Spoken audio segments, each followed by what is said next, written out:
مەملەکەتی شەیتان نووسینی ماکوان کەریم بەشی یەکەم زنجیرەی یەکەم پێشەکی بەناوی خوای کەرزان و کاربەجێ یەکێک لەو دیاردە کۆمەڵایەتیانەی کە کۆمەڵگای ئێمە تووشی بووە و خەڵکی پێ هەڵدەخەڵەتێنن بەناوی خۆشبەختی و کامەرانی فاڵ و قاوەگرتنەوەیە. ژنان و کچان بۆ بەختی خۆیان پەنا دەبەنە بەر فاڵگرتنەوە و قاوەگرتنەوە تاکو لە ڕێگای ئەم کارە بێمانایەوە هاوکاریەکیان بکات لە ژیاندا. ئەم دیاردەیە لە هەموو کۆمەڵگاکاندا هەیە، بەڵام ئەو کەسەی کە پەنا بۆ ئەم جۆرە کارانە دەبات پێی دەڵێن دۆڕاوی دەرونیەتی، چونکە ناتوانێت ڕووبەڕووی کێشەکانی بێتەوە. زۆرێک لە پسپۆڕانی دەروونناسی ڕاوەی ئەم جۆرە کارانە دەکەن و دەڵێن هەموو زانیاری گشتیە دەیدەنە خەڵک و خەڵکی پێشەواشە دەکەن. لە وڵاتی ئێمەدا ئەو کەسانەی کە پەنا دەبەن بۆ ئەم کارانە زۆر جار لە ئاستی گەورەدان، بۆیە چەندین مامۆستای قوتابخانە و پەیمانگا و زانکۆکان دەچنە لای فاڵچیەکان.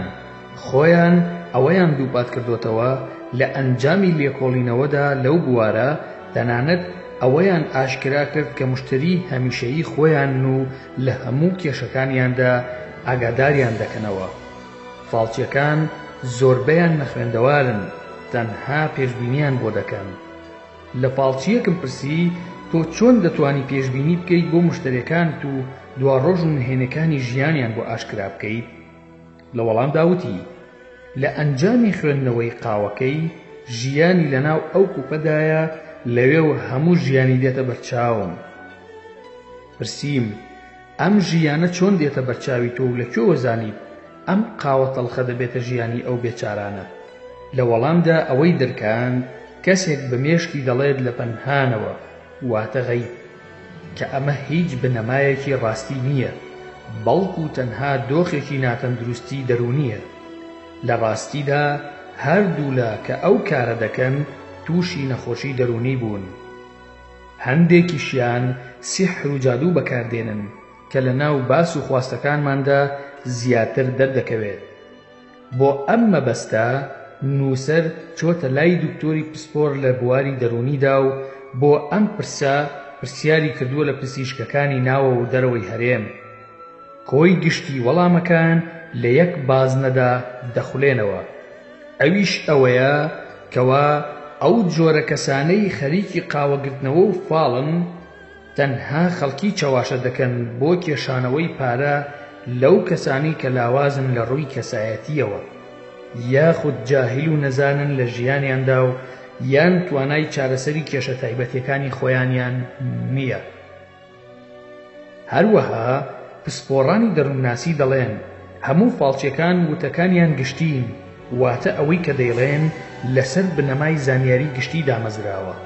بۆ نمونە ئەو فاڵچی و قاوەگرەوانە مشتریەکانیان بەوە چەواشە دەکەن کە دەڵێن تۆ کەسێک ڕقی لێتە، یاخود لە ناو خزمانی خۆتاندا کەسێک سیحری لێ کردویت و پلانت بۆ دەکێشێت بۆ ئەوەی چاڵت بۆ هەڵبکەنێت. لە ڕاستیدا لە ژیانی هەموو کەسێکدا کەسێک یاخود چەند کەسێک ململانێ لە نێوانیاندا هەیە، زۆر جار سەر دەکێشێت بۆ شەڕ و ئاژاوەش. ئەمەش نەک کارێکی ئاساییە، بەڵکو ئەگەر وانە بێت ژیان ناڕوە.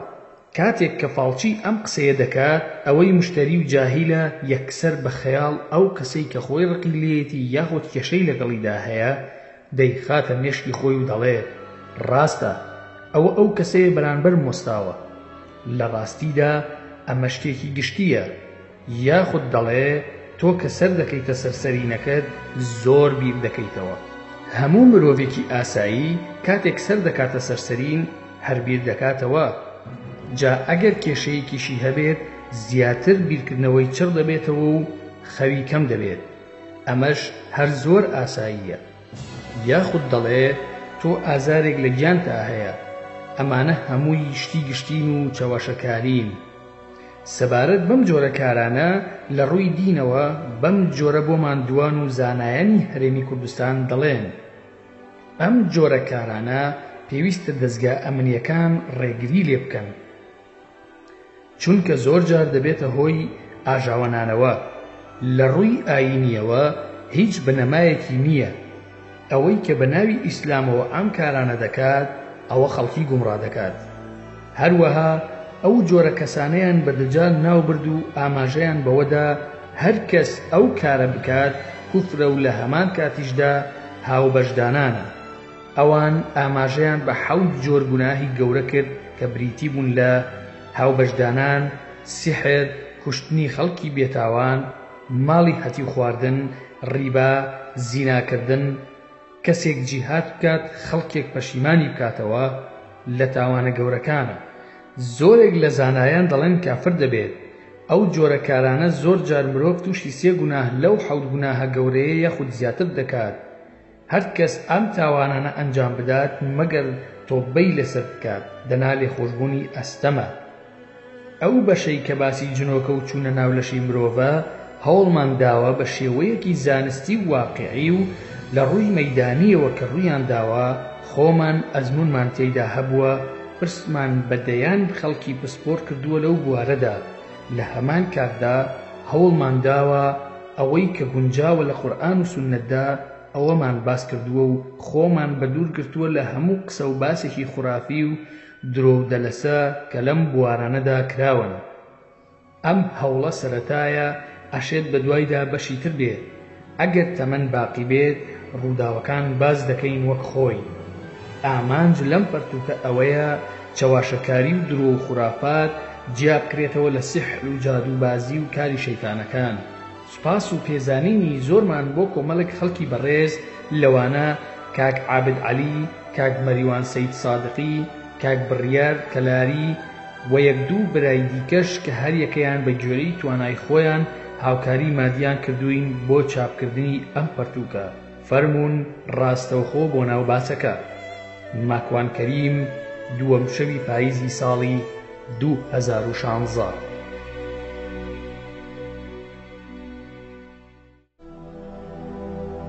من و شەیتان لە کاتی ماسیگرتندا.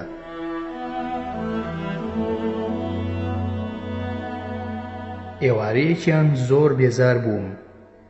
دەرچووم لە ماڵ وام دەزانی ئەم دنیایە بەسەرشانی منەوەیە بەبێ ئەوەی هیچ ڕوویدا بێت. چوومە کەناری دەریا بۆ ماسیگرتن. کاتژمێر 9 شەو بوو. چەند قولاپێکم هاویشت هیچ نەهاتە دەرەوە. خەریک بوو بێزار دەبووم لەوەی کە قولاپ هەڵبدەم. وتم دەڕۆمەوە بۆ ماڵەوە. لەپەڕ لە تەنیشتمەوە پیاوێک هاواری کرد. ماکوان ئەلەمەکە وەرە هاوکاریم بکە لەسەر ئەو بەردانە با بێمەلات ئێستا ماسی زۆر دەگرین. کە تەماشام کرد زانیم پیاوێکی بەتەمەنە لە دەوری 50 بۆ 55 ساڵ دەبوو. قولاپەکەم دانا و خێرا بە دەمیەوە چووم و دەستم گرت. هێنامە سەر بەردەکەی خۆم کە ماسیم لەسەر دەگرت. وتم بەڕێز خەڵکی کوێیت؟ ئەو بە زمانی عەرەبی بانگی کردم. وامزانی ئەهلی مزگەوتی خۆمانە و دەمناسێت وا ناوەکەمی زانیوە. یەکەم جار بوو کە ئەو دەم و چاوە ببینم. لە خەڵکی لای کۆسۆڤۆ و بۆسنا دەچوو، بەڵام بە عەرەبییەکی زۆر جوان قسەی دەکرد. من خەڵکی ئەم جیهانەم. وامزانی ڕادەبێرێت و وتم کەواتە بە هەر زمانێک قسەت لەگەڵ بکەم دەبێت تێبگەیت کە تۆ خەڵکی جیهانیت. ڕووی کرد بەولاوە و وتی بەڵێ دەتوانیت. دەستی کرد بە قسەکردن بە زمانی فارسی بە فارسیەکی زۆر جوان قسەی دەکرد. ماکوان خەڵکی ئەهوازی ئێرانی وا عەرەبی و فارسی دەزانیت وە قسەیان پێ دەکەیت؟ پیاوەکە نا. من وتم خەڵکی جیهانم. بە کوردی دەستی کرد بە قسەکردن و وتی ماکوان بە تایبەت هاتووم بۆ لای تۆ. بە خۆمم وت کە بەیەکەوە تۆزێک ماسی بگرین و هەندێک قسەی خۆش بکەین. چییە ئەڵەی بێزار بوویت؟ لە داخا وەڵامم نەدایەوە و لە دڵی خۆمدا وتم ئەمە چییە؟ ئەو کوردیە جوانە قسە دەکات و عەرەبیەکەی لە کوردی جوانتر و فارسیەکەشی لە هەردووکیان باشتر. خۆمم پێ نەگیرا و دووبارەم کردەوە. بەڕاست خەڵکی کوێی؟ پیاوەکە کاکە کوردی دەزانی یان بۆت بکەم بە نەرویجی؟ بە نەرویجیەکی فول دەستی کرد بە قسەکردن کە خەڵکی جیهانە و هەر کوێیەکی بوێت دەڕوات و دەگەڕێت. ئینجا دەستی کردەوە بە قسەکردن بە کوردی. پیاوەکە قولاپەکەتم بدەرێ با من هەڵیدەم ماکوان. ماکوان دانەیەکی ترم پێیە، ئەوە هەڵدە بۆ خۆت. پیاوەکە نا ئەوەی تۆم دەوێ. ماکوان فەرموو. قولاپی هەڵدایە ناو ئاوەکە و هەڵی نەکردەوە. وتی ماکوان خۆت هەڵی بکەرەوە و پشتم دێشێ. منیش زوو چووم بە دەمیەوە بۆ ئەوەی دەمی قولاپەکە لە شتێک نەگیرێت. هەڵم کردەوە زۆر قورس بوو. وتم ئەوە گیرت کرد لە زەوی؟ پیاوەکە نا، 3 هاوڕێی خۆمم ناردۆتە ناو دەریاکە تا بە دڵی تۆ ماسیەکان کۆبکەنەوە و تۆش بیانگری. خەمەکانت بکەم بە خۆشی بۆ ئەم شەو. وردە وردە هەڵم کردەوە ماسیەکی گەورەی پێوە بوو. لە دڵی خۆمدا وتم تەماشای ئەم فشەکەرە ناکەی بەم تەمەنەوە پۆز لێ ئەیە؟ پیاوەکە ماکوان زۆر بیری لێ مەکەرەوە، هەر قولاب هەڵدە و ماسیەک لە منەوە بۆ تۆ. منیش بە پێکەنینەوە قولاپم هەڵدا، ماسیەکی تر هات لەوەی تر گەورەتر بوو. قولاپی سێمم هەڵدا، ماسی هات، کردم بە 4 و 5 هەر بەردەوام ماسیم دەگرت. 10 جار زیاتر قولاپم هەڵدا، ماسی گرت. پیاوەکە لە بەردەم خۆیەوە وتی ڕازیت ماکوان؟ ڕازیت؟ ماکوان ئەرێ ڕازی چیتە؟ ئەوە ڕسقی خوایە، تۆ چیت من ڕازی بکەیت؟ تۆ تا ئێستا ناوی خۆت بە من ناڵێ، دەڵێی پێم دەفرۆشیتەوە. تۆ کێیت؟ پیاوەکە من دۆستی هەمووتانم، ناوتان ناوم شەیتان. ماکوان تف لە دەم ماوشت بوو. خەریک بوو قولاپەکە بکێشم بەسەریا و ڕاکەم. دوایی لە دڵی خۆماوتم جا باشە کێ ناڵێ پێم ڕانابێرێ، من بۆ واترسام؟ ماکوان بە پێکەنینەوە ڕاستە دەڵێن پیاو کە پیر بوو شێت دەبێت. ئەوەندە لەم وڵاتانە ماویتەتەوە شێت بوویت. دیارە شەیتان ئاسا ڕەفتار دەکەیت. پیاوەکە تو پەروەردگارەکەت بڕوا ناکەیت ماکوان. ماکوان نەوەڵڵا قەشتمەریشم پێدێت، بەڵام لە ڕاستیدا زۆر ترس لە دڵمدا دروست بوو بەبێ ئەوەی بهێڵم بزانێت. دوایی وتم ئەرێ کاکە تۆ چۆن من دەناسیت؟ پیاوەکە ناسینی تۆ بۆ من زۆر ئاسانە، بەڵام گرنگە تۆ من بناسی. ماکوان باشە جەنابتان کێن؟ پیاوەکە شەیتان. ماکوان ئەگەر شەیتانی ئاساییە ئێستا ئایەتەل کورسییەک دەخوێنم و نامێنێت. قولاپەکەم هەڵدا و دەستم کرد بە خوێندنی ئایەتەل کورسی بە دەنگی بەرز. وتم ئەگەر مایەوە ئەوە دەڵێم شەیتان نییە، خۆ ئەگەر شەیتانیش بێت دوور دەکەوێتەوە. قولاپەکەم هەڵدا، لە نیوەی خوێندنی ئایەتەل کورسیەکەدا بووم، ئاوڕم دایەوە کابرا دیار نەما بوو. هەرچی هاوارم کرد نەما.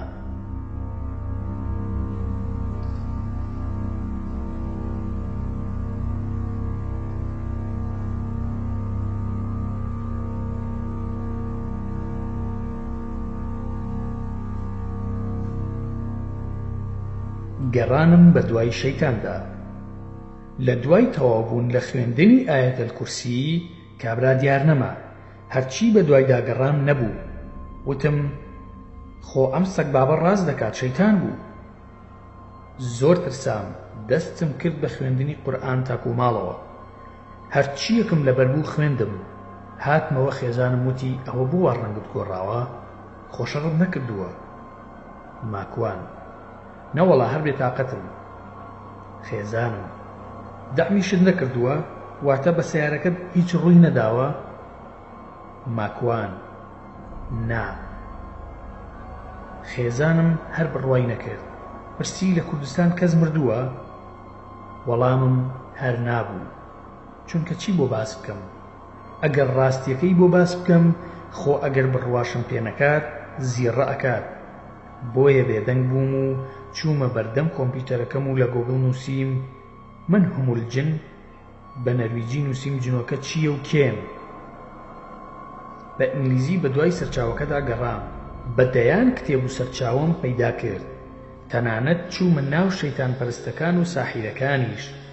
بێجگە لەوە لە یوتیوب جۆم لە دەیان وتار و بەرنامەی دیکۆمنتی گرت. ماوەی مانگێک سەرقاڵ بووم بەم باسانەوە. نەشم دەوێرا چم بۆ ماسی گرتم. وتم ئەگەر هەر هیچم دەست نەکەوێت پەیوەندی بە کەسێکی شارەزاوە دەکەم کە لەگەڵ جن و شەیتانەکاندا قسەی کردووە تا بزانم ئەو وەزعی من چییە. ڕۆژێک بیرم کردەوە بچمەوە بۆ کەناری دەریاکە و دەست بکەمەوە بە ماسی گرتن، بەڵکو شەیتانە فەنی بێتەوە. چوومەوە هەمان جێگا، لەوانەیە 1.5 کیلۆ گوڵە ڕۆژەم خواردبێت بە ماسی گرتنەوە. شەیتان هەر دیار نەبوو، یەک ماسیشم نەگرت. ماوەیەکی زۆر لە 4 کاتژمێر زیاتر قولاپم هەڵدا. ئیتر باڵم ئازاری پێگەیشت، ئەوەندە قولاپم هەڵدا 4 نەما لە دڵی خۆمدا وتم تۆ بڵێی تووشی نەخۆشی دەرونی بوو بم، دەنا ئەمە چی بوو تووشم بوو. زوو بۆ ئەوەی نەفسیەتی خۆم تاقی بکەمەوە و بزانم ئەو بوارە دەرونیم توش بووە نەخۆشم یان کەسێکی ساغ و تەندروست.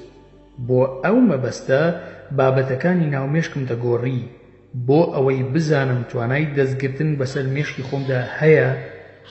بۆ گۆڕینی باسەکان لە فکر و مێشکی خۆمدا زوو دەتوانم بیرکردنەوەکانم بگۆڕم، چونکە مرۆڤی تەندروست لەباری دەرونی توانای ڕاگرتنی بیرکردنەوە و هەست و سۆزی خۆی هەیە ئەگەر ساغ بێت.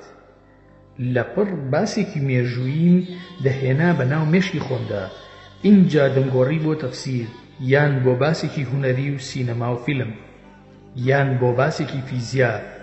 دڵنیا بووم لەوەی ئەمە هیچ پەیوەندیەکی بەباری دەرونیەوە نییە. لە ڕووی دەرونیەوە زۆر سەلامەتم، سوپاس بۆخوا، چونکە تەرکیزم لەسەر هەموو ئەو شتانە لە جاران باشتر بوو. خۆشم تا ڕادەیەک لێکۆڵینەوەم لەسەر زانستی دەرووناسی هەبوو. چەند ڕۆژێکی تر چوومەوە هەمان جێگا لەگەڵ خێزان و مناڵەکانم بۆ ماسی گرتن. دوایی سەیرەکەم کابرا لەسەر بەردێک وەستاوە بە دووری 60 بۆ 70 مەتر لە ئێمەوە ماسی دەگرێت. منیش هاوارم کرد، بەڵام بە عەرەبی وتم مەرحەبا ئەبوو ئیبلیس. هەر جوابیشی نەدامەوە. بۆم کرد بە فارسی وتم ئاغای ئیبلیس خەستەن باشی؟ وەڵام نەبوو. کردم بە کوردی و وتم شەیتان. سەیری ئەکردم و وەڵامی نەبوو. خێزانم ئەرێ ماکوان ئەوە تێک چووی بۆوە ئەکەی ئەو پیاوە دەناسیت؟ ماکوان ئەی چۆن؟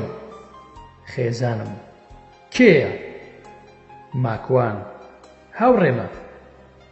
خێزانم ئەی بۆ وەڵامن ناداتەوە، ناوی چییە؟ ماکوان وەڵا نازانم ناوی چییە، بەس هەر ئەیناسم. خێزانم وازی لێ بێنە، خەریکی ماسیگرتنی خۆت بە، مادەم وەڵامن ناداتەوە تۆش ئیمالی بکە. خەریک بوو دڵمەتەقی، من قولاپم هەڵئەدا یەک ماسی نەدەگرت، ئەو قولاپی هەڵئەدا جاری وا هەبوو 6 ماسی بە یەک جار دەردەهێنا. زووش خێزانم ئەیوت سەیری ئەو پیاوە کە چۆن ماسی دەردەهێنێ. بە خێزانم وت دەچمە نزیکی ئەو، ئاگاد لە مناڵەکان بێ. هەرچی وتی عەیب و مەڕۆ، من گوێم بە قسەی نەدا و چوومەتە نیشتی. ماکوان ئەوە بانگت ئەکەم بۆ وەڵام نادیتەوە. چەقۆیەکم پێبوو ماسیم پێچاگە کرد. پێم وت بێم 4 چەقۆت لێدەم و بتخەمە ئەو ئاوە؟ بۆ وا لە من دەکەیت بتۆپێنم وەکو سەگ؟ بۆ خۆتت کردووە بە کەڕەی شەربەت؟ هەر جوابیشی نەدامەوە. ئەوەندەی تر تووڕە بووم. ئەوە بۆ من ناخۆش بوو، ئەمزانی خۆیەتی، بەڵام هەمان جلوبەرگ و هەمان دەموچاو ئەم جارە باشترین قولاپی پێیە، هەر ئاوڕێژ لە من ناداتەوە. نیو کاتژمێر زیاتر لە تەنیشتی بووم، هەر قسەی لەگەڵ مەکردم، لەوانەیە 40 ماسی گرت بێت، منیش یەک ماسیم نەگرت. دوای کەمێک ڕووی تێکردم بە نەرویجی وتی ئەو ماسیانەی گرتوومە بیبە بۆ خۆت و من نامەوێت. ماکوان لەداخا بە کوردی قسەم لەگەڵ کرد. وتم بۆ بە کوردی قسە ناکەیت؟ شەیتان بە کوردی خێزانت هیچ نازانێت؟ وتم نا هیچ نازانێت. شەیتان بۆیە خۆم تێنەگەیاندی ئەزانم بە شوێنما ئەگەڕێی. سبەینێ لە بازاڕی ئۆیست فۆڵدهاڵن لە قاوەخانەیەک پێکەوەدا دەنیشین و قسە دەکەین بەس با کەس نەزانێت. ماکوان تەلەفۆنەکە چەندە؟ شەیتان من بڕوام بە مۆبایل نییە و هەڵی ناگرم. شەیتان بەجێی هێشتم و ماسیەکانی جێهێشت و منیش بە خێزانم وت وەرە ئەو ماسیانە بخەینە ناو عەلاگەیەک با بیان بینەوە. خێزانیشم دەیوت ئەی ماڵی ئاوا بێ، وەڵا نەرویجی وام نەدیوە ئەوەندە دەست و دڵی باش بێ، ئەی خۆی بۆ نەیبردەوە. ئاخر وتی مجەمیدەکەمان زۆری تایە. هاتینەوە بۆ ماڵەوە، دەست بەجێچوون بۆ لای کوڕێکی هاوڕێم پێم وت بەیانی کاتژمێر 3 دوانیوەڕۆ من لە فڵانە قاوەخانەدا دەنیشم یان هەر لە ناو ئەو بازاڕەدا بەدوامەوە بە کەسێک دەبینم چەند وێنەیەکمان بگرە بە ڤیدیۆ و بە فۆتۆگراف. هاوڕێکەم باشە بەسەر چاو. ئامێری دەنگ تۆمارکردنەکەم خستە گیرفانم. بە هۆکاری کاری ڕۆژنامەنووسی هەمیشە ئەو ئامێرانەم هەیە. چوومە ناو بازار، شەیتان دیار نەبوو. تا 2 کاتژمێر چاوەڕێمان کرد هەر دیار نەبوو. زوو هاوڕێکەم ئەیوت تەلەفۆنێکی بۆ بکە. لە دوای ئەوەی کە هیوام نەما لە هاتنی بە هاوڕێکەمم وت دەتوانیت بڕۆی. زۆر سوپاسم کرد و ماندوو نەبوونیم لێ کرد. منیش لە دەرگای پشتەوەی بازاڕەکە هاتمە دەرەوە، کەوتمە ڕێ بەرەو ماڵەوە. لە نزیک ماڵی ئێمە پردێکی لێیە، خەتی شەمەندە نەفەری لەسەرە. لە دوورەوە بینیم لە ژێر پردەکە دانیشتووە. ئەنجا دەوەرە زیڕە مەکە. خۆم بادا و چوومە پێشەوە لێی و وتم ئەوە عەیب ناکەی نەهاتی لەسەر مەوعید و پەیمانەکەت؟ شەیتان ئەوە عەیب ناکەی دوێنم دەگریت و خەڵکم بۆ دادەنیت؟ ئێوەی مرۆڤ زۆر درۆزنن، درۆ دەکەن و دەینێن بەسەر مندا، منیش بە لەعنەت دەکەن. ماکوان ئەگەر شەیتان بیت قابیلتە، هەر دەبێ وا بکەین، بەڵام ڕاست دەکەی من ئەو کارانم ئەنجام داوە، بەس تا ئێستا گومانم هەیە کە شەیتان بی. شەیتان من شەیتان نیم. ماکوان ئەی تۆ چی؟ شەیتان من جنۆکەم. ئێوە ناوتان ناوم شەیتان. وەرە بڕۆینە ئەو پارکە دانیشین لەوێ قسە دەکەین.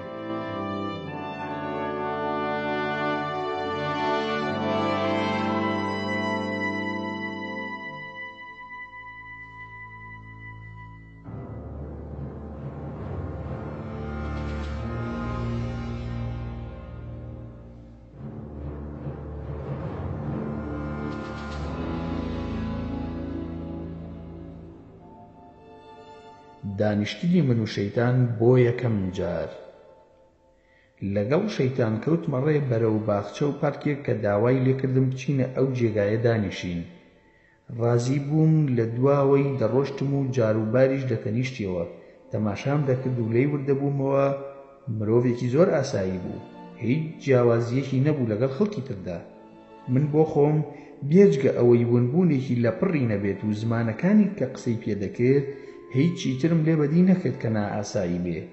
ئەوەی کە سەرسامی کردم کاتێک لەگەڵیدا دەڕۆشتم هاوڕێیەکی خۆمم بینی تەنها سڵاوی لە من کرد. وا هەستم دەکرد کە خەڵکی بە تەنها من دەبینن. بە هەر حاڵ چووینە ناو پارکەکە و دانیشتین و دەستمان کرد بە قسەکردن. ماکوان کاکە تۆ کەیت و چیت لە من دەوێ؟ شەیتان زۆرم لێت دەوێ. هەروە بە ئاسانی هەڵم نەبژاردووی. دڵنیابە بۆیە هاتوومەتە لار، کارێکی زەڕورم پێتە، تەنها بە تۆش دەکرێ. ماکوان سەر بەچی و کام مخابرات تۆی ناردووە؟ پەیامەکەت چییە؟ اینجا باشە بزانم ناوت چییە؟ من بە چ ناوێک بانگت بکەم؟ پێت باشە پێت بڵێم کاک شەیتان لەگەڵیشیدا بە لەعنەت بیت. وا باشە؟ شەیتانی لەعنەتی بە پێکەنینەوە ئاساییە.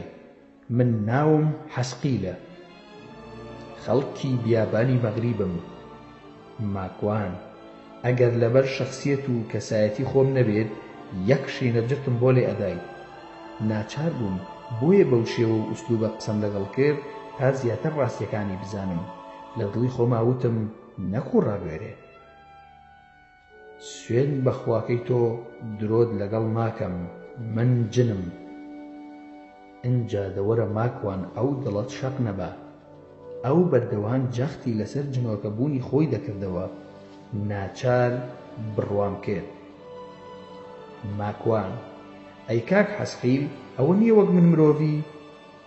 حەسقیل نا، بۆ زانیاریت ئەوە لاشەی کەسێکی ئەمریکیە بەکاری دێنم. نزیکەی 7 ساڵە مردووە، ناوی فرانکە و بەڕەچەڵەک خەڵکی ئەڵمانیایە.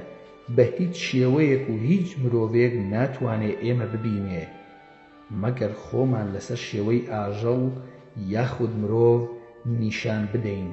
ئەویش بە ئارەزوو ویستی خۆمانە کەی دەرکەوین و کەی لاچین. هیچ مرۆڤێک ناتوانێت بە ئارەزووی دڵی ئێمە بانگ بکات یاخود دەستەمۆمان بکات. بەڵام ئەگەر گرێبەند هەبێت لە نێوانماندا و لەسەر بنەمای عەقدێک دەتوانین هاوکاری یەکتری بکەین.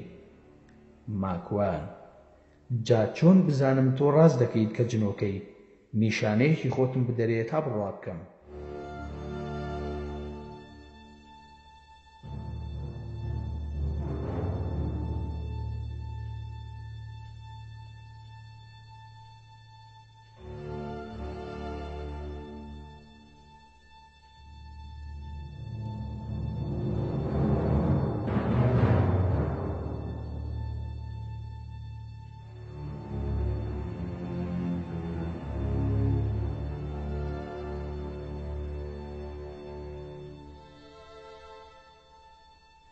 حەسقیل لە ڕاستیدا من جنۆکە نیم.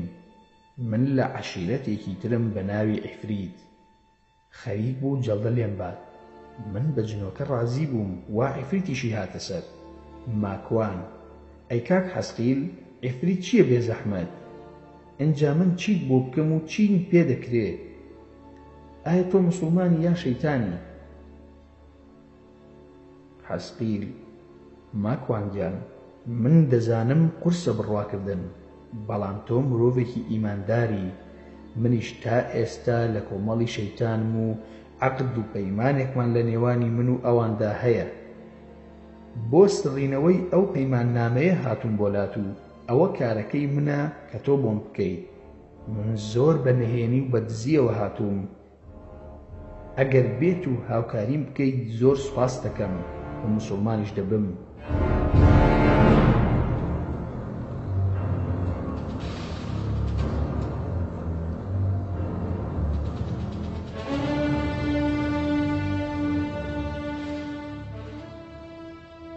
ماکوان ئاخر من چۆن بزانم کە تۆ لە بەنی بەشەر نیت و ئادەمیزاد نیت؟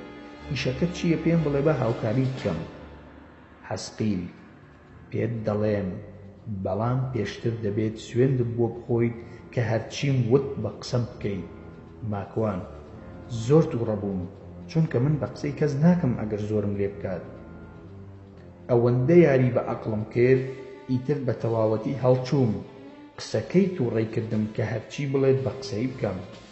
خۆشم هەر دەویست دەستی تێوە بدەم بزانم دەستم ناچێ بەناوە و شەبەح نییە.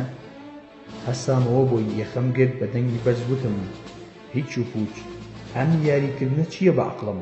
من بێ عەقڵم و وەکو تۆ سووکم کە گوێم بۆ تۆ گرتووە بتخرکێنم وەکو سەگ. خوێڕی کوڕی خوێڕی. ئەو کابرایە ڕەنگی زەد بوو. ترسام بەدەستمەوە بمرێت. هەندێک خەڵکیش لە پارکەکە تەماشای منیان دەکرد، بەڵام سەیکردنەکەیان زۆر ئاسایی بوو بۆ من، وەک ئەوە بوو کە تەنها خۆم بم و دەنگم بەرز کرد بێتەوە. کەس گوێی پێ نەدام. بەڵام حەسقیل ترسا، ئاگام لێ بوو چەند جار بە ساقم بوو، ڕەنگی زۆر گۆڕا و ترسی پێوە دیار بوو. حەسقیل: ئارام بە، من قسەت لەگەڵ دەکەم، بۆ وا تووڕە بووی؟ حای خۆت مەبە لێرە و شەرم کە تەمەنم لە تۆ گەورەترە. ماکوان: ئەی تۆ چیت؟ خۆت بناسێنە. حەسقیل: من عیفریتم، تەماشام بکە، سەیری ئەو بانزیخانەیە بکە کە پرەکەی دەبینیت. ماکوان: کە ئاوڕەمدایەوە بۆ بانزیخانەکە، حەسقیل لەسەر بانی بانزیخانەکە وەستا بوو. دوای چەند چرکەیەک لەویا نەما، هاتەوە تەنیشتم و وتی تەماشای ئەو کڵێسایە بکە. کە سەیرم کرد، لەسەر بانی کڵێساکە بینیم کە دووری من و کڵێسا و بانزیخانەکە چەند کیلۆمەترێک دەبوو. خێرا دەگەڕایەوە لام، دەوەرە ئینجا ئەو دڵت شەق نەبا. حەسقیل: دەبینی چەند بەتوانام؟ ماکوان: وەڵاهی سەگی سەگباب، تۆ ساحری. خۆ نەدەکرا بڵێم پۆلیست بۆ بانگ دەکەم، ئەو لە چرکەیەکدا دەچۆ جێگایەکی تر و دەهاتەوە. ماکوان: کاکە چیت دەوێ پێم بڵێ؟ حەسقیل: ماکوان، تۆ هەندێک زانستت لایە فێرم بکە، منیش هەندێ زانستم لایە فێری تۆی دەکەم، لەوانەشە ببمە موسڵمان. ماکوان: باشە چیت و چیت دەوێ؟ حەسقیل: کتێبێکت ئەدەمێ بیخوێنەرەوە، زانستەکە لەوەدایە. ماکوان: ئەی زانستەکەی من چییە تا بتدەمێ؟ حەسقیل: کاتی خۆی دێت و لە جێگای خۆیدا پێت دەڵێم. کتێبێکی لە پشتیەوە دەرهێنا، لە مەخطوطاتی کۆن دەچوو، لەوەدا بوو بۆم باس بکە. برادەرێکی کورتی ڕۆژهەڵات هاتە لام و سڵاوی بەتەنها لە من کرد و وتی کاک ماکوان، خێرە بەتەنها لێرە دانیشتووی؟ عەرزم کرد قوربان چی بێ لە جەنابت نهێنی؟ ئارەزووی شیعر بووم، ئیتر حەزم کرد لەم سروشتەدا بنیشم و ئەو ئیلهامە شیعریە لە دەروون و دڵمدایە دەریبێنم. وتم نەوەکو لە دوورەوە منی بینی بێت کە لەبەر خۆمەوە قسەم کرد بێت بڵێ ماکوان شێت بووە، با هیچ نەبێت بزانێ خەریکی شیعر نووسینم. ئەو برادەرە وتی وەڵا هیچ کارم نەبوو، هەر حەزم کرد سڵاوێکت لێ بکەم. منیش عەرزم کرد خۆشحاڵ بووم و خوا پاداشت باتەوە. ئەو ڕۆیشت. حەسقیل نەما، کتێبەکەشم لێ وەرنەگرت. لە داخا نەمەزانی چی بکەم، هاوار بکەم بانگی بکەم نابێت. ئاخر کاکی براکەی کاتی سەلام و چۆنی و چاکی بوو، ژوانەکەی ئێمەیان تێکدا.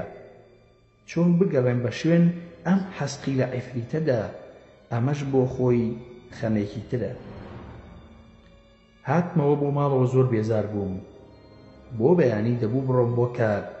ئەو جێگایەشی کاری لێ دەکەم بۆ خۆی هەر ترسناک بوو. شوێنی سەربڕینی قەل و مریشت بوو. من دەبوو ئامێرەکان پاک بکەمەوە، سەر لە نوێ لە دوای پاکردنەوەی ئامادەی بکەمەوە بۆ ڕۆژی نوێ و بەرنامەی بکەمەوە. جێگای کارەکەم نزیکەی کاتژمێرێک زیاتر لە ماڵەکەمەوە دوور بوو بە سەیارە، لە جێگایەک بووناوی میسن بوو. وەک هەموو ڕۆژانی ئاسایی چوومەوە سەر کارەکەم. 2 ڕۆژ خەریکی کارکردن بووم. سەری سێم ڕۆژ تەماشا دەکەم لە پشتی بەرپرسەکەی منەوە دەڕوات و بە من دەڵێ وەرە لە جێگای ئیسراحەتەکە باید ببینین و کارم پێتە. منیش وتم باش. وەڵا بەرپرسەکەم هات وتی ماکوان ئیشێکت هەبوو؟ ماکوان: نا، تەنها خۆشی، ماندووم دەچم پشوویەکە دەم. بەرپرسەکەم: فەرموو، کارێکی باش دەکەی. چوومە شوێنی پشودانەکە.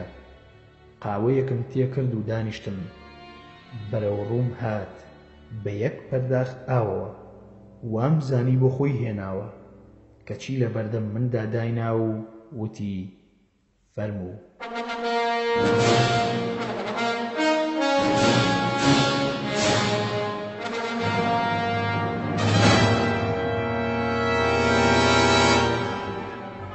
من وام زانی خۆی دەیخواتەوە کەچی وتی بۆ تۆم هێناوە. منیش لە ڕاستیدا ترسام و نەم خواردەوە وتم تینوم نییە. بە هەر حاڵ کەوتینەوە قسە و باسەکانمان و پێم وت ئەو ڕۆژە چیت لێ هات بۆ ڕۆیشتی بێ ئەوەی هیچ بڵێ. حەسقیل: ئاخر هاوڕێکت هاتە لات و منیش بۆم نەبوو بوەستم لە لاتان. دوایی چۆن بە یەکتری دەناساندین. ماکوان: جا ئەوە کەی مشکیلەیە؟ ئەموت کاک حەسقیلی ئەفریدە، یان باوەڕی دەکرد یاوا دەزانێت بۆ خۆشی وا دەڵێم. بە هەر حاڵ کوا کتێبەکە بم دەرێ بزانم چی تێدا نووسراوە. حەسقیل: من کتێبەکەت ئەدەمێ، بەڵام دەبێت بیخوێنیتەوە. ماکوان: قابیلە پاقەیتیا بفرۆشم؟ هەردەی خوێنمەوە، کتێب هەر بۆ خوێندنەوە نییە، کوا بمەرێت. حەسقیل: ئاخر تۆ ناتوانی بیخوێنیتەوە، هەندێشتی تێدایە دەبێت فێرت بکەم. ماکوان: بۆ بە چ زمانێ نووسراوە؟ حەسقیل: بە کام زمانە دەڵێیت؟ ئەو کتێبە هەیە. ماکوان: بەڕاست؟ ئادەی نیشانم بە. لە پشتی دەری هێنا و نیشانی دام. پیتەکانی کوردی و عەرەبی تێدا بوو، واتە زۆربەی نووسین بوو لەگەڵ ژمارەدا. بەسەرە و هەڵگەڕاوی و هیچ مانە و مەفهومێکم لێ بەدی نەکرد. ویستم دەستی بدەمێ و بیخەمە سەر کۆشم و بیخوێنمەوە و تەماشای لاپەڕەکانی بکەم، نەی هێش دەستم بیگاتێ و هەڵی گرت و نای بەسنگیەوە. لە دوورەوە وتی: تەماشای کە. چەند لاپەڕەیەکی هەڵدایەوە، هەندێک خەت و خطوتی تێدا بوو. هیچی لێ تێ نەگەیشتم. ماکوان: ئەوە بۆ نامەیتێ؟ چییە خۆ قورئان نییە؟ ئاوا ناتبەسمتەوە. حەسقیل: نا ماکوان، بدەمێ یا لای من بێت هیچی لێ تێ ناگەی، دەبێ خۆم فێری ئەم زانستت بکەم.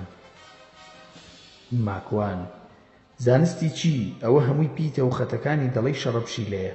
هەندێک گوشەی عەرەبیم بەدی کرد وەک قورئان وابوو نەم ئەزانی قورئانە یان نا، چونکە باش نەمبینی بە هەڵەوگەڕاوی نووسرا بوو. بە هەر حاڵ نەیدامێ و هەر دەیوت دەبێ خۆم فێرت بکەم. وتم باشە فێرم کە. حەسقیل: دەبێ سوێندم بۆ بخۆیت کە لە قسەم دەرناچیت و هەرچیم پێوتیت بە قسەم بکەیت، تۆش چیت بوێ بۆت دەکەم. ماکوان: من ئەو ڕۆژە لەسەر چی پەلامارم دای؟ ئاخر چۆن تۆ هەرچی بڵێیت من بە قسەت بکەم؟ ئەیوا کوفر بوو؟ واشتی ناشەرعی بوو؟ بە دڵنیاییەوە بە قسەت ناکەم. من ئەوەی پێویستمە لە خوای داوا ئەکەم، تۆ چی تاشتێکم بۆ بکەیت؟ حەسقیل: ئۆ ماکوان لەدەست تۆ، خۆت بیخوێنەرەوە بزانە چییە، بەڵام کە خوێنتەوە بە مۆسیقاوە بیخوێنەرەوە. ئەگەر تێنەگەیشتی دوایی خۆم بۆت ڕوون دەکەمەوە. هەر کات پێویستت بە من بوو بانم بکە بڵێ حەسقیلی کوڕی سومیا وەرە لام. بە ناوی باوە باپیرانتەوە بانگت دەکەم، وەڵام بدەوە بە زوویی، ئیتر منیش دێمەلات. بەڵام با کتێبەکە هیچ کەس نەیبینێت، باشە؟ ماکوان: باشە، بەس من بە ناوی خوای پەروەردگارم خەڵک بانگ دەکەم، نەک باو باپیرانت. لە دڵی خۆشماوام دانا لێی وەرگرم نیشانی خەڵکی شارەزای بم. ئەی بۆ نەڵێن بە ناوی خوای گەورە وەرە لام؟ حەسقیل: هەر کەسێک بە شێوەیەک بانگ دەکرێت، هەیە بە تەلەفۆن بانگی دەکەیت، هەیە بە سەیارە دەچیتە لای، تۆش دەتوانی بەو شێوەیە من بانگ بکەیت. لەم قسانەدا بووم، هاوکارەکانم خۆیان کرد بە ژووردا، کوڕێکی فەلەستینی و عێراقی بە یەکەوە خۆیان کرد بە ژووردا. عێراقیەکە ناوی ماجید بوو، یەکسەر دەستی دایە پەرداخە ئاوەکە و خواردیەوە. وتی چەند سارد و خۆش بوو، ئەو ئاوەت لەکوێ بوو؟ بەدەم گۆرانی کازم ساهیرەوە بیرمە گۆرانیەکەی ئاحیبەنی هاتە ژوورەوە، تا لای دەرگاکە ڕۆیشت بە ڕەقسکردن. دەستێکی بۆ من بادا و بە هێواشی وتی یەکتری دەبینینەوە. حەسقیلیش هیچ خۆی تێک نەدا. کوڕە فەلەستینیەکە ناوی تەها بوو. وتی ماکوان، نوێژەکانمان بکەین بە جەماعەت. کاتی نوێژی عەسر بوو. نوێژمان کرد و من چوومە سەر کارەکەی خۆم. ئەو کتێبە بوو من مەراقی مێشکم. ئەو شەوە خەوم لێ نەکەوت. بەیانی پەیوەندیم بە کوڕێکی هاوڕێم لە ئۆسلۆ کرد. ماکوان: کێ شارەزایە لە بواری جنۆکە و سیحر و ئەو باسانە؟ هاوڕێکەم: ماکوان، کەسێک هەیە لە شارەکەی خۆت ناوی عەلیە و خەڵکی یەمەنە، زۆر شارەزایە. کەوای وت: زۆرم پێخۆش بوو، کارەکەم ئاسانتر بوو. ژمارەی تەلەفۆن و ئەدرەسەکەی وەرگرت، تەلەفۆنم بۆ کرد. کاتم دانا بۆ ئەوەی بیبینم لە مزگەوت. چوم لەسەر مۆعیدەکەم لە مزگەوتی خۆمان بینیم. ناسیاوی خۆم دەرچوو. لە مزگەوت پێشتر تەعارفمان کردبوو، بەڵام وەک تێکەڵاویم نەکردبوو تا بڵێ کوڕێکی بە ئەدەب و خاوەن ڕەوشت بوو. یەمەنیش بەگشتی سروشتیان وایە خەڵکێکی بەڕێز و دڵناسکن، هەمیشە دەم بە پێکەنینن. هەموو باسەکەم بۆی جێڕایەوە. سەری داخست و تۆزێک بێدەنگ بوو. لە دڵی خۆماوتم بەخوا بڕوام پێ ناکات، دەڵێ ئەم کابرایە شێت بوو هاتوو بۆلام. سەری بەرزکردەوە وتی: ئەبوو ئانا. بە لەقەبی ئەبوو ئانا بانگی کردم وەک ڕێزێک. پاشان وتی: هیچت لە کتێبەکە خوێندەوە؟ وتم: نەوەڵا، هەرنەی هێشتبیشی بینم. لە خۆشیدا سێ جار وتی: ئەحسەنت، ئەحسەنت، ئەحسەنت. زۆر سوپاسی خۆی کرد. ماکوان: چییە ئەبوو حەسەن؟ ئەبوو حەسەن: ئەبوو ئانا، باشتر نەتخوێندەوە، ئەو ویستوێتی سحرت لێ بکات. ئەگەر بتخوێندایەتەوە بە هۆکاری ئەو سیحرەوە دەچۆ ناو لاشت، بزانە کام ساحریان شەیتان ناردوویانە بۆ ئەوەی بچێتە لاشەتەوە. پێشتر هەوڵی داوە نەیتوانیەوە، بۆیە ناچار خۆی ئاشکرا کردووە. بەو شێوەیە بچێتە ناو لاشەت و ئازارت بدا و تووشی سەر ئێشە و ناڕەحەتی دەرونیت بکە.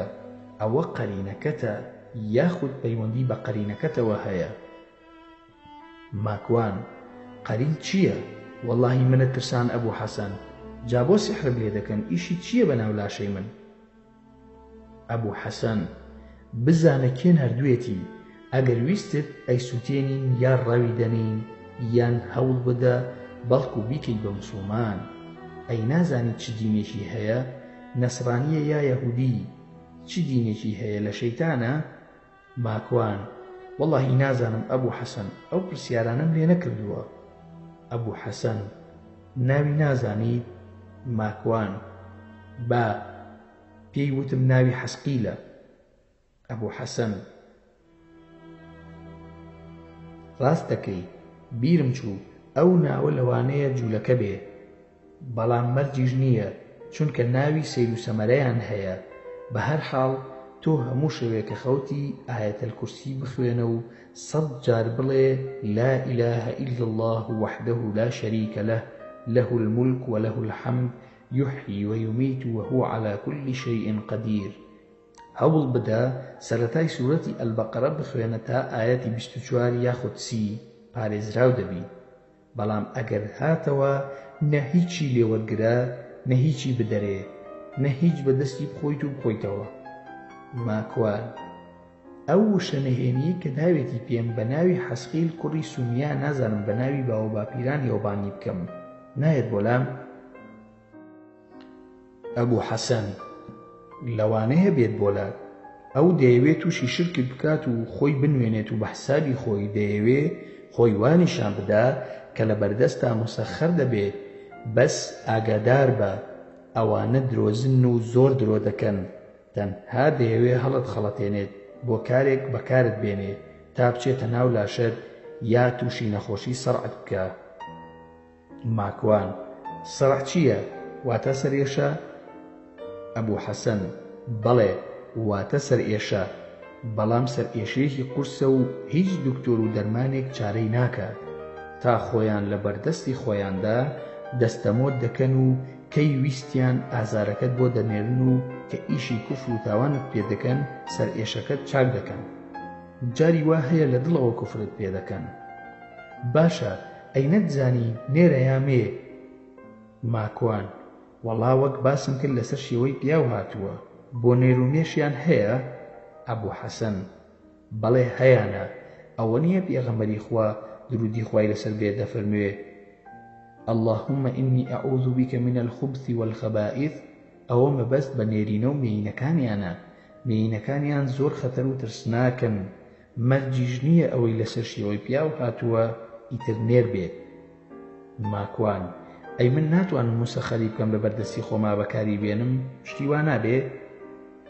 ئەبولحەسەن: ئەوە مستەحیلە و هەرگیز نابێ. هەرگیز مرۆڤ ناتوانێ موسەخەریان بکات مەگەر بە یەک شێوە. ئەوان چیان وت تۆ بۆیان بکەیت؟ ئینجا ئەوانی شتت بە قسە دەکەن، بەوەش دەبیتە ساحیر، خوا پەنامان بە، کە لە زمورەی شەیتان حساب دەکرێت. چونکە خوای گەورە لە قورئاندا دەفەرموێ لە دوای پێغەمبەر سولەیمان سەلامی خوای لێبێ موسەخەر نابن بۆ کەسی تر لەبەر دوعاکەی پێغەمبەر سولەیمان لە قورئاندا دوعاکەی هەیە و دەفەرموێ قال رب اغفر لي وهب لي ملكا لا ينبغي لأحد من بعدي إنك أنت الوهاب. آياتي 35 سورة صاد.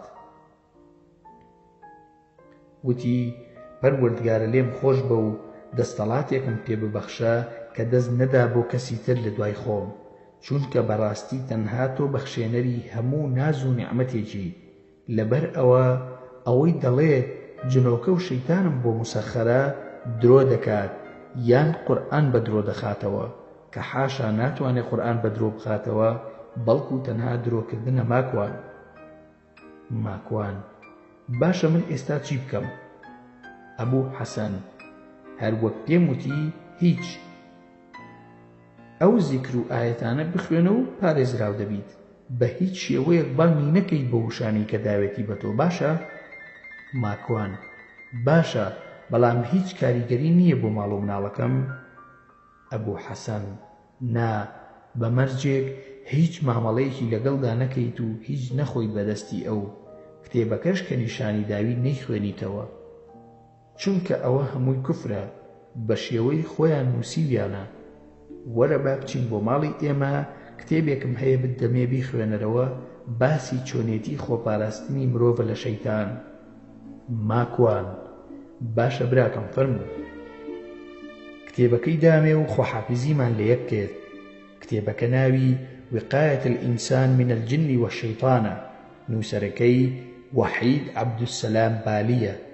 کتێبێکی زۆر نایابە. سووتاندنی حەزقیل. لە دوای ئەوەی لای عەلی یەمەنی تەواو بووم، گەڕامەوە ماڵەوە. ئاسایی ژیانی خۆمم دەکرد.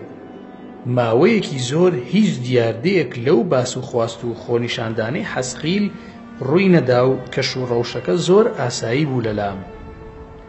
بەفرێکی زۆر باری بوو، جادە زۆر خز بوو. لە کار دەگەڕامەوە بۆ ماڵ، لە نزیک شارەکەی خۆمان کۆنتڕۆڵی ناسنامەی شۆفێری دانرا بوو. سەیارەکان ڕیزیان بەستە بوو، زۆر بە هێواشی دەڕۆیشتن. لەپڕ دەرگای پێشەوەی کردەوە و دانیشت.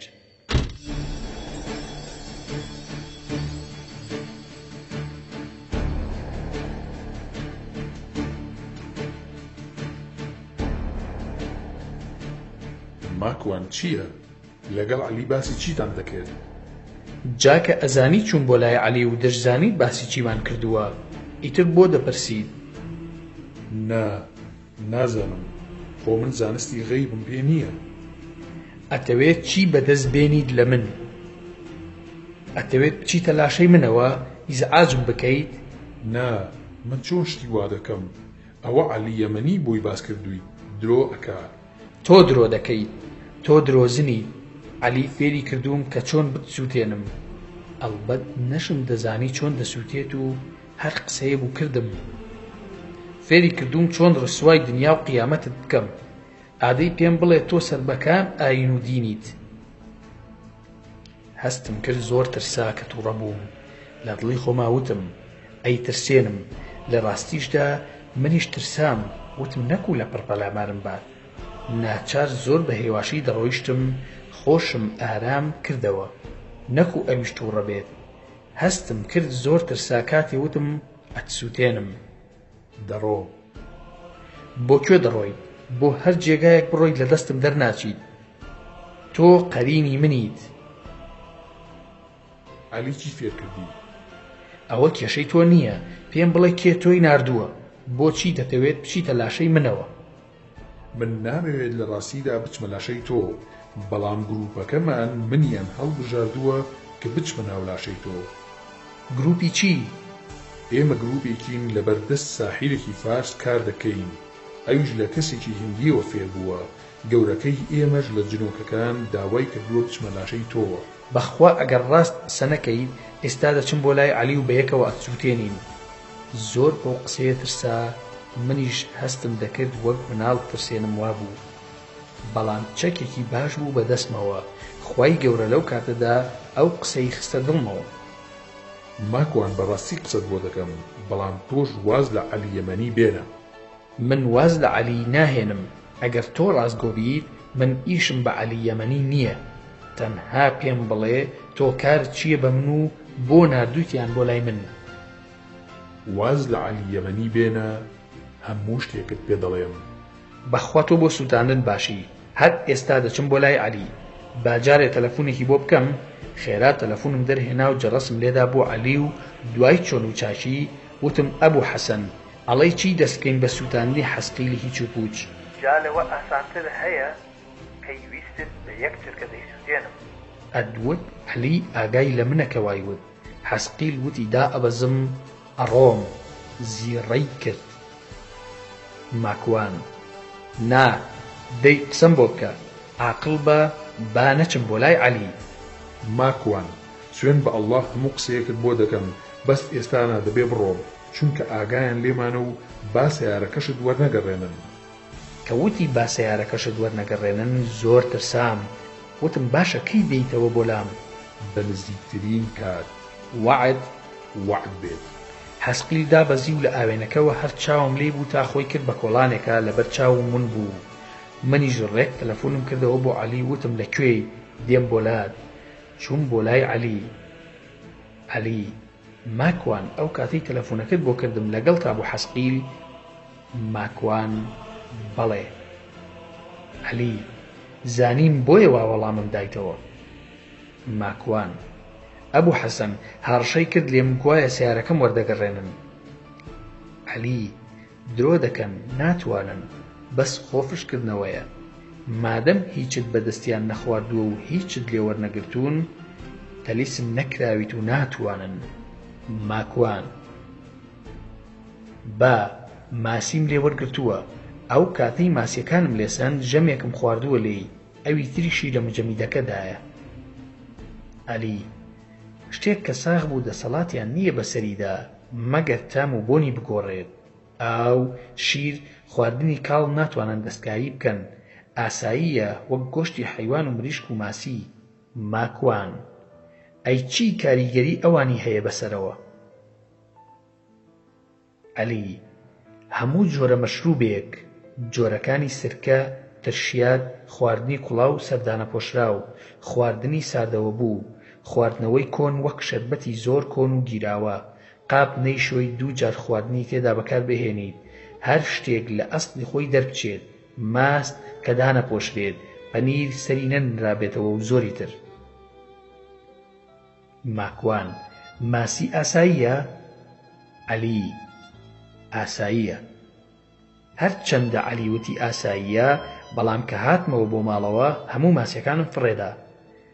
عەلی بۆ زانیاریت ئەبوو ئانا ئەوانە زۆر ترسنۆکن، هەمیشە ئەوان لە مرۆڤ دەترسن و هیچ توانە و دەسەڵاتێکیان نییە بەسەر مرۆڤدا مەگەر مرۆڤەکە خۆی بواری بۆ بکاتەوە. هەر مرۆڤەکانن خۆیان وا دەکەن بچنە لاشەیان. ماکوان بەچی بواریان بۆ دەکرێتەوە؟ عەلی بە هەڵواسینی ڕەسمی ڕوود لە ماڵدا، واتە پیا و ژنی نامەحرەم، گوێگرتن لە گۆرانی و مۆسیقای زۆر، نەکردنی نوێژ و زیکری خوای پەروەردگار، خۆدانەپۆشین، ترسان لە جنۆکە و باوێشکدان و دەستنەگرتن بەدەمەوە، لە هەمان کاتدا نەوتنی ئەعوذ بالله من الشەیطان الرەجیم، پژمین و نەوتنی ئەلحەمدولله، سەیرکردنی فیلمی ڕوود، خۆڕوودکردنەوە بۆ پیاوان و ژنان و چوونە تەوالێت و شت خواردن و خواردنەوە لە تەوالێتدا، ناشکوریکردن و سپاسگوزاری نەکەیت لەسەر نان خواردن، لەسەر نان خواردن بیسمیلا نەکەیت، جنێودان بە دایک و باوک، شەڕەجنێوی نێوان خەڵکی بە دایک و خوشکی یەکتر، گاڵتە و گەپی زۆر، هەروەها زۆر شتی دیکە. ماکوان: جا عەلی گیان بە حسابی تۆ بێجنۆکە لە لاشەی ئەو خەڵکەدا دووگۆڵی دەکات، کێ هەیە لەمانە بە دوور بێ، یەک دوانێک لەو سیفەتانەی تیانە بێ، ئاخر با تۆزێ واقعی بین. خۆ من زۆربەی ئەوانم تێدا نییە کەچی هاتوو بۆ لای منیش. عەلی: بە پێکەنینەوە، مانای وان نییە هەر کەسێک ئەو کاری کرد ئیتر یەکسەر بچنە لاشەی، واتە بەردەوامی لەسەر ئەو کارە خراپانەی کە باسمان کرد دەستنیشانی ئەو قەرین و شەیتانانەی کە ئامادەن بۆ ئەو کارە. خۆمەرج نییە هەموو جنۆکە و شەیتانێک بچنە ناو لاشەی خەڵکی. چوونە ناو لاشەی خەڵکی بۆ جنۆکە و شەیتان کارێکی هەروە ئاسان نییە، بگرە قورسترین کارە و زۆر پێیان ناخۆشە، چونکە زۆر ئازاری ئەوانیش دەدات، بەڵام یەک جار چوونە ناو لاشەی کەسێک ئیتر هاتون و چوون ئاسان دەبێت. ماکوان: باشە گریمان وا هاتە لاشەی منەوە، ئەی ئەگەر ئەو تەحەکوم بکات و من بۆ خۆی مسەخەر بکات، ئەی قەزا و قەدەری خوای گەورە چی بەسەر دێت؟ یاخود من تاوانم نییە لەو حاڵەتەدا، ئەگەر کاری خراپەش بکەم لە دەسەڵاتی مندا نییە وایە؟ یان با بڵێین ئەگەر جنۆکە لە لاشەی مندا بێت، لە ڕووی شەرعیەوە من هەرچی بکەم ئەحکامی لەسەر مندا نامەزرێت، من بڵێم چی خۆ من نەم کردووە، جنۆکەکان کردویانە. بۆ نمونە ئەگەر سیارەکەم بفرۆشم ئەو فرۆشنە باتڵە؟ خوای گەورە لە سوورەتی ئەلبەقەرە ئایەتی 275 دا دەفەرموێ: ئەوانەی کە سوودەخۆن هەڵسوکەوتیان وەک ئەو کەسە وایە کە شەیتان دەستی لێوەشان دەبن، هەر لە دنیا سروشتی نین، لە قیامەتیشدا وەک شێت دەبن، چونکە ئەوان دەڵێن کڕین و فرۆشتن وەک سووایە، لە حاڵێکدا خوا کڕین و فرۆشی حەڵال کردووە و سووی حەرام کردووە.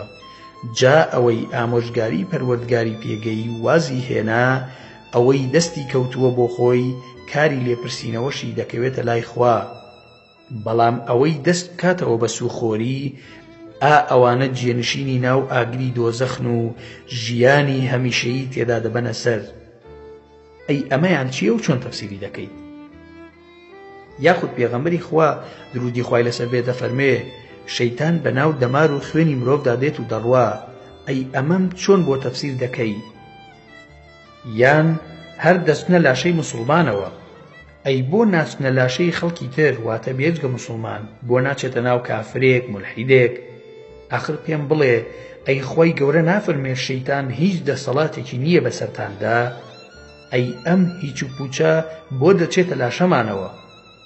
ئاەتەکە نافەرموێت کاتێ هەموو شتێ تەواو دەبێت بەهەشتیەکان دەچنە بەهەشت و دۆسەخیەکان دەخرێنە دۆزەخ، شەیتان بە فەرمانی خوا دێتە قسە و ڕوو بە پەیڕەوانی دەڵێ بەڕاستی خوا بەڵێنی ڕاست و دروستی پێ ڕاگەیاندبوون، منیش بەڵێنی درۆ و نادروستم پێدان و جا توانیم گوڵاتان بکەم، لە ڕێبازی ڕاست وێڵتان بکەم، وەنەبێ من هیچ زۆر دەسەڵاتێکم بەسەر ئێوە هەبوو بێ، جگە لەوەی بە وەسوەسە وەخەتەرە و خەیاڵ بانم کردن بۆ خوانەناسی و تاوان، ئێوەش بەدەمەوە هاتن و بە قسەتان کردم، ئیتر سەرزەنشت و لۆمەی من مەکەن، بەڵکو سەرزەنشت و لۆمەی خۆتان بکەن کە ئاوا گێلانە بێ بیرکردنەوە بە قسەتان کردم.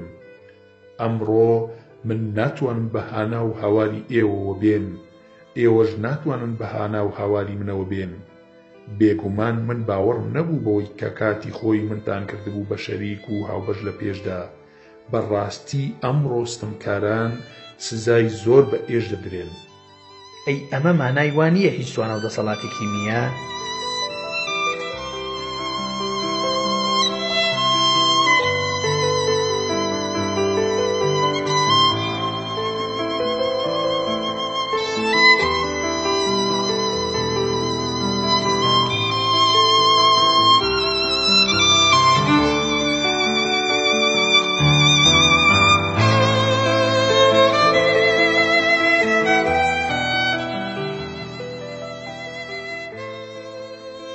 ئەوەی من دیم یەخوا کەس نەیبینێ. لە دوای ئەوەی کۆمەڵێک پرسیارم ئاراستەی عەلی کرد کە وەڵامم بداتەوە، عەلی هەوڵیدا کە وەڵامی یەک بە یەکی پرسیارەکانم بداتەوە. بەڵام دیار بوو نەیدەویست لە خۆیەوە وەڵام بداتەوە، بۆیە چووە لای کۆمپیوتەرەکەی و هەندێک کاتی بەسەر برد و منیش بە دیاریەوە دۆشداما بووم. عەلی وتی: بۆ وەڵامی پرسیارەکانت شتێکم دەست کەوتووە لە کتێبخانەکەمدا، لە کتێبێک بە ناوی عالم الجن والشياطين الدکتۆر عومەر سولەیمان ئەلئەشقەر. یەکەم، پرسیارت کرد لەوەی کە قەزا و قەدەری خۆی گەورە ڕوڵی چی دەبێت لە کاتی ژنۆکە چوونە ناو لاشەوە. لە وەڵامدا دەڵێم بە پشتیوانی خوا ئەوەی کە ڕوو ئەدات بۆ خۆی قەزا و قەدەری خۆی پەروەردگارە. قەزا واتە دروستکردن و بنیادنان، قەدەریش واتە ڕوودان. ئەو کەسەی کە دەبێتە هۆکاری ڕوودانەکە مرۆڤەکە خۆیەتی، بە هۆکاری خراپەی خۆیەتی، یاخود دووریەتی لە ئاینی خۆی گەورە، یا نەزانیەتی لە زانستی شەرعیدا، بۆیە تووشی ئەو قەدەرە دەبێت خۆی قەزای کردووە. پاشان بە هیچ شێوەیەک مرۆڤی مسلمان مسەخەر نابێ بۆ جنۆکە و شەیتان، مەگەر خۆی مەبەستی بێت و لە تاوانەوە مسەخەری بکەن بۆ خۆشیەکانی خۆی، ئاوا دەکەوێتە دەست شەیتان. دووەم، دەڵێیت من تاوانم چییە لەو حاڵەتەدا ئەگەر بێنە ناو لاشەم، ئەگەر کاری خراپەش بکەم لە دەسەڵاتی مندا نییە. لە وەڵامدا دەڵێم بە هۆکاری تاوان و خراپەکاری مرۆڤەکان خۆیانەوە ئەو کارانەیان توش دەبێ، کەواتە خۆی بەرپرسە لەو حاڵەتە مرۆڤەکە خۆی هەنگاوی هەڵهێناوەتەوە بۆ ئەوەی جنۆکە بچێتە لاشەی. ئەی بۆ ناچێتە لاشەی مسلمانی پابند بە دینی خۆی گەورە. سێیەم، دەڵێیت ئەگەر جنۆکە بێتە لاشەی منەوە ئەحکامی شەرعی لەسەر من دانامەزرێت. ئایا ئەگەر هەر شتێک بفرۆشم یاخود بۆ نمونە ژن تەلاق بدرێت یان بە پێچەوانەوە ژن داوای تەلاق بکە، ئایا وەک شێتیە قەڵەمی عەفوی بەسەردا دێت؟ لە وەڵامی ئەم پرسیارەشدا بە پشتیوانی خوا دەڵێم نەخێر، هەموو ئەحکامێکی لەسەردا دەمەزرێت، چونکە مرۆڤەکە ئەمری پێدەکەن و ئاگای لە خۆیەتی، خاوەن توانای تەواوە، بەڵام هەر هۆکارەکەی خۆیەتی وای کردووە کە کەوتۆتە ئەو بارە ناڕەحەتی و ئازارە دەرونیە ناخۆشەوە. چونکە شەیتان و جنۆکە کافرەکان بە دوو شێوە کار دەکەن، یەکەم جار بە وەسوەسە، دوایی بە مەس، واتە چوونە ناو لاشە، ئینجا بە سەرع و ئازار و نەخۆشی زۆر کە زۆر جار مرۆڤەکە بە قسەیان ناکات تووشی ئەو ناڕەحەتی دەکەن. تەنانەت هەندێک لە مسلمانان ئەم سێ قۆناغەی کاری جنۆکە و شەیتانەکان لە یەک جیا ناکەنەوە، هەمووی هەر بە وەسوەسە دەزانێت، بەڵام لە ڕاستیدا قۆناغن تا کۆتایەکەی بە کافرکردنی کۆتایی دێت یاخود دەیکەن بە ساحیر. سەرەتا بە وەسوەسە کەسەکە نوێژ ناکات، ڕۆژوو ناگرێت، قورئان ناخوێنێت، بە نیەتێکی پاک زیکر و یادی خۆی گەورە ناکات، هەموو بێشەرعیەک دەکات، ئەمە خۆی هۆکارە بۆ خراپبوون. لە کاتێکدا تووشی ناڕەحەتیەک دەبێت، سەد جنۆکەی لێکۆ دەبێتەوە و خراپی دەکەن و دەچێتە ناو لاشەی و مسەخەری دەکەن، کەواتە خۆی تاوانبارە. چوارەم، کە نمونەی ئەو ئایەتت هێنایەوە خۆی پەروەردگار دەفەرموێت ئەوانەی کە سوو دەخۆن هەڵسوکەوتیان وەک ئەو کەسە وایە کە شەیتان دەستی لێوەشان دەبن. بۆ ئەمەش ئەڵێم کەواتە وەک ئەوان وایە، نەک حاڵەتەکە لەوانیشدا بێت، چونکە بوارە دەرونیەکە قورسە و وەک نەخۆش هەژماریان دەکات. پێنجەم، پرسیارت کرد ئایا شەیتان بەناو لاشەی مرۆڤدا دەڕوات؟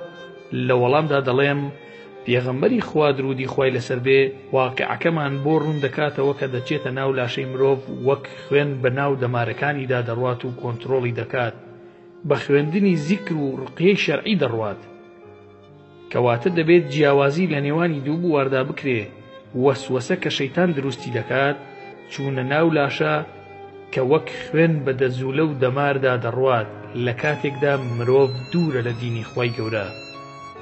شەشەم، دەڵێیت بۆ هەردەستنە ناو لاشەی موسڵمانەوە؟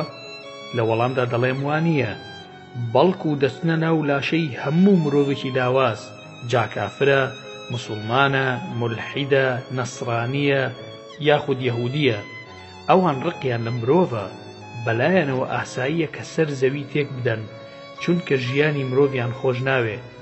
دەتوانیت تەماشای یوتیوب بکەیت بە سەدان بەرنامەی تێدایە باسی جن دەکات بە زمانەکانی جیهانی و ئاینەکانی تر کە چوونەتە ناو لاشەی مرۆڤەکانەوە و مەسڵمانیش نین. زۆرترین حاڵەتی توش بوو ئەوروپایە. حوتەم دەڵێیت ئەی باشە خۆی گەورە دەفەرمێ شەیتان هیچ دەسەڵاتێکی نییە بەسەر مرۆڤەکاندا؟ لە وەڵامی ئەوەشدا دەڵێم لە ڕاستیدا وایە هیچ دەسەڵاتێکی نییە ئەگەر مرۆڤەکە خۆی بۆی نەکاتەوە. مرۆڤەکان ئەو دەسەڵاتە ئەدەنە دەست شەیتانەکان، هەر وەک خۆت ئاەتەکەت باس کرد.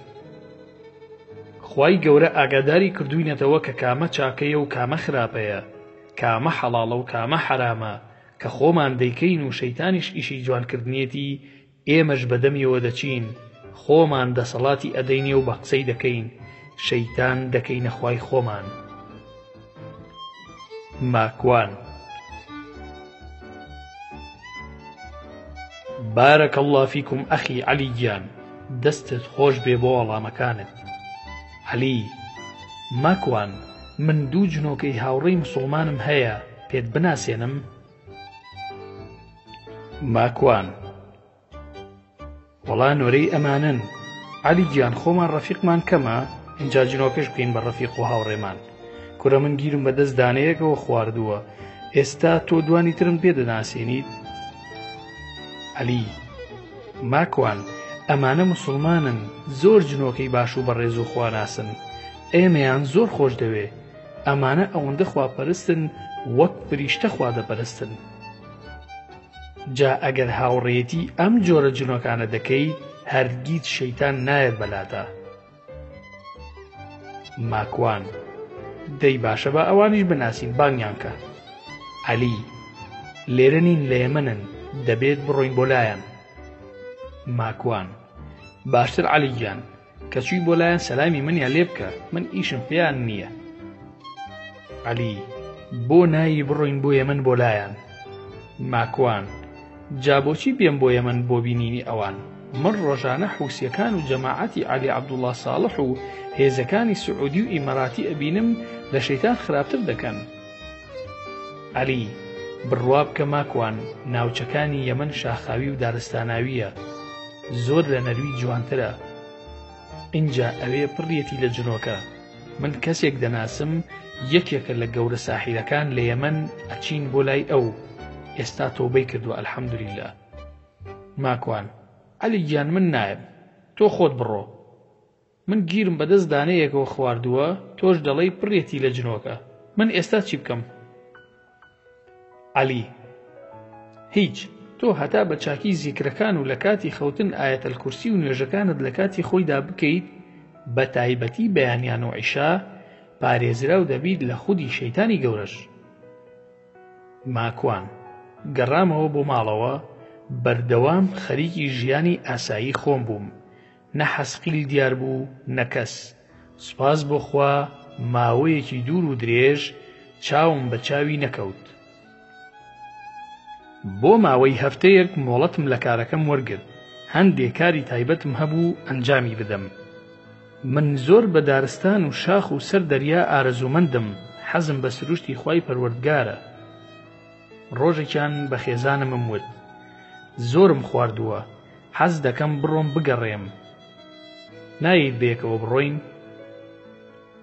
خێزانم وتی ئیشم زۆرە، بڕۆ بۆ جارێکی تر. منیش وردە وردە کەوتمە ڕێ، چوومە سەر شاخ و ناو دارستان بە پێ بگەڕێم. سوبحان الله چیم دی، هەرچی ئافرەتی جوان بوو لە ناو دارستانەکەدا بوو.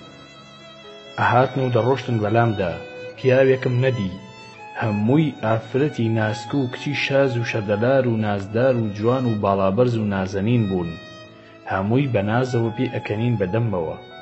ئەی خوای پەروەردگار فریام کەوی، ئەم هەموو جوانیە چییە؟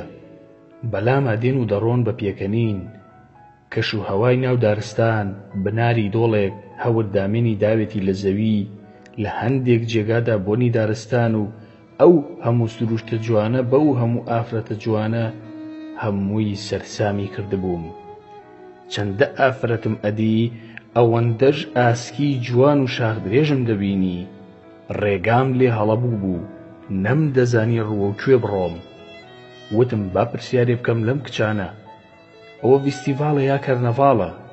چییە ئەم ناوە بۆ شێوەیە قەرەباڵغە؟ هەرچی هاوارم کرد بە نەرویجی وەڵام نەبوو. هەر نزیک دەبوومەوە لە یەکێک لەو کچانە زیاتر دوور دەکەوتنەوە. بە ئینگلیزی هاوارم کرد کەس وەڵامی نەدامەوە. ئاسکەکان ڕەوەزیان دەکرد، کچەکان بریقەیان دەهات، جاروبار سەگی ڕەشم دەبینی بەدەستیان. ئیتر ترسام خۆشم نەم دەزانی لەکوێدام.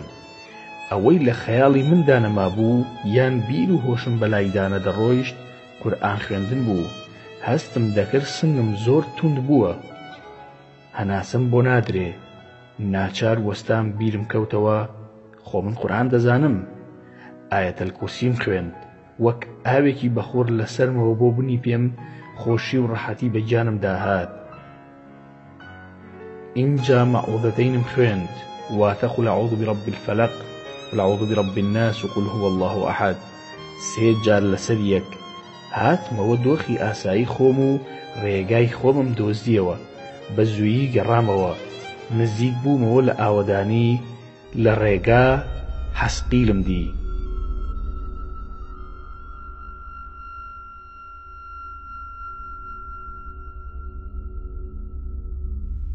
لە ڕێگا حەسقیلم دی 4 مانگ دەبوو نەمدی بوو. تەماشام کرد ئانایی کچمی بەدەستەوەیە. سەسیل و کەرامات و دوو پەرتووکی نوێ. لە گەشتەکەم گەڕامەوە ئانایی کچم بەدەست حەسقیلەوە بینی. بەپەلە ڕام کرد. ڕاکردنێک ئەوەندە خێرا ڕام کرد هەرچی مووی گیانم بوو بەرز بووبەوە. ئەوەندە بە تووڕەی ڕام کرد وتم هەردەی خنچێنم. کە نزیک بوومەوە ئەویش ڕای کرد و نەما. خێرا تەلەفۆنم کرد بۆ ماڵەوە. بە خێزانم وت هیچمان پێویست نییە، هیچ خۆم تێک نەدا. هەستم کرد خێزانم زۆر ئاساییە. خێزانم وتی نەخێر. ماکوان ئەی ئانا چیەکە؟ خێزانم یاریەکە. ماکوان ئادەی بم دەرێ با قسەی لەگەڵ بکەم. وتم ئانا گیان هیچت ناوێ بۆت کڕم بۆ ئەوەی دڵنیابم ئەوەی کە دیم ڕاست نەبوو. ئانا بابە وەڵا بۆیەیەکی نینۆکم ئەوێ، کێکم دەوێ، دۆندرمەم دەوێ، مەساسەم دەوێ، میزەڵانیشم دەوێ. 3-4 شتی تریشی داوا کرد بە نەرویجی کە من ناوەکانی نازانم بە کوردی چییە. هەناسەیەکی خۆشیم هەڵکێشا و سوپاسی خوای پەروەردگارم کرد. لە دڵی خۆم داوتم من دەبێ پەیوەندی بکەمەوە بە عەلی یەمەنیەوە. ئەو ڕەوشەم بۆ تەفسیر بکات. هەر بەرگەی 2 جاری تری وا دەگرم. تەلەفۆنم کرد بۆ عەلی یەمەنی. چەند جار زەنگم بۆ لێدا هەڵی نەگرت. نامەیەکی بۆ ناردم نووسی بووی من لە یەمەنم. ئەوە مانگێکە هاتوومەتەوە بۆ یەمەن. بەم نزیکانە دەگەڕێمەوە. وەڵامی نامەکەم داوە بۆم نووسی ژمارەکەی یەمەنتم بدەرێ با تەلەفۆنت بۆ بکەم. وەڵامی دامەوە و نووسی من لە سعودیم 2 ڕۆژی تر دەگەڕێمەوە بۆ یەمەن. ئەو کاتە ژمارەکەت دەدەمێ. بۆم نووسی ئیشم پێتە ژمارەیەکی سعودیم بەرێ قسەت لەگەڵ بکەم. ژمارەیەکی بۆ ناردم. ژمارەکەم لێدا و دەستم کرد بە قسەکردن لەگەڵیا. ئەوەی بەسرم هاتبوو بۆم باس کرد لە ئافرەتەکان و ئاسک و هەمووی. بینینی مناڵەکەم بەدەستی جنۆکەکەوە بەڵام ڕاست نەبوو.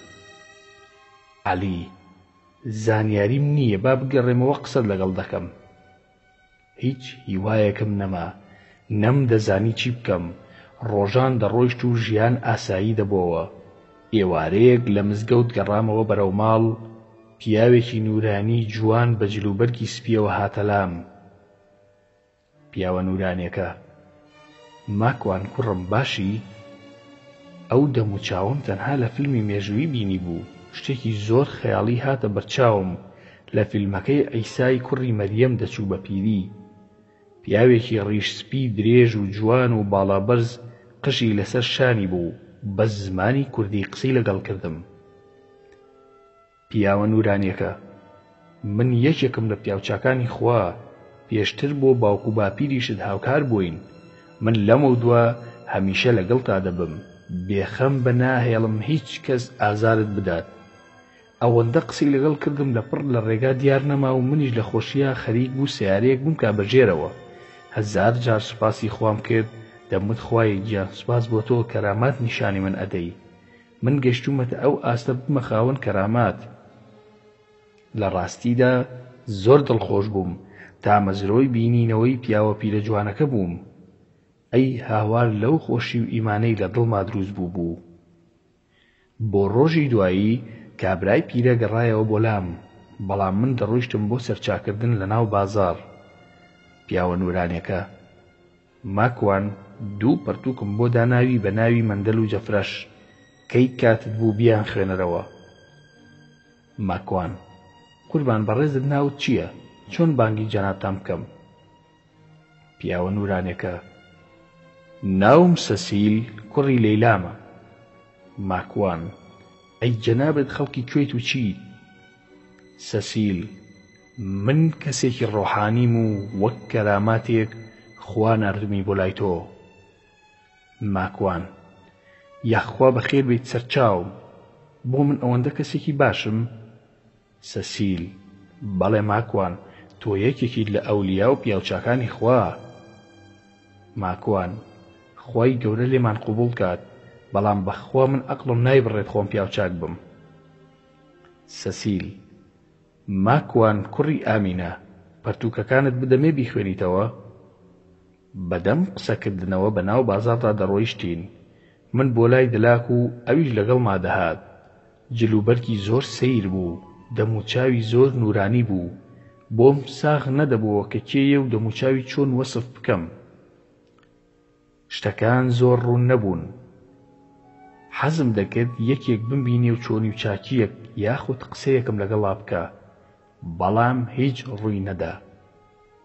ماکوان: سەسیلی بەڕێز، ئەو کتێبانە چییە؟ سەسیل: ئەوە دوو پەرتووکی کۆنی پیاوچاکانن بە ناوی مەندەل و جەفرەش. پارێزەرت دەبێ لە هەموو خراپەیەک و دەتوانیت زۆر لە نهێنی ناو ڕۆحانی بزانی. ئەو کاتێک کە ئەیخوێنیتەوە و فێری بوویت و ناوەڕۆکی ئەم پەرتووکانت زانی، بەدەیان خزمەتکار لەگەڵت دەبن لە ڕۆحانی و خزمەتت دەکەن.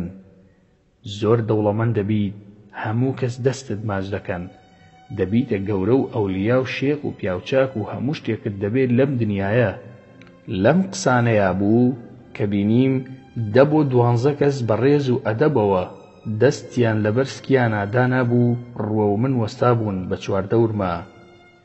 وتی: ئەوە خزمەتکاری تۆن، لەگەڵ تا دەبن، بەڵام بە مەرجێک ئەو کتێبانە بخوێنیتەوە، خۆشم دەبمە مامۆستات.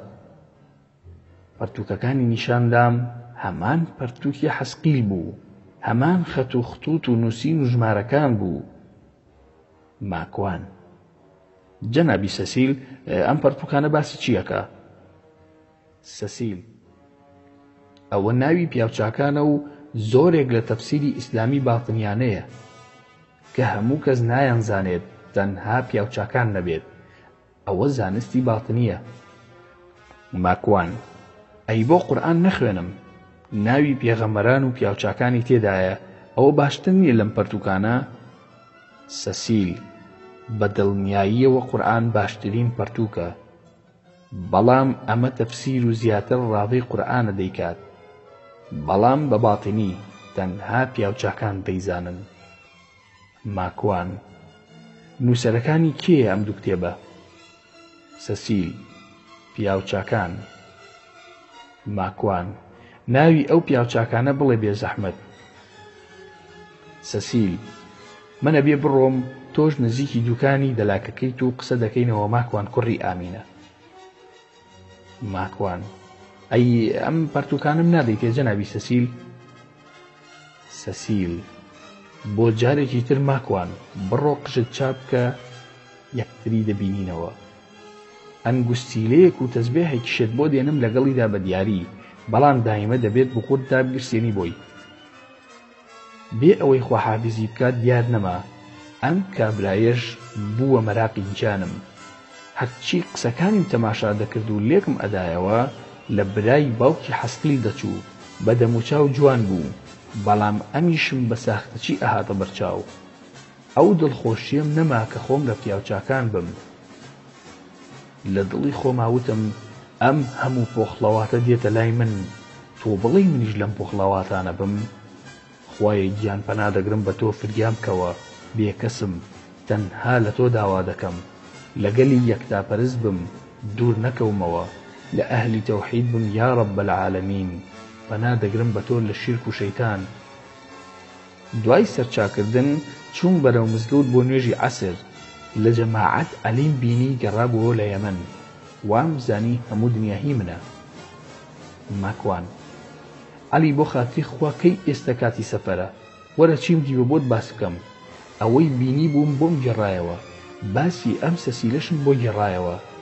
عەلی یەکسەر بە پێکەنینەوە وتی: ئەوە شەیتانە، شەیتانی گەورەیە، ئاگات لە خۆت بێ، نە پیاوچاکە و نەتە ڕەماش. هەڵبەت ئەو وتی نە بەتیخە. هەر کەسێک ناوی دایکی هێنا لە جیاتی ناوی باوکی، ئەوە ساحیر و شەیتانە و جنۆکەیە یا کاهین و مەشعوذە. چونکە ساحیرەکان و جنۆکەکان هەموو ناوی دایک بەکاردەهێنن لە جیاتی باوک، هەمیشە لە ناوی دایک دەپرسن نەک باوک، بە ناوی دایکەوە خەڵکیش بانگ دەکەن. عەلی: ئەبوو ئانا، قسەم لەگەڵ جنۆکەکانی هاوڕێم کرد لە یەمەن، باسی تۆم بۆ کردن، سەلامیان لێ دەکردی، بەم نزیکانەش دێن بۆ لامان.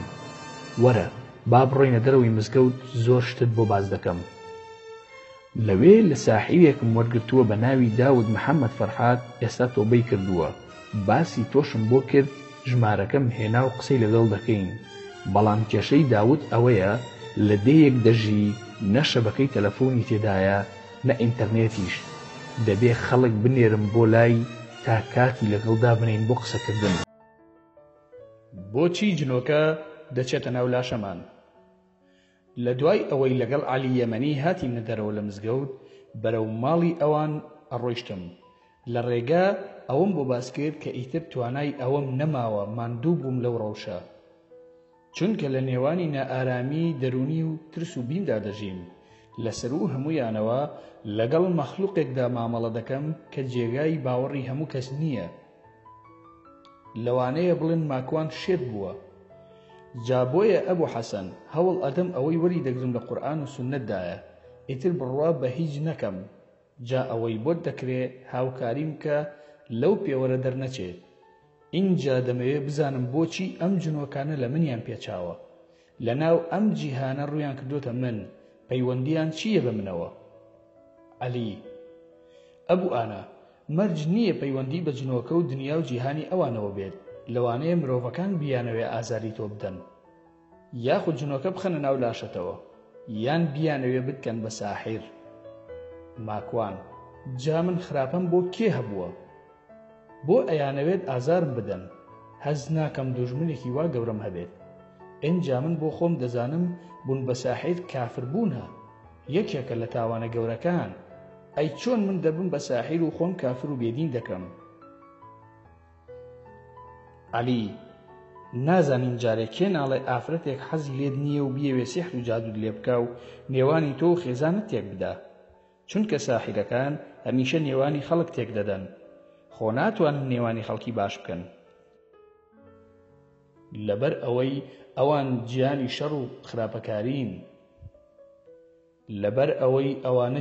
شەڕ و خراپەکارین. خوای پەروەردگار لە ئاەتی 102 سوورەتی ئەلبەقەرە باسی دەکات کە کاری یەکەمی ساحیرەکان جیاکردنەوەی ژن و مێردە لە یەکتری، وەک دەوترێت ڕەشکردنە لە بەرچاوی یەکتری. مانای ئاەتەکە دەفەرمێ هەندێ لەو جوولەکانە شوێنی ئەوە کەوتن کە شەیتانەکان دەیان خوێندنەوە دەربارەی دەسەڵات و حکومەتی سولەیمان.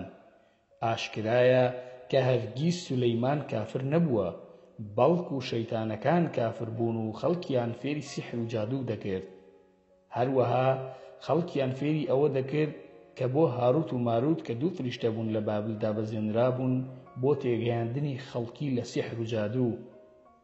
ئەوانیش کەسیان فێری هیچ شتێ نەدەکرد تا پێیان نەوتایە ئەم کارەی ئێمە بۆ تاقیکردنەوەیە و خۆت کافر مەکە کەچی هەندێکیان هەر کۆڵیان نەدا و لەو فریشتانە وەشتی وا فێر دەبوون کە ژن و مێردی پێ لە یەک جودا بکەن هەرچەندە ئەو جادوگەرانە ناتوانن هیچ زەرەرێ بە کەس بگەێنن مەگەر ویستی خۆی لەسەر بێ ئەو خەڵکە سەرگەردانە هەمیشە فێری شتێک دەبن کە زیانیان لێدەدا و سوودی نییە بۆیان بێگومان دەشزانن ئەوەی کاڵای وا بکڕێ و شتی وا فێر ببێ لەو دنیا هیچ بەهرەیەکی دەست ناکەوێ بەڕاستی ئەو شتەی ئەوان خۆیان پێفرۆشتووە و کەوتونەتە داویەوە شتێکی زۆر ناپەسەندە ئەگەر بزانن و تێبگەن یان کەسێک بێدینە و ڕقی لێتە و دەیەوێت ئازارت بدە یاخود کاریگەریت هەیە لەسەر خەڵکی ئەیانەوێت ئەو کاریگەریە نەهێڵن یان دەستگایەکی مخابەراتیە شتی تریش زۆرە ماکوان ئەبوو حەسەن هێواش تێمگەیەنە شتەکەم لەسەر قورس مەکە قسەکانت زۆر گەورە بوون بە جوانی با تێبگەم مەبەستەکەت ڕوون نییە لام عەلی ئەو حاڵەتانەی کە تۆ باسی دەکەیت و بەسەرت هاتووە بۆ تشی دەکەمەوە حەسقیل کە سەرەتا خۆی نیشان داویت ئەوە دڵنیا بە پێشتر کاری لەسەر کردوویت بۆ ئەوەی بچێتە ناو لاشت کە نەیتوانیوە ناچار بۆ خۆی ئاشکرا بکات و هەڵت بخڵەتێنێ و لە ڕێگایەکی ترەوە بچێتە ناو لاشت کاتێک کە ئەوەشی بۆ نەکراوە شەیتان خۆی هاتووە بۆلات ماکوان بۆچی ناتوانێت بچێتە ناو لاشەمەوە ئەوەندە قورسە چوونە ناو لاشەی من ئەی ئەو شتانی تر کە دیومەچی بوون لە ئافرەت و ئاسک و سەگ و هەمووی عەلی بە دڵنیاییەوە قورسە تۆ لە دوای نوێژ زیکرەکان و ویردەکان دەخوێنیت ئەوە قەڵایەکی زۆر گەورەیە ڕۆژی 5 جار ئایەتەل کورسی دەخوێنیت بەلایەنی کەمەوە بێجگە ئەوەش سەرباری هەمووی کەسێکی ئیماندار و خواناسیت نوێژەکانت دەکەیت و ڕۆژوو هەموو فەرزەکان جێبەجێ دەکەیت حەجت کردووە خۆت لە حەرام دەپارێزی ئەوە هەمووی قەڵغانن و پەرژینن بۆ پاراستنی تۆ لە خراپەکاران و شەیتانەکان ئیتر شەیتان و جنۆکە تەنها ئەتوانن وەسوسەت بۆ دروست بکەن بەڵام ناتوانن بێنە ناو لاشت سەبارەت بەوەی کە ئافرەتەکانت دیوە ئەوە هەمووی شەیتان بوون بە ئافرەت و کچ و سەگ و ئاسکەوە هەموو هەڵخەڵەتانی خەڵکی ئیمان لاوازە بۆ سەرسامکردن و چوونە ناو ئەو جێگایانە ئەمەشت زیاتر بۆ شیکار دەکەم قسەکەم پێ بڕی و ئەم پرسیارم کرد ماکوان ئەی ئازاری ماڵ و منداڵەکانم نادەن بە هۆکاری ئەوەی ناتوانن لە من نزیک ببنەوە عەلی ئەشێت ئازاریان بدەن بەڵام بە مەرجێک ماڵ و مناڵەکەت دوور لە خوا بن یان بە گوێرەی پێویست بابەت نەبن بە ئاینەوە و مولتەزیم نەبن خۆیان بواری ئەوە بکەنەوە بۆ شەیتان و جنۆکەکان بەڵام ئەگەر خواناز بوون هەر وەک هەر موسڵمانێکی ئاسایی ناتوانن نزیکیان ببنەوە ئەگەر پەیمانت دانێ کاریان لەگەڵ بکەیت و شتت لێوەرگرتن نزیکیان بوویتەوە کارت پێکردن و کاریان پێکردی ئەوە ئەگەر خۆشت نەکوژن ماڵ و منداڵت لەناو دەبەن چونکە خۆت ڕێگەت بۆ کردوونەتەوە ماکوان پەنا دەگرم بەخوا لەم جۆرە کارانە خوای پەروەردگار بمان پارێزێ ئەی ئەو شتانەی باست کرد لەسەر ئاسک و سەگ و ئافرەتەکان چییە و حەسقیل لە دوورەوە بە منداڵەکەی خۆمەوە خۆی نیشاندام عەلی شتێکی هەروە ئاسان نییە جیهانی شەڕ و توشمان بووە دەبێت خۆمان بپارێزین چونکە ئەوان دوژمنایەتێکی کۆنیان هەیە لەگەڵماندا و تۆڵەمان لێ دەکەنەوە دنیای ئەوان بۆ ئەوە دروست بووە کە لەگەڵ ئێمە شەڕ بکەن پاش ئەوەی کە تۆ بینیوتە زۆرێکی تر لە واقعی خەڵکی تردا ڕووی داوە بۆ نمونە هەمان کردار لە منداڵیدا لەگەڵ ساحیری گەورەی یەمەنی داود محەممەد فەرحاد ڕووی داوە کە ئێستاش لە ژیاندایە و تۆبەی کردووە لە مێژووشدا حەسەنی کوڕی سەباح و ئیبن عەتاش کە دروستکەری باتنن لە شیعەی فاتمەیەکانن ئەوان گواستیانەوە بۆ واقعی سەرزەوی و لە جنۆکە و شەیتانەکانەوە وەریاگرتووە باخیان دروست دەکرد ئافرەتیان تێدەکرد و خەڵکیان بەهۆی حەشیشەوە مەست و خومار دەکرد بۆ یەکەم جار گوڵی خاشخاش شیعەی فاتمی یان ئیسماعیلی یان شیعەی حیشاشی پێدەڵێن دۆزیانەوە لە ڕاستیدا جنۆکەکان دۆزیانەوە ئیمامی غەزالی لە پەرتووکی فەضائح الباطینیە باسی لێوە کردووە کە بەکاری بهێنن بۆ خمارکردن و سەرخۆشکردنی خەڵکی بۆ ئەوەی هەرچی کاری پیاوکوشتن و تیرۆرە بیکەن و بە زوویی بگەڕێنەوە بۆ ئەو باخە چونکە حەشیشەیان لێبڕاوە نەیان دەتوانی لەو باخە دوور بکەونەوە کە بچنە هەر جێگایەک بە زوویی بگەڕێنەوە. پڕیان کردبوو لە ئافرەتی جوان، هیچ شیعەیەکی باتینی نەی دەتوانی لەو گروپە جیابێتەوە، یان خۆی دەکوشت یان دەگەڕایەوە بۆ باخەکەی حەسەنی کوڕی سەباح و ئیبن عەتاش. ئەوان ئەو باخەیان بەکارهێنا. سەرەتا بیرۆکەکەیان لە جنۆکە و شەیتانەکانەوە وەرگرتووە، بەڵام باخ و باخاتی جنۆکەکان خەیاڵیە، هیچت بۆ ناکرێت لەگەڵ ئافرەتەکان و حەیوانەکاندا. اینجا زۆر جار مەرج نییە ئافرەتی جوان نیشان بدەن. زۆر جار لە کۆندا کە ئەهلی سەلەفی گێڕاویانەتەوە لەو بارەیەوە، جنۆکەکان خۆیان کردووە بە ئەسپی زۆر جوانی عەرەبی یاخود حوشتری بەناوبانگ، یان جۆرە حەیوانێکی جوانی تری وەک ئەو ئاسکانەی تۆ بینیوتە، یا بۆ خەڵکی تر خواردن و خواردنەوە نیشان دەدەن. ئەوەی کە تۆ و خەڵکی تریش زۆر بینیوتانە کردەوەی شەیتانە و بۆ هەڵخەڵەتاندنتانە. ماکوان ئەمانەی باست کرد بنەڕەتێکی هەیە لە قورئان و سونەتدا، جاران خۆیان کردووە بە ئەسب، ئێستا ناتوانن خۆیان بکەن بە سەیارە و تەیارە و شتی تر وەک ئامێری سەرنجڕاکێش. عەلی لە قورئان و سونەتدا باس کراوە بە دڵنیاییەوە، بۆ نمونە ئەوەی کە دەڵێ ناتوانن خۆیان بکەن بە ئامێر و کەرەستە، ئەوە مستەحیلە و ئاستەمە، نابێت و ناتوانن چونکە هیچ دەقێکی لەسەر نەهاتووە. بەڵام بۆ ئەوەی بچنە سەر شێوەی ئاژەڵ و مرۆڤ بە دڵنیاییەوە دەتوانن یا لە ڕێگای پەیکەرێکەوە یاخود دارێکەوە یا ڕەسمێکەوە دەنگ دەربکەن. ئەمانە لە قورئان و سونەتدا بوونی هەیە. بەڵگەی یەکەم لە قورئاندا ئایەتی 48 سوورەتی ئەنفالە، واتاکەشی ئەمەیە کاتێکی شەیتان بە وەسوەسە و خەیاڵ هەموو کردەوە ناپەسەند و ناڕەواکانی بۆ ڕازاندنەوە، وتی ئەمڕۆ هیچ کەس دەرەقەتی ئێوە نایەت و دڵنیابن منیش پشت و پەنام بۆ ئێوە. جا کاتێک ئەو دوو لەشکرە یەکتریان بینی، دەست بەجێ شەیتان پاشە و پاش گەڕایەوە وتی بەڕاستی من بەریم لە ئێوە، چونکە بەڕاستی ئەوەی من دەیبینم ئێوە نایبینن. دیارە کە شەیتان بینیوێتی چۆن فریشتە دەستە دەستەدا دەبەزن بۆ یارمەتیدانی ئیمانداران، بۆیە لە ترساوتی بێگومان من لە خوا دەترسم، خوار زۆر سەخت و بەزەبرە لە تۆڵەدا. پاشان فەرموودە بە ناوبانگەکەی ئەبوو هورەیرە کە شەیتان دەگرێت و لە کۆتاییدا فێری ئایەتەل کورسی دەکات. هەروەها بەڵگە لەسەر ئەوەی خۆیان دەکەن بە ئاژەڵ لە قورئان و سونەتدا هەیە. لەپڕ تەلەفۆنەکەی من لێیدا.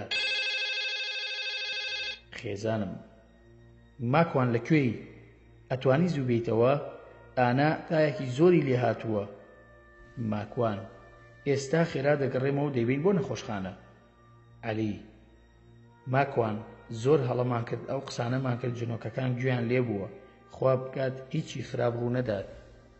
نەدەبوو بەو شێوەیە قسە بکەین، دەبوو هەندێ ڕێڕەوی تایبەتیم بگرتایەتە بەر لە زیکر و وردەکان. لەبیرم چووە نەمزانی چیمان وتووە، دڵنیا بە ئاگایان لێمان بووە کە عەلی وای وت ئیتر من شێت بووم بە پەلە گەڕامەوە بۆ ماڵەوە. عەلیش لەگەڵما هات.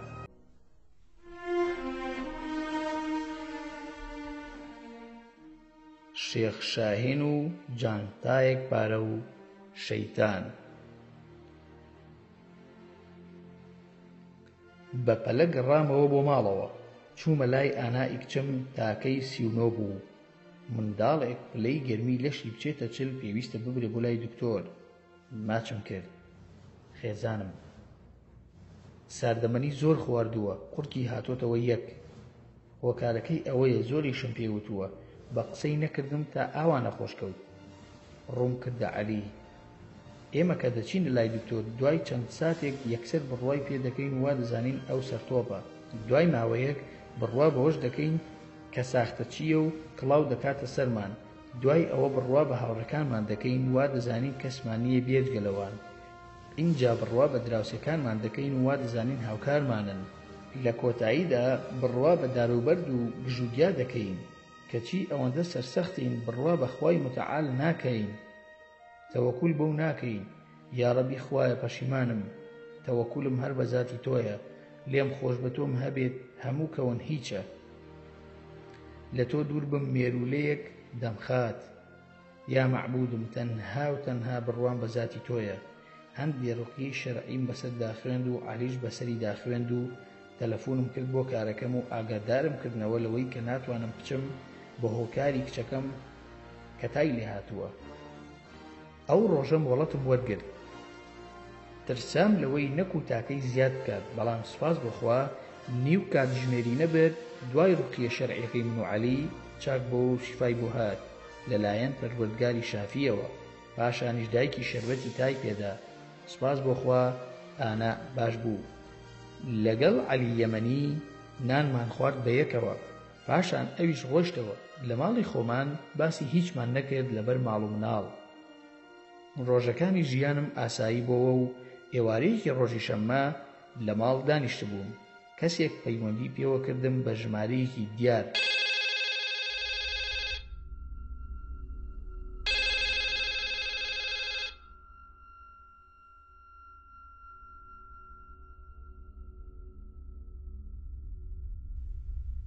بە ناوی شێخ شاهین دوای سڵاوکردن داوای ئەوەی کرد کە دەیەوێ بمبینێ ماکوان سەبارەت بە چییە بینینەکەمان کێشەیەکم لەگەڵ برادەرێکدا هەیە هاتووین بۆمان چارەسەر بکەی ماکوان تەشریف بێنن بۆ ماڵەوە لە خزمەتتاندا دەبم مەمنون دەبین ئەگەر بیت بۆ قاوەخانەیەک لە بازاڕ لەوێ دانیشتووین بەڵێ باشە بە خۆشحاڵیەوە لە خزمەتتاندام دوای ئەوەی گەیشتمە قاوەخانەکە نەمدەزانی شێخ شاهین کێیە تەلەفۆنم بۆ کرد وتم لە گوێدای جەنابەت با بێمە خزمەتتان هات بەدەمەوە چیم بینی خوایە پیاوێکی زل لە دەبابە دەچوو ڕیش و سمێڵی پاک تاشی بوو مستیلەیەکی زلی نقێمی مارۆنی لە دەستدا بوو بەرەو ڕوون هات لە دەینەسوور و مانوت و شتی وا دەچوو ئەوەندە زل بوو خەریب و ڕاکەم بە پەلەوەک ئیحترام هات بۆ لام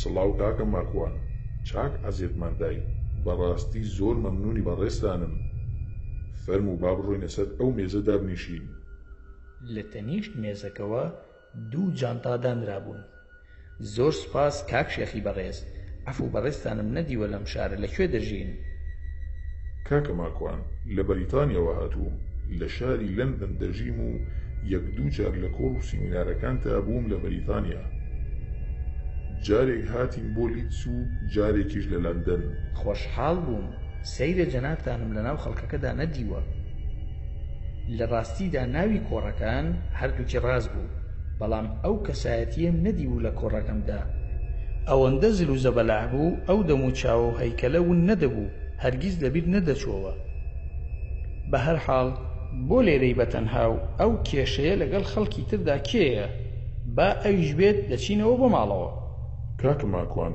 زۆر سوپاسی لوتفت دەکەم کێشەکەم لەگەڵ تۆدایە من بۆ قوربان خۆخوا نەخواستە پارەیەک یا حەقێکت ئەگەر لامە بدەمەوە خەیاڵم بۆ لای پاڵتاک دەچوو وتم بڵێ لە پاڵتاکدا ژووری هەبوو بێت و دڵم عاجز کرد بێت بە قسە ئێستا هاتووە تۆڵە بکاتەوە پێش ئەوەی قسە بکات دەستم دایە پەرداخە ئاوەکە و بە هێواشی بردم بۆ دەم و وتم نەوەکو پەلامارم بدات لەژێر دەستی دەرناچم با هیچ نەبێت ئەو پەرداخە لەسەریا بشکێنم کاکە ماکوان جەنابەت پیاوێکی خۆشەویست و عاقڵ و لەناو خەڵکدا زۆر ناسراوی ئێمە گروپی چاوی ئازادین چەند جار هەوڵمان داوە جەنابەت ببیتە ئەندام لامان بەڵام دەرفەت نەڕەخساوە یاخود نەدویستوە بێتە لامان لە کاتێکدا هەمووی پیاوی چاک و خواناسە لە لامان و خەڵکی خۆت ئاسایە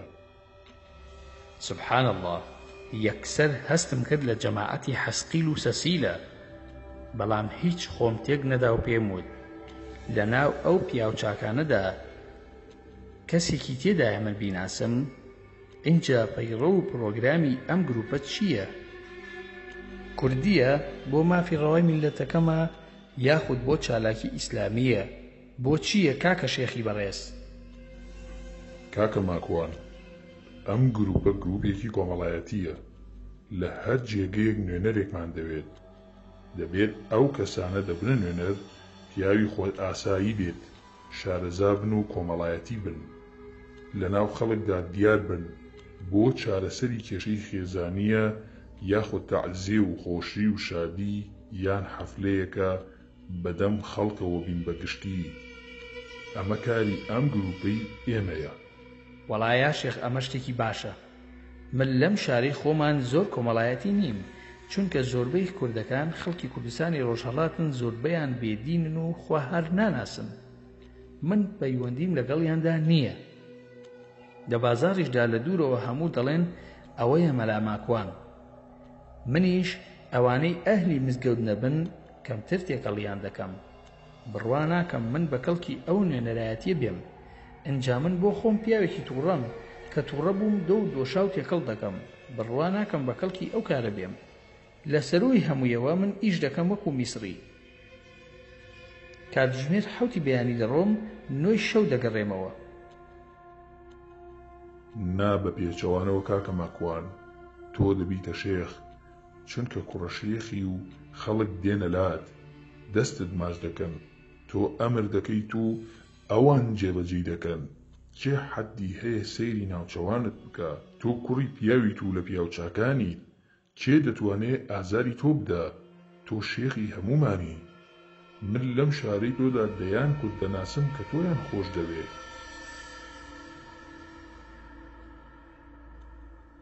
کاکە وەڵڵاهی تۆ هەڵەتێک گەیشتووی.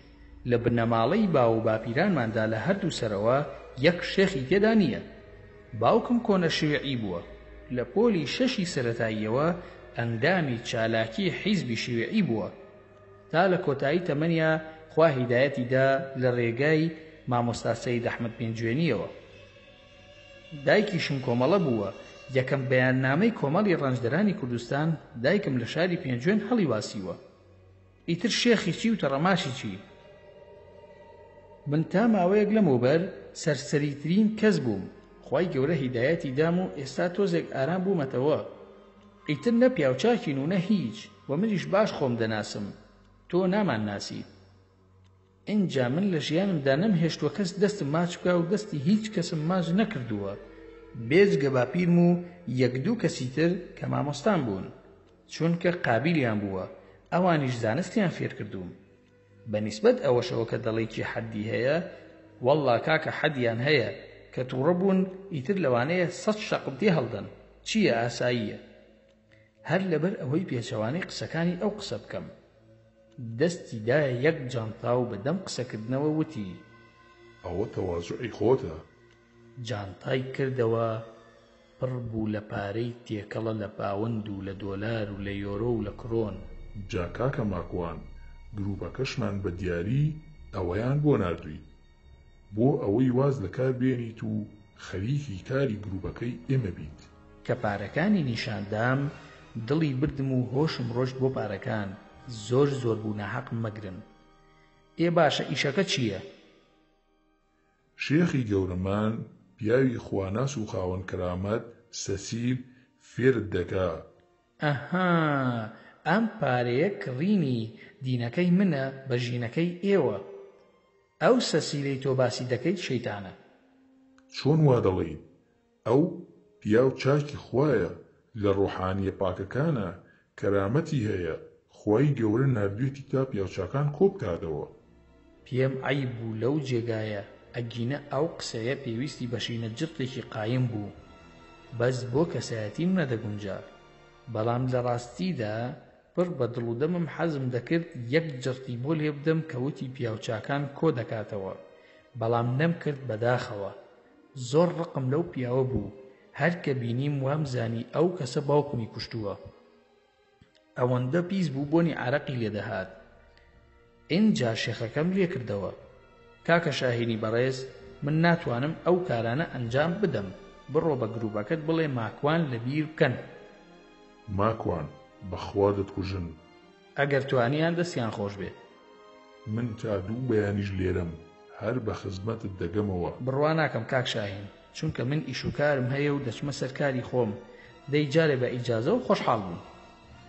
لە قاوەخانەکە هاتمە دەرێ لە نزیک ئەو بازاڕەدا خۆم قایم کرد و چوومە ناو سیارەی هاوڕێیەکەم. بە هاوڕێکەم وت بڕۆ وێنەی زلترین و ناشرینترین پیاوم بۆ بگرە لەو قاوەخانەیەدا. ناردم کەمێکی پێچوو هاتەوە. تەماشا دەکەم ڕەنگی زەرد بووە. ماکوان: ئەوە چییە بۆ مردوویت؟ هاوڕێکەم: کاکە پێی زانیم خەریک بوو بمکوژێ. ماکوان: باشە سەرکەوە با بڕۆین. بە دەنگی بەرز ئایەتەل کورسیم خوێند. هاوڕێکەم: چی دەکەی ماکوان، خۆت ئەتەقێنیتەوە؟ ماکوان: ناجنۆکە بە شوێنمانەوەیە، با خۆمانیان لێ بزر بکەین و شوێن ئەو پیاوەز لە بکەوین. هاوڕێکەم: ئەو شتەز لە کێیە؟ ماکوان: ئەوە مدیری مخابەراتی کۆنی عێراقیە کیمیایی کردووە بەسەر هەڵەبجەدا، وەک عەلی حەسەن مەجید وایە تاوانبارە. پارتی ناردوومی بۆ ئەوەی تاقیباتی بکەین. هاوڕێکەم پارتی بوو کە وام وت ئیتر جوڵا لەبەر خاتری پارتی. هاوڕێکەم: سەگی سەگبابی وا چی لێ بکەین، بیکوژین بۆ ڕێگای بارزانی؟ ماکوان: نا، دەیکوژین لە ڕێی خوا، گۆشتەکەی تەوزیع دەکەین. هاوڕێکەم: ڕادەبێری ماکوان؟ وەڵامم نەدایەوە و دوای شێخ شاهین کەوتین.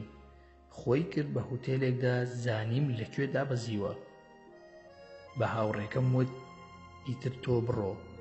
گەڕامەوە بۆ ماڵەوە. لە دوورەوە بینیم لە ژێر پردەکەی نزیک ماڵی خۆمان سەسیل دانیشت بوو. چوومە لای و دەستمان کرد بە قسەکردن. چۆنێتی ڕێنماییکردنم بۆ ئەوەی ببمە شێخ و خاوەن کەرامات. وردە وردە هاتم ڕووە و لای پردەکەی ماڵی خۆمان. بێزار بووم لەو ڕەوشە. سەسیلم بینی دانیشت بوو لە ژێر پردەکە و چاوەڕێی منی دەکرد بگەمە لای. کە گەشتمە لای نەسڵاوم لێ کرد و نە هیچ، هەر وەک ئەوەی نەمدی بێ. تا گەشتمە لای زەردەخەنەی لەسەر لێو بوو کە جێم هێشت، هیچ قسەی نەکرد. پردەکەم جێ هێشت و هیچم لەگەڵ نەوت. لە پێشمەوە پەیا بوو: شێخ ماکوان باشی، بۆ قسەمان لەگەڵ ناکەی؟ ئەی پیاو چاک، نازانم پیاوی یا ژنی، یاخود جنۆکەی شەیتانی. هەرچیت بۆ سەلام ناکەی، بڵێ ئەسسەلام عەلەیکوم یا لاڵە بیت. شێخ ماکوان، ئەوە سەلامی سەر زەوی ئێوەیە، سەلامی ئاسمانی ئێمە شێوەیەکی ترە، بۆیە نەم کرد. ڕاز ناکەی، ئەوە سەلامی ئیسلام و خوای متعالە و سەلامی ئەهلی بەهەشتە. تۆ درۆ دەکەیت شەیتانی. عەلی یەمەنی فێری کردم ئەگەر بڵێم بسم الله الذي لا إله إلا هو، جنۆکە و شەیتان کوێر دەبن ناتان بینن. هەر چەندە ئەم دوعایە بۆ کاتی لەبەرکردنی جلوبەرگە، بۆ ئەوەی هیچ شەیتان و جنۆکەیەک نەتبینێت و لە ئاستدا کوێر بن. فەرموودەکەش ڕاستە. تاقیم کردەوە بە دەنگی بەرز وتم بسم الله الذي لا إله إلا هو. هەر ئەوەندە لە دەمم دەرچوو لە بەرچاومان نەما و سوپاسی خوام کرد. دیسانەوە ئایەتەل کورسی و مەعوذەتەین و سوورەتی ئیخلاس بخوێن، بە ئیسراحەت چوومەوە بۆ ماڵەوە. بەڵام جارێ شەیتانێکی مرۆڤ ماوە. هەروەها عەلی یەمەنی لە پەرتووکەکەی وەحید عەبدوسەلام بالی ئەوەی نیشاندام کە هەر دەرگا و پەنجەرەیەک ناوی خواد لێهێنا، هیچ شەیتان و جنۆکەیەک ناتوانێت بیکاتەوە. ئەوەندە بڵێ بسم الله. هاتمەوە دەرگام کردەوە و وتم بسم الله و دام خست. بە هەمان شێوە پەنجەرەکانیش کە هیچ شەیتان و جنۆکەیەک ناتوانێت بیکاتەوە. بۆ ئێوارەی یەکشەممە شاهین پەیوەندی پێوە کردم بە تەلەفۆن. کاک ماکوان، ئەتوانین یەکتر ببینین؟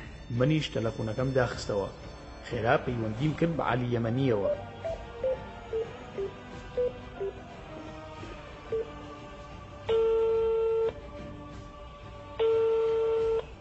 دێت لەگەڵ ما بڕۆین بۆ لای کەسێک لە تەرەفی ئەوانەوە هاتووە. کاتم نییە و سەرقاڵم بە کارێکی تایبەتەوە لە ماڵ نیم و لە شارەکەی خۆشمان نیم. هیچ هیوایەکم نەما. دیسانەوە شاهین تەلەفۆنی کردەوە.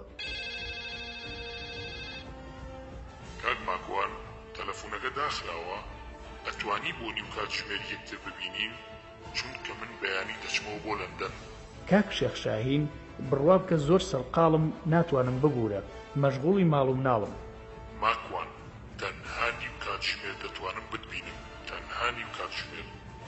شاهین بۆ ماکوان لە تۆ بووە وا باگم دەکەیت ئەمە ئەدەب و ڕێزەکەتە ئەوە تۆ خەڵکی کوێی؟ ببوورە کاک ماکوان گیان تەنها وەک خۆشەویستی بە ماکوان باگم کردی. من خەڵکی کەرکووکم و تورکمانم لە شیعەکانی گەڕەکی تسعینم. بە هەر حاڵ بەس کاک ماکوان تخوا با ڕەسمگرتن و قسە تۆمارکردنی تیانەبێ ئەوەی نێوانی من و تۆ کاری مەحرەمانەیە. ئەگەر سیقەت نییە بە من بانەیەم خۆ من داوام لێ نەکردووی تۆ هاتووی بۆ لای من زۆر مەمنونم نەبی نایم. لە ڕاستیدا من بیانوم دەگرت و بە دوای هەنجەدێکدا دەگەڕام کە نەچم بۆ لای. لە خزمەتتاندام کاک ماکوان گیان تۆ برای گەورەمانی و چاومانی.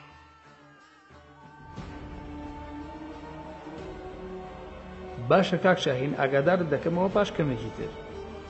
دەمویست من جێگایەک هەڵبژێرم نەک ئەو. تەلەفۆنم کرد بۆ کوڕێکی هاوڕێم داوام لێ کرد هاوکاریم بکات. ئەویش ئامادەیی نیشاندا کامەرەیەکم دایە و بردم بۆ جێگایەک لە نزیک وێستگەی شەمەندە نەفەری شار. لەوێ قاوەخانەیەکی لێبوو ڕۆژانی یەکشەمە دەکرایەوە. دامان ناو بە خاوەن قاوەخانەکەم وت ئەو کورسی و مێزە بۆ من میوانێکم هەیە دەچم دەیهێنم و کەس لەو جێگایە دانەنیشێت.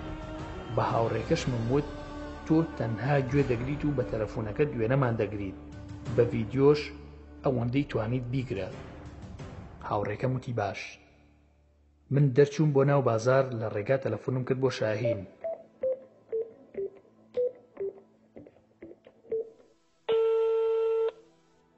کاک شاهین لەکوێی؟ دێم بە شوێن تا. کاک ماکوان جەنابت دەزانی لەکوێم لەو فندقەم کە دوێنێ بەدوامەوە بوویت لەگەڵ هاوڕێکەت. ئەوە باسی چیەکەی کاکە لەکوێی؟ بۆ تۆ چیت بەدواتەوە بم لەکوێیت با بێم وڵات؟ وەرە بۆ فندق کلاسیک لە نزیک سەنتەری شار. نەمزانی چۆن زانیوێتی بەڵام دڵنیا بووم لەوەی کە جنۆکەوشت پێیان وتووە. چووم هەڵم گرت و چوین بۆ ئەو جێگایی دەستنیشانم کردبوو. یەکسەر چوو تەوقەی کرد لەگەڵی و پێی وت برادەر کاک ماکوان دەڵێ ئیشەکەمان تەواو بۆ با بڕوات. هاوڕێکەشم یەکسەر تەماشای منی کرد وتی باشە برا من دەڕۆم. زۆر ئیحراج بووم زانیم جنۆکەکان ئاگایان لە ئێمە بووە و هەواڵیان داوەتە ئەو شاهینە سەخیفە. بە هاوڕێکەم وت پەلەمەکە ئێستا ئەتگەیەنم. وتی نا پێویست ناکا خۆم دەڕۆم دوایی قسە دەکەینەوە. بە هەر حاڵ هاوڕێکەم ڕۆشت و منیش هیچ خۆم تێک نەدا. شاهینیش هیچی نەوت لەو بارەیەوە. شاهین دەستی کرد بە قسەکردن. کاک ماکوان حەز ناکەیت ئاوا هەموو شتێک بزانی؟ نەوەڵا ئەوەندە گرنگ نییە بۆم ئەو شتانە. دەزانم ئەوە جنۆکەیە و هاوکاری دەکەن. ئەوان تۆیان مسەخەر کردووە تۆش دنیا و قیامەتت لەدەست داوە. براکەم منیش وەکو تۆ موسڵمانم بەڵام ئەوانە هاوکاریم دەکەن هەرچیم بوێت بۆم دەکەن منیش هەرچیان بوێت بۆیان دەکەم و هاوکاریان دەکەم. تۆ چیت ئەوێ لە من بۆم باس بە بە وردی بزانم دەتوانم بیکەم ئەگەر نەمتوانی نابێت گلەیی بکەیت. بە دڵنیاییەوە دەتوانی ئەگەر پێت خۆشە باسە سیریشدا بنیشێت لەگەڵماندا بەس من و تۆ دەیبینی ئاساییە.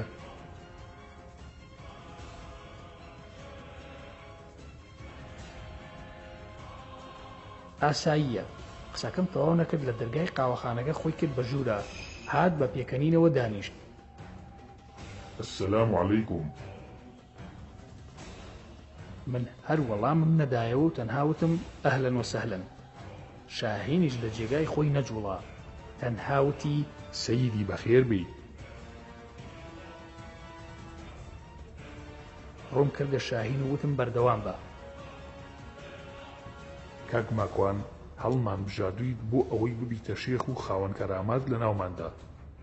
دەتکەینە گەورەی خۆمان چیت دەبێ بۆت دەکەین. من هیچ لە کەرامات و ئەوەی باسی دەکەن نازانم.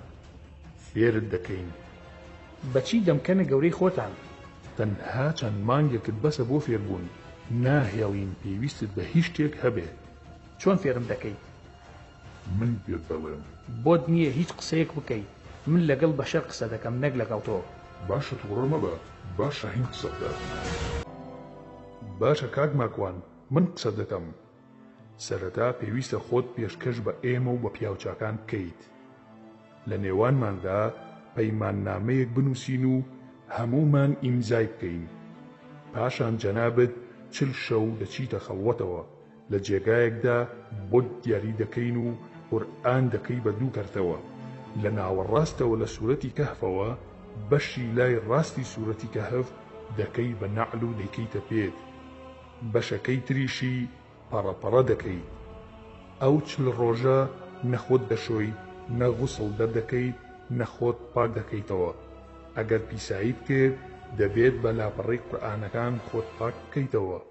ئەویش بۆ پیرۆزی تۆیە، بۆ ئەوەی بە قورئان پاک و پیست پیرۆز بکەین.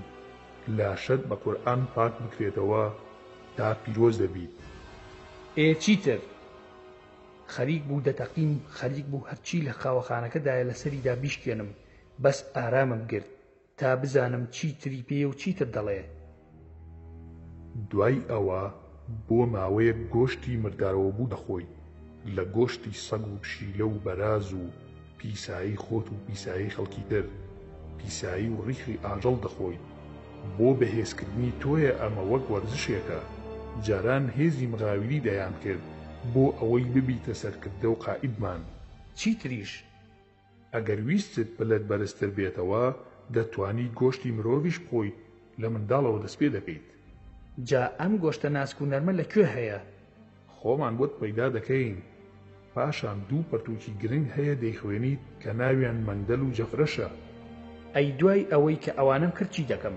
ئەبی بە شێخ و موریدت دەبێت کە لە بەرچاویان ناچەخۆ لە خۆت ئەدەی، فیشەت بە خۆتەوە دەنێی، شیش دەکەی بە خۆتە، تۆ کەراماتت دەبێت و هیچت لێ نایەت. ئەی ئەگەر شتێکم لێ هات گرنتی چییە؟ تەماشای من بکە. یەک چەقۆی دەرهێنا لە گیرفانی بەقەدەر نیو خەنجەر دەبوو، 3 جاردای لە خۆی لە بەرچاوما هیچی لێ نەهات، دەچووە ناو لاشەی وەک ئیسپەنج و دەهاتە دەرەوە. ماکوان، کاکە ئەوەی تۆ باسی دەکەی نە کەراماتە و نە هیچ، ئەوە سیحر و جادووی شەیتانە. نا کاک ماکوان، ئەوە کەراماتە. سیحریش دوو شێوەی هەیە، چاک و خراپ. لە خۆیەوە بە عەرەبی جڵفەی عێراقی قسەی دەکرد و ئەیود ئەوە قورئان و فەرموودەیە. تەبعەن هەمووی درۆ بوو. بە هەر حاڵ کاکە ئەوەی باسی دەکەیت بە من ناکرێت. باجارێ ئەم شەیتانەی تەنیشتم ڕاو بنێم، دیسانەوە دەستم کرد بە ئایەتەل کورسی خوێندن و مەعوذەتەین و سوورەتی ئیخلاص. چەند جار وتم بسم الله الذي لا إله إلا هو. اینجا چەند جارێکیش وتم لا إله إلا الله وحده لا شريك له له الملك وله الحمد يحيي ويميت وهو على كل شيء قدير. سەسیل لە تەنیشتمانەوە نەما و ڕای کرد. بە شاهینی شموت کاکی من بڕۆ تا تووشی کێشەیەک نەبووم بە تۆوە، یان ئەتکوژم ئەچمە زیندان، یان ئەمکوژی دەچیتە زیندان. دەی بڕۆرەوە بۆ مەملەکەتی خۆت، بۆ لەندەن. من ئاگام لە خۆم نییە و بە دەنگی بەرز قسە دەکەم. خاوەن قاوەخانەکە زانیوێتی کە من کێشەم هەیە لەگەڵیدا. چەقۆکەی بەدەستیەوە بینیوە و تەلەفۆنی کردووە بۆ پۆلیس. خوای گەورە کردی پۆلیس خۆی کرد بە ژوورا و هاتنە لای من. وتی پێناسەکەت و دامێ بە نەرویجی قسەم لەگەڵ کرد. پۆلیس: ئەم کەسە کێیە؟ ماکوان: نایناسم، دەڵێ لە لەندەنەوە هاتووم بە دوای کارێکەوەیە، پرسیاری لە من کرد. هەردووکمان خەڵکی عێراقین و قسە و باسمان کردووە لەو بارەیەوە. پۆلیس: هیچ کێشەیەکت نییە لەگەڵیا؟ ماکوان: نەخێر. ڕووی کردە شاهین و وتی پاسپۆرت. شاهین بە ئینگلیزی وتی من پاسپۆرتم پێ نییە. ماکوان قاچاقچی منە، ئەو منی هێناوە بۆ نەرویج و داوای پارەکەم لێ دەکات.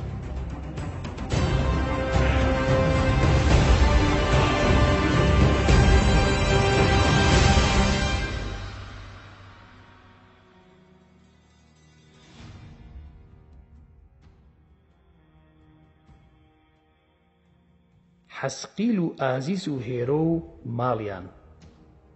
لە دوای ئەوەی شێخ شاهین منی کردە قاچاقچی لە بەردەم پۆلیسەکان، پۆلیس منیان برد بۆ فەرمانگەی پۆلیسی ئەو شارە ناوی پارێزەرەکەمیان وەرگرت و 2 کاتژمێر کردیان مەزیندان. پاشان بان کرام لەلایەن پارێزەرەکەمەوە. پۆلیس: ماکوان، ئازادی. لە زینداندا بیری ئەوەم دەکردەوە بەلای کەمەوە هەفتەیەکم پێ دەچێت. بۆ واز و ئازاد بووم، ئەوە فەزلی خوایە.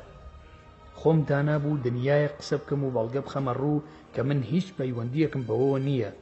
خەریکی گەڕان بووم بە دوای بەڵگە و قسەدا، کەچی خوای گەورە ئەوەندە ئاسانی کرد هەر ئەوەندەی قاوە خواردنەوەیەکی پێچوو. پارێزەرەکەم: ئەم کەسە ناوی جەوادە، لە وڵاتی ڕۆمانیاوە هاتووە بۆ نەرویج. درۆ دەکات لە بەریتانیاوە نەهاتووە. لە فڕۆکەخانەوە چاویان لەسەری بووە، ئێستا زیندانیان کردووە. دوای چەند ڕۆژێکی تر دەینێرنەوە بۆ ڕۆمانیا، وڵاتی قەرەجەکان. ماکوان بە پارێزەرەکەم وت: ناتوانم بیبینم، تۆزێک داخی دڵی خۆمی پێبڕێژم. پارێزەرەکەم: باش نییە، ئیهمالیکە. هاتمەوە بۆ ماڵەوە. وتم سوپاس بۆ خوا ڕزگارم بوو لەم کابرایە، لە هێستری چەموش دەچوو. سەری ساڵ بوو لە کار گەڕامەوە. داوام لێ کرابوو ئەو ڕۆژە کار بکەم، چونکە ئەوروپیەکان حەز دەکەن لەو ڕۆژەدا مۆڵەت وەرگرن. بۆ منیش وەک هەموو ڕۆژەکانی تر بوو. وتم کار دەکەم و پارەکەشی دوو بەرامبەری ڕۆژانی ئاساییە بۆ من. پێشتر خێزان و کچەکەم بردبوو بۆ ماڵی باوکی. کەس لە ماڵ نەبوو. وتم کەس لە ماڵ نییە، ئەم شەو بۆ خۆم گوێ لە شێخی شەعراوی دەگرم لە تەفسیری قورئانەکەی.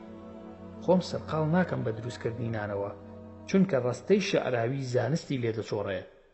نزیکەی کاتژمێرێک لە دەرەوە گەڕام و نانم خوارد لە بازاڕ. لە ڕێستۆرانتەکە چاوەڕوانی چایەک بووم بۆم بهێنن. ئافرەتێک هاتە لام وتی: جەنابەت کاک ماکوانی؟ بەڵێ ماکوانم، بەڵام کە تەماشام کرد خەریک بوو بم. باش بوو نەموت ماکوان کێیە نایناسم. دەستی هێنا و تەوقە بکات. وتم بەخوا دەستنوێژم هەیە، دنیا ساردە، ناتوانم بیگرمەوە. فەرموو ئەمرکە. بەڵام جوانیەکەی سەرسامی کردم، وا هەستم دەکرد لە تابلۆکانی لیۆناردۆ دافنچی دابینیومە.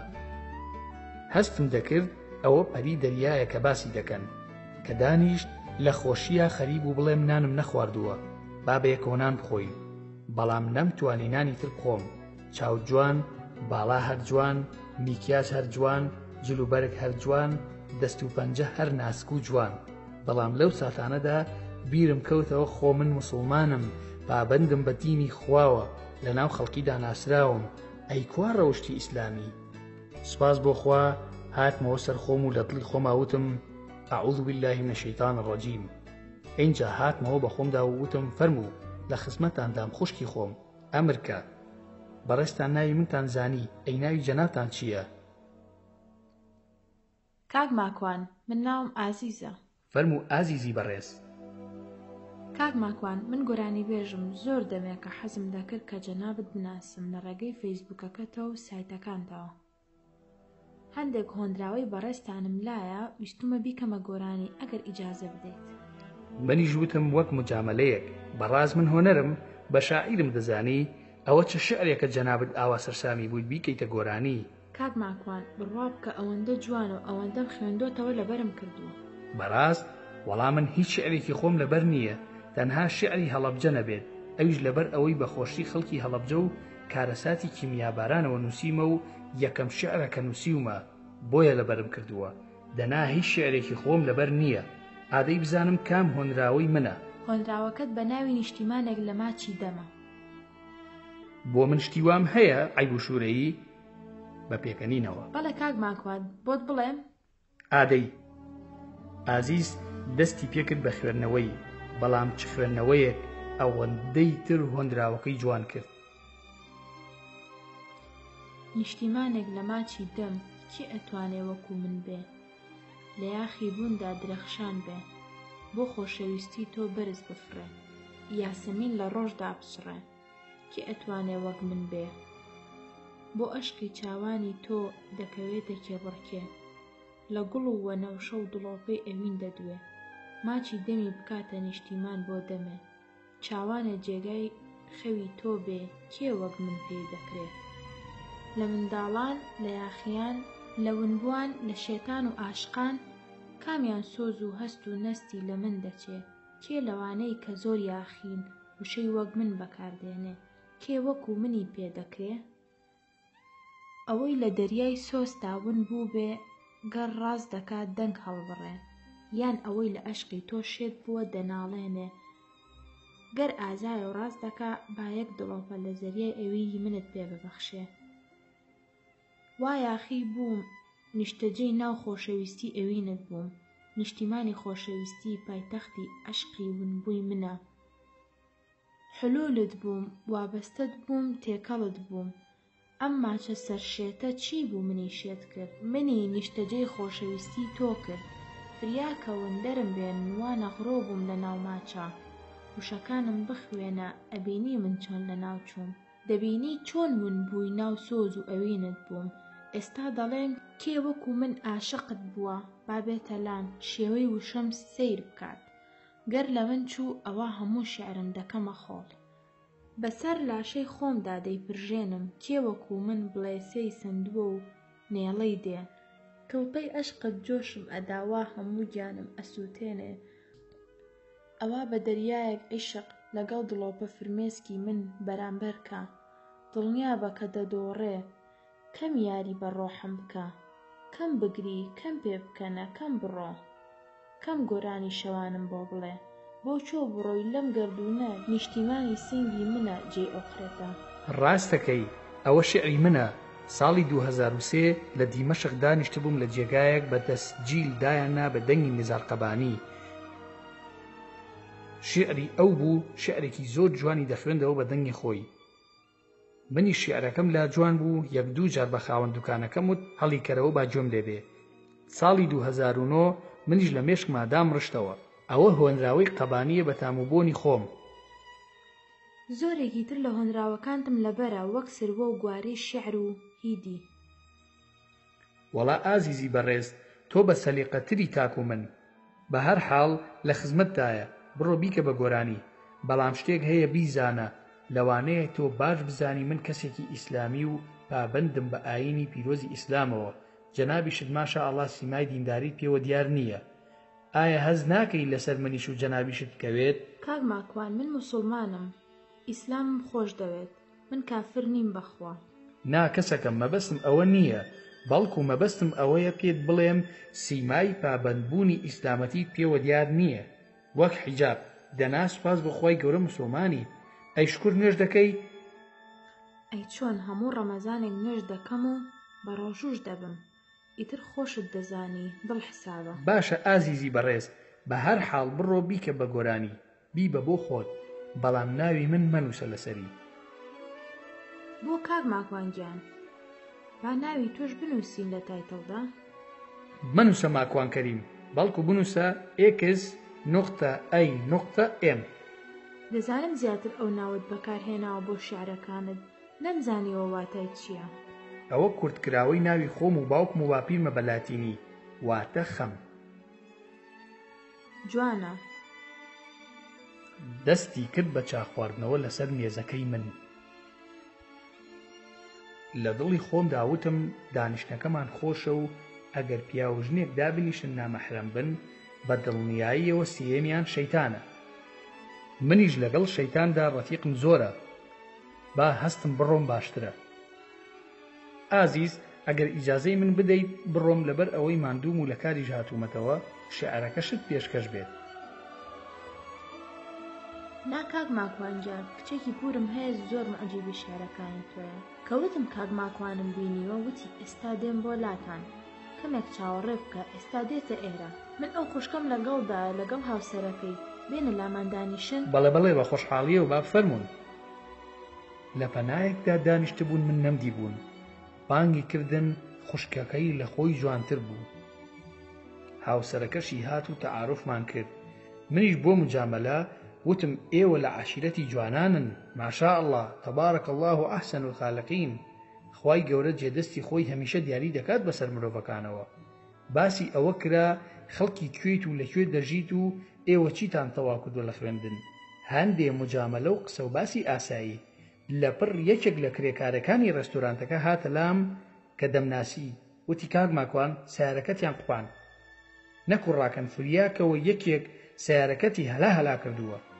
منیش ئیزنم خواست لەو بە ڕێزانە و بەپەلە هاتمە لای سیارەکەم و تەماشام کرد سیارە جوانەکەی خۆشی و منیشی وێران کردووە کە چوومە پێشەوە قسە لەگەڵ خاوەن سیارەکەی تردا بکەم کە خەتای کردووە و بە بیمەکانمان بڵێن کە کێ تاوانبارە بۆ ئەوەی سیارەکان چاک بکرێتەوە وتم بزانم کێیە کە چوومە پێشەوە تەماشام کرد کچێک دانیشتووە ئەگری ئەوەندە جوان بوو هەر دڵۆپێک فرمێسکی سیارەکەی من دەهێنێت بەو گریانەوە بە خەفەتباریەوە بەو دەموچاوە تەماویەوە ئەوەندە جوان بوو خەریک بوو بڵێم بابە بۆ دەگریت من سیارەکەی تۆش چاک دەکەمەوە وەرە با نانیشت بۆ بکڕم نزیک بوومەوە لێی پێم وت بە نەرویجی ئازارت پێ نەگەیشتووە بتگەێمە نەخۆشخانە بەڵێ ئاسایم کاک ماکوان بەس ئەو سیارەی کە لێم داوە نازانم هیچێیە وتم بەڵێ من خاوەنیم بەس فیدار بێ فەرموو دابەزە من هێرۆم کچی پوری ئازیزم لەم قسانەدا بووین خزمەکانی کە لە ڕێستۆرانتەکەدا یەکترمان ناسی بوو ئەوانیش هاتنە دەرەوە وتیان هێرۆ ئەوە چی بووە لە سیارەکەی کاک ماکوانم داوە بەختیار هاوسەری خوشکی ئازیز کاک ماکوان با بڕنگ دانیشین من هەموو کارەکە چاک دەکەم چونکە ئەو سیارەیە بە ناوی منەوەیە و منیش سوپەر بیمەم هەیە هەمووی چاک دەکەم ئێستا تەلەفۆن دەکەین بۆ بیمەکان ناوی بیمەکەی منی وەرگرت و خۆی کارەکانی چاک کرد هەموو دانیشتینەوە بەیەکەوە دەی هێرۆخان خۆشحاڵم بە ناسینتان کاک ماکوان زۆر ببوورە نەدەبوو ئەوە ڕوو بدات ئاساییە خوشکی من ئەوە قەدەری خۆی پەروەردگارە لەو کاتەدا خێزانم تەلەفۆنی بۆ کردم وتی ماکوان نانت خواردووە؟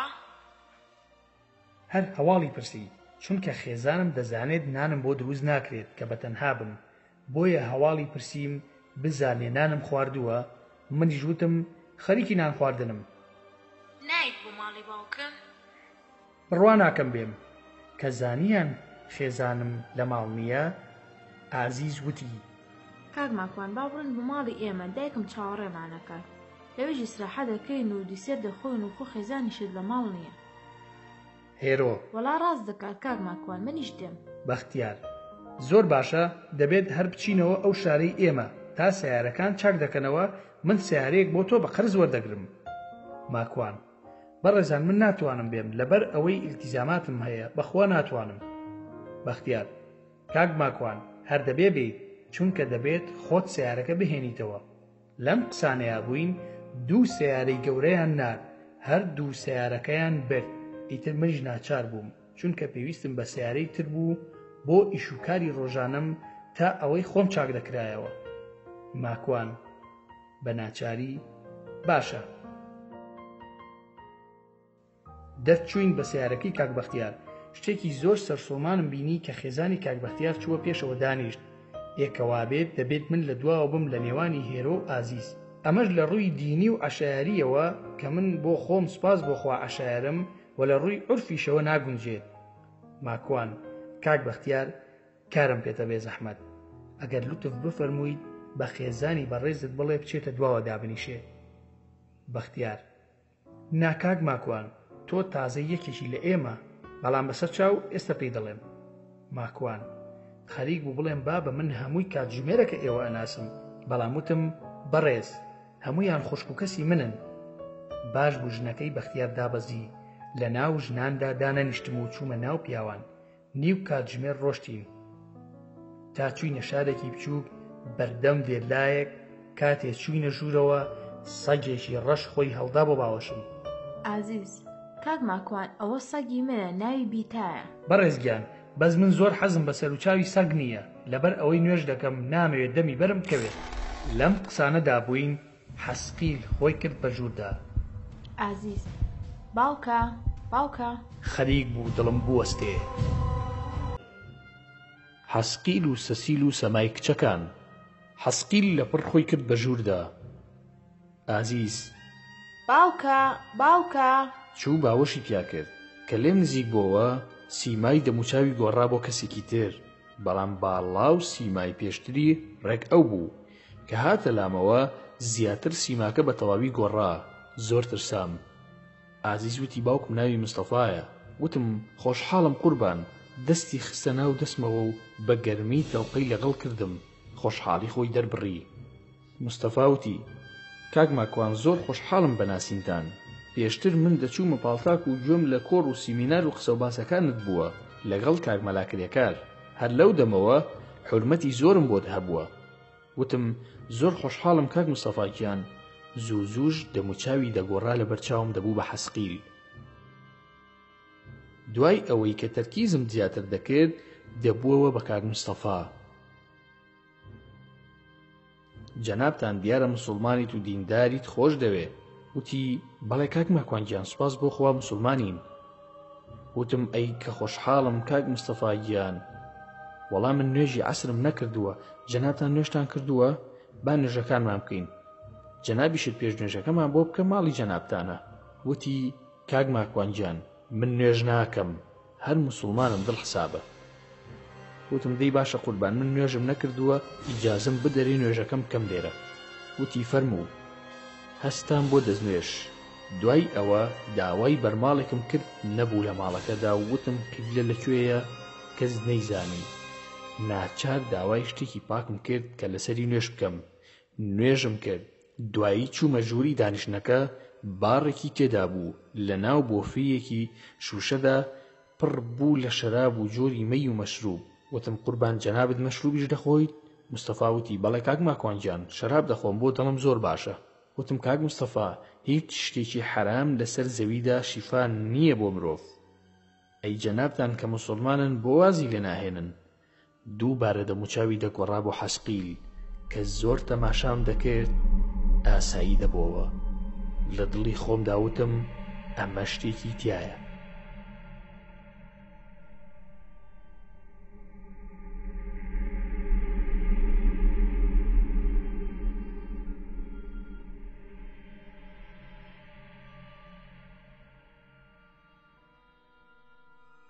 مستەفا وتی وەک عەرزم کردی کاک ماکوان دڵ حسابە من خراپەم بۆ کەس نییە و لە ماڵی خۆمدا دەخۆمەوە و زەرەرم نییە. بڕوا ناکەم خوش پێی ناخۆش بێت. ئازیز و هێرۆ هاتن بۆ لامان سڵاویان کرد. خۆیان گۆڕی بوو بە حسابی خۆیان جلی ماڵیان کرد بۆ بەر کە خۆیان کرد بە ژوورە. من وام زانی لێیان تێک چووە دەچن بۆ حەمام. لە تاوە چاوم نوقاند. ئازیز هات لە نێوانی باوکی منەوە دانیشت. هێرۆش بەرامبەرم. ئەی پەروەردگار چیم دی؟ چاو بەرز دەکەمەوە هەروەی نایکەمەوە قسەم بۆ دەکەن و سرم داخست و جوان نییە. ئینجا منیش بەرگەی ئەو هەموو جوانی و ڕوتیە ناگرم کە لای ئەوان ئاساییە و لای منیش قوربەسەریە. دەستم بە دەستنوێژە بەڵام شەیتان و نەفس و هەوا و هەوەس و ئارەزوو هەر یەک لەلایەک حەیران و گۆرانی بۆ دڵم دەڵێن و قسەم بۆ دەکەن. پێم دەڵێن دەچاو بەرزکە و تەماشای ئەو سنگ و باڵ و قاچانە بکە. خۆ تۆ پیاوی خولەکێک چییە؟ هەر ئەم ئێوارەیە کەس ئاگای لێ نییە. قسەی خۆش بکە تۆ شاعیری ئەوان معجیبی تۆن و ئەم فرسەتە لە دەست مەدە. لەم لاشەوە دەستنوێژ و سیمای ئیسلامەتی و ڕیشە تەنکەکەم و زیکرەکانم پێم دەڵێن تۆ کەی لەو جۆرە کەسانەی لە مەجلیسی ئاوادا بنیشیت؟ تۆ پیاوی ناو مەجلیسی زیکر و پیاوچاکانی و زانستی. دەم بە زیکر و قورئان خوێنی نوێش خوێنی پاشانیش عەشایەری. چۆن بچیتە ماڵێک بە چاوی خیانەت تەماشای حورمەتی ماڵەکە دەکەی. دەستم دایە تەلەفۆنەکەم و تەلەفۆنم کرد بۆ عەلی یەمەنی. بە عەرەبی دەستم کرد بە قسەکردن. ماکوان کاک مستەفا جەنابت دیارە عەرەبی زانیت؟ وتی نەوەڵا کەسمان عەرەبی نازانین. ئێمە هەر ڕقمان لە عەرەب و فارس و تورکە. لە دڵی خۆما خۆشحاڵ بووم وتم باشتر. عەلی یەمەنی تەلەفۆنەکەی هەڵگرت و منیش چوومە دەرەوە وتم عەلی هەرچیت کردووە بگەرە لام. تووشی کێشەیەکی زۆر گەورە بووم. لە وەڵام داوتی بۆ لەکوێی؟ چەند کەسێک لەگەڵ خۆم بێنم لە جەماعەتی مزگەوت؟ وای زانی شەڕما تووشم بووە لەگەڵ مولحید و نەرویجی و خەڵکی تر. وتم هەر خۆت وەرە ڕزگارم کە من لە بەهەشتم بەڵام لای حەسقیل و جەماعەتێک کچی جوان فریام کەوە. عەلی وتی ئەدرەسەکەم بۆ بنێرە. وتم یەک خولەک بانگم کرد لە کاک مستەفا. قوربان ئەدرەسی ماڵەکەتان چییە بمدەرێ؟ ئازیز لە جیاتی باوکی هات ئەدرەسەکەی دامێ کە پێی دەوتمەوە دڵم بە پەلە لێی ئەدا. بۆ وام لێ هاتووە نازانم. خۆ پێشتر ئافرەتم دیوە بەس هەرگیز ئەوەندە خۆم بە جۆش و خرۆش نەبینی بوو. بە هەر حاڵ ئەدرەسەکەمدایە عەلی. وتم ئەگەر بۆت کرا بە فڕۆکە وەرە. وتی باشە هەر ئێستا دێم. ناچار چوومەوە دانیشتم لای کاک مستەفا. دێسێرت هات و دەستمان کرد بە خواردنی. بەختیاریش لەگەڵماندا نەهاتبووەوە چونکە خەریکی وەرگرتنی سەیارە بوو بۆ من تا سەیارەکەی خۆم چاک دەبێتەوە. باوکیان لەپڕ هەستا و وتی من کارێکم بۆ پێش هاتوو دەچم دەخولەکم پێ دەچێت و ئێستا دێمەوە. ڕۆژت لە پشتەوە حەسقیلە. ئەگەر دەڵێم سەگ بابینە ئێوە هەمووتان جنۆکە ناکرێت. ئەگەر پشتملی مستەفا دەگرم و دەڵێم سەگ باب چی دەکەی لێرە ئەترسم کچەکان سکاڵام لای پۆلیس لێ بکەن و بڵێن ئەم کابرایە دەستدرێژی دەکات. ئەی پەروەردگار چی بکەم؟ جوانی و ڕووتی ئەم کچانە ژوای کردووە کە هەرچی ئایەتەل کورسی و قورئانە دەیخوێنم لە نیوەیدا ئاگام لە قورئان و ئایەتەل کورسی نامێنێت. مێشکم دەڕوات بۆ 1001 شت. دڵم بەپەلە لێ ئەدا. هەرگیز ئەو حاڵەتم بەسەر نەهاتووە. لە دوای ئەوەی مستەفا لە دەرگاکەوە لە دوورەوە خۆحافزی لە من کرد دیسان دەموچاوی کتومت حەسقیل بوو. پیاو لەو ماڵەدا نەما. تاکە پیاو هەبوو ئەویش من بووم.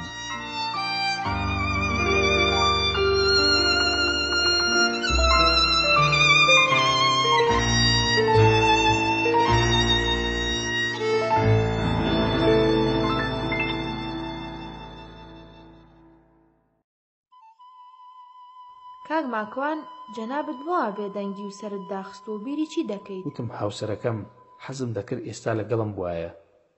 ئەوەندە خۆشت دەوێت؟ وتم ئەی چۆن خۆ نەمدۆزیوەتەوە لە هەموو ناڕەحەتیەکدا لەگەڵما بووە. ئەی ناکرێت هەناسە هەڵبکێشم لە کاتی ئەو خۆشیانەی کە ئەوم لەگەڵدا نییە. بێگومان حەزم دەکرد ئێستا ئەویش لەگەڵ مندا دابنیشتایە. کاک ماکوان جەنابەت عاتفی دیاری. وتم نەوەڵا هەستم لە تەبلۆکە بڕوان بە عاتیفە وشتی وان نییە. هێرۆ ئەی چۆن بیری خێزانت دەکەیت؟ وتم ئەوە پەیوەندی بە عاتیفەوە نییە بەڵکو پەیوەندی بە خۆشەویستی و ڕەحمەتی خوایی و بەندایەتیەوە هەیە لە نێوانی من و هاوسەرەکەم. چونکە من کە هاوسەرەکەمم خۆش دەوێ واتە لەبەر خوایە. کاتێ داوای ئاوی لێ دەکەم مانای ئەوە نییە کە خێزانمە و ئەرکی سەرشانێتی بەڵکو بەدەستی ئەو چێژی هەیە و ئەویش ئەوە دەزانێ تێرکردنی تینوێتی من بەو ئاوە پاداشتی لەسەر وەرەگرێ لە قیامەت. ئازیز کاک ماکوان تۆ هەرگیز عاشق نەبوویت؟ وتم نەوەڵا بە قسەی بێماناشی دەزانم. من قسە لە عاشق وەرناگرم چونکە شێتە. ئەو هۆنراوە جوانە عاشقانەت چۆن نووسیوە؟ وتم ئەی ئەوە خەیاڵە دنیای شێعر خەیاڵ و فەنتازیایە. هێرۆ شێعرت بۆ هیچ ئافرەتێک نەنووسیوە؟ وتم نەخێر. هێرۆ بۆ هاوسەریشت؟ وتم بەڵێ یەک هۆنراوەم بۆ هاوسەرم نووسیوە بەڵام باسی عیشقم نەکردووە بۆ ئەو. باسی ژیانی ڕاستی واقعی خۆم و هەستی خۆمم بۆ کردووە. دوای مارەکردنی بۆ نووسیوە. ئازیز ئەی هۆنراوەی سرۆت بۆ چێ نووسیوە؟ وتم بۆ کەس بەس خەیاڵ و فەنتازیایەک بوو بە مێشکما هاتووە. بڕوا ناکەم. وتم ئازادی بەڵام تەلەفۆنێک بکە بۆ بەختیار بزانە چی کردووە. ئەگەر ئازێد نییە ئازیزی بەڕێز. هەستا و ڕۆژت بە تەنها مامەوە لەگەڵ هێرۆ. جلێکی لەبەردایە لە جلی سەماکەرەکان دەچێت لە دەلاوە دڕاوە. هێرۆوتی کاک ماکوان تۆ پرسیار لە ژیانی ئێمە نەکرد بۆ ئەوەندە شەرمەندیاری؟ وتم من شەرمن نیم هێرۆی خوشکم. ئەوەی جەنابەت باسی دەکەیت من دەمێکە تێم پەڕاندووە. بپرسم حەزت لە چ ڕەنگێکە؟ تۆش بڵێ پەمەی منیش بڵێم وەکو تۆ. ئینجا حەز لە چ فیلمێک دەکەیت وەک یەک دەرچین و هەمووشی درۆ بۆ نزیک بوونەوە لە تەرەفی بەرامبەر. بپرسم ئارەزوو چییە و بۆ شوت نەکردووە بۆ تەلاق دراوی. من هەرگیز لە ژیان و کەسایەتی کەس ناپرسم ئیشم پێی نییە بەڵام زانست فکر هونەر و ئەدەب لەگەڵ خەڵکی خۆیدا پێم خۆشە باسی بکەم. من سروشتم وایە حەزم بەو جۆرە باسانەیە. حەزم بە باسی پەمەی و ناسک بوونەوە و لە بەرچاوی جنسی لەتیفدا نییە. هەر ئەوەشە وای لێکردوم کەمترین مامەڵەم لەگەڵ ئافرەت هەبێ. هێرۆوتی ئەی چۆن هاوسەرەکەت ماوە لەگەڵ تا بەم شێوەیە؟ من دوو هاوسەرگیریم کردووە و نەمتوانیوە بژیم لەگەڵیاندا. وتم هێرۆگیان خۆ زیندانم نەکردووە، ئازادە لە ئەوروپایە، هەر کات منی بەدڵ نەبوو ئەتوانێ بڵێت ماڵەوە. خۆت باش دەزانی لێرە هەموو کەس ئازادە، پاشان دیارە کەسایەتی منی بەدڵە بۆیە خۆشحاڵە و لەگەڵمان ماوەتەوە. هێرۆوتی ئەی بۆ لە شیعرەکان تاوا دەرناکەویت؟ وتم وەڵڵاهی هێروی بەڕێز، من بەس لای تۆ و ئازیز شاعرم، ئەیکینە کەس ئەوەندە بەقوڵی نەچۆتە ناو شعری من. ئازیز لە دوورەوە گوێی لە قسەکانمانە و وتی گورە ماڵت ئاوا بێ کە شیعرەکانت دەخوێنمەوە دەمباتە دنیایەکی تر. وتم سوپاس بۆ مجاملەکەت، بەس بەخواوانیە من شتی خۆم باش دەناسم. ئازیز وتی ئێستا دێم شعری سروەت بۆ دەخوێنمەوە. بزانم تۆ خۆشت خوێندۆتەوە لە ئەنستیتۆی کوردان لە بەرلین یان من خۆش بەیخوێنمەوە؟ چۆن دەزانی من لە بەرلین خوێندومەتەوە ئازیز؟ خۆم لەوێ بووم. وتم بەڕاستە؟ ئازیز تۆشکەم نیت. ئازیز بە پێکەنینەوە هەندێشتی هێنا بیخۆین لەگەڵ قاوەدا، مۆزیکێکی گیتاری بەهمنی ئێرانی خستە سەر و خوێندنەوەیەک شعری سروەی خوێندەوە، ئەوەندەی تر منی معجیبی خۆی کرد.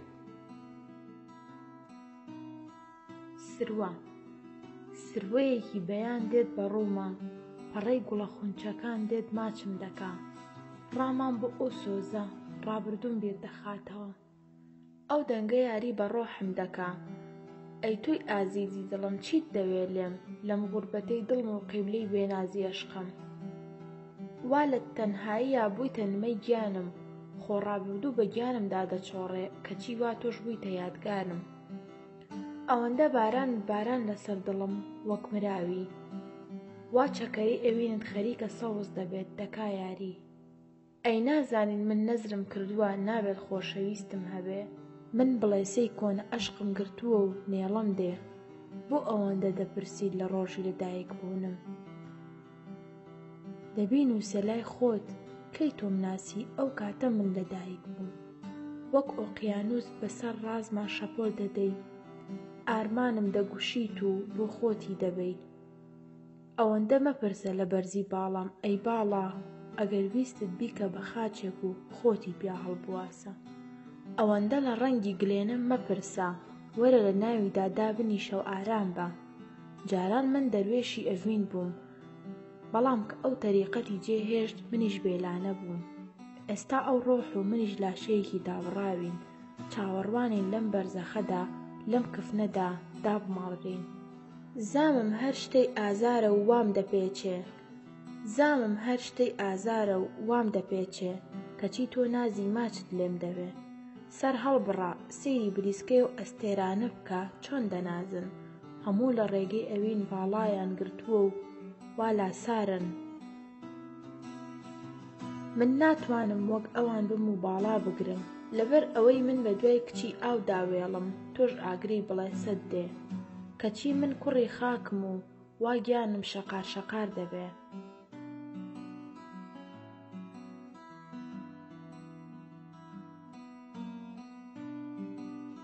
هێرۆوتی کاک ماکوان شەو لێرە بە ئازیز گۆرانی خۆشمان بۆ دەڵێ لەگەڵ کەمانچەکەی ئەم شەو دەیکەینە ئاهەنگ. ئازیز ئەگەر وا بێت هێرۆ سەمایەکی جوانی عەرەبی و فارسی دەزانێ، ئەم شەو سەمامان بۆ بکە. هەرچەندە من دوو شیعرم خوێندەوە بۆ کاک ماکوان، هەر نەیوت دەنگت چۆنە با گوێم لە دەنگت. وتم وەڵا دەستان خۆش خوشکانی من زۆر حەزم بەو جوانە نییە، بۆیە باسی دەنگی بەڕێستیشم نەکرد. دڵنیام تۆ کە شیعرەکانی منت خوێندەوە زۆر خۆش بوو. جا بە دڵنیاییەوە بۆ گۆرانی هەر مەپرسە، بەس دەزانی دەنگی تۆ بە گۆرانی بۆ من جائیز نییە و نامەحرەمە و حرامە، لەبەر ئەوە هەرگیز پێت ناڵێم ئاگۆرانیەکم بۆ بڵێ. نە تۆ تووشی تاوان دەکەم نەخۆشم. بەنیسبەت ئەوەی هێرۆ سەمامان بۆ بکات، من چۆن کەرامەتی ئەو کچە بەڕێزە دەشکێنم وەک ئاغادا بنیشم، ئەویش سەما لە بەردەمی مندا بکات. پاشانیش لە ڕووی شەرعیەوە هەر جائیز نییە. من هەرگیز لە کۆڕی وا دانانیشم.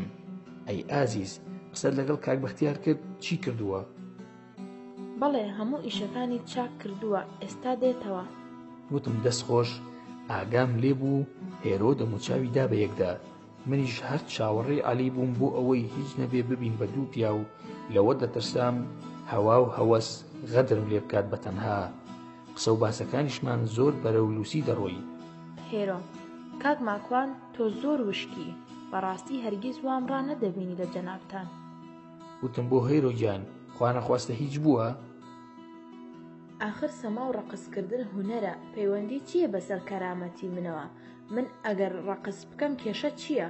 وتم کێشە زۆرە، بە چ مافێک ئەم لاشە جوانەی خۆت لای من دەلەرزێنیت، ڕەقس دەکەیت پێ دەکەنیت، من ئەو ڕوژێنیت. ناویتەنەی هونەر بەڕاستی ئەمە ئەو پەڕی بێکەرامەتی مرۆڤ نیشان ئەدات لەگەڵ ڕێزم بۆ جەنابەت. ئەی تۆ هەز ناکەی ئەمەی دەیکەیت خراپە؟ نارترسی لەوەی من وا ئارەزوم جوڵا و بەلامارم دایت یاخود بۆ هەر کەسێکی دیکە ئەو سەمایە بکەیت؟ بۆ کاک ماکوان تۆ ئاوایت ئەوەندە خێرە ئەو ڕوژیت؟ من لەبەر چاوی چەندین کەس تەمام کردووە، زۆر ئاسایی بووە لایەن، هەر باسی ئەو بیرکردنەوەی تۆشیان نەکردووە، بەلامەوە سەیرە تۆ وا دەڵێیت. وتم هێرۆی خوشکم، من باسی پیاو دەکەم، خۆشم بە پیاو دەزانم، ئیتر نازانم ئەوانەی باسی دەکەی پیاو بوون یا هەر ناویان نێر بووە. ئەوەندەی من بزانم پیاوان کە تەماشای سەمای ئافرەتان دەکەن هیچی بۆ هونەر نییە. هێرۆ قاقای پێکەنینی هەستا و ئازیزیش زیاتر پێ دەکەنی. لەپڕ لە دەرگا درا، دەرگاکە کرایەوە لەلایەن دەموچاوی حەسقیل و بە دوایدا سەسیل هات نەژوورەوە. ئازیزیش دەڵێ بابە بەخێر بیتەوە. ئەنجاوەرە ئەو دڵە شەق نەبا و لە داخە تەلەفۆنم دەرهێنا بۆ عەلی، وتم لەکوێیت؟ عەلی وتی 5 قولەکی تر دەگەمە ئەو ناونیشانە.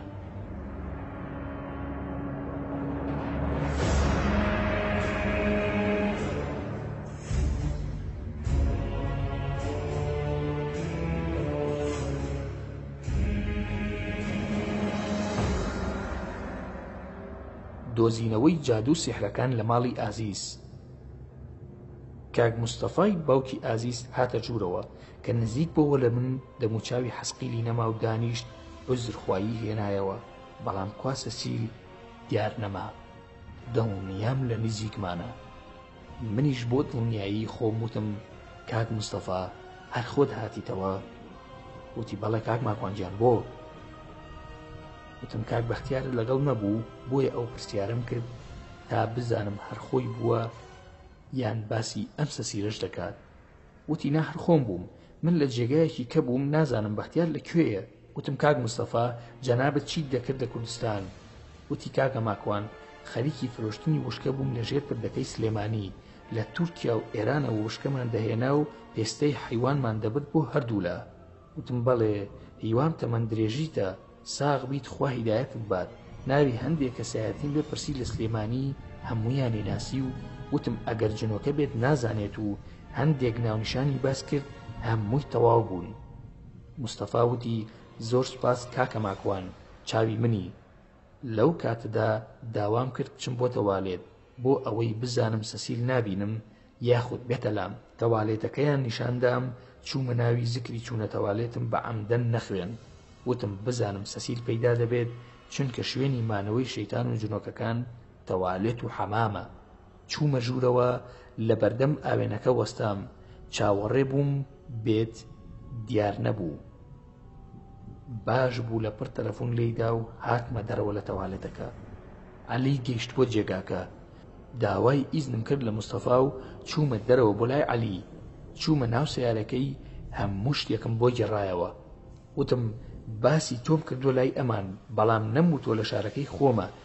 هەروتومە کەسێکی ڕەفیقم هەیە لەم شارە، وەک هاتووم با ببینم، حەزم نەکرد بە تەنها بم.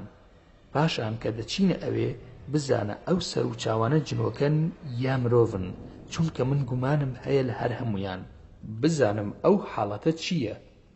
وا بڕیارماندا کە شتێکی ویست پێم بڵێت تەلەفۆنەکەی دەربهێنێت و بچێتە دەرەوە، بە تەلەفۆنەکەی خۆی تەلەفۆنێ بۆ من بکات و منیش بە دوایدا بڕۆمە دەرەوە. دوای سڵاوکردنمان چووینە ژوورەوە، نزیکەی 5:30 ئێوارە بوو. لە هەمان کاتدا بەختیار گەڕایەوە وتی کاک ماکوان سەیارەکەم بۆ وەرگرتووی لە دەرەوەیە، سەیارەکەی تۆش چەند هەفتەیەکی پێدەچێت. وا بزانم عەلی یەمەنی 10 خولەک دانەنیشت، تەلەفۆنەکەی دەرهێنا و چووە دەرەوە. چەند خولەکێکی پێچوو تەلەفۆنی کرد بۆ من، منیش چوومە دەرەوە. عەلی وتی ماکوان ئەو ماڵە مەعبەدی شەیتانە، هەموو ماڵەکە جنۆکەی تێدایە و بە خۆشیان نازانن، وەرە با بڕۆین. وتم بۆ کوێ بڕۆین؟ پەلەمەکە با بڕۆین خواحافیزی بکەین، ئاخر ناوێ هەروە ڕاکەین. وتی ماکوان ئەو ماڵە موسڵمانن؟ وتم ئەی چۆن هەموو دەڵێن موسڵمانین، بەس نازانن ئیسلامەتی و دینداری چییە، هەر قسەیە و ئیلتیزامیان نییە. ئەی ئەو گۆڕینی دەموچاوە بەچی تێدەگەیت دەمێک مستەفایە و دەمێک حەسقیلە؟ عەلی وتی ئەو پیاوە دەمێکە جنۆکەی لە لاشەدایە و مەسی کردووە، جا ئەو جنۆکانە بۆ ترساندنی تۆ و چەواشەکاریانە وانیشان دەدەن، دەنا ئەوە هەر مستەفایە، بەس لە بەرچاوی تۆ وا دەکەن بۆ ترساندنت سەر لێ تێک بن و وەسوەسەیە. وتم جا ئەوە ڕاستیە؟ مەبەستم ئەوەی لە قورئان و سوننەتدا شتی وا هەیە؟ عەلی وتی من نەمدیوە لە قورئان و سوننەتدا، بەڵام ئەزموونی ئەو پیاو چاکانەیە کە جنۆکە و شەیتانیان دەرکردوتە دەرەوە لە لاشەی خەڵکی، ئێمە دەتوانین یەخشت بکەین، نوێژی مەغریب دەخوێنین بە دەنگی بەرز، ئەگەر پەلاماریان داین یاخود قیژانیان بەسەرمانە، ئەوە ئەو ماڵە پڕێتی لە جنۆکە و دەردەچینە دەرەوە. وتم بۆ پەلامارمان ئەدەن کێ ئەیە؟ ئەوان یا جنۆکە و شەیتان؟ وتی ئەگەر جنۆکەیان تیابێ ئەوە هانی ئەو ماڵە ئەدەن پەلامارمان بن، بەس جنۆکە ترسنۆکە و زۆر ئەو توانایەیان نییە، لەوانەیە هاوارکەن بەسەرمانە دەرمانکەنە دەرەوە. وتم ئەی ناکرێ بە یەکێکیان بڵێن پێشتر؟ عەلی وتی ئاخر نازانین کامیان جنۆکەی تێدایە و کامیان تیای نییە، ئەگەر بزانن کارەکەمان فەشل دێنێت و قسە ناکەن و ئازاری ئەو مرۆڤانە نادەن بۆ دەرکردنمان. وتم ئەی ئەو جنۆکانە ئاگایان لە قسەکانی من و تۆ نییە پێیان بڵێن و ئاگاداریان بکەنەوە؟ وتی نا، چونکە من زیکرەکانم هەمووی خوێندووە و لە ڕێگاش دووبارەم کردوتەوە. وتم زۆر باشە با بڕۆین. مستەفا وتی فەرمون بانانەکەمان بخۆین. عەلی یەمەنی یەکسەر ئاگاداری کردمەوە، وتی نان خواردن لەم ماڵە باش نییە. وتم زۆر بە هێواشی من کێک و قاوەم خواردووە لە ماڵە ئاساییە؟ وتی ئاساییە. وتم با نوێژەکانمان بکەین. ڕووم کردە کاک مستەفا، وتم من و عەلی نوێژی مەغریب دەکەین بە جەماعەت، ئیجازەمان بدەن دوایی دەی نان دەخۆین. مستەفا وتی فەرموون. دەست نوێژمان کرد، عەلی ئیمامەتی کرد و منیش قامەتم خوێند، نوێژمان دابەست، دەستی کرد بە خوێندنی قورئان بە دەنگی بەرز، دوای سوورەتی فاتیحە و خوێندنی چەند ئاەتێک لە سوورەتی ئەحزاب ئاەتی 50 و 54 لەپڕ قیژە هەستا، بوو بە 2 قیژە، بوو بە جنێودان، خەریک بوو من نوێژەکە ببڕم و ڕاکەم. عەلی زیاتر دەنگی بەرز کردەوە. لە ڕکاتی دووەم ئاەتەکانی سوورەتی یوسف لە ئاەتی 28 تا 50 خوێن و دەور دەدەن کەس بۆ قیژە نەما، بەڵام جاروبار هەر هاوار دەکرا وەک شێر دەینەڕاند و قیژە دەهات.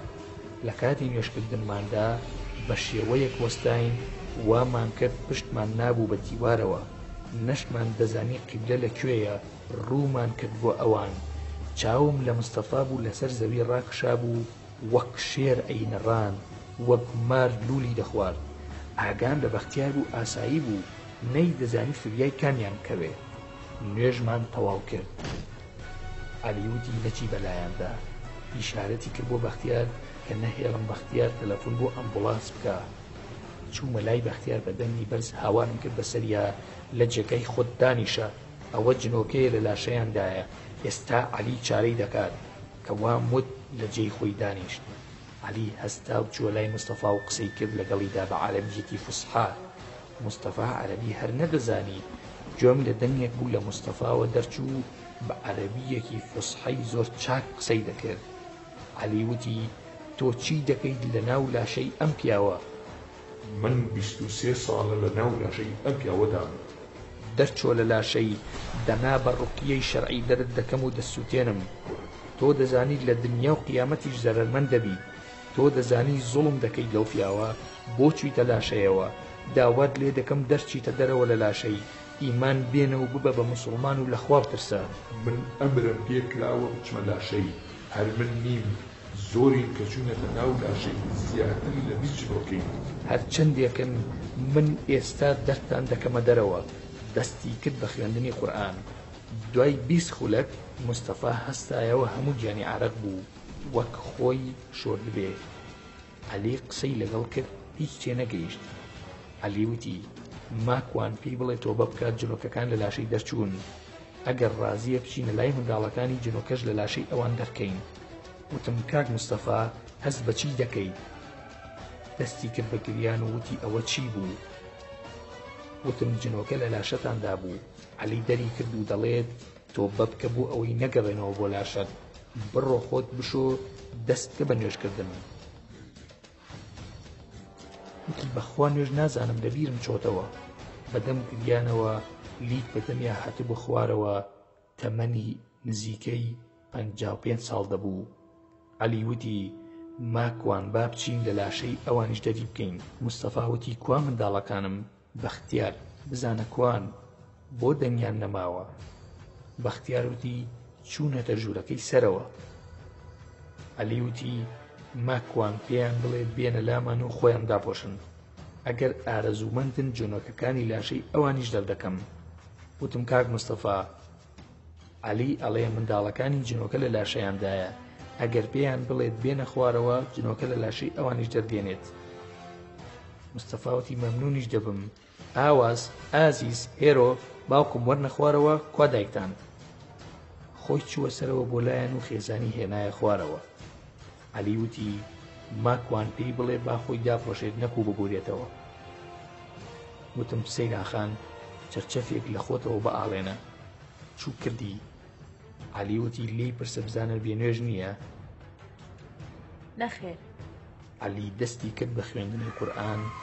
20 سال هاواری دەکرد بە زەوین پیادا دەهاتەوە. عەلی دەستی کرد بە قسەکردن لەگەڵ جنۆکەکەدا.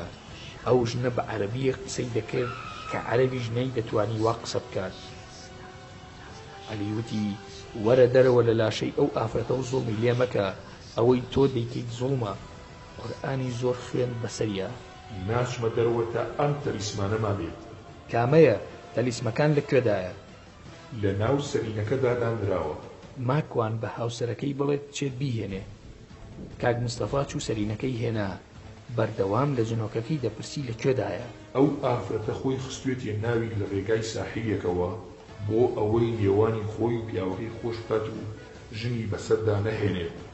لە ڕێگای ئەو تەلیسمانەوە چووینەتە ناو لاشەیان. عەلی وتی هەڵی دڕن ئەو سەرینە بزانن ڕاست دەکا. وتم کاک مستەفا دەتوانم ئەو سەرینە بدڕێنم؟ وتی بەڵێ فەرموو. سەرینەکەم دڕان و وەرەقەیەکم تیا دەرهێنا. عەلی ئایەتی بەسەردا خوێند و لە ناو قاپێکدا سووتاندی. ئافرەتەکە لە مریشکی سەربڕاو دەچوو هەلە قاژەی دەکرد. بە من و عەلی و مستەفا و بەختیار بۆمان نەدەگیرە تا ئەو وەرەقەیە سووتا. من بۆوە وەرەقەکە وێنەی پیا و ژنێکی تێدا دروست بوو.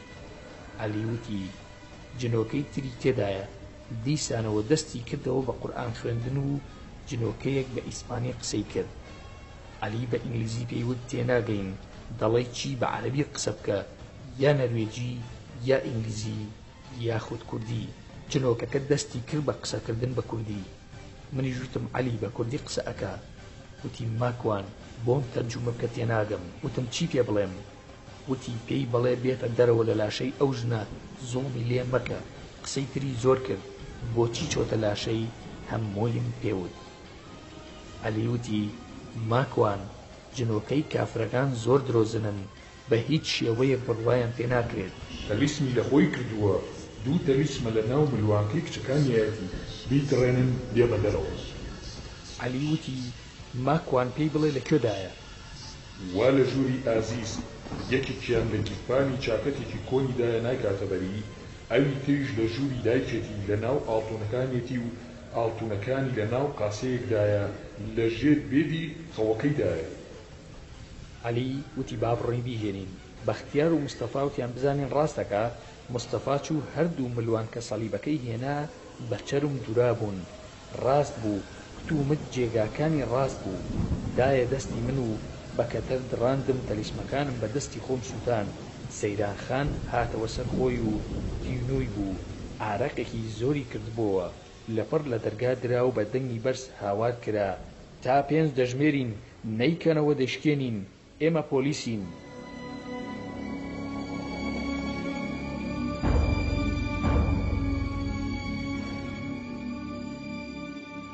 شەیتان کێیە و جنۆکە چییە؟ مستەفا بەپەلە ڕوە و دەرگاکە چوو دەرگای کردەوە وتی فەرموون. پۆلیس وتی لە ماڵی ئێوەوە تەلەفۆن کراوە کە گوایە 2 کەس دەست درێژی کردوتە سەرتان، ڕاستە؟ مستەفا وتی درۆیە، ئەو 2 کەسە میوانن و خۆمان میوانداریمان کردوون. پۆلیس وتی بەڵام کاتێ تەلەفۆن بۆ ئێمە کراوە گوێمان لە دەنگی قیژە و هەندێ زمانی بێگانە بووە، پاشان کچێک تەلەفۆنی بۆ ئێمە کردووە ناوی هێرۆیە. مستەفا وتی ڕاستە هێرۆ لێرەیە، با بانگی بکەم بزانم بۆچی وای کردووە. پۆلیس وتی کارێکی باشت کرد کە وتت لێرەیە، پێویست ناکات تۆ قسەی لەگەڵ بکەیت، ئێمە خۆمان قسەی لەگەڵ دەکەین. ئەم کەسانە کێن لێرە؟ مستەفا وتی ئەمانە میوانن، خزمی من و زاوا من. داوای پێناسەی لە هەرسێکمان کرد، ڕەوشەکەیان بە ئاسایی نەبینی، لەلایەک سەرینێک هەڵدڕاوە و کەتەرێک لەوێ کەوتووە، لە ناو شوشەیەکدا وەرەقە سووتێنراوە. هێرۆ و ئازیز هاتنە خوارەوە، پۆلیسەکە چوو بۆ لایەن، سەیری من و عەلییان کرد، لە نێوان خۆیان قسەیان کرد، پاشان ڕوویان کردێ من و وتیان بۆ لەم ماڵەی. منیش وتم خۆیان منیان بانگ هێش کردووە، عەلی هاوڕێی منە و من بانگم کردووە بۆ ئێرە. عەلی وتی من ماکوان دەناسم، ئەو منی بانگ کردووە بۆ ئێرە، نیازمان بوو پاش کەمێکی کە بڕۆین، وتویانە دەبێت نان بخۆن ئەنجا بڕۆن. پۆلیس وتی بەڵام ئەو کچە لەو ژوورەی سەرەوە وا ناڵێت، یەکێکیان زۆر دەترسێت و ئەوی تریش دەڵێ ویستویانە دەستدرێژی بکەن. منیش وتم جا ئەوە خاوەن ماڵەکەیە لی پرسە، بۆ زانیاریت ئەو ئافرەتەی کە وای وتووە زیاتر ئەو منی بانگ هێش کردووە، حەزی کردووە نان بخۆین بەیەکەوە، بۆ وای وتووە سەیرە بەلامەوە، بە دڵنیاییەوە درۆ دەکات. مستەفا زوو هات بەدەمەوە و وتی درۆ دەکات، شتی وا ڕووی نەداوە، سەیرە بەلامەوە وا دەڵێ. پۆلیس وتی بە هەر حاڵ ئێمە لە کێشەکە تێناگەین، ناچار دەبین بەم 3 کەسە بڵێین بچنە دەرەوە لەم ماڵە، هەر ئەوەندەمان پێ دەکرێت. مستەفا بە تووڕەییەوە وتی ئەمە ماڵی منە، هێرۆ کە تەلەفۆنی کردووە دەتوانێت بچێتە دەرەوە، ئەمانە ناڕۆن، ئەم کوڕانە میوانن، زۆر بەڕێزن و ماڵی منە و من خاوەن بڕیارم تێیدا، نەک ئێوەی پۆلیس و هێرۆ. بڕۆن بە هێرۆ بڵێن با بچێتە دەرەوە ئەگەر دەستدرێژی لێکراوە. وتم کاک مستەفا هێمن بە، ئێمە هەر دەڕۆین، با ڕەوشەکە هێمن بێتەوە کێشە نییە، بەڵام هەوڵ بدە خۆت بشۆ و غوسڵ دەرکە، چاومان بە یەک دەکەوێتەوە. ڕووم کردە پۆلیسەکە و پێم وت ئاساییە ئێمە دەچینە دەرەوە، با کێشە دروست نەبێ. پۆلیسەکان زۆریان پێخۆش بوو، لەگەڵ عەلی خواحافیزیمان کرد و ئەو سیارەکەی خۆی لێ خوڕی و منیش ئەوەی کە بەختیار بۆی هێنابووم. بەڵام ئاگام لێی بوو مستەفا دەستی کردەوە بە گریان، هەستم کرد دەترسا. پۆلیسەکان خەریک بوو دەڕۆیشتن، بەڵام من گەڕامەوە بۆ لای مستەفا و عەلی لە دوورەوە وەستا و دیسان پۆلیسەکانیش وەستان، تەماشای منیان کرد، بەڵام من گوێم پێ نەدان. چوومەوە بۆ لای کاک مستەفا، وتم هیچ نەترسی، من تازە کوڕی تۆم، ئەوە ژمارەی تەلەفۆنی منە، بینوسە لای خۆت، ئەم جارە تۆ وەرە بۆ لای ئێمە، لە خزمەتتاندا دەبین، لە هیچ نەترسید، دەم بە زیکر و نوێژەکانت بکە، بە تەلەفۆن هەمووی پێ دەڵێم. دەستی کرد بە گریان، باوەشی پیا کردم. مستەفا وتی ماکوان گیان دەستم لێ بەرمەدە. جارێکی تر بە گریانێکی کوڵ وتی توخوا دەستم لێ بەرمەدەن. وتم دڵنیابە ئێمە خزمەتکاری جەنابت و خانەوادەکەتین، ئەوەش بزانە من هیچم لە دڵ نەگرتووە، کچەکانی تۆ خوشکی منن، زۆر ئاسایی وەرمان گرتووە، چ من چ عەلی، دڵنیابە. دانەویەوە دەستم ماچ بکە، نەنهێشت سەری ماچ کرد، دوعای خێرم بۆ کرد و ماڵ ئاواییم لێ کرد. وتم بە تەلەفۆن فێرت دەکەم چۆن نوێش بکەیت. دەرچووین، سواری سیارەی خۆم بووم، پۆلیسەکانیش ئاماژەی سەلامیان بۆ کردم و منیش سەلامی ماڵ ئاواییم لەوان کرد. هەموو ڕۆشتین لە ماڵی کاک مستەفا. پێش عەلی کەوتم، عەلیش بە دوامەوە هات تا گەڕاینەوە بۆ شارەکەی خۆمان. بە تەلەفۆن بە عەلیم وت با بڕۆین نانێک بخۆین برسیمە. چوین بۆ دوکانێکی پیتزا و داوام لە عەلی کرد کەس لە ماڵ نییە، دەچین بۆ ماڵی ئێمە، لەوێ دەیخۆین و تا شەو درەنگان بەیەکەوە دەبین یان هەر لەوێ بخەوە. عەلی ڕازی بوو. هێشتا نەگەیشتبووینە ماڵەوە کاک مستەفا تەلەفۆنی کرد. مستەفا وتی کاکە ماکوان من خۆم شتووە، لەسەر بەرماڵ دانیشتووم، دوور کات نوێژم کردووە. عەرزی کاک مستەفام کرد قوربان پاڵتاک بکەرەوە ناوی ماکوان لای خۆت زیاد بکە کامێرات بۆ دەکەمەوە و فێرت دەکەم چۆن نوێش بکەیت. مستەفا وتی ماکوان گیان تۆ دەمێکە لای من ئات کراوی لە هەر ژوورێک بوویتایە دەهات مەلات بەڵام من نوێژ هەمووی دەزانم تەنها تەحیاتم لەبیر چۆتەوە. پێم وت کێشە نییە با بچمە ماڵەوە لە خزمەتتا دەبم. بەپەلە لەگەڵ عەلیدا هاتینەوە بۆ ماڵەوە کۆمپیوتەرەکەم داگرساند تەلەفۆنم کردەوە بۆ ژمارەکەی کاک مستەفا کامێرام بۆ کردەوە بینیم کڵاوێکی سپی کردووەتە سەر. پێم وت کاک مستەفا من تەحیاتەکەت بۆ دەخوێنم جەنابەت دەنگەکەم تۆمار بکە بۆ ئەوەی گوێی لێ بگریتەوە و بەردەوام بە لەسەری ئیتر بیرت دەکەوێتەوە و لەبەری دەکەیت پێم وایە ئاوا باشتر بێت. مستەفا وتی زۆر باشە کاک ماکوانگیان ئەوە جەماعەت دەیانەوێ قسەت لەگەڵ بکەن. هێرە و ئازیز وتیان کاک ماکوانگیان زۆر داوای لێبوردن دەکەین لەو وەزعە خۆشمان نازانین چی ڕوویداوە. سەیرانخان زۆر دەترسا هەر دەیوت ماکوانگیان ئەوە چی بووە بۆ وامان لێ هات. عەلی وتی ماکوان باسی هیچیان بۆ مەکە تا کاتێکی تر. وتم هەر زۆر ئاساییە هێرۆی بەڕێز و ئازیزی خوشکم. سەیرانخان تو هەردایکی ئێمەیت بەداخەوە نانی دەستمان نەخواردی ئەم جارە بۆ کفتە شۆربا دێینەوە خزمەتتان. ماڵ ئاواییم کرد لێیان و پاڵتاکم داخستەوە پاشان لەگەڵ عەلی دانیشتین بۆ نان خواردن. ڕووم کردە عەلی وتم تێم بگەیەنە شەیتان و جنۆکە بۆ وا دەکەن بۆ دەچنە ناو لاشەی مرۆڤ و ئاوا شەڕمان پێدەفرۆشن. عەلی وتی لە ڕاستیدا ئەوان هەر دەبێ وا بکەن پێش ئەوەی مرۆڤ لەسەر زەویدا بژی ئەوان لەسەر زەوی ژیاون ئەم زەویە ئەوان خاوەنی بوون. بە هۆکاری خراپەکاری خۆیان و شەڕی نێوان خۆیان خۆی گەورە لە ناو ئەم زەویەدا و لەم هەسارەیەدا دووری خستنەوە هەندێکیان بۆ کەناری دەریاکان و ناو دەریاکان و هەندێکی تریش بۆ بیابانەکان و هەندێکی تریش دەربەدەر بوون بۆ ماڵەکانی ئێمە و هەندێکی تر بۆ وێرانەکان و کەلاوەکان و هەندێکی تر بۆ ئاسمانەکان و سەر هەسارەکانی تر. وتم ئەمەوێت پرسیارێ بکەم زۆر جار دەڵێن ئەو جنۆکەیە عاشقی فڵان کەس بووە جان نێر بێ یا مێ بە پێچەوانشەوە یان دەڵێن جنۆکە عاشق دەبێت یاخود دەڵێن جنۆکەی هێناوە و شووی بە جنۆکە کردووە یا منداڵی لێی بووە ئەمە ڕاستە؟ عەلی وتی قسەیەک هەیە دەڵێن جنۆکە عاشق دەبێ بەڵام درۆیە و هیچ بەڵگەی قورئان و سوننەتی لەسەر نییە. جنۆکەکان خۆیان وا دەڵێن کە دەچنە ناو لاشەی مرۆڤەکان. ماکوان ئەوە بزانە جنۆکە مەخلووقێکی زۆر درۆزنن بە گشتی و زۆر خۆشباوەڕیشن ئەوە قسەی خۆیانە دەڵێن عاشق بووین بەڵام درۆ دەکەن. لە ڕاستیدا جنۆکە ناتوانێت شووبکە بە مرۆڤ چونکە دوو خەڵقی جیاوازن. ئەگەر ئەوە ڕاست بێت هەر ئافرەتێسکی پڕ بێت ئەو کاتە دەڵێت من دەسەڵاتم نەبووە جنۆکە وای لێ کردووم. لەبەر ئەوە هیچ بنەمایەکی ڕاستی نییە. من ڕائەکەم لە ئیبن تەیمیە و ئیبن قەییم وەرگرتووە. ئەوان هەمان ڕایان هەیە کە مرۆڤ و جنۆکە هیچ پەیوەندی خۆشەویستی و سێکسی و کۆمەڵایەتی لە نێوانیاندا نییە.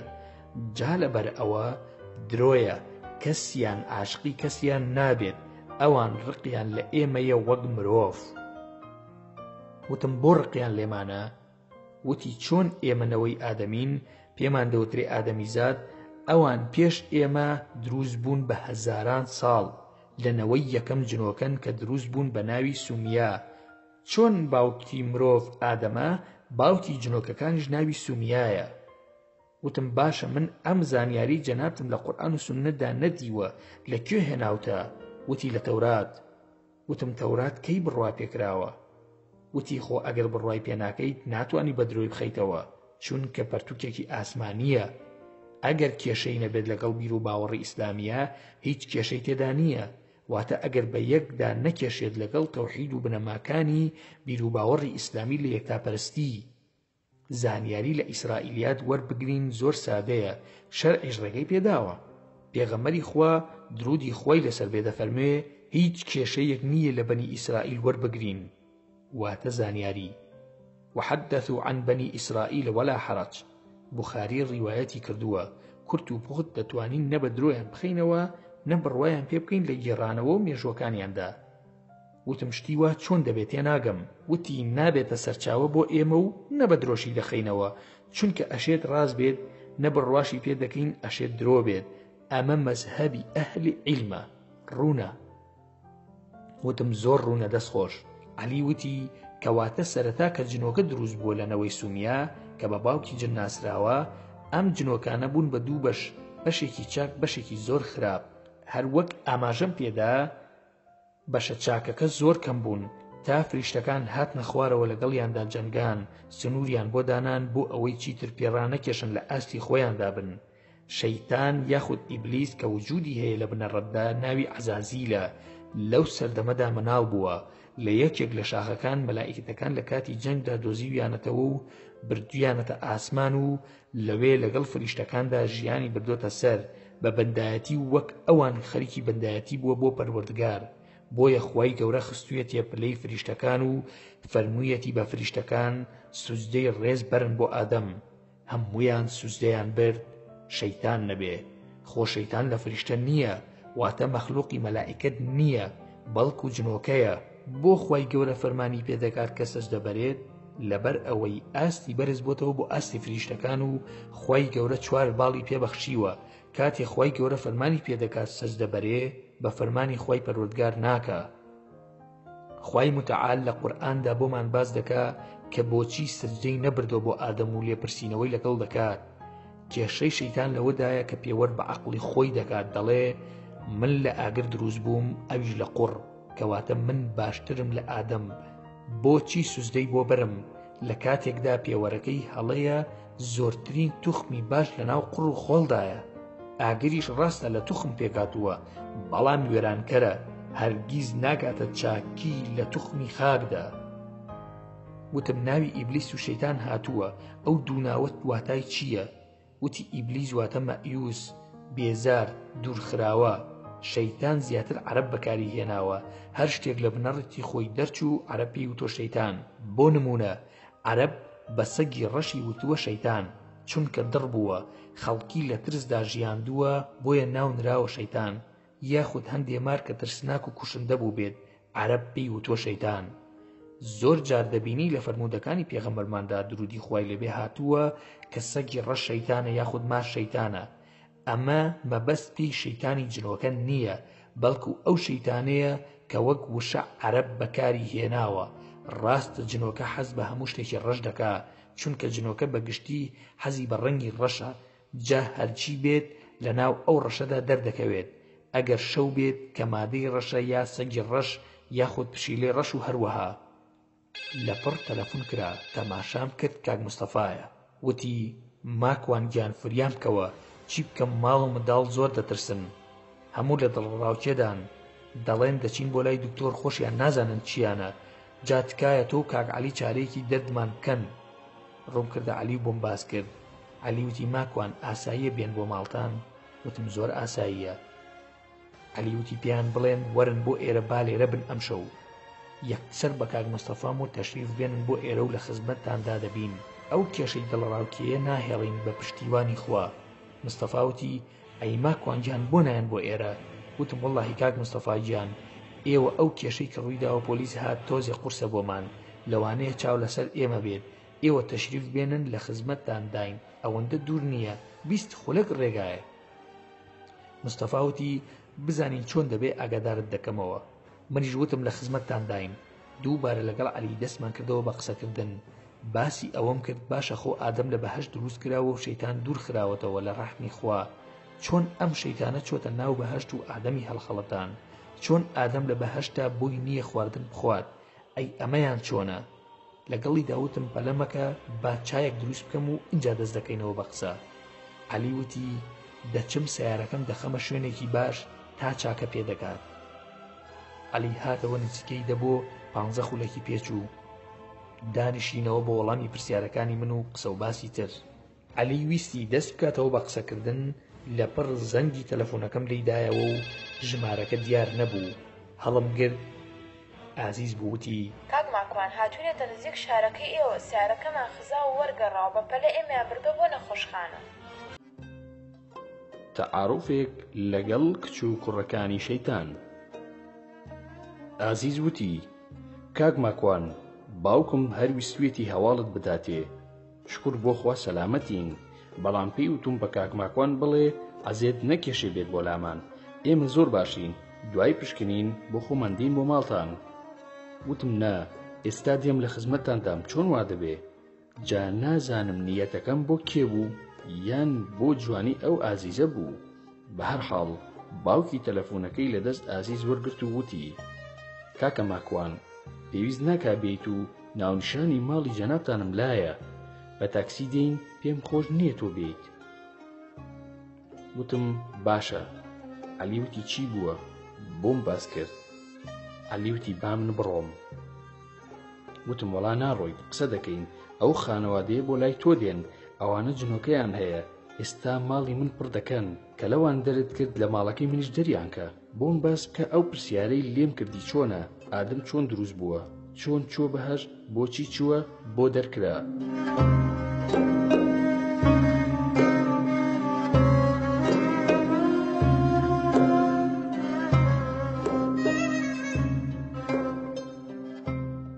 عەلی وتی: ماکوان، باسەکەی ئێمە لەسەر ئەوەدا دەمەزرێت کە ئادەم دروست بووە.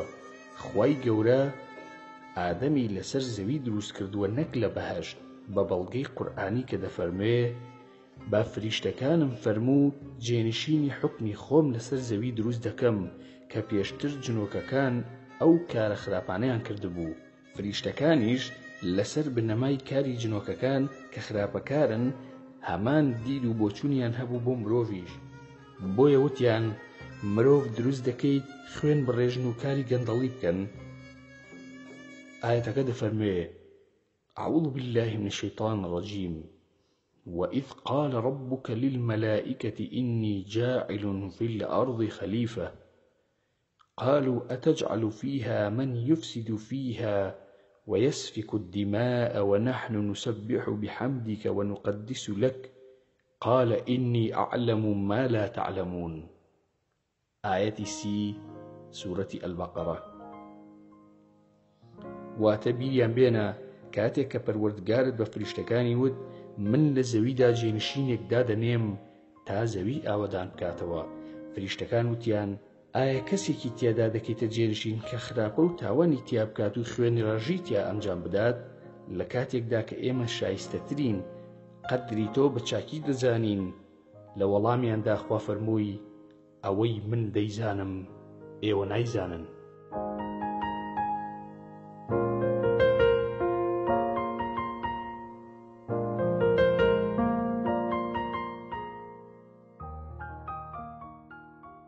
کەواتە مرۆڤ بۆ سەر زەوی دروست بووە نەک بەهەشت. جا لە زمانی عەرەبیدا باخ و باخاتی جوان و خۆش پێی دەوترێ بەهەشت، واتە ئەلجەنە. واتە خوای گەورە بە ئادەمی فەرموو لەسەر زەوی لەناو ئەو باخ و باخاتە خۆش و جوانە بمێنەرەوە و بخۆن و بخۆنەوە، بەڵام نزیکی ئەو دارە مەبنەوە. زانایان دەڵێن کشمیری ئێستایە لە هیندستان، چونکە ئەو ناوچەیە باخ و باخاتی جوانە و هەمیشە بەهارە. لە ڕاستیدا بەهەشت هیچ شتێکی تێدا قەدەغەکراو نییە. بۆیە هەندێک لە زانایان پێیان وایە ئەو بەهەشتە بەهەشتی ئاسمان نییە، بەڵکو و باخ و باخاتی سەرزەویە. خوای گەورە لە چەند جێگای تردا باسی باخ و باخاتی خەڵکی کردووە بە بەهەشت. مانای وانییە بەهەشتی ئاسمان بێت، چونکە بەهەشتی ئاسمان خوای گەورە دوای قیامەت دەیکاتەوە. کەس ناتوانێت بچێتە ناوی دوای لێپرسینەوەی قیامەت نەبێ. جا شەیتان کە دەرکرا لە بەهەشت دەرنەکراوە، بەڵکو لە ڕیزی فریشتەکان دەرکرا و خوای گەورە باڵەکانی لێ سندەوە و گەڕاندیەوە سەر زەوی، دووری خستەوە لە ڕەحم و بەزەیی خۆی. یەکەم کارێک کە شەیدان کردی ڕوودکردنەوەی پیا و ژن بوو لە بەرچاوی یەکتر. ئەوە هیوایەتی شەیتانە و گەورەترین چەکی دەستێتی. پاشان چەوەشەکاری هەرگیز ناتوانێت بە حەڵال بڵێت حەرام و بە حەرامیش بڵێ حەڵال، بەڵکو وەسوەسە تووشی مرۆڤ دەکا. بە ئادەم دەڵێ ئەگەر لەو دارە بخۆی بە هەتاهەتایی ئەمێنیتەوە و دەچیتە ڕیزی فریشتەکان.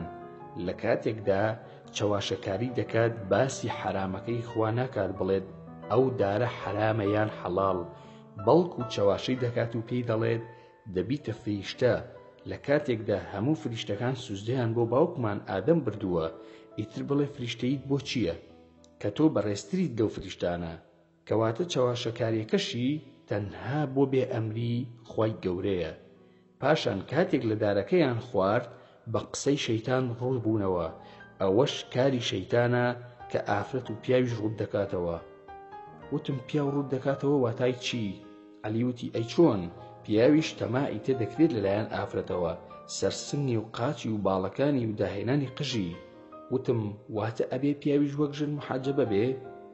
عەلی وتی بە دڵنیاییەوە بەڵێ، خۆ ئێمە وا دەزانین تەنها بۆ ئافرەتە، پیاویش خاوەن عەورەتە و دەبێت داپۆشراو بێت. وتم ئەمە بۆ من شتێکی نوێ بوو ئەخی گیان.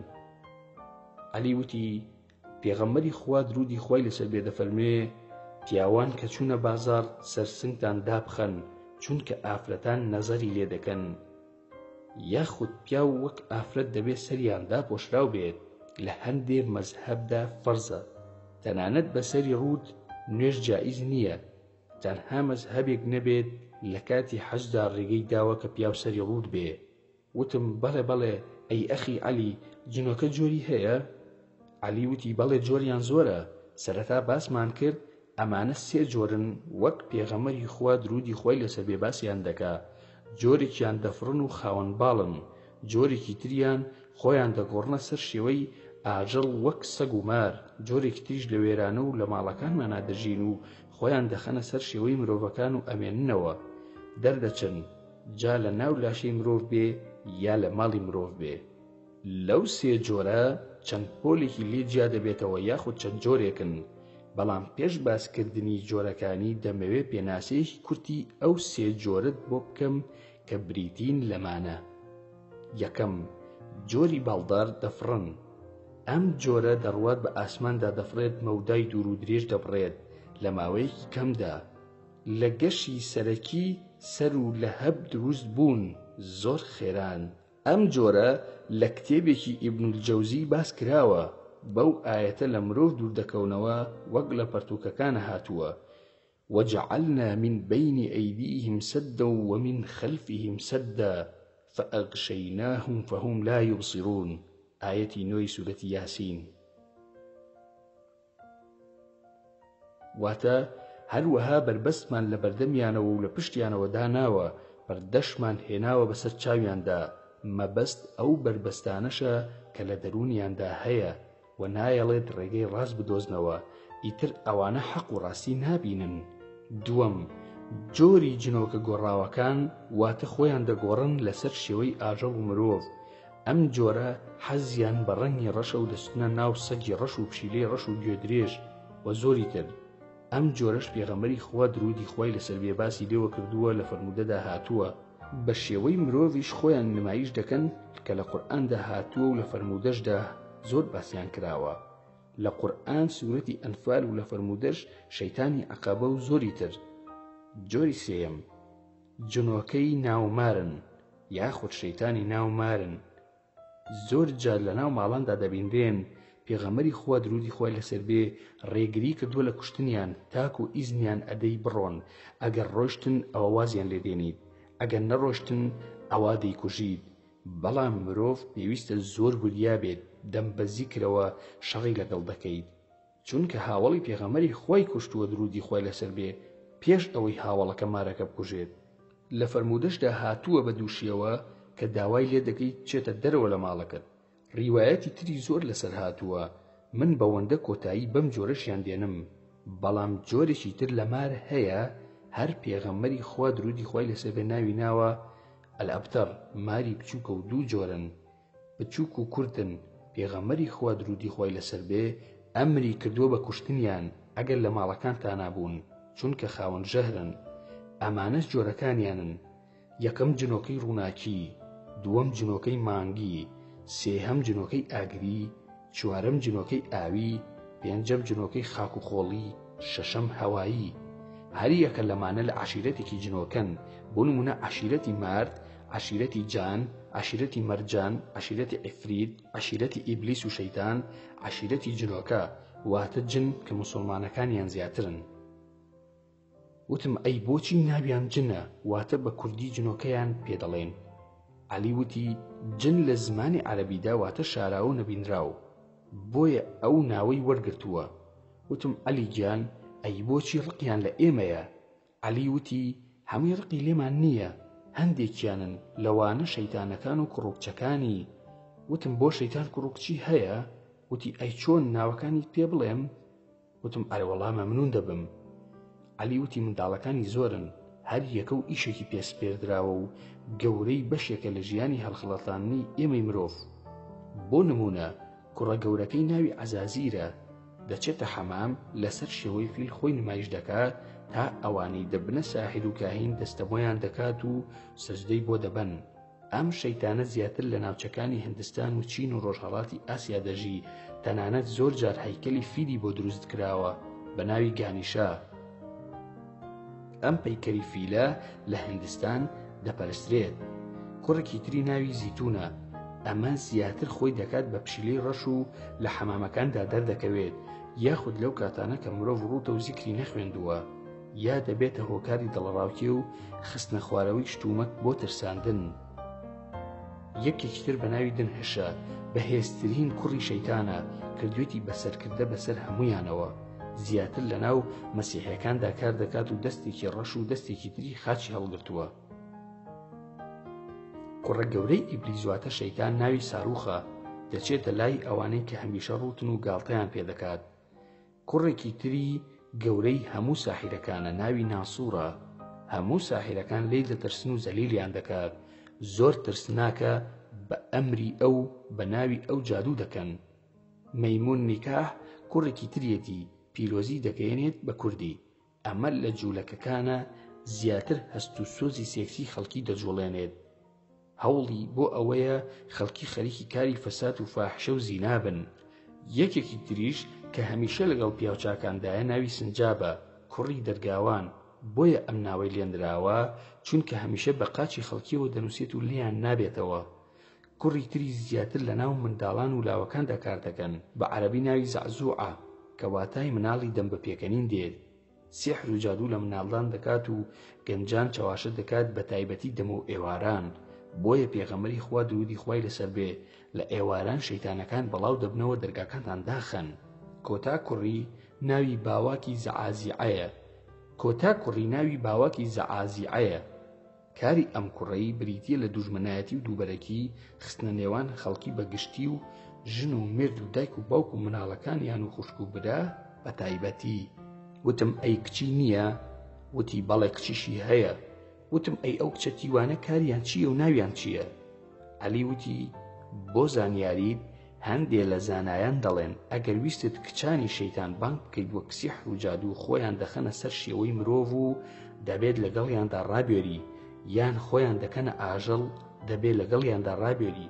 کچە گەورەکەی ناوی خناسە، واتە ئەو کەسەیە کە پیاو ئەبەستێتەوە لە کاتی سێکسکردندا و لە پیاوەتی دەخات، تەنها موسەخەری دەکات بۆ خۆی بە جادوو بە سیحر. وتم ئەمە ئەوە نییە کە لە شەرعدا پێی دەوترێ احتلام و کورد پێی دەڵێ شەیتانی؟ وتی نا، ئەوە هیچ نییە، ئاوی زیادەی لەشە ناوی مەنیە، هۆرمۆنەکان وای لێ دەکات فڕەی باتت دەرەوە. کچێکی تری بە ناوی مەحاسنە، ئەمە لە ساحیرەکانە، لەسەر قەبرانەکاندایە، دەبێت لەگەڵ ساحیرەکان ڕابێرێت. چەندە ڕاستە و چەندە درۆیە، ئەمانە هیچ سەرچاوەیەکم لا نییە، بەس بیستومە لەو پیاوانەی کە ڕازگۆ بوون. نازانم ئەوان ئەم زانیاریان چۆن دەستکەوتووە. کچێکی تری بە ناوی ئاعنە، ساحیرەکان و جنۆکەی تر و شەیتانەکانی تر فێری نووسینەوەی تەلیسمەکان دەکات بۆ ئەوەی بانگیان بکەن بۆ لای خۆیان. کچی تری هەیە ناوی نائلە، قژی درێژە، ئەمە لە قژ درێژیدا ئەو ناوەی لێنراوە. کچی تریشی هەیە ناوی زینونەیە و لەگەڵ مشفەقە، هەر یەکە و کارێکی هەیە. وتم جیهانێکی سەیرن ئەخی عەلی. وتی دەوڵەتێکی تەواون، پاشایان هەیە و ئەمیریان هەیە و سوپایان هەیە، شەیتان خۆی عەرشی هەیە، جیهانێکی زۆر ڕێک و پێکن لەناو خۆیاندا بۆ دژایەتیکردنی مرۆڤ. لەپڕ جەڕەسی تەلەفۆن لێیدا و کاک مستەفا بوو. وتی کاکە ماکوان، لە بەردەم دەرگاکەدا وەستاوین بۆمان بکەرەوە. خێرا چوون دەرگام کردەوە، کاک مستەفا و سەیرانخان و ئازیز و هێرە و ئاواز و هاوسەرەکەی کاک بەختیار بوون. هاتنە ماڵەوە، دوای چۆن و چاکی کەمێکی پێچوو لە ماڵی مندا ئەو هەموو پەرتوک و قورئان و بەرماڵ و هەڵواسینی ئاەتەیان بینی یەکسەر هێرۆ قیژاندی و دەرگا و پەنجەرەمدا خستووتم بۆ خاتری خوا بیگرن نەکو یەکێکی تریش شکات بکا لێمان. ئازیز دەستی کرد بە گریان، ئاواز و کاک مستەفا و سەیرانخان تند گرتبوویان. عەلی چووە پێشەوە و قورئانی خوێن تۆزێک و بانگی لە جنۆکە کرد. هیچ دەنگێک نەبوو. بە منی وت ئەمە درۆزنە و هیچی تێدا نییە بۆ وا دەکات نازانم. نەیوت کەزاب، بەڵکو وتی نەسابە بۆ ئەوەی ئەوان تێنەگەن. وتم ئەی بۆ وا دەکا؟ وتی پەلەمە کە ئێستا چاری دەرگ دەکەم. ماکوان بە سکین دەڵێن چی بە عەرەبی؟ وتم چەقۆ. عەلی وتی ئەغ ماکوان چەقۆیەکم بۆ بێنە. هەر کە وتی ئوری چەقو چەقو، وەڵڵا کە باسی چەقۆ کرا هێرۆ ڕوحی تێ هاتەوە. ئەم شەوی 1001 شەوەیە هێرۆ دەستی کرد بە قیژەقیش، هەموو ترسمان لێنیش. دوای ئەوەی عەلی هەستی کرد ڕاز نییە، ئاگاداری کردمەوە ترساندی بەوەی کە چەقۆیەکی بۆ بەرین. هێرۆ هەستایەوە و دانیشت، ئاومان بۆ هێنا و ڕەوشەکە هێمن بۆوە.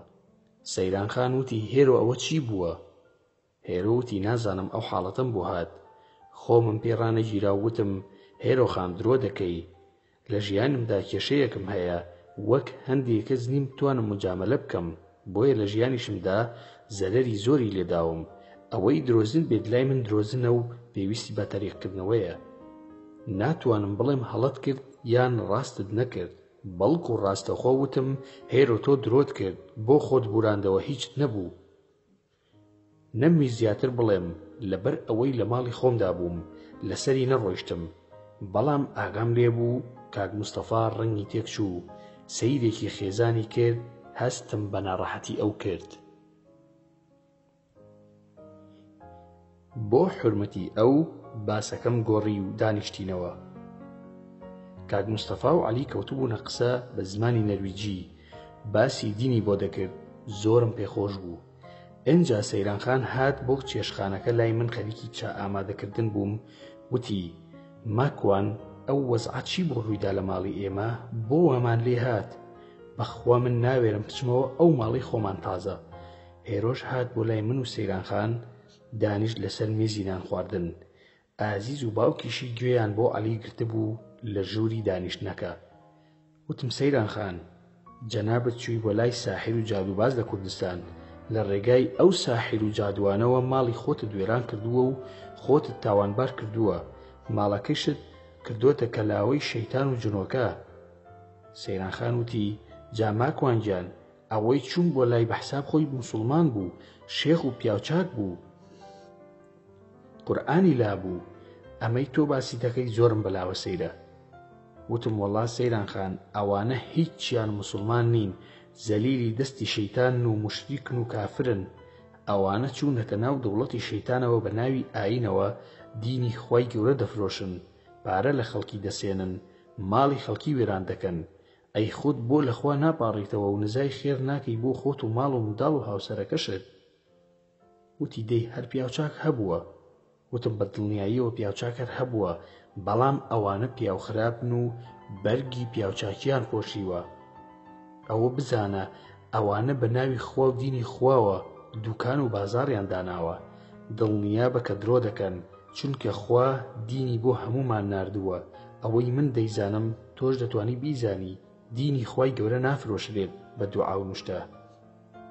ئەو نوشتە و دوعایانەی کە دەیکەن بە حساب تەنها سەرەتاکەی بە ناوی خوا و بسمیللا دەست پێ دەکات، دەنا ناوەڕۆکەکەی هەموو جنێودانە بە خوای پەروەردگار و بە گەورە و ڕاگرتنی جنۆکە و شەیتانەکانە و هەمووی تەلیسمە بۆ ئاژاوەنانەوە لە ماڵەکاندا. سەیرانخان وتی ئەی ئێستا چی بکەین؟ وتم سوپاس بۆ خوا گەیشتوون بە حەق، بە دوای ڕاستیدا دەگەڕێن، ئەمە بۆ خۆی دڵخۆشکەرە. ئەگەر بەم کوڕی خۆت دەڵێ چی بکەم، بە قسەم دەکەی، ئەوا من پێت دەڵێم چی بکە. جارێ ئەم چایە بخۆرەوە، با بڕینە لای ئەواندا بنیشین، ئێستا قسەت بۆ دەکەم. سەیرانخان وتی چاکە بدە بە من، دەی بەم دایدەنێم. هێرۆ وتی پورە سەیران، من کارێکم بە کاک ماکوان هەیە. ماکوان بە یارمەتیت، ئەمەوێ شتێکت پێ بڵێم. وتم فەرموو. وتی ئەزانی کاک ماکوان، خۆبوراندنەوەکەم درۆ بوو، ئێوە ڕاستان کرد، بەڵام ویستم ئێوە تاقی بکەمەوە، بزانم ڕازگۆن یان لە خۆتانەوە قسە دەکەن، چاواشەکاری دەکەن. زۆر داوای لێبوردن دەکەم. هەستم کرد کە ئازیز و سەیران وایان کرد درۆیان کرد، بەڵام ڕاستی دەوێ من نە بڕوام بە جنۆکەیە، نە بڕوام بە خوایە، نە بڕوام بە شەیتانە، بڕوام بە هیچ دینێک نییە. کاتێک لەگەڵ هاوسەری دووەمم جیابوومەوە، لە داخی تۆ جیابوومەوە، دەمەوێت تۆڵت لێ بکەمەوە چونکە تۆ ماڵی منت تێکداوە. وتم واتە کە کێشاوتە بە سیارەکەمدا ئەوە تۆڵەیە؟ وتی نانە بخوا، هیچ پەیوەندی نییە بەوەوە، ئەوە سوتفە بوو، دەمەوێت تۆڵت لێ بکەمەوە بەوەی بە هەر شێوەیەک بووە تۆ بچوو بکەمەوە لە بەرچاوی هاوسەری پێشوم، بیسەلمێنم کە تۆ ئەوە نیت کە ئەو ناسیوتی. وتم جاهێرۆ، تۆ ئێستاوتت بڕوام بەخوا نییە، ئەم سوێندە چییە پێی دەخۆی؟ بە هەر حاڵ خۆ من سەرڕێگای مەکتەبم لێ نەگرتوویت و داوای ئیلاقم لێ نەکردوویت، بۆچی لەسەر من جیابوونەوە؟ من بڵێم چی؟ خۆ من هەر ناتان ناسم. پاشان تۆ ئازیز وتتان معجیبی تۆین و شاعیریت. من خۆم لێبوو بە نزار قەبانی، لە بەرچاوی ئێوە داوا بە شان و باڵی من داهاتن و ئەمزانی مەحوی لە من شیعری وەرگرتووە، ئێستا تۆڵم لێ دەکەیتەوە؟ هێرۆوتی نا، بەو شێوەیە نییە کە تۆ بیری لێ دەکەیتەوە، بەڵکو دەمویست خۆم نزیک بکەمەوە لە تۆ بۆ ئەوەی هەرچۆنێک بووە بە هەر شێوەیەک بێ لە شێوەکان دەستێکەڵ بکەین بۆ سەروەری هاوسەری پێشومی بسەلمێنم کە تۆ ڕاستگۆ نیت، چونکە ئەو تۆی زۆر بە ڕاستگۆ و سەرڕاست دەزانی. منیش وتم بیسەلمێنم بۆی تۆ ئەوە نیت، ئەوە تا بە ئاسانی لەگەڵ هاوسەرەکەی دەستت تێکەڵ کردووە بۆ ئەوەی بچینە لای یەکتر. وتم ئەی هاوار تۆ خەتەر و ترسناکی، جا باشە گریمان من لاواز بووم، ئەوەی تۆ ویستت بیکەیت ڕوویدا. من تاوانم چی بوو لەم نێوەندەدا؟ کەرامەتی منت دەشکان، ماڵ و منداڵیشت لێ دەکردم. ئایا ئەمە مرۆڤ دۆستیە؟ خۆ ئەگەر خوا نەناسیت ویجدانت هەبێ. هێرۆ وتی ئەی ئەزانی تۆ چ داخێکت کردو بە دڵی منە؟ وتم نەوەڵا، بۆ کاکسەروەری هاوسەرت ئیسلامی بوو؟ وتی نا، بەڵام تۆ کردت بە ئیسلامی. وتم چۆن؟ من دەیناسم؟ پەیوەندیمان هەبوو بەیەکەوە؟ وتی بەڵێ دەیناسی، بەڵام بە ناوی سەروەر نا، بەڵکو بە ناوی پاڵتاک دەیناسی، ناوی توی مەلیک بوو. وتم ڕاست دەکەی، کاک توی مەلیکم دەناسی، ئەوە هاوسەری تۆ بووە؟ بەڕاستی کوڕێکی بەڕێز و بە ئەدەب بوو، من کە ناسیمە لە پاڵتاک هەر کوڕێکی دیندار و خواناز بووە. هێرۆوتی ڕاست دەکەی، بەڵام شەوان دەهات گوێی لەوانەکانی تۆ دەگرت، زۆر حەزی بە ژیانی حەزرەتی موحەممەد بوو. وتم باشە کێشەکە چی بوو؟ هێرۆوتی دڵی پیس بوو، دەیوت دەبێ خۆت داپۆشی، حەزی بە هەندی ڕەفتار بوو، نۆرماڵ نەبوو. وتم واتە چۆن نۆرماڵ و ئاسایی نەبوو؟ هێرۆوتی وەک پێم وتی من زۆرم خۆش دەویست، بەس نەدەگونجا لەگەڵما. دەیوت بە من زۆر خۆت ڕوود دەکەیتەوە، بە دەنگی بەس پێ نەکەنم، نەی دەهێشت تێکەڵاو بم. ئەیوت تۆ لە ناو مەجلیسی پیاواندا قسە زۆر دەکەیت، دەیوت بۆ دەرەوە بۆن لە خۆت مەدا. بە زۆر خەریک بوو، نوێژی پێدەکردم، پارەی دەنات بۆ کوردستان، بیزانیایە هەر کەس هەژارە خێرا پارەی بۆ دەنار. منیش دەموت کێ ناڵێ درۆ دەکات و زۆر شتی تر. ئەمانە هەمووی لە پاڵتاک لای تۆ فێربوو بوو، پێشتر وانە بوو. کە گوێی لە تۆ دەگرت دنیایەک فەرقی کرد. سەیرانخان وتی کاک ماکوان و هێرۆ، چاکەتان سار بۆوە وەرن. زۆر تووڕە بووم، وتم هێرۆ، ئەو کاکسەروەرە دڵی زۆر پاک بوو، دڵی پیس نییە، ئەگەر خوشکی من بوویتایە یان خێزانم بوویتایە بە دڵنیاییەوە لێم قبوڵ نەدەکردی. تۆ ئافرەتێکی نۆرماڵ نیت، نەخۆشیت، دەستی کاکسەروەر خۆش بێ کە بەجێی هێشتوویت. تۆ کەی مستەحەقی بەوەی پیاوێکی وەک کاکسەروەر هاوسەرت بێ؟ تۆ پێویستە یەکێکی شەیتان پەرست هاوسەرت بێ، ئەو ویستوێتی حیا و حورمەتی تۆ بپارێزێ، کەچی تۆ دەڵێی نۆرماڵ نییە. کوڕە تۆ مستەحەقی بە گوێبادان، ئەبێ عاقڵ بکرێیت. ئەی چۆن لێت جا نابێتەوە بەتەمای ببیتە دایکیش بەو شێوەیە کە هەیت؟ وتی باشە حەیام مەبە. وتم حەیا، ئەگەر حەیات هەبوایە لەو کوڕە بەڕێزە جا ئەبوویتەوە، دواییش بێیت دەست لەگەڵ من تێکەڵ بکەیت بۆ ئەوەی بیسەلمێنی بۆ ئەو کەچی کە ماکوان درۆزنە یان ئیسلام ڕاست نییە، کامیان؟ بەڕاستی تۆ مستەحەقی بە عقوبە. مستەفا دەنگی بەرز کردەوە وتی کاک ماکوان چییە بۆ واتوڕێیت؟ وەرن بۆ ئێرە بۆ لامان. وتم قوربان وا هاتمە خزمەتت، بە هێرۆم و ژمارەی تەلەفۆنی سەروەرم بدەرێ. هێرۆ وتی کاک ماکوان بۆ خاتری خوا تەلەفۆنی بۆ نەکەیت؟ وتم وەرە بۆ لامانەوە. هێرۆ وتی کاک ماکوان چییە بۆ واتوڕێیت؟ وەرن بۆ ئێرە بۆ لامان. وتم قوربان وا هاتمە خزمەتت، بە هێرۆم و ژمارەی تەلەفۆنی سەروەرم بدەرێ. هێرۆ وتی کاک ماکوان بۆ خاتری خوا تەلەفۆنی بۆ نەکەیت؟ وتم بۆ لەبەر ئەوەی لە لووتبەرزیت نێتە خوارەوە بەڵکو ئەگەر بمتوانایە پێم بکردیدایە دەم ناردی دەستی سەروەرت ماچ کردایە با بڕۆین دانیشین لای ئەو میوانانە قسەیەک لەسەر ئەو باسەی تۆش دەکەین دوایی. هێرۆوتی کاک ماکوان با مامە مستەفا نەزانێ. وتم خۆی گەورە ئاسانی بکات. چووینە لای جەماعەت و دانیشتین و جارێکی تر وتم یەخوا بەخێر بێن. مستەفا وتی کاکە ماکوان لەگەڵ کاکە عەلی قسەمان کردو بڕیارمان داوە هەرچی پەیکەر و مەشروب و ئەوەی کە حرامە لە ماڵەکەدا لای بەرین بە پشتیوانی خوا. منیش ئیتر نوێژ دەکەم و مەشروب ناخۆم و ئەو شارە جێ دێڵم خانووەکەم دەفرۆشم دێم لەم شارەی ئێوە خانوو دەکڕم. ئەی کاک ماکوان وامزانی عەلی لە شارەکەی ئێمەیە کەچی ئەویش لێرە دەژی. عەلی خۆی ئاشکرا کرد و منیشی بەدرۆ خستەوە. ناچار وتم عەلی بەڵێ لێرە دەژی بەس جاروبار دەچێ بۆ ئەو شارە ئەو کاتە لەوێ بوو. عەلی هات بۆ لام وتی وەرە ئیشم پێتە چووینە ژوورێکی تر. عەلی وتی ماکوان ئاساییە داوای عەزیزە بکەم لە عەموو مستەفا. وتم بۆ خاتری خوا عەلی حەیامان نەبەی کولتوری ئێمە وان نییە ئینجا عەزیزە نییە ئەو ناوخۆشت بۆ وا سەقەت کرد ئازیز بە ئازیز ئەلف نەگعێ. اینجا عەموو مستەفا چی تۆزێک لەمەوە بەرحەسقیل بوو گوێڕابوو بە عەموو. وتم عەلی ئاخر من ناتان ناسم لێرە بووین بە ڕەفیق اینجا شەوێکە ئێمە لەگەڵ ئەمانەدا بووینەتە ناسرا و ژیانی تۆ ئەو کچە بەیەکەوە ناگونجێ ئەو هیچ ئیلتیزامێکی دینی نییە تۆش هەرچی جنۆکەی ڕەفیقتە بیر لەوە مەکەرەوە جارێ با بزانین ئەمانە کێن. کێشەی ئیسلامی موسڵمانەکان ئەوەیە هەر کچێک دەبینن جوان بێت یەکسەر دەڵێن بابی خوازین ئاخر وا نابێ عەلی هەموو شتێک ئوسوڵی هەیە. وتی باشە سەر و چاویدا بە یەکدا و چووینەوە دانیشتین. کاتژمێر 11 شەوە عەلی داوای ئیزنی کرد بڕواتەوە بۆ ماڵەوە. من حەزم نەکرد وتم عەلی مەڕۆ من و تۆ لەم ژوورە دەبین بە قسەی نەکردم و ڕۆیشت. لە دەرگاکە پێم دەڵێ ماکوان عەزیزەم بۆ مارە بکە وای دەزانی من وەلی ئەمری ئەوم. من نوێژی ئیشام نەکردبوو داوام کرد لە کاک مستەفا و بەختیار کە بەیەکەوە نوێژەکەمان بکەین.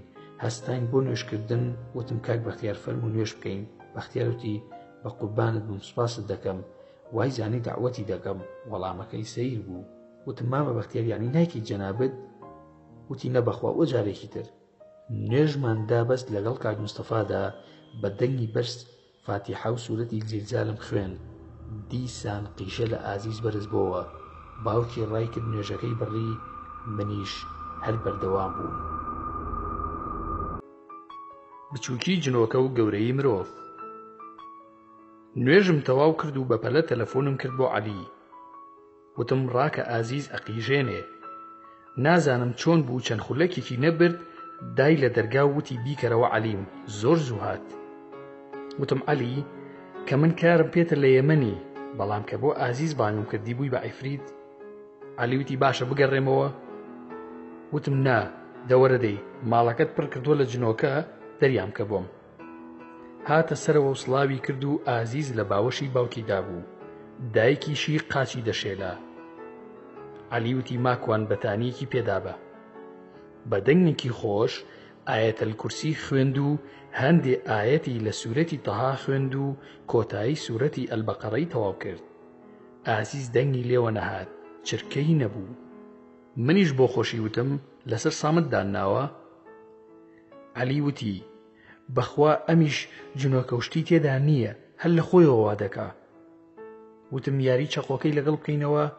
عەلی وتی نا بەخوا گوناحە قاقای پێکەنینم لێدا کاک مستەفا تەماشای کردم و بە چاوێکیش ئاگام لە ئازیز بوو سێری دەکردم. کاک مستەفا وتی کاک ماکوان ئەوە بۆ وا پێدەکەنی؟ بە نەرویجی وتی چی بووە؟ خێرا من وەڵاممدایەوە و قسەم کرد و وتم ئەمیش وەک هێرۆی کچی پووری درۆی فەرمووە. مستەفا وتی واتە جنۆکەوشتی وان نییە؟ عەلی وتی نا هیچ ئاسەوارێکی وای پێوە دیار نییە کە جنۆکە لە لاشەیدا بێ. ڕووم کردە عەلی و ئەوەم بۆ باس کرد ئەو ئافرەتە ئازاری هەیە و نەخۆشە بەس بەم هۆکارە دەری دەبڕێ. عەلی وتی چۆن دەزانی؟ وتم ئێمە لەوانەی دەروونناسی خوێندومانە کە کەسێک ئازارێکی بوو نەیزانی چییە بۆ ئەوەی لەو ئازارە ڕزگاری بێت هەر کەس نەخۆشیەکی هەبێت وا هەز دەکات ئەویش هەمان نەخۆشی هەیە ئەمەش حاڵەتێکی ئاساییە. ئەم کچە ئازارێکی هەیە، لە تاو ئەو ئازارە و معاناتی ئەو ئازارە لاسایی داکی دەکاتەوە کە جنۆکەی تێدا بووە.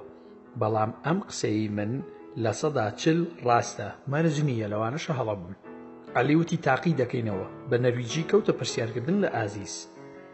وتی هیچ ئازارێکت هەیە؟ ئازیز وتی بەڵێ سکم دێشێ. عەلی وتی پێشتر چووی بۆ لای دکتۆر؟ ئازیز وتی بەڵێ. عەلی وتی پێیان وتوی چیتە؟ ئازیز وتی گورچیلە و گەدەم تەواو نییە. عەلی وتی ماکوان قسەکەی تۆ دەرچوو. منیش وتم بۆ خۆشی ئەم قسەیەم کرد. ئەخی عەلی دەرزیەکی بۆ بکە، تازە بووشی بە دکتۆر. عەلی ئاماژەی بۆدا کە پێی بڵێم وەزع و ڕەوشەکەی چییە.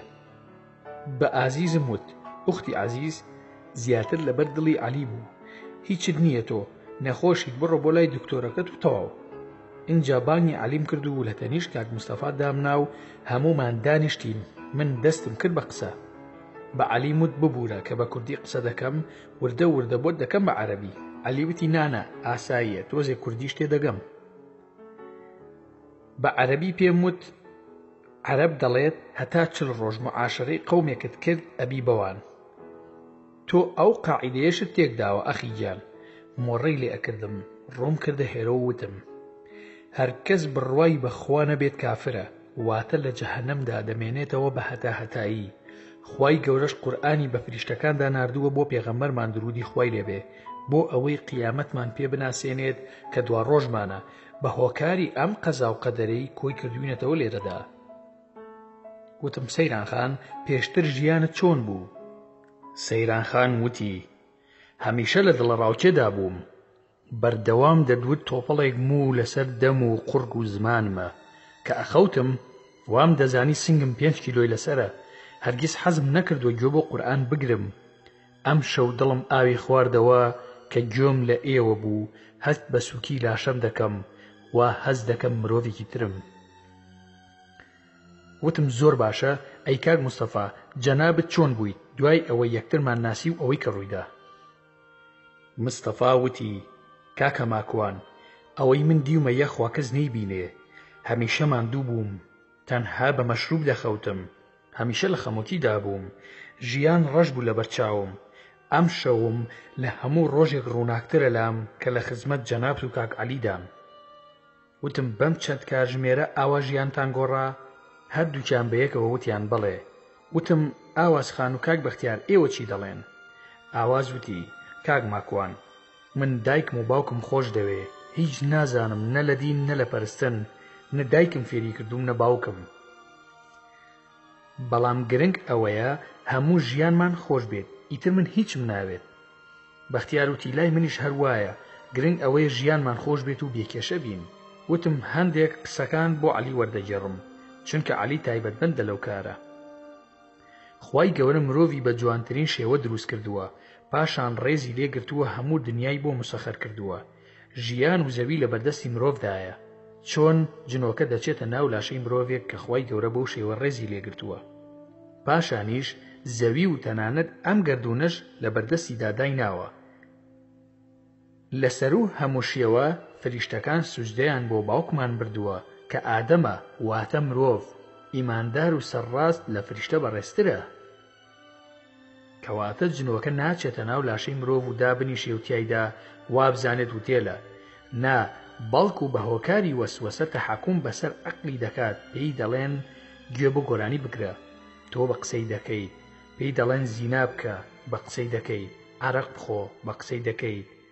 کەواتە تۆ لە ڕێگەی شەهوەتی خۆتەوە ڕێگەت داوە بە جنۆکەیەکی بێتوانە و شەیتانێک کە خوای گەورە دەفەرمێت هیچ دەسەڵاتێکی نییە، ئەوە ئێمەین دەسەڵاتی بۆ زیاد دەکەین لە ناو ژیانی خۆماندا.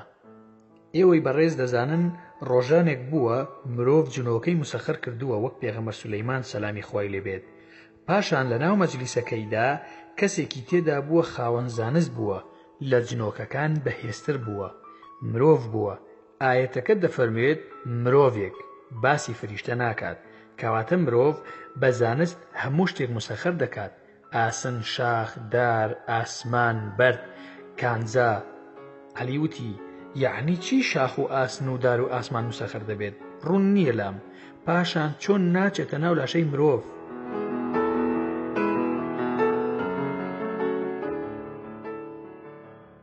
وتم ئاسن مسەخەرە بۆ تەیارە و سەیارە و هەموو ئەو ئامێرانەی تر کە بوونی هەیە. شاخ مسەخەرە بۆ هەموو ئەو تونێل و کانزایانی کە دەرمان هێناوە لە ڕووی زانستی جیۆلۆجیەوە زانیومانە. دار ئەو هەموو کەرەستەی لێ دروست دەکەین لە کورسیەوە بیگرە تا دروستکردنی خانوو، بەر، چیمەنتۆ، قیر، چەو، لم، هەمووی. ئاوا مسەخەرە تێگەیشتی ئەخی عەلی؟ بەنیسبەت ئەوەی کە تێیدا دابنیشێت هەمیشە لە لاشەیدا بێت و لە جیاتی ئەو قسە بکات و مرۆڤەکە بکاتە جنۆکە، ئەمە مستەحیلە. مەبەستم ئەوەیە کە مرۆڤەکان کارە تاوانەکان دەکات کە خۆشی پێی خۆشە ڕێگەی کردوتەوە بۆیان، بۆیە عەقڵ و دەمی مسەخەر بووە بۆ جنۆکە. عەلی وتی ببوورەوایە. وتم کەواتە ئێمە بە دەستی خۆمان ڕێگا دەکەینەوە بۆ هەرچی شەیتان و ڤایرۆس و پیسیە بێتە ناو لاشەمان، وایە؟ عەلی وتی بەڵام جنۆکە و ڤایرۆس و بەکتریا جیاوازن، ئەوە بزانە. ئەگەر مەبەستت ڕاکەی شێخ محەممەد ڕەزایە لە تەفسیری مناردا کەوا دەڵێت نەی پێکاوە. نا من ناڵێم ڤایرۆس یاخود بەکتریایە، مەبەستی من ئەوەیە چۆن ڤایرۆس و بەکتریا زیان بەخشە، هەڵبەت بەکتریای سوودبەخشیش هەیە. بەڵام مەبەستەکەم ئەوەیە کە ئەویش هەر مەخلوقی خوایە. ئەگەر پارێزگاری لە خۆمان بکەین هیچ توانە و دەسەڵاتێکیان نییە. چۆن نەخۆشی دەرمانی هەیە، ئەم دەردی جنۆکەیەش دەرمانی هەیە. بەنیسبەت تەفسیری منارەوە شێخ محەممەد ڕەزا ناڵێ جن ڤایرۆسە، هەر ئەو قسە دەکات کە من لێم وەرگرتووە، واتە بە دەرد دایدەنێ کە خۆمان هۆکارین بۆ توشبوون. هێرۆ وتی کاک ماکوان، ئەی بۆ لە ئەوروپا کەس باسی جنۆکە و ئەو شتانە ناکات، بۆ هەر لەناو ئێمەی موسڵمان هەیە و ئەچێتە لاشەمانەوە؟ وتم ئام قسەیە هیچ ڕاز نییە. توشبووی نەخۆشی مەسی جنۆکە لە ئەوروپا ڕێژەکەی ئەوەندە زۆرە لە 102 ڕێژەی زیاترە لە چاوەڵاتی موسڵماندا. لێرە لە ڕووی زانستی و مامەڵە ناکەن لەگەڵ جنۆکە، بڕوایان پێ نییە وەک تۆ.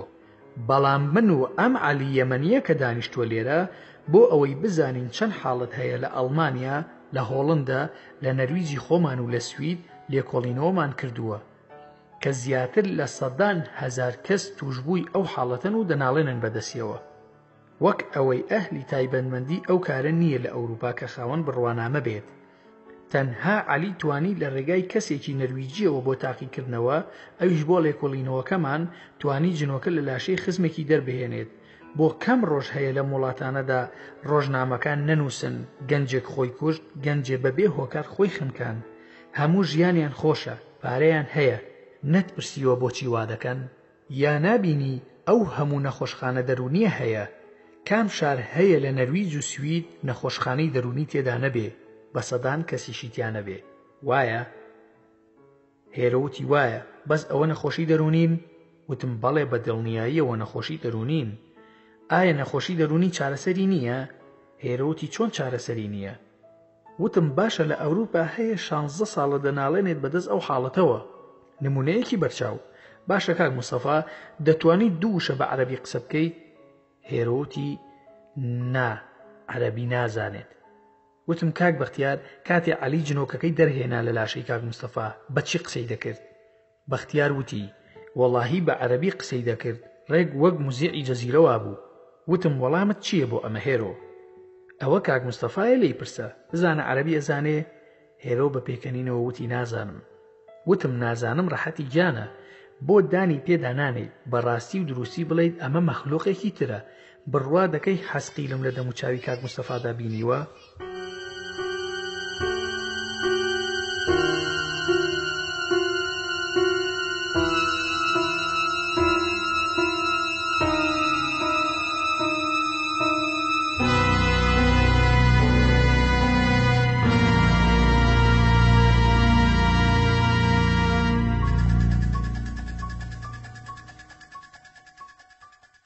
مستەفاوتی حەسقیل کێیە؟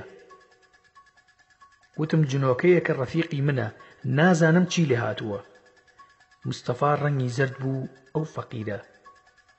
جا لەبەر ئەوە بڕوابوون بەو شتانە دەبێت زۆر ئاسایی بێ بەلاتانەوە، ئەوەش بزانە کە زۆر بێدەسەڵاتن. مرۆڤ ئەوانی بەکار هێناوە پاشان پەیمانی خوای گەورەیە زەوی مرۆڤ ئاوەدانی دەکاتەوە نەک مەخلوقانی تر. بەڵام من چی بکەم لەم سەردەمەدا مرۆڤ هەیە مسەخەر بووە بۆ حەیوان لە زۆر جێگا هاوسەرگیری لەگەڵ ئاژەڵدا دەکات. مرۆڤ کۆیلەی حەز و لوتبەرزی خۆی بووە، هەیە لاشەی جوانە بووە بە عەبدی لاشەی خۆی، ئافرەتە بووە بە بەندەی جوانەکەی خۆی و هەروەها. عەلی وتی ماکوان من دەبێ بڕۆم، کات زۆر درەنگە، کاتژمێر 2:30 شەوە. وتم فەرموو ئەخی عەلی مەعە سەلامە. عەلی ڕۆشت، هاتمەوە لای میوانەکانم تۆزی قسەی ترمان کرد، بە نیاز بووین بخەوین، لەپڕ لە دەرگا درا.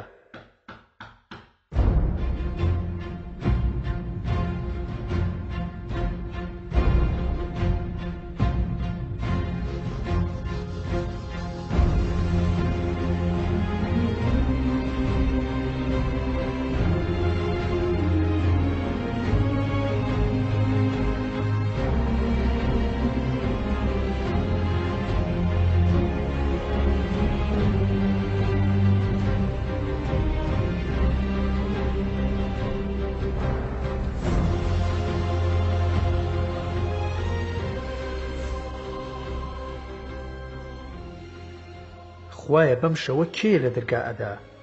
بانگم کرد کێ لە دەرگا ئەدا؟ وەڵام نەبوو. چوومە دەرەوە و دەرگام کردەوە کەس نەبوو. هاتمەوە سەرەوە، خەریکی جێگە دابەشکردن بووین چۆن بخەوین. دیسان لە دەرگا درایەوە. کێیە؟ وەڵام نییە. بەپەلە ڕام کرد بۆ لای دەرگاکە و بیکەمەوە. جنۆکە و وەسوەسە و سیحر. دوای ئەوەی کە جاری یەکەم لە دەرگا درا و کەس نەبوو، هاتمەوە لای میوانەکانم بۆ ئەوەی هەر کەسە بچێتە ناو جێگای خۆی بۆ خەو. جارێکی تر لە دەرگا درایەوە بانگم کرد کێیە لە دەرگا ئەدا دەنگ نەبوو. ناچار بەپەلە چوومەوە خوارەوە سەیرم کرد کەس نەبوو. تۆزێک وەستام دەرگای دراوسەکەمان کرایەوە. وتی ماکوان من بووم دووجار دام لە دەرگا، بەیانی دەچم بۆ کار، دەنگتان زۆر زۆر بوو، تکایە تۆزێ هێمنتر قسە بکەن. منیش داوای لێبوردنم لێ کرد و وتم ڕاست دەکەی، میوانم هەیە ئەم شەو، ناهێڵم دووبارە بێتەوە. هاتمەوە لای میوانەکانم و ئاگادارم کردنەوە کە دراوسەکەم بووە. هەموو چوینە ناو جێگە بۆ خەوتن، بەڵام شەو من خەوم لێ نەکەوت. لاپتۆپەکەی خۆم ڕۆشن کرد، چوومە پاڵتاک و نامەم نرد بۆ هاوسەرەکەی هێرۆ. پەیامێکم بەجێ هێشت کە بە زووترین کات پەیوەندیم پێوە بکات. ژمارەی تەلەفۆنەکەی خۆم بۆ دانا بۆ ئەوەی پەیوەندیم پێوە بکات. پاشان خەوتم. بۆ بەیانی سپاس بۆ خوا بە ئاگا هاتین و کاک مستەفا وتی ماکوان گیان بۆ نایت بەیەکەوە تا ماڵی ئێمە بڕۆین، هەرچی مەشروبە بیدەم بە نەرویجیەکان و ماڵەکە پاک بکەینەوە. وتم ئاساییە لە خزمەتاندام، جا باشە بۆ دەیدەیت بە نەرویجی و خۆت تاوانبار دەکەیتەوە، بۆ فڕێی نادەی لەبەرخوا، یان دەیڕێژینە ناو تەوالێتەکە و شوشەکانی فڕێ ئەدەین. ڕازیت؟ مستەفاوتی تۆ چی بڵێ دوا دەکەین. چوین بۆ ماڵی کاک مستەفا. ئەوەی ویستمان کردمان، هەرچی وێنەی ئافرەت و مەشروب و هەیکەل بوو فڕێماندا و مەشروبەکانم هەمووی ڕشتە ناو تەوالێتەکە. پاشان باڕەکەیم کرد بە کتێبخانە و زیاد لە 10 کتێبم لەگەڵ خۆمدا بۆ برد، قورئانێکیشم لەگەڵ خۆمدا برد. سپاس بۆ خوا نانی نێوڕۆمان خوارد. لە دواییدا ئەوەم عەرزی کاک مستەفا و خێزانەکەی کرد بە گشتی کە خوای متعال مرۆڤی دروست کردووە و خۆشی دەوێت. ڕاستە بۆ بەندایەتی دروستی کردووە، بەڵام بەندایەتی لە ئیسلامدا تەنها نوێژ و ڕۆژ و حەج و زەکات نییە، بەڵکو هەموو کارێکی باش لە ئیسلامدا بەندایەتیە. نوێژ و فەرزەکانی تر بە گشتی دروشمە ئاینەکانن، دەنا هەموو کارێکی مسلمان بەندایەتیە. خوای گەورەش پێویستی بە نوێژ و ڕۆژەکانمان نییە، بەڵکو ئێمە لە ڕێگای ئەو نوێژ و ڕۆژ و بەندایەتیانەوە خۆمان نزیک دەکەینەوە لە خوای گەورە، بۆ ئەوەی پارێزراو بین لە فیتنەی شەیتان و تەنانەت مرۆڤە شەیتانەکانیش. جا سەیران خان، سحر و جادوو ئەم کارانە هەر ئەمری خوای گەورە بە دەستی خوای گەورەیە. خوای گەورە ڕازی لەسەر نەبێت نابێت. هێرۆوتی باشە کاک ماکوان، واتە خوا ڕێگای داوە کە ئەوە سحر و جادوانە بکرێت؟ ئەگەر وانیە خوای گەورە خۆی بۆ لە ناویان نابات. وتم نیوەی قسەکەت ڕاستە و نیوەشی لەبەر ئەوەی تۆ بێباوەڕی لی تێنەگەیشتووی. وتی چۆن؟ وتم بۆ ئەوەی بزانیت هەر کەس لەم ژینەدا دینی نەبوو وەک میزەڵدان وایە هەر کەس هەستا یاری پێ دەکات چونکە بێ ئامانجە لەم ژیانە زۆر بێهودەیە ژیانی بەگاڵتە و گەپ و بەپێکەنین و گۆرانی و هەرچی کردووە و کۆشیوە لە بیری خۆی دەباتەوە تەنها خۆی مەشغوڵ دەکات یان بڵێم ئەیەوێت خۆی سەرقاڵ بکات تا ئەو کاتەی دەمرێت و مردن ڕێگای پێدەگرێت هۆکارەکەی تۆش کە ئەم پرسیارە دەکەیت پێ دوایە زۆر زیرەک و عاقڵیت و خەڵکێک توانای وەڵامەکەی نییە بیداتەوە لە دڵی خۆتدا ئێستا وا دەزانی تۆ زۆر بەتوانا و دانشمەندی لە کاتێکدا وانییە تۆ نازانی خوای گەورە هەرچی لەم بوونەدایە دروستی کردووە واتە خالقی هەموو شتێکە لەم گردوونەدا بە سیحر و شەیتان و دزی و پیاوکوشتن و ئەوەی کە خراپە دڵنیا بەخوا دروستی کردووە ئەوەیە کە تۆ نمونەی وەک تۆ لێی تێناگا ئەوەیە کە خوای گەورە ئەمری بە خراپە نەکردووە واتە ئازادی داوەتە دەست مرۆڤ خۆی هەڵی بژێرێت یاسای ناو مرۆڤەکانیش وایە کە ئازادن لە هەڵبژاردننی چاکە و خراپە بۆ نمونە فریشتەکان یاسایان وایە هیچ خراپەیەک ناکەن چونکە ئەوان ئازادیان نییە بەڵام کە خوای گەورە ڕێزی مرۆڤی گرتووە بە هۆکاری 5 خاڵە یەکەم ئازادی داوەتێ دووهەم عەقڵی پێبەخشیوە سێهەم قورئانی بۆ ناردووە چوارەم پێغەمبەرێکیشی بۆ ناردووە بۆ ڕۆشنکردنەوەی قورئانەکە پێنجەم سروشت و فیترەتی پاکی داوە بە مرۆڤ هەر لەسەر ئەو ئازادی و عەقڵ و قورئانیە کە پێغەمبەریشی بۆ ڕەوانە کردووە و سروشتی پاکی داوەتێ لێپرسینەوەی لەگەڵدا دەکات هیچی لەناو چاو نەنووسیوە وەک پڕ و پیرێژن دەڵێن بەڵکو خۆی هەڵی دەبژێرێت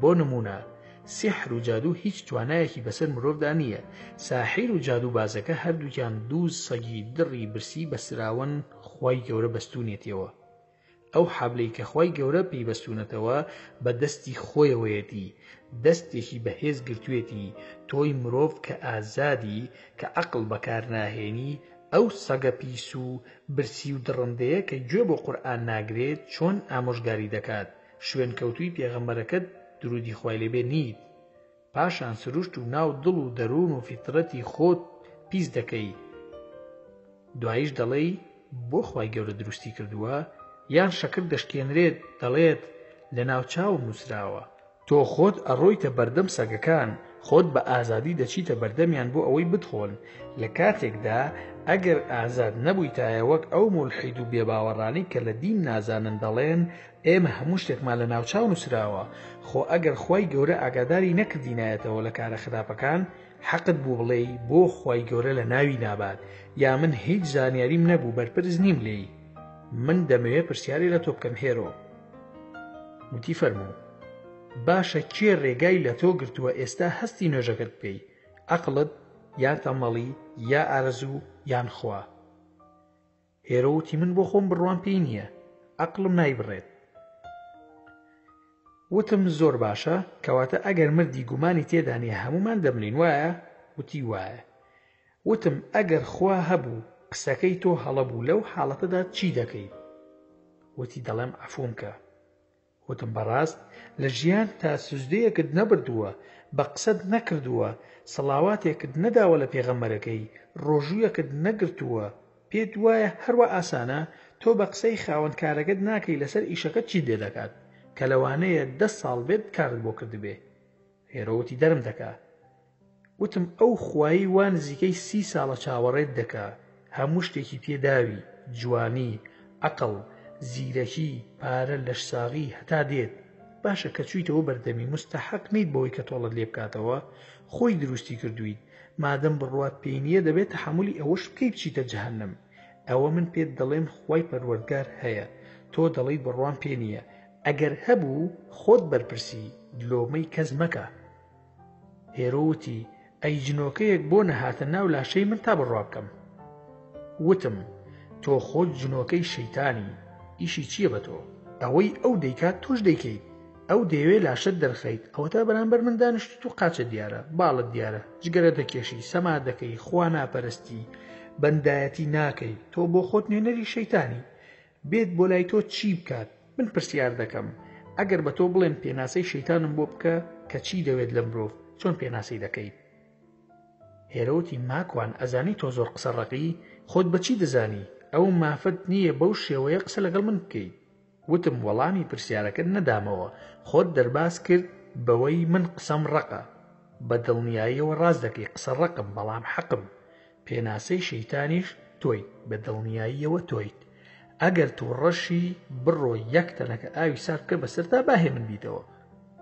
سەیرانخان وتی وەڵا ماکوانجان قسەکانت ڕاستن هێرۆ خوشکەزای منە من باشی دەناسم زۆر بێدینە وتم بەڵێ دەزانم بە ئاشکرا بە منیشی وتووە نەیشاردۆتەوە کاک مستەفا وتی یەک پرسیارم لێت هەیە ئێمە چی بکەین بۆ ئەوەی جارێکی تر ئەو حاڵەتە نێتەوە بەسەرمانە وتم من نمونەیەکت بۆ دەهێنمەوە هیوادارم لێی تێبگەیت ئەگەر تێنەگەشتی کاک مستەفا گیان تەنها چەند جارێک پێم دووبارە بکەرەوە وتی فەرموو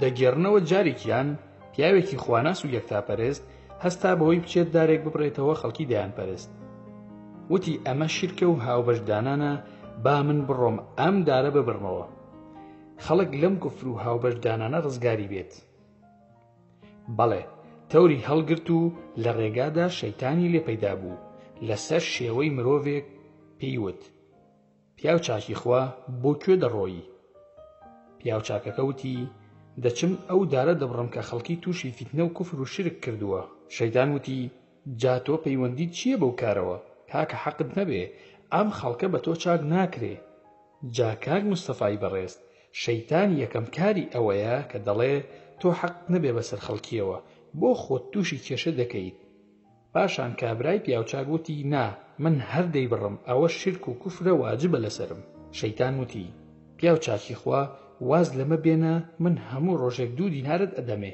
بۆ ئەوەی تووشی کێشە نەبیت و دارەکە مەبڕە ڕازیت کابرای پیاوچاکیش وتی باشە هەڵ خەڵەتا بە قسەی شەیتان چەند ڕۆژێک چوو شەیتان پارەکەی بۆ ئامادە کردبوو لە دواییدا شەیتان دەنگی نەما کابرا هەستا تەوری هەڵگرت بۆ ئەوەی دارەکە ببڕێتەوە لە ڕێگا دیسانەوە شەیتان لەسەر هەمان شێوەی کابرای پێشوو لێ پەیدا بووە پێیوت بۆ کوێ دەچی وتی دەچم دارەکە دەبڕم وتی ناتوانیت ئەو کارە بکەیت کابراوتی دەیکەم ئەوە دەڕۆم شەیتان یەک پاڵی پێوە ناو خستی و تەورەکەشی لە دەزوەرگرت پیاوچاکەکە پرسی چۆن ئەوەندە بەهێز بووی لە کاتێکدا چەند ڕۆژێک لەمەوە بەرجورئەتی ئەمەد نەبوو شەیتان وتی ئەو کاتەی کە هاتی ویستت دارەکە لە بەرخوا ببڕیت بەڵام ئێستا لەبەر پارە دەیبڕیت هاتنەکەت هیچ کاریگەری نییە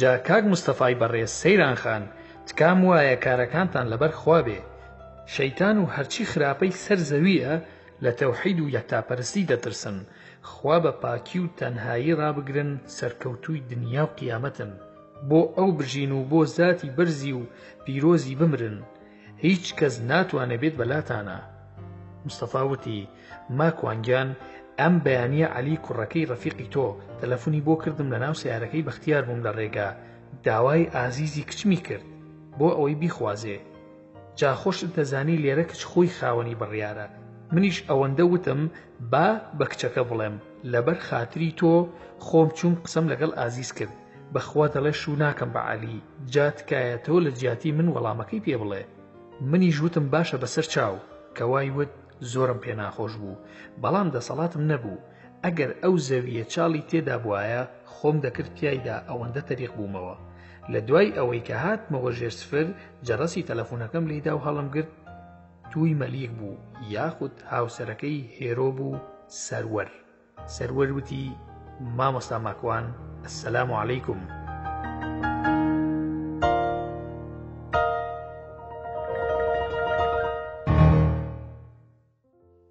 کە بالا و سیحری ڕەش و تیۆسۆفی. لە دوای ئەوەی زەنگی تەلەفۆنەکەم لێیدا هاوسەرەکەی هێرۆ بوو بە ناوی سەروەر کە پێشتر یەکمان ناسی بوو لە تۆڕی میدیایی پاڵتاک. سەڵاوی کرد، منیش لە مەجلیسەکەدا هەڵستام و بە سەروەرم وت وعەلەیکم السەلام حەوبرا، ناوەکەیم نەهێنا. سەروەر وتی مامۆستا ماکوان، خۆشحاڵ بووم بەوەی داوای ئەوەت کردبوو کە قسەت لەگەڵ بکەم، لە خزمەتاندام، ئەوەی بە من کرێ. وتم سپاس کاکە سەروەری بەڕێز، جەنابەت لە کام شاری؟ وتی لە شارێکم نزیک ئۆسلۆیە ناوی ئۆپەگۆرە، نزیکەی 1 کاتژمێر دوورم لە جەنابتانەوە. وتم بەڵێ دەزانم، ماڵی خەزوریشم هەر لەو ناوچەیە. من ئەمڕۆ و سبەی نێو تا 2 سبەی کارم نییە، تەنها ئەمڕۆ کە جومعەیە دەچمە مزگەوت دوای نوێژ هیچ کارێکم نییە، کەی دەتوانم بتبینم؟ سەروەر وتی هەر کات پێت خۆش بێ من لە خزمەتتام. وتم زۆر باشە، دوای نوێژی هەینی دێمە خزمەتتان. سەروەر وتی زۆر باشە قوربان، لە خزمەتتام. لە دوای ئەوەی لە ماڵی کاک مستەفا خۆحافیزیمان کرد بە کاک مستەفام وت با بچین بۆ مزگەوتی نزیک ناوچەکەی خۆتان کە مزگەوتی عەرەبەکانە و مزگەوتێکی تریشی لێ بوو سۆماڵەکان ئیدارەیان دەکرد. ئەوم برد بۆ مزگەوت، ماڵ ئاواییم لەوان کرد، من هەر دەچووم بۆ ماڵی خەزورم بۆ لای ماڵ و منداڵ بۆ ئەوەی بیان هێنمەوە. وتم بە یەکجاری سەردانی سەروەریش دەکەم لەوێوە نزیکە. دوای نوێژ پەیوەندیم لەگەڵ سەروەرگرتەوە و یەکتریمان بینی لە بازاڕی شارەکەی خۆیان. دوای هەندێک مجامەلە و یەکترناسینی ئاسایی، چونکە یەکەم جار بوو بیبینم، بەڵام پێشتر قسەمان کردبوو لە ڕێگای تۆڕە کۆمەڵایەتیەکانەوە.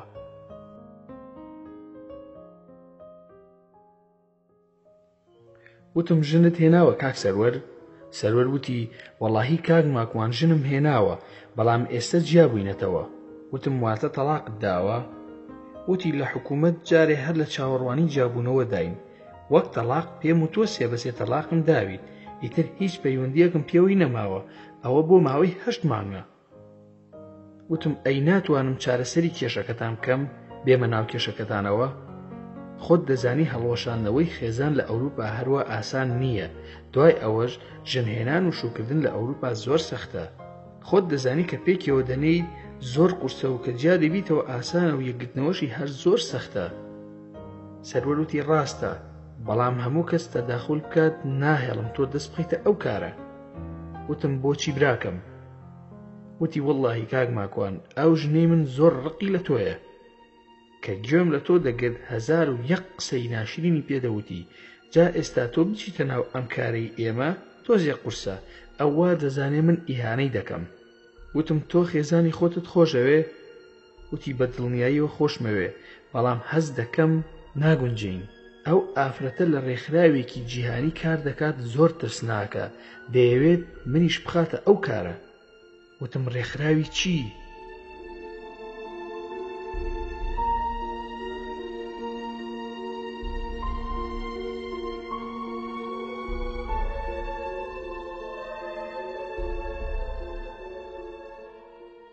وتی کاک ماکوان، بیر کە شێوێکیان قسەمان کرد بەیەکەوە لە پاڵتاک، وتم کە بالا و غەنووسی چییە و چین؟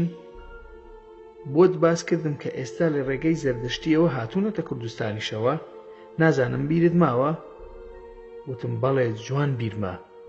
سەروەر وتی خێزانەکەی من و چەند کوردێکی خەڵکی ڕۆژهەڵات و لەگەڵ چەند فارسێکدا ئەوەندەی من بزانم لە ڕێکخراوێک کار دەکەن، ناوی ڕێکخراوی کابالایە، یا دەڵێن ئیلومینات، یاخود گوێم لێ بۆ زۆر جار بە زوهار ناوی خۆیان بردووە. لەم ماوەیەدا هەڕەشەشیان لە من کردووە بۆ کوشتن. ئەگەر ڕێزی خێزانم نەگرم و ئەو هەرچی وت بە قسەی نەکەم. تەنانەت فارسێکیان لە ماوەی ڕابردوودا کە پێشتر دەمناسی هەڕەشەی ئەوەی دەکرد ئەگەر ڕێک نەکەوینەوە لەگەڵ خێزانم ئەوە ئەو مارەی دەکات و زۆر بێئەدەبانە قسەی دەکرد. ڕۆژێک هەندێشتم مابوو، چووم هێنام لای هێرۆ، ئەوم بینی لە ماڵی خۆماندا، زۆر بێتاقەت بووم. وتم هەر خۆی بوو ئەو کوڕە لە ماڵی خێزانەکەت؟ سەروەر وتی نا، ئەو فارسە ڕەفیقی برای خێزانمە، براکەشی لەگەڵی دابوو لەگەڵ دایکیان. وتم زۆر باشە، من هەڵە بیرم لێ کردەوە، ئەی خۆمان ناتوانین قاچ و دەستێکی بشکێنین و عاقلی بکەین بۆ حەوت پشتی؟ سەروەر وتی وەڵڵاهی کاک ماکوان نازانم بڵێم چی، من لەو جۆرە کەسانە نیم، زۆر حەزم بە ئاژاوە نییە. وتم وەڵڵا من لەو جۆرە کەسانم، تۆ ئەوەدانێ بۆ من تا ڕۆژی خۆی دێت. بە هەر حاڵ ئەگەر بە قسەی برای خۆت دەکەی ئیجازە بە من بدە قسەیەک لەگەڵ هاوسەرەکەت بکەم، بەڵکو پێک بێنەوە. سەروەرتی جا کاک ماکۆن من پێم خۆشە، بەڵام ژیان وا نابێت، ئەو ئافرەتە بێدینە و خوانەناسە، من ناگونجێم لەگەڵیدا، ئەو لەو ڕێکخراوانە کار دەکات، تۆ خۆت دەزانی چین و خەریکی چین. وتم ڕاست دەکەی، ئەگەر توانیم و گۆڕانکاری ڕوویدا بە دڵی جەنابتان بوو، واتە ئەوەی جەنابت دەتەوێ وا دەرچوو ئامادەی بچیتەوە لای. ئەمەی دێڵێم لەوانەیە خەیاڵ پڵاو بێت، بەس هەوڵێکە و ئەیدەم.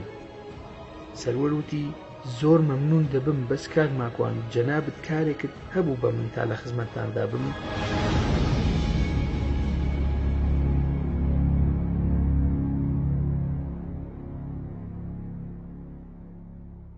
وتم ڕاستی من لەگەڵ هێرۆی خێزانی جەنابتاندا تووشی ڕووداوی هاتوچۆ بووین لە شاری فرێدریکستا.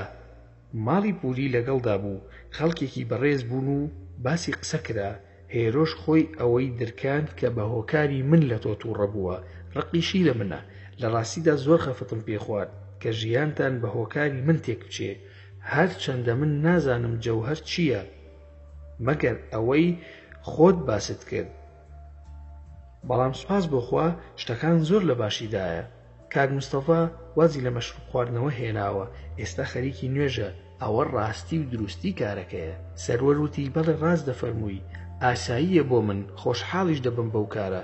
بۆ زانیاریت کاک مستەفا پیاوێکی باشە، سەیرانخانی خێزانیشی زۆر ژنی چاکە، بەڵام خەسووم زۆر نالەبارە، زۆر جیاوازە لەگەڵ ئەو خوشکەیدا. بۆ زانیاریشت دەڵێن بەدەستی خۆی مێردەکەی کوشتووە. دوای دانیشتنەکەمان لەگەڵ سەروەر خۆحافیزیمان کرد و منیش چووم بۆ لای ماڵ و منداڵ. بەڵام مێشک و هزرم زۆر ئاڵۆز بوو داخۆ چۆن دەبێت ئەم ئافرەتە لەو ڕێکخراوە ترسناکەدا کار بکات کە هەرچی ڕێکخراوی تیرۆریستی هەیە لەمانەوە دەردەچێت. پەیوەندیم کرد بەو بەڕێزانەی کە پێشتر هاوکاریم کردبوون لە زانکۆ و خەڵکی ئەکادیمی بوون. داوای زانیاری تەواوم کرد لەسەر کەبالا و غەنووسی. زانیاری باشم کۆ کردەوە، لە دڵی خۆشمدا دەموت ئاخر ڕەوایە کچێکی کورد یا کورد لەناو ئەم جۆرە ڕێکخراوانەدا کار بکەن. زۆر مێشکم مەشغوڵ بوو بەو باسەوە. لە کاتێکدا هەموو ئەم باس و خواسانە بە کورد نامۆیە، چۆن کورد خۆی تووشی ئەو دەردە دەکات لە کاتێکدا هیچ پەیوەندی بەسەر میلەت و کولتور و تەنانەت دین و ڕێکخراوە سیاسی و ئەڵمانیەکانی شەوە نییە لە کوردستانی ئێمەدا. ناچار تەلەفۆنم کرد بۆ کاک مستەفا و داوای ژمارەی هێرۆم کرد. کاک مستەفا وتی ئەوە ئەیدەمە سەیران، ئەو دەزانێ. کاک مستەفا گرەیی لە من کرد کە سەردانی ناکەم. سەیران خان وتی لەو ڕۆژەوەی کە تۆ ڕۆشتویت لەم ماڵە ئەو کچە نەهاتووە بۆ ماڵمان. ژمارەکەی دامێ و تەلەفۆنم کرد بۆ هێرۆ. وتم حەز دەکەم بتبینم.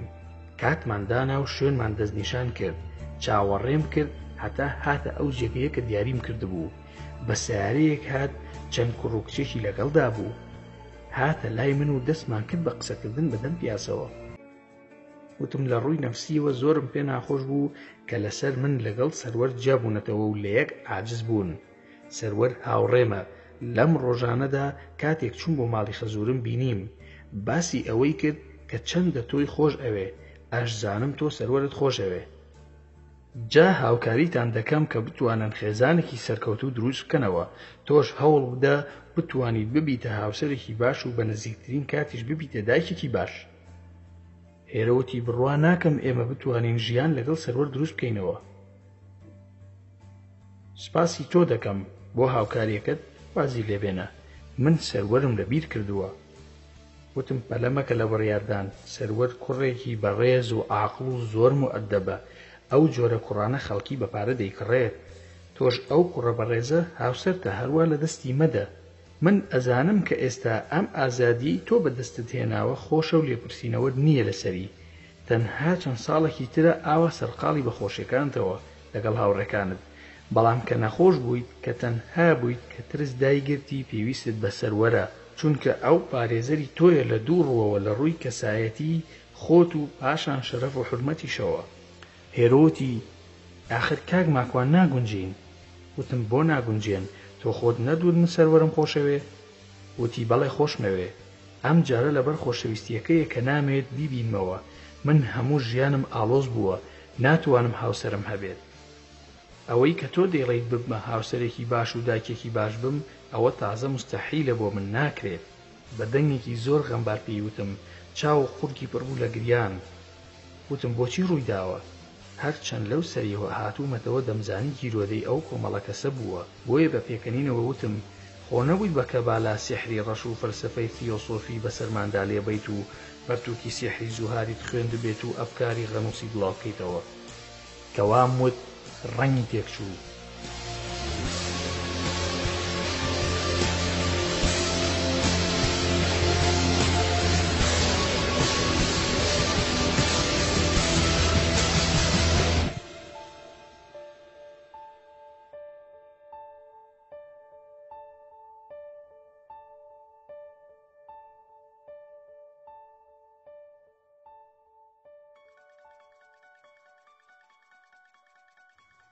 هێرەوتی کێ ئەمانی بۆ باس کردویت؟ سەروەر؟ وتم بۆ سەروەر شتی وا دەزانێ یا تۆ دەزانیت ئەوە چییە؟ دەستی گر بە دەمەوە. هێرەوتی باسی نەکەیت، ئێستا وا دەزانن من پێم وتویت و تۆش و منیش دەکوژن. وتم کێ؟ وتی نوێگەرەکان. ئەوانە سیحری ڕەشیان لە من کردووە و ناچار بووم لەگەڵیاندا بم. وتم خۆت بڕوات پێی نەبوو؟ وتی ماکوان واز لە من بهێنە و با کەس نەزانێ پەیوەندیمان هەیە. وتم بۆ چی بووە؟ وتی ئەوەی تۆ دەیزانی و ئێستا باسی دەکەیت خەتەری بۆ سەر ژیانی تۆ و ماڵ و منداڵت هەیە. وتم ناشێ لەو ڕێکخراوە کار بکەیت. وتی بەڵێ لەوێ کار دەکەم، بۆیە زۆرم بەلاوە سەیرەت و ئەوەت زانی، و ئەگەر بزانن کە شتێک دەزانیت لەو بارەیەوە و لەگەڵیان نیت حتمەن ئازارت دەدەن، شێتت دەکەن، یا تووشی هێرۆین و حەشیش و مادە هۆشبەرەکانت دەکەن یا ئەو کوژن. وتم لەگەڵ من ئەوە ناخوا، من خوام هەیە، ئەوان شەیتانیان هەیە. دەزانی تۆ لە دەوڵەتی شەیتان ئەندامی ئێستا؟ بیرتە پێم وتی تۆ خۆش شەیتانی پێت ناخۆش بوو؟ ئەوە ئێستا ئاشکرا بوو کە تۆ ئەندامێکی دەوڵەتی شەیتانی. کە بەو شێوە قسم لەگەڵ کرد، ڕای کرد بۆ لای هاوڕێکانی. منی شوێنی کەوتم کە نزیک بوومەوە پێم وت ڕاوەستە قسەت بۆ دەکەم. ئاگام لێ بوو یەکێک لە کوڕەکان وتی هێرۆ شەڕێتی لەگەڵ ئەو کوڕەدا، مەبەستی من بوو.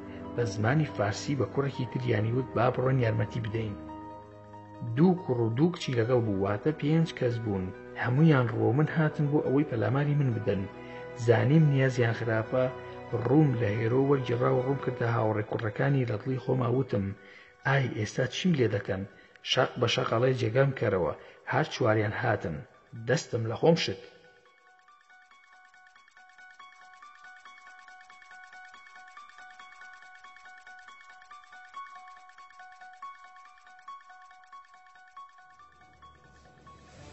کوڕێکیان لێم نزیک بۆەوە خۆی گەورە کردی، هەر هاتە لام شەقێکم تێسرەوان لە زەویەکە تەخت بوو. ئەوانی تر لە جێگای خۆیان وەستان. چوومە سەر سکی وتم با ئەوان چاوترسێن بکەم. زۆر هاواری کرد، بە هاوڕێکەی دەوت کوسکەش بۆ یارمەتیم نادەیت، ئەها کوشتمی. زوو چوومە پێشەوە بوو ئەوی تر زلەیەکی لێ بدەم هەر چاوترسێن بێت. هێرۆ هات دەستی منی گرت و وتی تو خواکە دوازمان لێ بێنە با بڕۆین. وتم باشە بڕۆ، بەڵام وازت لێ ناهێنم، دەبێ یا ببیتەوە بە هاوسەری سەروەر یا دێم لە ناوتاندا شاڵ دەکەم. من و تۆ دەبێت بکوژرێن لە ناویاندا. خەڵکی ئەو ناوە پەیوەندیان بە پۆلیسەوە کردبوو. پۆلیس هاتنە ئەو ناو بە منیان وت چی بووە؟ وتم هیچ. پۆلیسیتی ئەی شەرتان نەکردووە؟ وتم شتی وا ڕووی نەداوە. کوڕە فارسەکانیش بە هەمان شێوە ئینکاریان کرد. بە پۆلیسەکانم وت لەوانەیە ئەو دوو هاوڕێیە یاریان کرد بێ خەڵک بە هەڵەتی گەیشت بن. پۆلیس داوای لێبوردنی کرد کە ئیزعاجی کردوین. وتم ئاساییە. دەنگێک لە پشتمەوە هات، ناسراو بوو، بە زمانی نەرویجی وتی بڕێز ماکوان، هاوکاریت ناوێ؟ ئەمانە چیان دەوێت لە تۆ؟ کە ئاوڕم دایەوە تەماشا دەکەم حەسقیلە. من و حەسقیل لە دوای ئەوەی لەگەڵ کۆمەڵێک لە هاوڕێکانی هێرۆ بوو بە شەڕمان، کۆتایی هات و هەردوو لاویستمان بڕۆین. دەنگێک لە دوامەوە هات بە زمانی نەرویجی وتی بەڕێز ماکوان، هاوکاریت ناوێ؟ ئەمانە چیان لە تۆ دەوێ؟ منیش کە ئاوڕمدایەوە حەسقیل بوو، لە ڕووی دەرونیەوە زۆر باش بووم، لە دوانمدا بوو، بەدەم پێکەنینەوە ڕۆ حەسقیل ڕۆشتم، لە دڵی خۆم ئاوام دانابوو هەتا هێزم تیای یەک دانەی پێدا کێشم. وردە وردە بەدەم پێکەنینەوە ڕۆشتم، هەلەو خاڵە حەسقیل، چۆنی باشی دەنگ و باستان، ئەوە ماوەیە کە دیارنین بەڕاستی تااقەتم بۆ چوو بوو. من هەرچەند بەرەو ڕووی دەڕۆشتم، ئەویش وردە وردە دەڕۆشتەوە دواوە. وتم خاڵە حەسقیل، ئەوە بۆ دەڕۆیتە دواوە؟ خاڵە ماکوان، هاتنەکەت ترسناکە، ئەڵەی بۆ شەڕدی بۆلام. تۆ دەزانی کە ئێمە دەتوانین ئێوە بفڕێنین و بتان کوژین؟ ئەگەر نیازی شتێکت هەیە واز بێنە با دوو قسە بکەین. دڵنیابووم لەوەی کە جنۆکە عیلمی غەیب نازانێ و ناتوانێت دڵی من بخوێنێتەوە، بەڵام هەستم کرد بەوەی کە ئەویش هەستی بەوە کردووە کە من شتێکم لە ژێرسەرایە. یەکسەر وەڵامم دایەوە وتم، جا ئەگەر ئێوە ئەوەندە بە جورئەت و ئازابوونایە، ئێستا مرۆڤتان لەسەر زەوی نەهێشت بوو. بە ئاسایی وتم، لێیانی من ئاسانە، هەر کات بمەوێت لێت دەدەم، ئەزێتت بدەم بە قورئان و سونەت دەسووتێنم. حەسقیل وتی، ماکوان تۆ دەزانی لە سەردەمی محەممەد پێغەمبەرەکەتاندا ئێمە دوو هاوڕێی محەممەدمان فڕاند و یەکێکمان سەر بڕی و ئەوی تریشمان کوشت؟ وتم ئەزانی درۆەکەی، بە خزمەتی ئەو فەرمودەیە گەیشتوم، هەندێ دەڵێن ڕاستە، هەندێکیش دەڵێن ئەوە لە دیاری سەموودا بوون. پێغەمبەر صلی الله علیه وسلم فەرموویەتی دوور مەکەونەوە، بەڵام بە قسەی پێغەمبەریان نەکرد و پاشان با بردوونی نەک ئێوە. ئەو فەرمودانەی کە هاتووە گوایە جنۆکە مرۆڤ دەفڕێنێ هەمووی خورافاتە. ئەگەر گریمان قسەکەی تۆش ڕاست بوو، چونکە هەندێک لە زانایان ئاماژەیان پێداوە کە جنۆکە خەڵکیان فڕاندووە، ئەوە لە شەیتانی مرۆڤە و هاوکاری خۆتانە، بۆیە تواناتان هەیە بەسەریدا. حەسقیل وتی، با هەندێک گفتوگۆ بکەین، بەستکە هیچ مەکە بۆ ئازادانی من، باشە؟ پێم خۆشە قسەت لەگەڵ بکەم. وتم بەمەرجێک، ئەگەر ڕازگۆ نەبوویت ئەوەندە ئاەت دەخوێنم تا ئەو نێرمەوە بۆ مەغریب، تەنها ڕازگۆ بە باشە؟ حەسقیل وتی، باشە، بەمەرجێک نەڕۆیتە ناو ژیان و جیهانی ئێمە تۆش. داواکاریەکانت کە دەیکەیت تۆش دەبێت داواکاری من قبوڵ بکەیت. چەندم بە قسە دەکەیت ئەوەندە بە قسە دەکەم. وتم من هەموو شتێک قبوڵ دەکەم لە چوارچێوەی دینەکەمدا، خۆ من وەک تۆ کافر نیم. ناتوانیت بە ئارەزوی خۆت مەرجم لەسەر دابنەیت، پێت خۆش نییە ئەتوانیت ئێستا بڕۆیت، ئەگەر ناڕێت خۆم ئەتفڕێنم. حەسقیل وتی، فەرموو بزانم چیت دەوێت، بەس بەخوا زۆر بێنیازی، بۆ خۆت نیشان ئەدەی کە پێویستت بە هیچ نییە، وەک خۆتان دەڵێن زۆر لە خۆت ڕازیت. وتم بە دڵنیاییەوە لە خۆم ڕازیم، چونکە خاوەنی ئیسلامم، من تەنها پێویستم بەخوایە. مەخلوقێکی زەلیلی وەک تۆ چییە تا داوا لێ بکەم؟ ئادەی تۆ چیت؟ بۆچی هاتوویت؟ چیتان لە منەوێ؟ پەیوەندی تۆ چییە لەگەڵ سەسیلدا؟ ئەمانەم پێ بڵێ. حەسقیل وتی، ساحیرێک هەیە لە کوردستان، ئەو سیحری لێ کردووی، کەسێک داوای لێ کردووە کە سیحرت لێ بکە، زۆر هەوڵی داوە لەگەڵ تۆ چەند کەسایەتیەکی تریش نەیتوانی وە کاریگەری جادوەکەی بگەیەنێتە تۆ. داوای کردووە لە ڕێگەی ئێمەوە کارەکە ئەنجام بدەین. وتم ئەو ساحیرە کێیە و ناوی چییە؟ لە کام شارە؟ بۆ من بەتەنها لە کوردستانەوە؟ من نازانم بۆچی تۆ، ئەوەندە دەزانم کە ئەو ساحیرە داوای لێ کردوین کە تۆ ببەستین و پاشان بچینە ناو لاشت. اینجا ئەو کەسە کێیە داوای کردووە من نایناسم، تەنها فەرمانەکەی جێبەجێ دەکەم، ساحیرەکەش ناناسم. منیش لە ناو گروپێکدا کار دەکەم بۆ ڕۆحانیەکی ساحیر لە ڕێگەی ئەوە بۆ ڕاست پێدراوم. وتم بەستنی چی؟ من 3 جار ژنم هێناوە. لە ئێستاوە هەوڵمانداوە نەمانتوانیوە. لە دڵی خۆمە وام بە باشزانی بانگەوازی ئەم جنۆکەیە بکەم، چونکە پێغەمبەری خوا درودی خوای لەسەر بێ بۆ ئەوانیش هاتووە، ئیسلام دینی هەمووانە. باشە حەسقیل، تۆ لەوە ناترسی بمریت و بچیتە بەردەم خوای پەروەردگار؟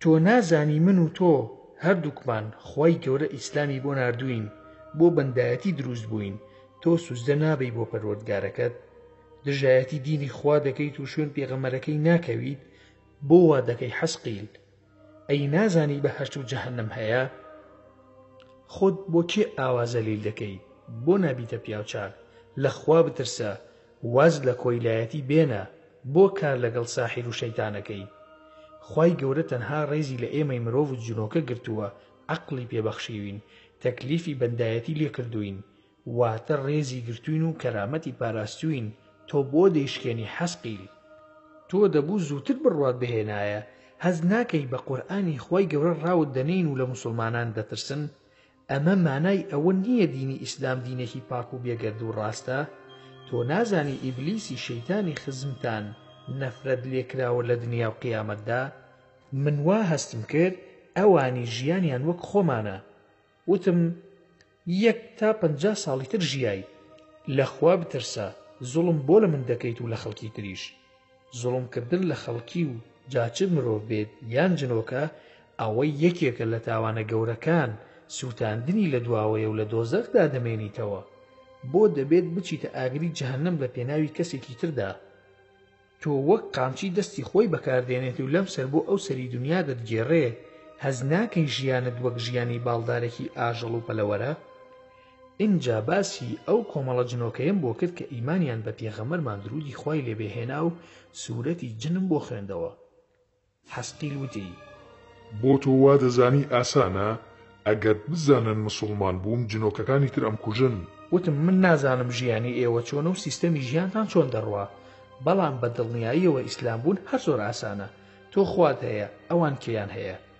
ئەی مەگەر لە ناو ئێوەدا مسڵمان نییە ئەی بۆچی ئەوان ناکوژن بڕۆ ناو ئەوان لەوان نزیک بەرەوە حتمەن دەتپارێزن تۆ تەمەنت چەندە حەسقیل ماڵ و مناڵە هەیە حەسقیل وتی من تەمەنم 330 ساڵە 18 مناڵم هەیە 2 جار هاوسەرگیریم کردووە 2 مناڵم بەدەستی ئێوەی مرۆڤ کوژراوە هەر ئەوەش وای لێ کردم کە دژی مرۆڤەکان کار بکەم دەنا من کەسێکی مەسیحی بووم پێشتر لە مەسیحیە ئەرتۆدۆسەکان بووم ماوەیەک بوومە جوولەکە و دوای ئەوەش ئەوە ئێستا هیچ دینێکم نییە لەگەڵ گروپی شەیتانێکی ساحیر کار دەکەم دژی ئەوەی مرۆڤ زۆریش گەڕاوم ئەوەتەی ئەم کاری سیحر و جادووە دەکەم هەستم کردووە کە تەنها ئاینێک ڕاستە ئیسلامە وتم کێ مناڵەکانتی کوشتووە پێم ناخۆشە بەڕاستی حەسقیل شەڵڵا خۆت بوویتایە بەس بۆ مناڵەکانت بەڕاستی پێم ناخۆش بوو ئەی چۆن مردوون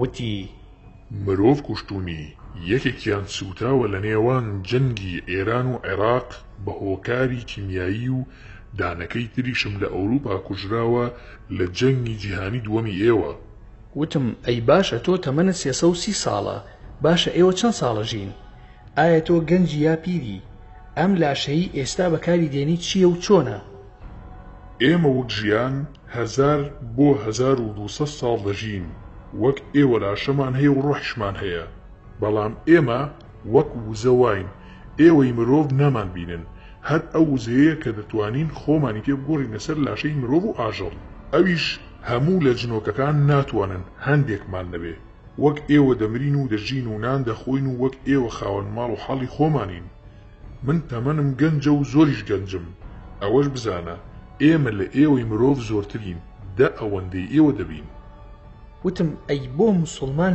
نابیت حەسقیل ژیانت بەخۆشی بەریتە سەر و ئەو کاتە من و تۆ دەبینە برا ماکوان من نزیکەی 4 بۆ 5 ساڵە ئاگاداری ژیانی تۆم کەسێکی زۆر خاوەن پەرژینی ئاگام لە تاوانەکانت بووە ئاگام لە چاکەکانت بووە ئەوەی من پێی سەرسامم چالاکی و چاونەپرسیتە لە هەموو شتێک تاوانت کردووە بەڵام زوو پەشیمان بوویتەوە هەوڵت داوە خەڵکی بۆ ئیسلام بژین منیش ناچار خۆم بە بەهێزتر نیشانداوتم ئێمەی مسڵمان هەموو هەروین خوای گەورە بە ئیسلام عەزیزی کردوین بەهێزین نە لە مردن سڵ دەکەین نە لە ژیان بەڵکو تێگەیشتوین لەوەی بە ئازایەتی لە ژیانمان هیچ کەم ناکات بە ترسنۆکیش هیچ لە ژیانمان زیان ناکات ئەوە ئەو قەدەرەیە کە بۆمان نووسراوە جا ئیتر بۆ بترسین ڕاستە هەر ئەوەشە وای کردووە کە ئێوە لە ئێمە ئازاتر و بەهێزتر بن بۆیە زەوی بۆ ئێوە بوو نەک ئێمە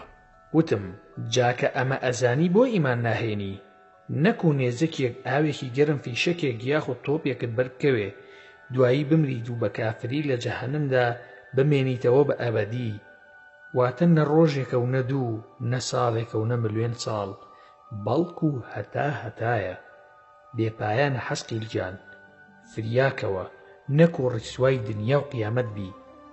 باشە ماکوان مسڵمان دەبم بەڵام هاوکاریم بکە با جنۆکەکانی تر نەمکوژن. وتم جا باشە چۆن هاوکاریت بکەم خۆ ناتوانم کڵاشینکۆفی هەڵگرم و ببمە پاسەوانت نازانم من چی بکەم. عەلی دەتوانێ. وتم عەلی یەمەنی خۆمان؟ بەڵێ ئەو. وتم باشە بەسەر چاو ئەوە هەر زۆر ئاسانە بەڵام بۆ ئەوەی من دڵنیابم شایەتومان بێنە و تەوبە بکە با منیش بەجددی کارت بۆ بکەم. أشهد أن لا إله إلا الله وأشهد أن محمدا رسول الله. سەسیل وتی بەتەمای چیت ماکوان هەروە بەسەرتەوە ناڕوە زۆر خراپ بەسەر دێنم. ئاوڕمدایەوە حەسقیم لەما بوو.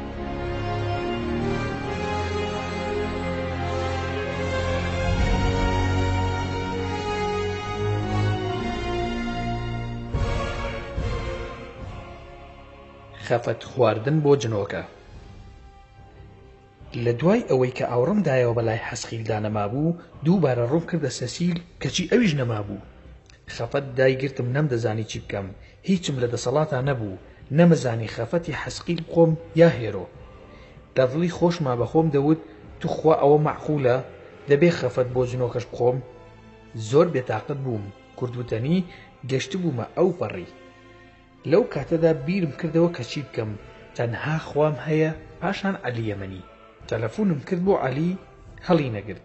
نامەیەکم بۆ نردوتم لەکوێی زۆر کارم پێتە ئەخ عەلی.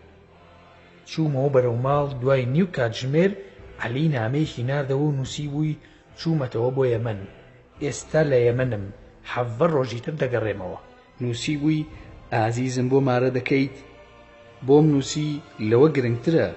خێرا خۆی تەلەفۆنی بۆ کردم لە ڕاستیدا بۆ 3 مانگ دەچوو کە وەڵامەکەم دابەوە پێی کە باوکی ئازیز چی وتووە بەڵام هەر دەیوت بەڵکو و بەردەوام هەوڵم بۆ بدەیت. منیش بە سادەیی وتم باشە. وای زانی بوو وەڵامەکەی وەرگرتوتەوە. عەلی وتی خێر مژدەت پێیە؟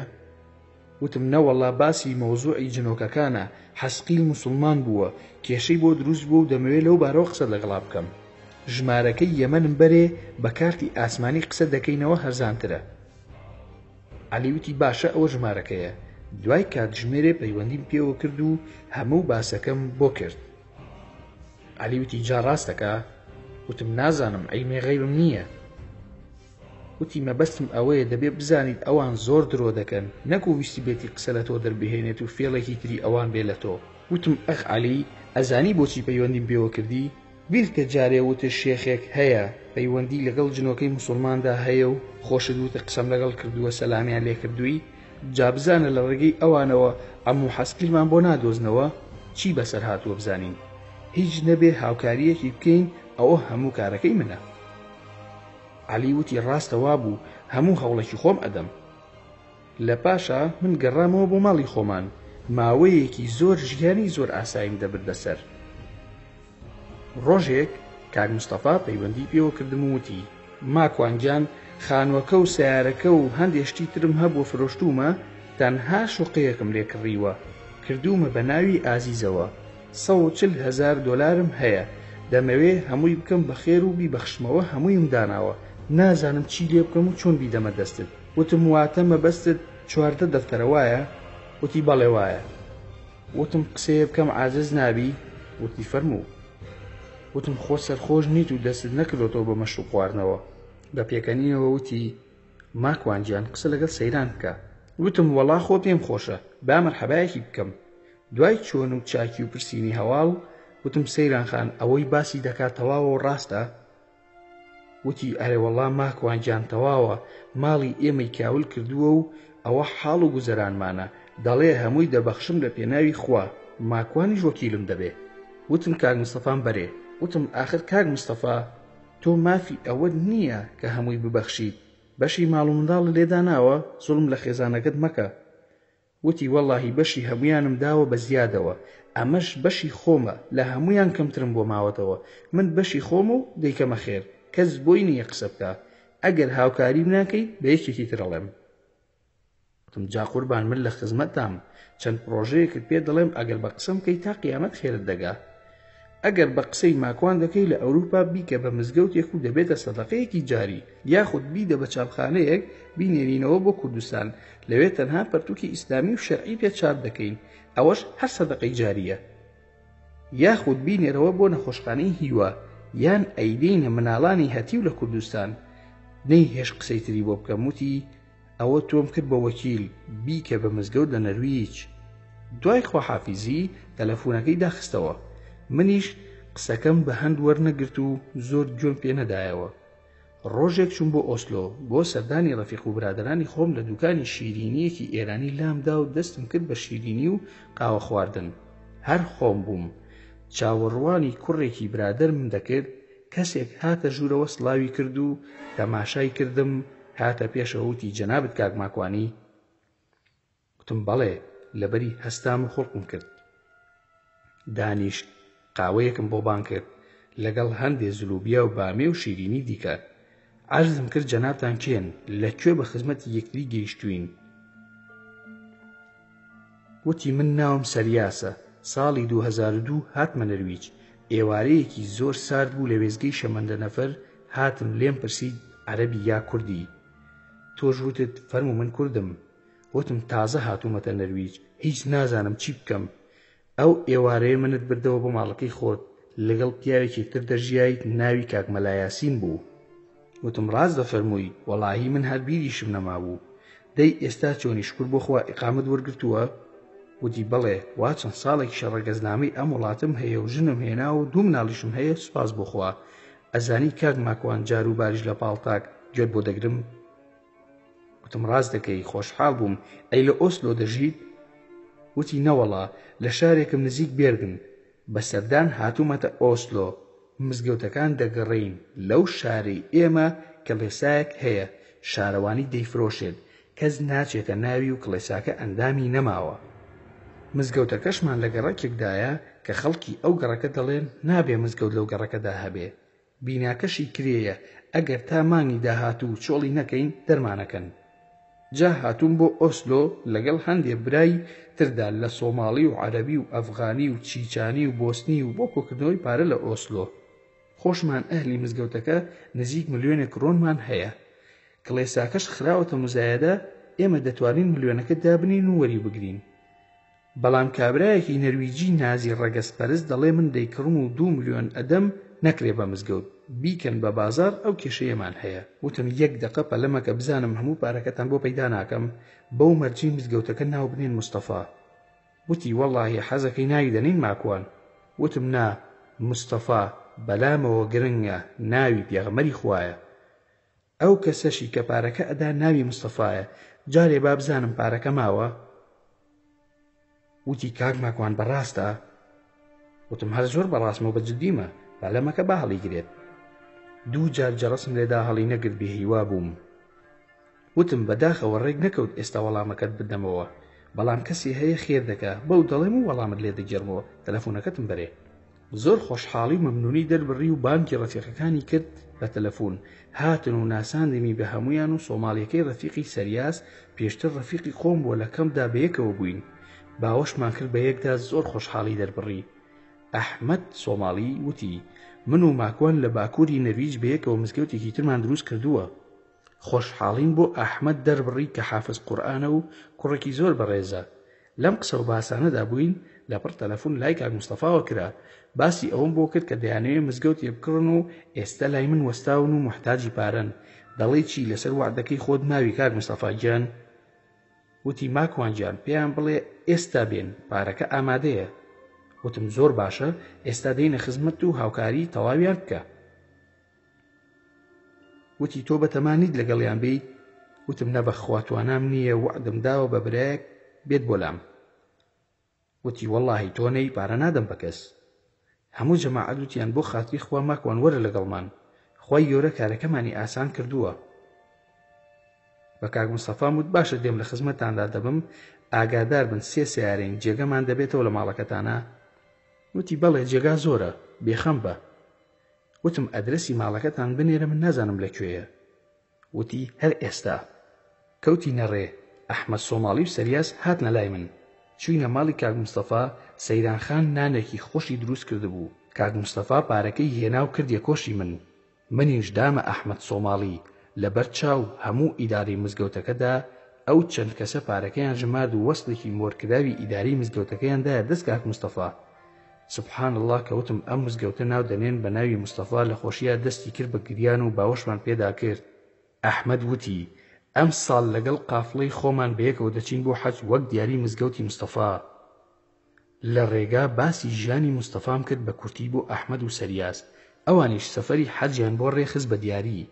ماڵ ئاواییمان کرد لە دەرگاکە بە سەیرانخانم وت دەنگ و باسی هێرۆ چۆنە سەردانتان دەکا؟ وتی هیچ ئاگام لێی نییە. ئەوە نەنەبێت دایکی وتوێتی کە زۆر نەخۆشە. جارێک ئازیز چوو بوو بۆ لای بە ئازیزی وتبوو ئیتر مەیە بۆلام دەری کردبوو. وتم ئەی ئازیز چۆنە لەگەڵ نوێژەکانیە باشە؟ وتی هەر خەریکی موزیک و جیقەجیقە دەیکات و بە زۆر پێی دەکەین و بیری دەچێتەوە ئیتر ئاوایە. وتم چۆن ژماری تەلەفۆنی هێرۆم دەست بکەوێ ئەو ژمارەی کە لای منە داخراوە. وتی بۆت پەیدا دەکەم ئینشاءالله. ئیدارەی مزگەوتی مستەفا پێش من دەرچوون لە ماڵەکە و ڕۆشتنەوە بەرەو شاری بێرگن. چونکە شارەکەی ئەوان 8 کاتژمێر دوور بوو لە ئێمەوە. منیش 20 خولەک دوور بووم. بۆیە تۆزێک مامەوە لە پارکی شوقەکاندا لەگەڵ کاک مستەفا و سەیرانخان وتم کاک مستەفا چی وای لێ کردی بەو شێوەیە مامەڵە بکەی ئەو هەموو پارەیە ببەخشی؟ وتی ماکوان ئەوەتەی من بیرم بێ پارەم هەبووە لە ساڵی 1996 لە سلێمانی ئەوەی کە بینیمە بۆت باز دەکەم. شەوێ خەوم بینی بە تۆوە لە خەوما لە ماڵە کۆنەکەما کە فرۆشتم لەوێ وتت مستەفا چیت هەیە بیفرۆشە بۆت دەکەم بەخێر. ڕۆژان ڕۆیشت وا ساڵی 2014 بە ئەمری خوای گەورە تۆم لەو ماڵەی خۆماندا بینی. چەند مانگێ لەمەوبەر خەونەکەم هاتەوە یاد و ئەو خەونەم بیرکەوتەوە ساڵی 1996 بینی بووم. بۆیە بڕیارمدا خەونەکە بهێنمە دی. وتم ڕاستە کاک مستەفا گیان ئەوە خەونی قەدەریە. مرۆڤ ڕۆحی لەگەڵ قەدەریدا تێکەڵ دەبێت زۆر جار ڕووداوێک بە خەو دەبینێت دوایی دووبارە دەبێتەوە لە واقعدا. دوای ماڵ ئاواییم لە ماڵی کاک مستەفا سواری سیارە بووم بەرەو ماڵی خۆمان. لە ڕێگا پیاوێک دەڕۆژ زۆر لە باوکم دەچوو. منیش باوکم لە ساڵی 1992 کوژراوە خوای گەورە بە شەهیدی قوبوڵ بکە. نەچوو بوومە سەر جادەی خێرا هەر لە کۆڵانەکەی شارەکەی ماڵی کاک مستەفا بووم. سیارەکەم هێواش کردەوە دەموچاوی باوکم بوو.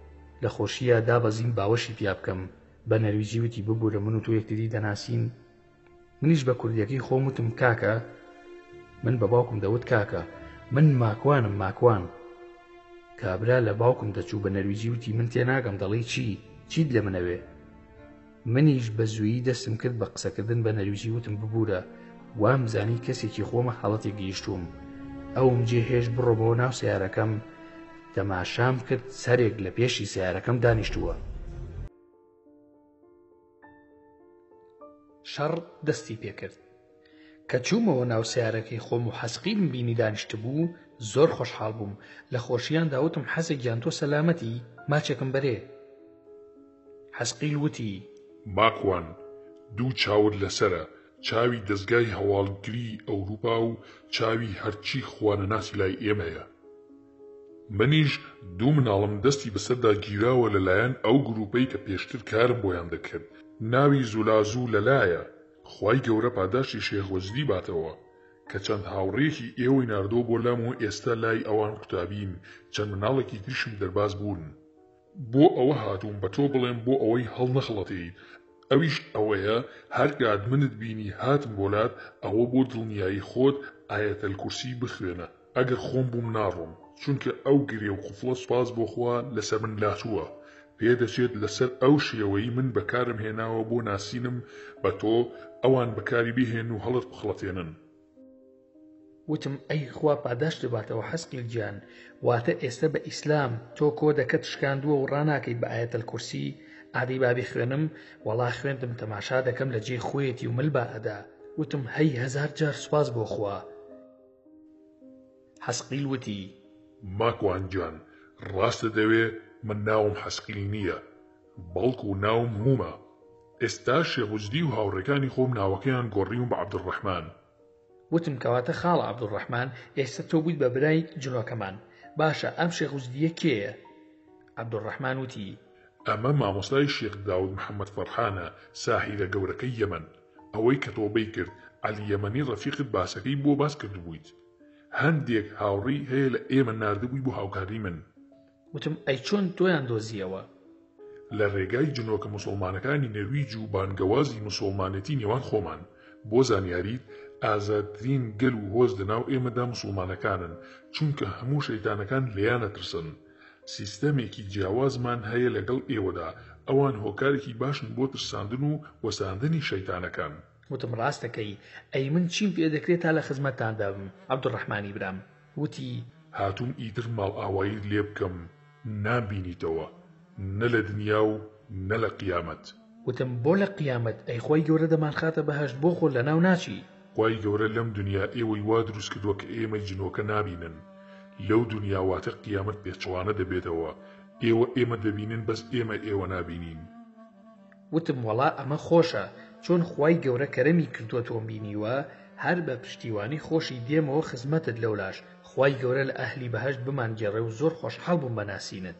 لەوانەیە خۆت بزانی من ڕۆژنامەنووسم حەزم دەکرد زانیاری زۆرم لێ وەرگرتیتایە تا بۆ خەڵکەکەم بڵاو کردایەتەوە هەرچۆن بێت زۆر خۆشحاڵ بووم کە جنۆکەیەکی برام هەیە و سڵاو و خۆشەویستیم بگەێنە بە جەماعەتی خۆتان. جاروبار سرم لێبن خۆشحاڵ دەبم بۆ ئەوەی هەست بەبوونتان بکەم پاشان ئەی چی دەکەیت بەچیەوە خەریکە بی کاک عەبدوڕەحمانی برام.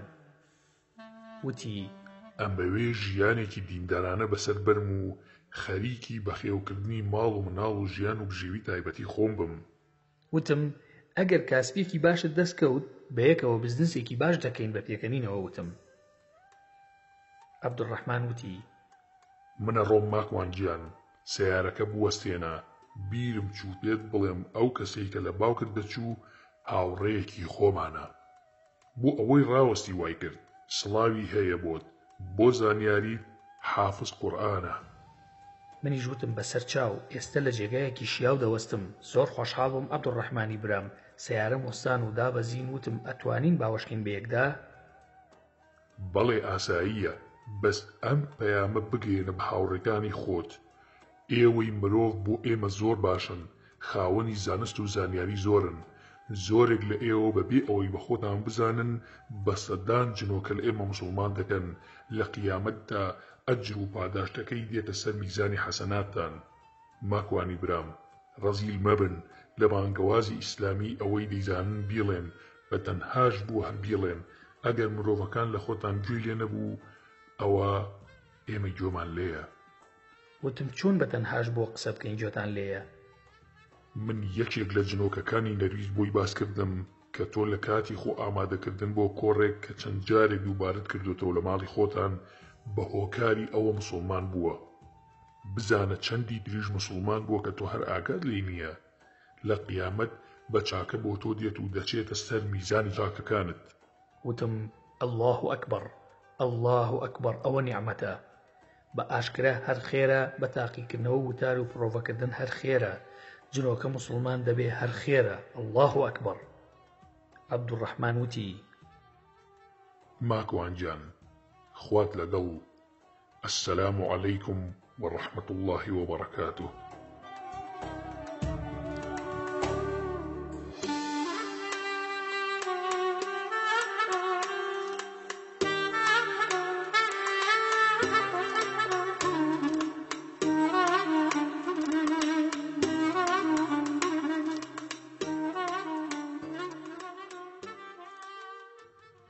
وتم پەلەمەکە وعەلەیکم السەلام ئەڵەی بەسەر ئاگرەوەی ئەتوانم هاوڕێکانت ببینم حەزەکەم تەعارفێ بکەین لەگەڵیان. وتی ماکوان گیان زۆرن لێرەدا شیاو نییە. وتم ئەی کوێ شیاوە؟ بڕۆ بۆ دۆڵەکەی نێوان سارپەرسپۆرک و ئاشیم لەوێ لای چەمەکە ڕاوەستە سیارەکەت بەرەو خوارەوە بۆ لای چەمەکە ڕاگرە. ئەزانی مەبەستم کوێیە؟ وتم نەوەڵا نازانم مەبەستی کوێیە. سەرکەوە لەگەڵم پێم بڵێ بەیەکەوە دەچین. ڕۆشتین تا گەشتینە ئەو جێگەی چوومە خوارەوە بۆ لای ئاوەکە و کەناری ئەو چەمە گەورەیە. هەر کە دابەزیم عەبدوڕەحمان وتی: تەماشای چیا و دۆڵەکە بکە و سەرنجی کەنار ئاوەکە بە بەجوانی. سبحان الله، ئەوەی مندیم سوپایەک بوون دەهاتن و دەچوون. فریای دەست بەرزکردنەوە نەکەوتم بۆ سڵاوکردن، هەر ئەوەندە وتم ئەسسەلام عەلەیکم. ئەو دۆڵە پڕ بوو لە وەڵامی وعەلەیکم السەلام وەڕەحمەت الله وبەڕەکاتوه. ئەو کەسەم بینی کە لە باوکی خۆم دەچوو. بە عەبدوڕەحمانم وت پێی بڵێ بێبۆلام دڵم پێی دەکرێتەوە. عەبدوڕەحمان بانگی کرد تا هاتە لام شتێکی زۆر عەجیبی پێوتم. دەجال کوڕی شەیتانە، بەردەوام زیندووە و ماوە. کاتێک مردوو زیندوو دەکاتەوە مردوەکان نین، بەڵکو و جنۆکەکانن، وەک ئەم کەسە کە لەسەر شێوەی باوکی تۆیە کە بە ئەسڵ خەڵکی هیندستانە. ئەمانەی دەیبینی هەموو موسڵمان و پیاوچاکن. جنۆکەکەی کە لە باوکم دەچوو هاتە لام و سڵاوی کرد. دڵم پڕ بوو لە گریان، دەستم کرد بە گریان. فرمێسک بە چاوما دەهاتە خوارەوە و هاوارم کرد پڕ بە دەنگم بابە گیان. لە تاو گریانەکەم سرم داخست و چاوم گرت و دەگریام. سرم بەرز کردەوە، کەس لە دەورم نەما بوو. ئای ئەوەندەی تر خەفەتم خوارد. بیرم نەبوو پرسیاری سەسیل بکەم ئەو هیچ و پوچە چی لێ هاتووە، بە تەمای چین لەگەڵما. گەڕامەوە بۆ ماڵەوە. ئەوەندە گریام لە ناو سیارەکەمدا چاوم ئاوسا بوو. خێزانم وتی ئەوە بۆ چاوت ئاوساوە؟ منیش پێم وت کە لەحیمم کردووە. ماوەیەکی زۆر ژیانم ئاسایی بوو بەوە. ئێوارەیەکی درەنگ تەلەفۆنیان بۆ کردم، وتیان ماکوان باپیرت وفاتی کردووە. زۆر بێتاقەت بووم. هەستام هاتمە دەرەوە لە ماڵ. دەستم کرد بە پیاسە بە ناو شاردا. پیاسەم دەکرد لە ناو پارکێکی گەورەدا دەمویست لە پارکینی سیارەکانەوە بگەڕێمەوە بەرەو ماڵەوە و قەت بڕی بکەم. لەپڕ 2 سیارە و 5 بۆ 6 ماتۆر سوار بە پێکەرینەوە خۆیان کرد بە پارکەکەدا و لە دەوری من وەستان وەک دیوار دروستیان کرد لە ڕوومدا. لە پشتیشمەوە هەر 2 سیارەکە وەستان. ڕێگەیان بە من گرت. منیش سەرەتا هیچم نەوت، ویستم ڕێگاکە بگۆڕم، بەڵام دیار بوو دوانیان بەرەو ڕووم هاتن. هەموو گیانیان وەک دەفتەر ڕەسم تاتۆ بوو. خێرا دەستم دایە قایشی پانتۆڵەکەم و سەرەکەی ئاسن بوو. کردمەوە و یەکێکیان هاتە پێشەوە، یەک قایشم لێدا هاواری لێ هەستا. ئەوی تریان ڕای کردە دواوە، چوو لە ناو ماتۆڕەکەیدا تێڵایەکی هێنا. چواری تر لە ناو سیارەکەدا دابەزین. منیش ئەوەندەم بۆ کرا تەلەفۆن دەربێنم تا تەلەفۆن بۆ پۆلیسکەم. خەریکی ئەوە بووم ژمارەی پۆلیس لێ بدەم، بەڵام ئەو سەگی سەگبابەی کە قایشەکەم لێدا بوو کەوتبوو، قاچی گرتم و دامی بە زەویدا. بەخوا قایشێکی ترم تێسرەوان ئەوەندەی تر وێرانم کرد. بەڵام تەلەفۆنەکەم لە دەست پەڕی. ئەی خوایە، هەرچی تەماشا دەکەم مەجالی ڕاکردنم نییە. تەنیشتیشم بە تەلبەند گیراوە. لەسەر خوا نزیکی 2 ماتۆر بەدەستیان بوومەوە، لەسەر ماتۆڕەکانیان دانەبەزین. وتم بەسەر ئەواندا باز ئەدەم و ڕائەکەم. قایشەکەم هەڵسوڕاند و ئاراستەی ڕۆشنەکەم گۆڕی بۆ ئەوەی سەریان لێ تێک بەم. نزیکیان بوومەوە، ویستم خۆم هەڵدەم بەسەریاندا، هیچ نەجوڵان. سپرایەکی دەرهێنا، ڕووە و دەموچاوم پرژاندی. قاچم قورس بوو. ئاگام لێی بوو. بە قایشەکەی خۆم قاچیان بەستم و 2 شەقیان تێ هەڵدام. هیچ هەستم بە ئازار نەکرد و خب بووم. هەستم دەکرد وەک خەونێک کە خستمیانە پشتی سیارەیەک. چەندێک بێهۆش بووم نازانم. چاوم کردەوە، سرم زۆر قورس بوو. ئەوەندە دەیەشا چاوم بۆ هەڵ نەدەهات.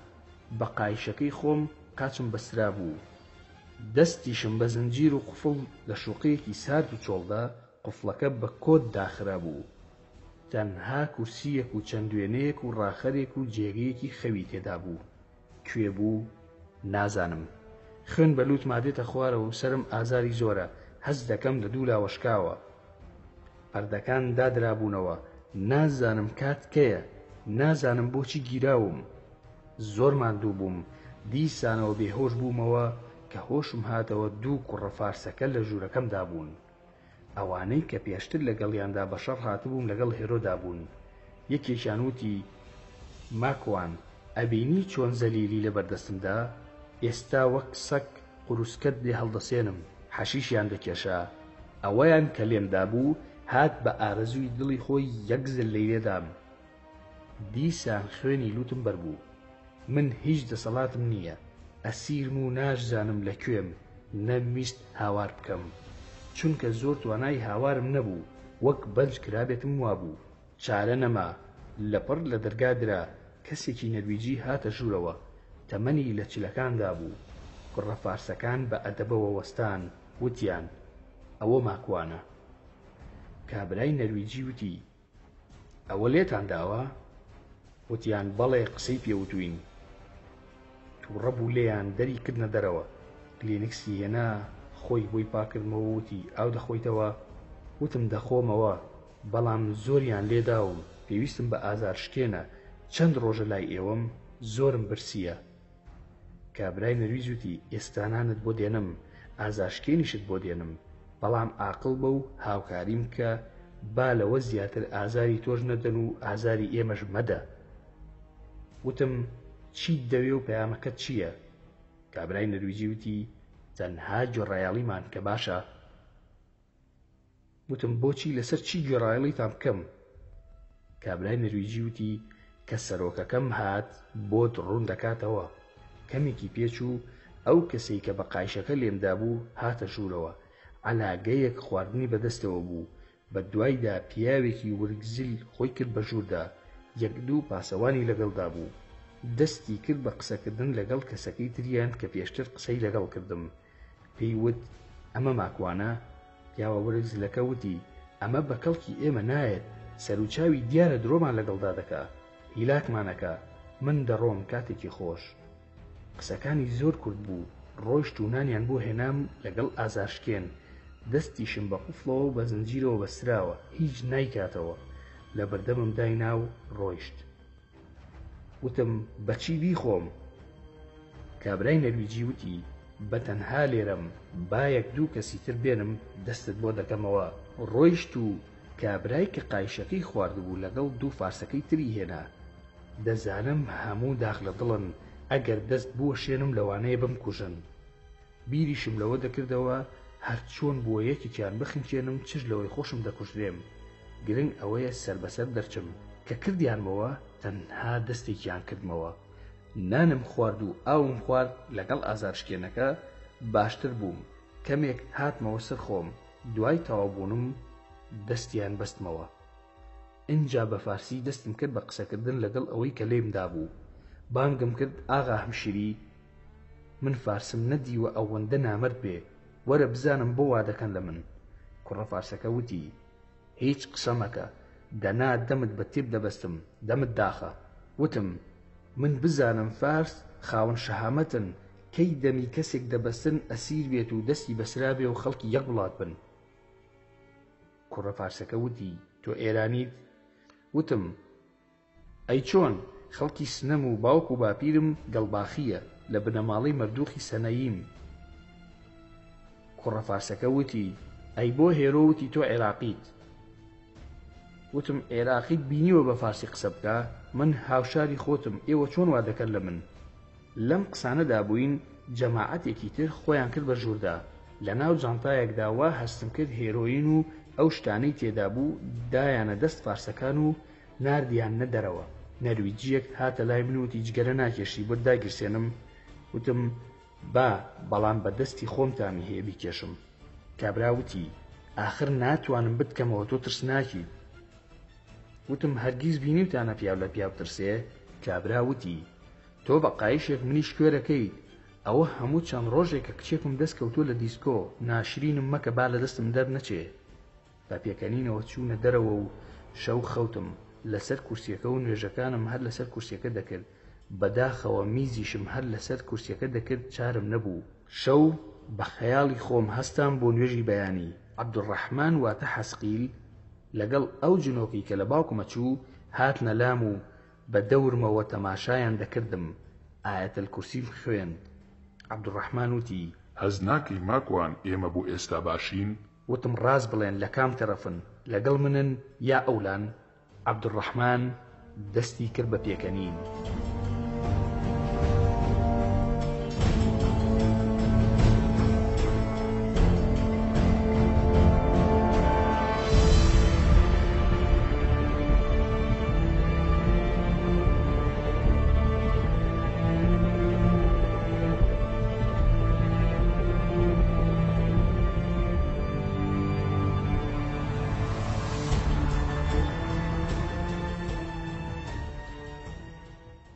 کاتی تۆڵەسەندنەوەیە.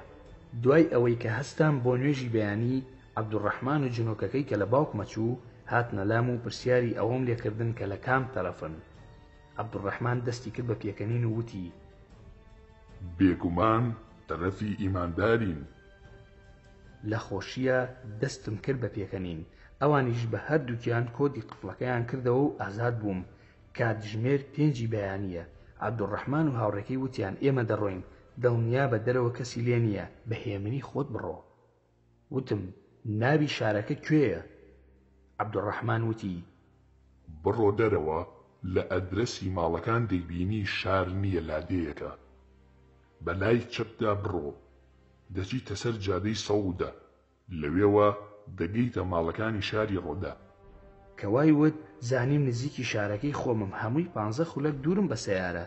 سەرەتا چوومە چێشخانەی شوقەکە و 2 چەقۆی لێبوو، هەردووچیم هەڵگرت. دەرچوومە دەرەوە، ژمارە و ئەدرەسی ماڵەکەم هەمووی لەبەر کرد و لە ڕێگادا نوێژەکانم کرد. هەر وەک عەبدوڕەحمان وتی بەلای چەپدا ڕۆیشتم و چوومە سەر جادەی سەدوودە. بۆ کاتژمێر 9 بەیانی گەیشتمەوە ماڵی خۆمان. لە خێزانمم پرسی چەند ڕۆژە دیار نیم. خێزانم وتی 3 ڕۆژە نازانین لەکوێی. خەڵک باوکی دەمرێ ئاوا ناکە، تۆ چوویت بۆ کوێ؟ ئەوەی تۆ بناسێ تەلەفۆنم بۆ کردووە، کەس نەیزانیوە لەکوێی.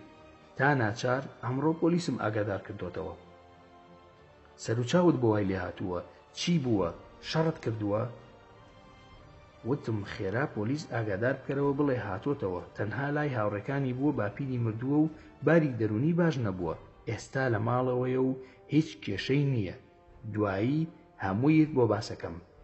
جارێ وەرە ئەو برینانم بۆ ساڕێژ بکە، با بچم حەمامێ بکەم. خێزانم برینەکانی بۆ شتم و بۆی پێچام. دوای خۆشتنم چوومە ناو جێگە. چەند کاتژمێرێک خەوم لێکەوت کە لە خەو هەستام خەریب و دڵمەتەقی، نەمەزانی چی بکەم.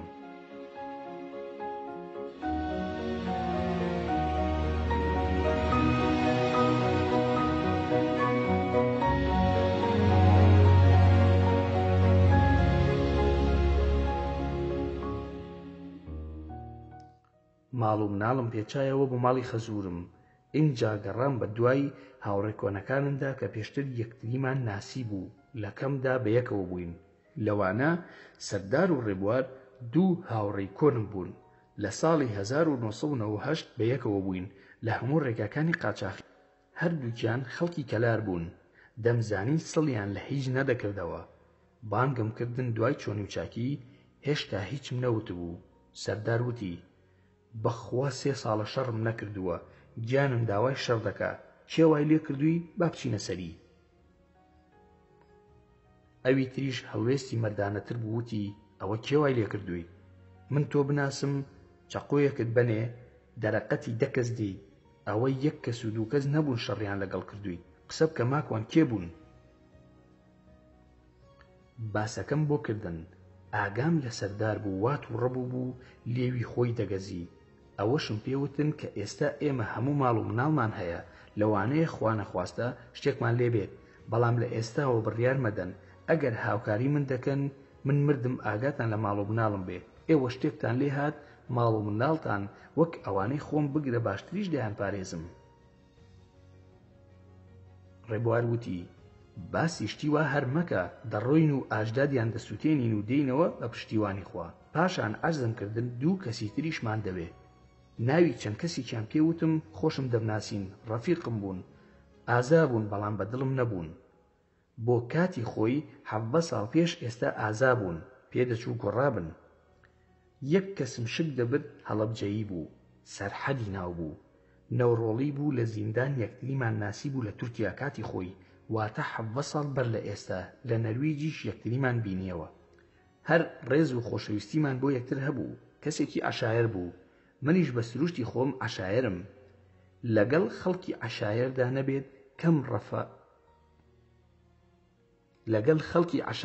نەبێت کەم ڕەفیقایەتی دەکەم، لەبەر ئەوەی خەڵکی عەشایر خیانەت کەمتر دەکەن لە هاوڕێیەتی، بە هۆکاری بنەماڵە و عەشرەتەکەی و پەروەردەی خانەوادەکەی کە عەشایرە.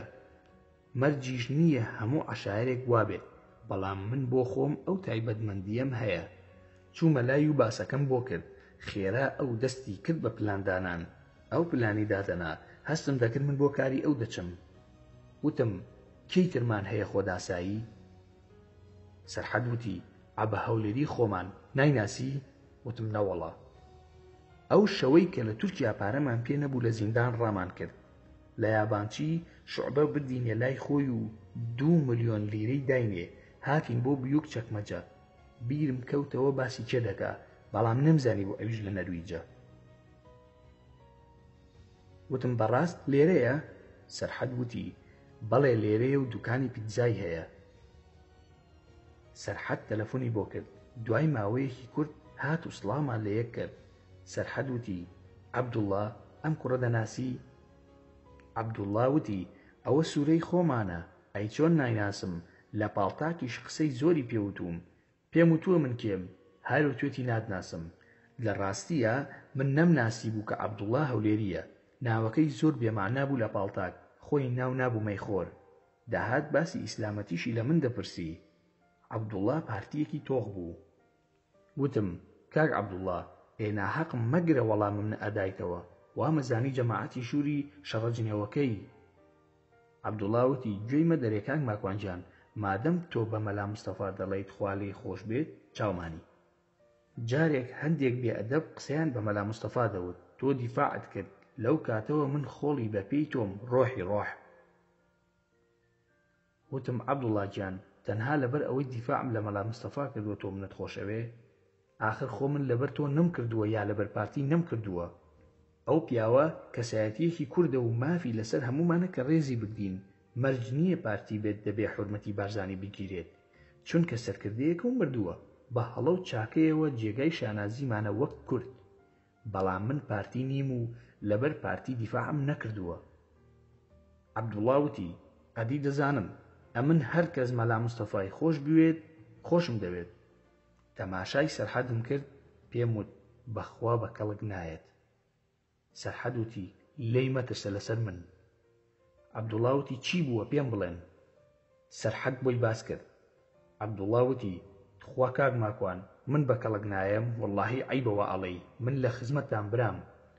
زۆر سوپاسم کردن و پێم وتن کات دیاری دەکەین، بەڵام زۆرم بەلاوە سەیر بوو سەرحەد کۆنەیەکێتی و ئەمیش پارتی. نازانم چۆن ئەوەندە ڕەفیقایەتیان خۆش بوو. دوایی بۆم دەرکەوت شەریک بوون. پاشان چوون بۆ ماڵی کاک مستەفا. هەموو باسەکەم بۆ گێڕایەوە و باسی ئەوەم کرد کە نیازم هەیە کارێ بکەم زۆر ترسناکە. داوام لێ کرد هاوکاریم بکات. هەر چۆنێک بووە هێرۆ دەفڕێنم. باس سەیرانخانیش ئاگادار بێ. هۆکاری فڕانەکەشی ئەوەیە کە ئەو کچە زانیاری لایە و تەنها ئەو زانیاریم بداتێ. داوام لێ کرد هاوکاریم بکات. هەر چۆنێک بووە هێرۆ دەفڕێنم. باس سەیرانخانیش ئاگادار بێ. هۆکاری فڕانەکەشی ئەوەیە کە ئەو کچە زانیاری لایە و تەنها ئەوە زانیاریم باتێ. من ئەو کەسانە هیچ ناناسم. سەرەداوی من تەنها هێرۆیە بۆ دۆزینەوەی فارسەکان و نەرویجەکانیش، زیاتر بە شەرحەوە بمباسکردن. کاک مستەفا وتی من لەگەڵتم، بەڵام با سەیران نەزانێت تەحەمولی ئەو قسە ناکە. وتم پێم باشە بزانێ و ئاگادار بێ، چونکە سبەینێ خۆی دەبێتە شاهید لەسەری. کاک مستەفا وتی چیت پێ باشە بیکە لەگەڵتم. خێرا چوو 30,000 کڕۆنی بۆ هێنام وتی با ئەوەت پێ بێ. تۆ ئیشت نییە، ئێستا دەزانم پێویستت بە پارەیە. لە ڕاستیدا زۆر پێویستم بە پارە بوو. تۆزێک خۆم بادا و وتم نامەوێت، شکر بۆ خوا هەیە، بەڵام بە زۆر دای بەسەرما. سەیرانخانم بان کرد و زۆر بە کەساسی باسەکەم بۆ کرد و ترسناکی کارەکەم تێگەیان. دڵم ئەلەرزی لەوەی تووڕە بێت و لێم قبوڵ نەکا کەچی هەڵوێستی لە کاک مستەفا باشتر بوو، وتی خۆم بانگی دەکەم و بیفڕێنە. لە شارەکەی خۆمان تەکیەکی سۆفی تورکەکانی لێبوو. یەکێک لە سۆفیەکانم دەناسی، خەلیفەی تەکیەکە بوو. چوون بۆ لای، وتم دوو کوڕی ئازان پێویستە سایەقی باش بکەن و بەهێز بن و خاوەن هێز و عەزەڵات بن، چونکە لەو کارانەدا تورک باشترن.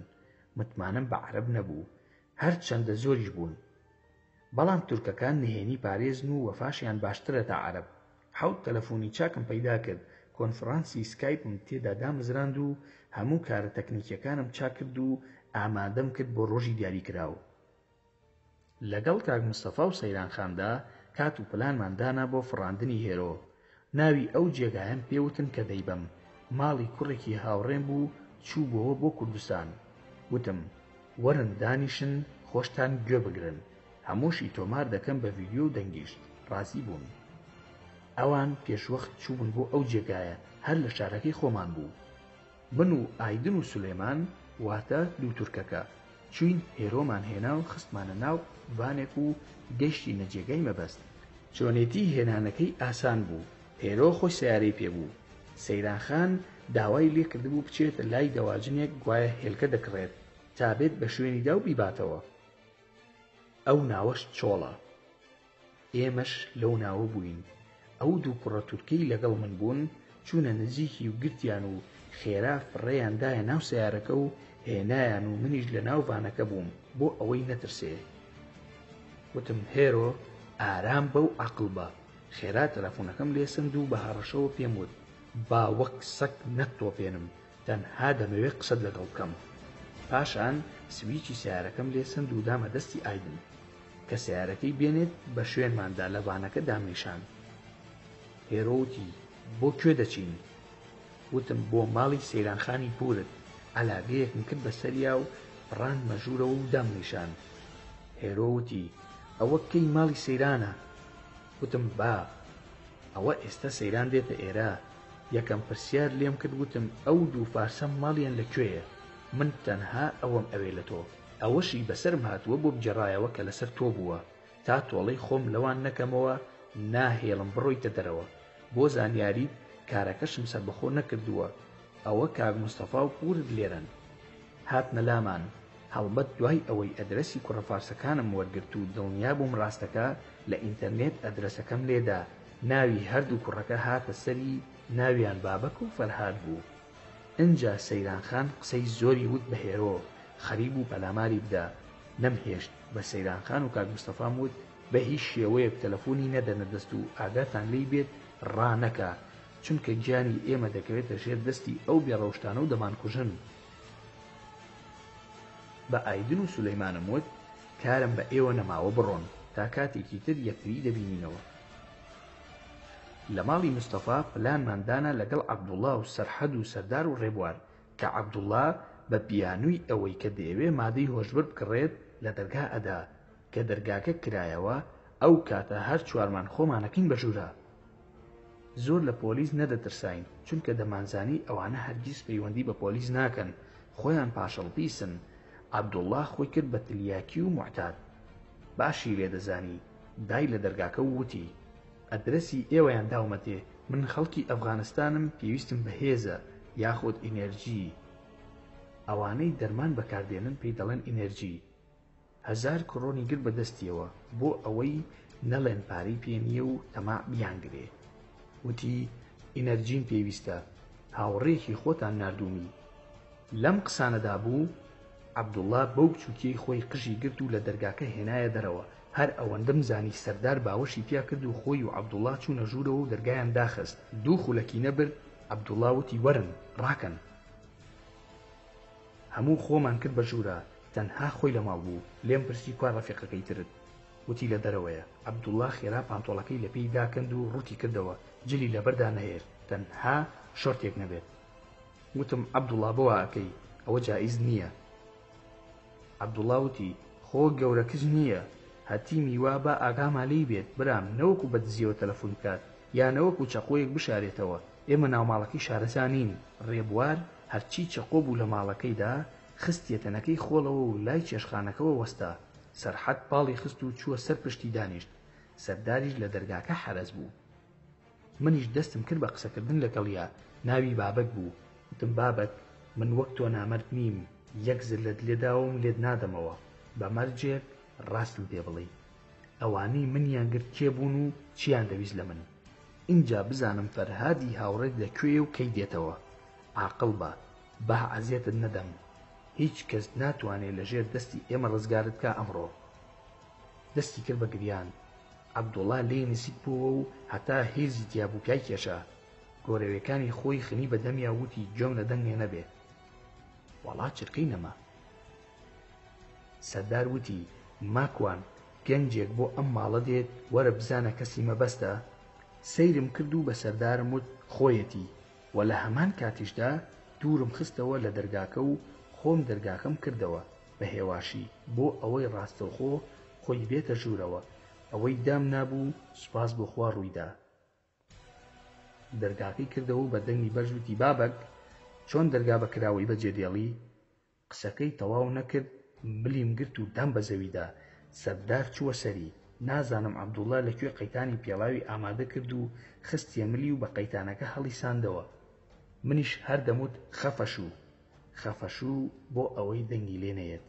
عەبدوڵڵا خێرا ئەبی ڕوت کردەوە و بابەکی هەستان لەژێر سەرحەد و فەرهادی پاڵخست. وتی بابەک بچۆ سەرسکی دانیشە. هەردووکیانی پێکەوە قفڵ کردبوو. زوو قاچێکی دەکێشا بەسەری فەرهاددا. لە ڕاستیدا پێم ناخۆش بوو وای لێ دەکرد. پێم وت کاکە وای لێ مەکە، ئاخر ئەو دەسەڵاتی نییە. تەواو بەسە. سەردار چەقۆیەکی دەرهێنا وتی ماکوان، پێیان بڵێ ماڵەکەتان پڕێتی لە هێرۆین و کۆکاین و حەشیش. بگەڕێین هەمووی ئەدۆزینەوە، ئێمە پارەمان ناوێ. بەس پێمان بڵێن کە بۆچی ماکوانتان گرتووە. فەرهاد وتی ئاغا ماکوان، من قسە دەکەم، بەس با بابەک هەستێت لەسەر سکم. وتم باشە. فەرهاد وتی ئەوەی ڕووی داوە هیچ پەیوەندی بە ئێمەوە نییە. هێرۆ باسی تۆی بۆ ئەندریاس کردووە. وتم ئەندریاس کێیە؟ وتی سەرۆکی ئەو باندەیە کە ئێمە کاری تێدا دەکەین. ئێستا هێرۆ لەگەڵ ئەودایە. وتم بە یەکیشەوە دەخەون؟ فەرهاد وتی بەڵێ وەک ژنی وایە، هەمیشە بە یەکەوەن. هێرۆی فێری دەرمان کردووە. چپاندم بەگوێی عەبدوڵڵا و سەرداردا. وتم بڕۆن ماڵەکە جوان بگەڕێن بزانن هیچ دەرمانێک ئەدۆزنەوە. ڕۆیشتن. دوای گەڕانی زۆر لە پشتی بۆیلەرەکەیاندا جانتایەکیان دەرهێنا پڕ بوو لە دەرمان. بابەک وتی ئاغا، ئەگەر ئەوە بەرن جەماعەتی ئەندریاس ئێمە ئەکوژن. وتم باشە نایبین، بە مەرجێک یارمەتیم بدەن، چونکە دەمەوێت تۆڵەی خۆم لە ئەندریاس و جەماعەتەکەی بکەمەوە. ئەگەر هاوکارم بن نەکارم هەیە بە سەردانەوە، نە ئەم جانتایش دەبم. ئێوەش من باش دەناسن کە من لەو جۆرە کارانە دوورم، وایە؟ بابەک وتی وایە. وتم کە مادەم وایە، ئەدرەسی ئەندریاس و ئەوانم بەرێ. ئەو کەسە کێ بووە کە سکراکەی کردووە بە دەموچاوی من و بێهۆشی کردم، چونکە ئەو ڕۆژە ئێوەشم بینی لەگەڵیان. فەرهاد وتی ئەوە کوڕێکی سویدیە و ناوی تونەیە، ئەوە زۆر هیچ و پوچە. وتم بەڕاستی هیچ و پوچە؟ ئەی بۆ لەگەڵی داهاتن؟ عەبدوڵڵا دەستی داهێنایەوە لێی بدات، دەستی بگرت. وتم ئەسیری بەردەستمانە لێی بدەین یا لێی نەدەین هیچ ئازایەتی نییە. ئەدرەسمان وەرگرت و شوێنی دانیشتنیان و شەوانی دیسکۆ و باڕەکانیانمان زانی. وتم بیان بەسینەوە بە قایمی، بەڵام باجلەکانیان بکەینەوە بەریان. دەستمان کرد بە بەستنەوەیان.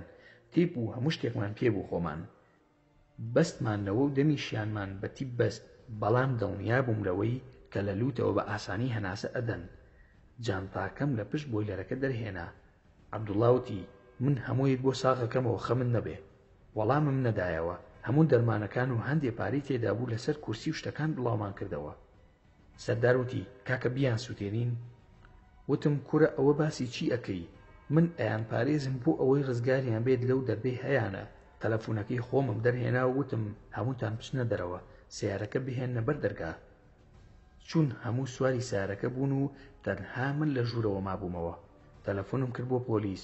ناوی خۆمم وت و بە سروشتی حاڵ لای پۆلیس کە بە تەلەفۆنی خۆت بیکەی ژمارەکە و ناوەکەت و ئەدرەسەکە و تەنانەت ئەو جێگەیەشی لی وەستاوی دەزانن.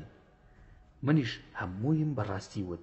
چوومە بە دەرگاکەیان، بەڵام یەک گۆڕانکاری بچووکم تێدا کرد. ئەویش وتم لەو جادەوە ڕۆیشتوم لە بەدرگای ماڵێکدام شەڕە فریایان کەون. بەدەم قسەوە نزیکی سیارەکە بووم، بەوانم وت بڕۆن من نایم، نیوەی کارەکەمان تەواو نەبووە، ئێوە لەم ناوە نەمێنن، پۆلیس وا بەڕێوەیە. وتیان بەڵام ئەی تۆ؟ وتم خەمی منتان نەبێ، دوایی تێتان دەگەێنم. خێرا ڕۆیشتن. لەو ناوە خۆم مەڵازدا بوو کە پۆلیسەکان هاتن دەستم لێ ڕاگرتن و خۆم ئاشکرا کرد. وتم من بووم تەلەفۆنەکەم کرد. لێرەوە دڕۆشتم بۆ ماڵێکی ناسیاوم دەنگەدەنگ بوو لەم ماڵەدا کە منیان بینی تەلەفۆنم کردووە، زانیمە شەڕە بەرەو ڕووی من هاتوون و منیش ڕام کرد و خۆم شاردۆتەوە. ئەوانیش سواری سیارەیەک بوون و هەڵاتون. ئەوە ماڵەکەیە. پۆلیس وتی سیارەکە چی بوو؟ شتێکی خەیاڵیم وت کە وجودی نەبوو. کە چوونە ماڵەکەوە 20 دەقیقەیەکیان پێچوو من هەر لەگەڵیان ئاوەستا بووم. کوڕەکانیان هێنایە دەرەوە، هەردووکیان حەپەسا بوون کە منیان بینی لەگەڵ پۆلیسەکان قسە دەکەم. بۆیە ئەو کارشم کرد سایکۆلۆژیەتی ئەو خەڵکە تاوانبارانە دەزانم کە ئیتر بیری تۆڵەسەندنەوە ناکەن، بەڵکو عاقڵ دەبن کە دەچنە زیندان. اینجا جەماعەتی نەرویجیش ناچنەوە بەلایەنە بۆ ئەوەی خۆیان تێنەگەێنن. ژیانی ئەو گەنجانش نەفەوتێت ڕزگاریان بێت لە دەستی ئەو باندە. گریمانی ئەوەشم دانابوو بڵێن کە ماکوان هاتوۆتە سەرمان. وتم ئەگەر واشیان وت دەڵێم درۆ ئەکەن، ئەو بە هۆکاری ئەوەی من تەلەفۆنم بۆ ئێوە کردو بۆیە دەیانوێ من تێوەگلێنن. منیش بۆ خۆم کونیەم پاکە، هیچ ترسم نەبوو. لە 180 دڵنیا بووم کە خۆیان لە من ناگەێنن، چونکە تاوانێکی گەورەتریان کردووە، منیان فڕاندووە. لەبەر ئەوە زۆر دڵنیا بووم کە هیچ ناکەن. ئەوەشی منەیکەم سەرتێکدانە لەوان. ئەوانیان برد بۆ فەرمانگەی پۆلیس. منیش تەلەفۆنم کرد بۆ جەماعەت و وتم بگەڕێنەوە هەڵم بگرن با بڕۆین. چوینەوە بۆ ماڵەوە. لە ڕێگا بوو ئەوانیشم باس کرد چیم کردووە. لە ماڵەوە پشوویەکماندا و پلانم دانا بۆ چوونە سەر ئەندریاس و جەماعەتەکەی هەر ئەم شەو بۆ ئەوەی سوود لە کات وەرگرین ئەوانیش بڵاوە نەکەن. سەیراخان تەلەفۆنی بۆ کردم. ماکوان فریاکەوە، هێرۆ بە من و مستەفا داگیر ناکرێ، خەریکە دەمرێت هاوارەکە چی بکەین؟ وتم هەوڵ بدەن هێوری بکەنەوە تا دەگەمە لاتان، هیچ تەلەفۆنێکی لە بەردەست نەبێت و ڕانەکات. هەڵوەشاندنەوەی پلانەکەمان. لەبەر ئەوەی کە تەلەفۆن کرا و پێیان ڕاگەیاندم کەوا هێرۆ حاڵی باش نییە و کەوتۆتە پەلەقاژە، هەموو هەستاین لە ماڵ و چوینە لای کات مستەفا و سەیرانخان. هەموو ئەو هاوڕێیانەی کە لای من بوون لەگەڵم هاتن و چوینە لای هێرۆ. تەندروستی هێرۆمان بینی زۆر خراپ بوو کە منی دی کەوت بەسەر قاچما وتی تکات لێ دەکەم لێرە ئازادم بکە. ئاگام لە سەیرانخان و دەستی کرد بە گریان و کاک مستەفاش دڵی پڕ بوو. عەبدوڵڵا وتی کاکە ئەوە وەزعی زۆر شەڕە بۆ دەرمان. وتم کاک مستەفا ئێستا بۆ من ئاساییە ئازادی دەکەم، بەڵام بڕوات لەگەڵ نەرویجیەکی بێڕەوشتی خاوەن گروپەکە ڕابێرێ لەگەڵ یا و دەرمانەکەی باتێ بیکاتە کۆیلەی خۆی. ئایا ئەمە چارەسەرە؟ یان بە قسەی من دەکەن پەیوەندی بکەین بە نەخۆشخانەوە بە سیاری فریاگوزاری بڵین بێت و بیباتە نەخۆشخانە و چارەسەری بکەن تا لەو حاڵەتە دەربچێت. هێرۆ وتی ئەگەر ئازادم نەکەن بە پۆلیس ئەڵێم ئەمانە دەستدرێژیان کردۆتە سرم. مستەفا خۆی تووڕەکرد لە هێرۆ و هاتە لای من وتی ئەگەر بە پۆلیسی وت چی دەکەیت؟ وتم ناتوانێ هیچ بە پۆلیس بڵێ، خەمن نەبێ. گریمان پێشی وتن ئەوە پورێتی لەگەڵی و هاتوون بە میوانی ئەو سیاری لێ خوڕیوە و سیارەکەی لە بەدرگایە. پاشان بەو حاڵە ناتوانێت لێرە بێت، چۆن خۆی خاتە زیندان؟ دڵنیا بە ئەو کارە ناکە، چونکە بڕوای پێ ناکەن. ئەم دەرمان بەکاردێنێ، ئەگەر بڕواش بکەن لە ڕووی یاساییوە هیچمان لەسەر ناکەوێ. ئێمە نە لێمان داوە جێگای لێدانی پێوە دیار بێت، نە دەستدرێژیمان کردۆتە سەری. ئەگەر بە قسەی من دەکەن با بە نەخۆشخانە بڵین ئەوان کێشەکە بگرنە دەست. ئێوەش بڵێن ئەو وەزعی بەسەر هاتووە نەمان هێشتە و بڕواتە دەرەوە هیچ نازانین چییە. کاک مستەفا و سەیرانخان ڕازی بوون. هاوڕێکانی من چوونەوە بۆ ماڵی ئێمە لەوێدا بڵاوم پێکردن. بە هۆکاری ئەوەی ماڵی هاوڕێکی خۆم لە بەردەستی من بوو نەدەکرات چۆڵی بکەم. خۆم پەیوەندیم کرد بە فریاگوزاریەوە. هەمووی چەند خولەکێکی پێچوو خێرا هاتن و دوو کەس هاتنە لای هێرۆ کە بینیان منیان بان کرد وتیان ئەو کەسە پێویستی بە دەرمانە و بەکاری دێنێت. منیش خۆم وا پیشاندا کە هیچ نازانم.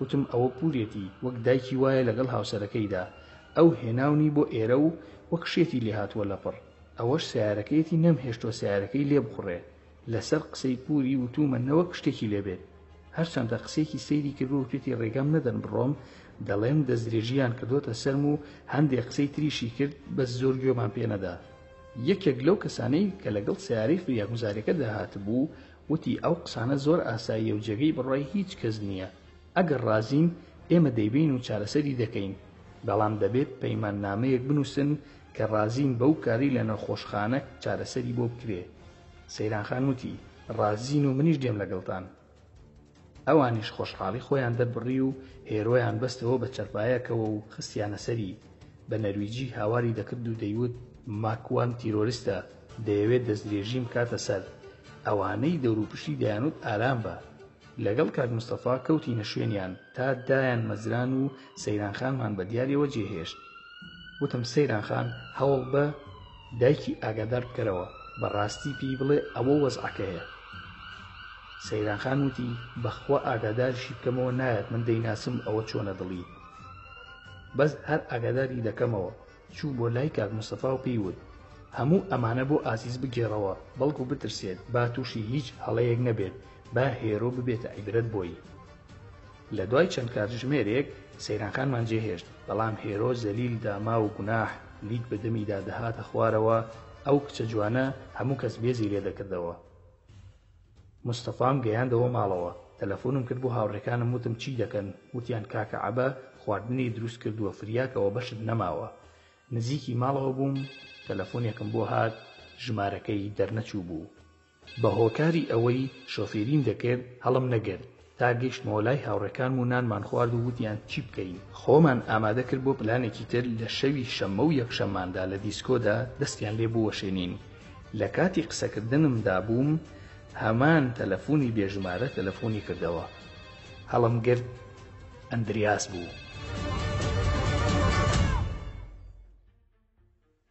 ئەندریاس وتی ماکوان یاریەکەت جوانە ئەتەوێ هەروە یاریکەیت وتم هیوام وایە بە دڵت بێ ئەندریاس وتی ماکوان بەتەمای چیت وتم خواردنی کەللەی سەری تۆ بە شەرابی خوێنتەوە ئەندریاس وتی جا ئەو قسەیە بۆ تۆ قەڵەو نییە وتم تاقی دەکەینەوە ئیشمان چییە جێگا و شوێنی یەکتر دەزانین یاریەکەمان خۆشتر دەکەین ئەندریاس وتی من یاری فیشەک دەکەم وتم یاری من سووتاندن بوو بەڵام ئاساییە مادەم تۆ حەز بەو یاریە دەکەیت ئەوە ئێمەش گۆڕیمان بۆ یاریەکەی تۆ هەموو دیسکۆکانی شوێنی دانیشتن و هاوڕێکانت لە مەولا لەژێر ڕەحمی دەماچەی کوردەکان و تورک و عەرەبدا دەبێت جابا بزانین کاممان ناوچەوانی ئەوی ترمان دەهێنینە خوارەوە ئەندریاس وتی باشە ئەتوانین یەکتری ببینین وتم بۆنە کام گۆڕستان دوورە لە شار وەرە ئەوێ یا وەرە تەنیش دەریای شاری ڤالەر بۆ ئەوەی بەلاشەکانتانەوە ماندوو نەبینتان خەینە ناو دەریاکەوە ئەم ئێوارەیە خۆشحاڵم دەمەوێت داوەتی هەموو ماسیەکانی دەریای ڤالەر بکەم وا هەستی کرد ئەترسم و هەر خۆشمم بۆیە ئەو هەڕەشانەی کرد ئەو جۆرە ئوسلوبی قسەکردنە ئەوروپیە زیاتر بە ڕەمز قسە دەکەن بۆیە ئوسلوبی خۆیانم بەکارهێنایەوە ئەندریاس وتی جارێ زووە بۆ ئەوە وەرە بۆ لای ئەو جێگایەی وەک بەتانیمان لێکردی لە بەردەستماندا کەوتبووی بە شەق تێمان هەڵ ئەدای بۆ ترساندن وای پێوتم وای دەزانی ناچم وتم نزیکم لەو جێگایە ئەتوانم دەخولەکی تر لەوێ بم ئەندریاس وتی جادەیت وەک وتم لە ئێستاوە تاقیب کەرەوە بزانە خاوەنی قسەی خۆمم تەلەفۆنەکەی داخستەوە پێش ئەوەی هیچ بڵێم لەگەڵ هاوڕێکانم تەلەفۆنم بۆ ئایدن و سولێمان کرد ئەوان وەک کارکردن بە کاتژمێر لەگەڵمدا بوون واتە هەر کاتژمێرێک بۆ شەڕکردن بە 700 کرۆن ڕێکەوت بووین بە سەیارەی خۆیانەوە پێم وتن تا چەندی تر دەگەنە لام ئایدن وتی لە تەکیەکەین چوار خولەکی تر لای تۆین وتم دوو کەسی زیاتر بێنە لەگەڵ خۆتا باشە ئایدن وتی حەزەکەی هەموو تەکیەکە دێنم وتم 4 کەس بەسە بەڵام با لاواز و زەعیف نەبن هەموو خاوەن هێز و عەزەڵات بن ئایدن وتی خەبن نەبێوە هاتین ڕووم کردە هاوڕێکانی خۆم تورکەکان کێشەیان نییە، ئەوان دەمانچەیان هەیە، بە پارەش گرتو من خۆم لەگەڵ ئەواندا دەچمە پێشەوە، ئێوە لە دواوە دەبن. ئەگەر هەرچی بوو لە تواناماندا نەبوو ڕوبەڕوویان ببینەوە، ئێوە هەڵدێن و خۆتان دەپارێزن. پەیوەندیکردن بە پۆلیسەوە هیچ بەرهەمێکی نییە و بیری لێ مەکەنەوە. ئەوانی ژوازمان لێ ناهێنن، وا دەزانن ترساوین. ئەگەر پەیوەندی بە پۆلیسەوە بکەین، پۆلیسیش بێت تەنها بڵاومان پێ دەکەن. منیش لەبەر ئەوەی هەموو هاوڕێکانم لەگەڵ بوو، خێرا ئامادەیم نیشاندا و تورکەکانیش ئامادەییان دەربڕی بوو. ویستم عەرزی ئازەڵات بکەم و ئەوانش چاوترسیان بکەم. دەشمزانی نەرویجیەکان ترسنۆکن و زۆر ئەهلی شەڕ نین. پلانمان دانا و گروپەکەی ئایدنیش گەیشتن. لەگەڵ ئەوان سەرکەوتم. 2 سیارەیڤانیان پێبوو. خۆشمان بە سیارەکەی منەوە 3 دانەمان پێبوو. دەرچوین. داوام کرد لە ئایدن لە پێشەوە من دەڕۆم. 100 مەتر لە من دوور بن، دوایی 8 چوارتان بە یەکەوە دابەزن و وەرنە لای من. بە سەردار و عەبدوڵڵام وت ئێوەش لە دوای تورکەکانەوە بوەستن. سەرحەد و ڕێبواریش با بە سیارەکانەوە بێنە ئەو جێگایە و دانەبەزن. لایتەکان داگیرسێنن، کەس نەزانێ سیارەکان چەند کەسی تێدایە و فول بدەن لەوان. من خۆم زۆر تووڕە بووم بەو وەزعی هێرۆ و ئەوەشی کە پێی وتم وەک بەتانی لە بەردەستماندا بوویت بە شەق تێمان هەڵئەدای. خەفەتم لە دڵا بوو، بۆ شەڕ گیان مەخورە. ئێمە چەند خولەکێک دوا کەوتین. ئەندریاس تەلەفۆنی کردەوە. وتی تاقیم کردەوە، هیچ مریشکێکم نەبینی. کەوای وت قسەم نەکرد و وەڵامم نەدایەوە، چونکە نزیکی جێگاکە بوومەوە. زانیم زۆرم نەماوە بگەمە ئەوێ. وتم ئاور بدەرەوە بزانە شێرێک لە پشتەوەیە، ئێستا چۆن سوارت دەبێ. کە ئاوڕیدایەوە منی بینی دابەزیم و چەقۆیەکی ماسی گرتنم خست بۆ ژێر قۆڵی چاکەتەکەم. ئامادەم کردبوو بیدەم لە قورتی بۆ ئەوەی یەک جار نەجاتی بەم. زۆر داغ لە دڵ بووم بۆی. ئایدن و سولەیمان و دوانەکەی تریش دابەزین. ڕووە و ئەو هاتم و پێم وت مریشک ڕادەکا، شێر هەمیشە ڕووە و نێچیرەکەی دەڕوا. تۆ پیاوی ئەوەی بووەسی لە بەردەمما. ئەندریاس بە پێکەنینەوە چەپڵی بۆ لێدام و وتی بڕوای ئەوەم نەبوو ئەوەندە ئازابی. تۆ پێویستە بیتە گروپی من. دوانی لە پشتەوە وەستا بوو وەک پاسەوان. ئایدن و سولەیمانیش هەنگاو بە هەنگاو لەگەڵما داهاتن تا گەیشتمە لای ئەندریاس.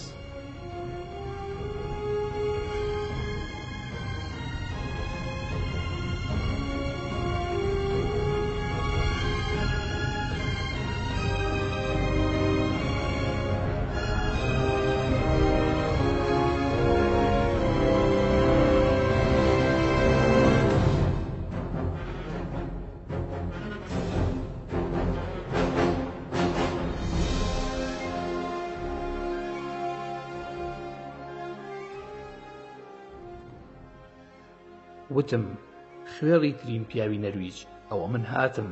تۆ دەبێت پێڵاوەکانم پاک بکەیتەوە ئێستا. وەستاین لە بەردەمی یەکتردا.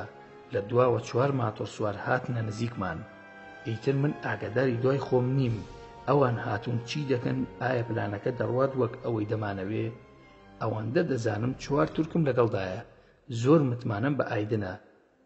ئەندریاس وتی ئەو پیاوە خوێڕیەی نەرویج باسی دەکەیت، لەگەڵ باشترین کچی کووردا ڕادەبێرێ. چۆنم بوێ ڕادەبێرم لەگەڵیا. قسەی زۆر ناشرینی کرد. شێت بووم. ڕەشی لە چاومان نەما و هیچ تەحەموولم نەکرد. هەتا توانیم کلکی چەقۆکەم لەسەریا نقم کرد. کەوتمە سەر و جۆلاکی. تەماشام کرد عەبدوڵڵا هەولێری لە پێشی منەوە بەسەر یەکێک لە پاسەوانەکانی ئەندریاسدا سەرکەوت و تێی ئەسرەوێنێ. هەر ماتۆر سوارە و ئایدن ڕاوی دەنێ بە دەمانچە. من وا هەستم کرد دوای ئەوەی کە کێشاومە بە ئەندریاسدا خۆمم بۆ مردن ئامادە کرد و چاوەڕێی ئەوە بووم مەلەکولمەوت بێت. وتم مەلەفم لە ژیاندا داخراوە. تەماشام کرد ئەندریاس لە بەردەستمدا کەوتووە. هاوڕێکانیشم ماتۆڕەکان کۆ دەکەنەوە و دەیخەنە ناو سیارەکانی تورکەکان. فێری کارەکەی عەبدوڵڵا بووم. ڕوت و قوتم کردەوە بەو سەمایە. وتم پێڵاوەکانم ماچکە، وەک سەگ پاڵکەوە و پێڵاوەکانم ماچکە. اینجا بۆمان پاک بکەرەوە بە زمان. وەک سەگ ئەی لێسایەوە. وتم پێڵاوی هەموو هاوڕێکانم بە زمان پاککەرەوە. دەستی پێکرد تا هاتە سەرەی عەبدوڵڵا. ڕەشایەوە بەسەر پێڵاوەکانی عەبدوڵڵادا. ئەویش هەتا هێزی تیابوو بە شەق کێشای بەدەمیا. بەداخەوە چەقۆیەک بەرباڵی سولێمان کەوتە بوو، باقی هەمووی وەک گوێزی ساغ بووین. من نەبێت دەموچاوم هەندێک جێگای چرنوخی ئەندریاسی پێوە بوو، هەموو باش بووین. نزیکی سیارەکەی ئەندریاس بوومەوە، لەبەر چاوی خۆیدا بە تێڵایەک ئایدن جامەکانی شکاند و بە چەقۆ تایەکانی تەقان. ناو سیارەکەیمان وێران کرد، کەچی ئەو سەگ بابە هەر پێ دەکەنی ئەوەندەی تڕقم هەستا. ژمارەی سیارەکەیم لێ کردەوە و بردم لەگەڵ خۆمە، خستمانە ناو سیارەکەی سولەیمان و بەستمانەوە بە جلەکانی خۆی. ماتۆڕەکانمان برد، ئەوانەی لەگەڵیا بوون ڕایان کرد.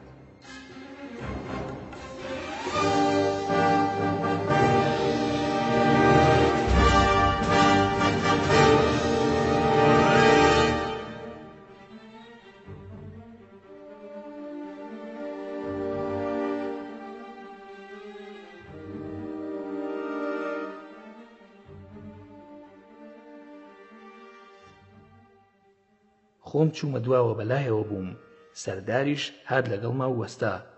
وتم وەزعە چۆنە پیاوە خوێڕێکە. دیسان هەمان قسەی کردەوە، وتی باشترین ئافرەتی کوردم لەبەردەستدایە. سەریم گرت کێشەم بە دەسکی ماتۆڕێکە لە پشتی سیارەکەدا وەک سەگ دەی قوروسکان. ئایدن وتی بۆ کوێ دەچین؟ وتم لێ خوڕە بۆ ئەو ماڵی کە چوونەتەوە بۆ کوردستان، ئەدرەسەکەم دایە چونکە سیارە بە ئاسانی دەچوە گەراجەکەیان. گەیشتینە ئەوێ و هەموو شتەکانمان داگرت و جەماعەتی تورک هاتنە لام. ئایدن وتی ماکوان ئەمانە هەمووی دەفرۆشین بە 250,000 کرۆن. داینێ بۆ خۆمان چارەسەری دەکەین بە ئەندریاسیشەوە بۆت دەخەینە دەریا. وتم نا، ئەوە کاری ئێوە نییە، هەمووی داگرن. شتەکانمان داگرت و خستمانە گەراج و تورکەکان ڕۆیشتن. پێم وتن دوایی حساب دەکەین، سولەیمانیش زیادە وەردەگرێت لای خەلیفە دایدەنێم بۆتان، ڕازیتان دەکەم. لەگەڵ ڕەفیقەکانی خۆم گفتوگۆمان دەست پێ کرد. عەبدوڵڵا وتی من پێم باشە ئەندریاس بەرمە لای خۆمان لە دوکان، ژێرزەمینێکم هەیە با لەوێ داینێم. قەناعەتمان بە قسەکەی کرد و بردی و ڕۆیشت. ماتۆڕەکان هەر لە ماڵی هاوڕێکەم مایەوە، ئەویشمان چۆڵ کرد و هەموو ڕۆشتینەوە بۆ ماڵی خۆمان. منیش بۆ ماڵی خەزورم. 3 ڕۆژ کەسمان یەکترمان نەبینی. من چوون بۆ ئۆسلۆ بۆ لای عەبدوڵڵا و سەرحەد. دوای بەخێر هاتنم پرسییم کوا ئەندریاس. عەبدوڵڵا وتی ناردوومە بۆ ئاسمان، ئیتر نازانم لەوێوە ناردویانە بۆ کام جەهەنەم. وتم ناشێنت کوشت بێ، شتی وا چۆن دەکەی، هەرچی بکەی پیاوکوژ نین ئێمە. عەبدوڵڵا وتی کۆرە کوشتنی چی، ئەوە تا لە خوارەوە هەر پیزا ئەخوا. کە چوومە لای سەیدەکەم عەبدوڵڵا هەویری پیزای پێدەشێلێ. ئەوە 3 ڕۆژە هەموو هەویری دوکانەکەی پێشێلاوە. وتم ئەندریاس پاشایەتیەکەت خۆش بوو یا بتکەمە شاگردی عەبدوڵڵا؟ ئەندریاس وتی ماکوان 500,000 کرۆنت ئەدەمێ بەس با بگەڕێمەوە. عەبدوڵڵا وتی جا 500,000 چییە؟ ئەو بەس بۆ زەلیلکردنی تۆ زیاد لەوەی سەرف کردووە. ئەندریاس وتی 1 ملیۆن کرۆنت ئەدەمێ بە دەستی، چیت ویست بۆت دەکەم، بەس ڕزگارم کە لە دەستی ئەم عەبدوڵڵایە. وتم ئەوەی تۆ بیری لێ دەکەیتەوە هەروە ئاسان نییە، من پارەم بە قەدەر قورسایی تۆ هەیە. ئەندریاس وتی چیت دەوێ؟ وتم زۆر شت، چۆن کار دەکەی ببینە شەریک، بەیەکەوە کار بکەین لەژێر دەستی مندا کار دەکەیت و هەموو مشتەرێکان و کڕیارەکانمان تێکەڵ دەکەین. ئەندریاس وتی ئامادەم. وتم چۆن بڕوات پێ بکەم؟ وتی 2 ملیۆن کرۆنت لەژێر دەست دادەنێم تا ئەو کاتەی متمانەت بۆ دروست دەبێت. وتم من خاوەن بڕیار دەبم. ئەندریاس وتی ڕازیم، بەڵام ماکوان هێرۆ وا باسی تۆی بۆ من نەکرد، بەم زانیایە بەو شێوەی دەمێک بوو دەبوومە هاوڕێت. وتم بەڕاست ئەی چۆن باسی کردووم؟ پێم بڵێ چۆن زانی تەلەفۆن بۆ من کەیت کێ پێی وتی؟ ئەندریاس وتی هێرۆ وتی کەسێکی سادەی، هیچ پەیوەندیت نییە بە کڕین و فرۆشتنی مادەوە، تەنها ئەو ڕقی لێت بوو داوای لێکردین تۆڵەت لێ بکەینەوە. ئەمڕۆ هێرۆ بەم ژمارە تەلەفۆنە پەیوەندی پێوە کردم، وتی ماکوان گرتوومی و چووە بۆ لێدانی فارسەکان و دێ بۆ لای تۆش. وتم تۆڵەتان کردەوە؟ بەلامەوە سیر بوو هێرۆ بە تەلەفۆنەکەی مستەفا تەلەفۆنی کردبوو بۆ ئەندریاس. ئەندریاس وتی تۆڵەت لێ سنتین. وتم بە قسەم نەکەیت هەموو تەواڵێتەکانیشت پێ پاک دەکەمەوە تا ئەو کاتەی وەک بۆق پانت دەکەمەوە. ئەندریاس وتی پەیمان بێت لە قسەت دەرناچم. تەلەفۆنەکەم دەرهێنا و دامە دەستی وتم تەلەفۆن بۆ کێ دەکەی بیکە. عەبدوڵڵا وتی ماکوان بۆ خاتری خوا ئەوە چیەکەی ترسناکە؟ وتم وازی لێ بێنن پلانی خۆمە. تەلەفۆنەکەم دایە دەست ئەندریاس. ئەندریاس وتی کەسم نییە تەلەفۆنی بۆ بکەم نامەوێت. وتم ڕەفیقەکانت؟ وتی ئەوانە هەمووی بەپارە کاریان دەکرد لەگەڵم، ڕایان کرد من ئەوانم ناوێ، ئیشم بە کەس نییە بە تۆ نەبێ. وتم کەواتە تۆ خاوەن پارەکەی بۆیە کەست ناوێ، سەرمایەکەشت باشە. ئەندریاس وتی بەڵێ خراپ نیم. وتم کێت لە پشتە و کار بۆ کێ دەکەیت؟ ئەندریاس وتی کەبەلا.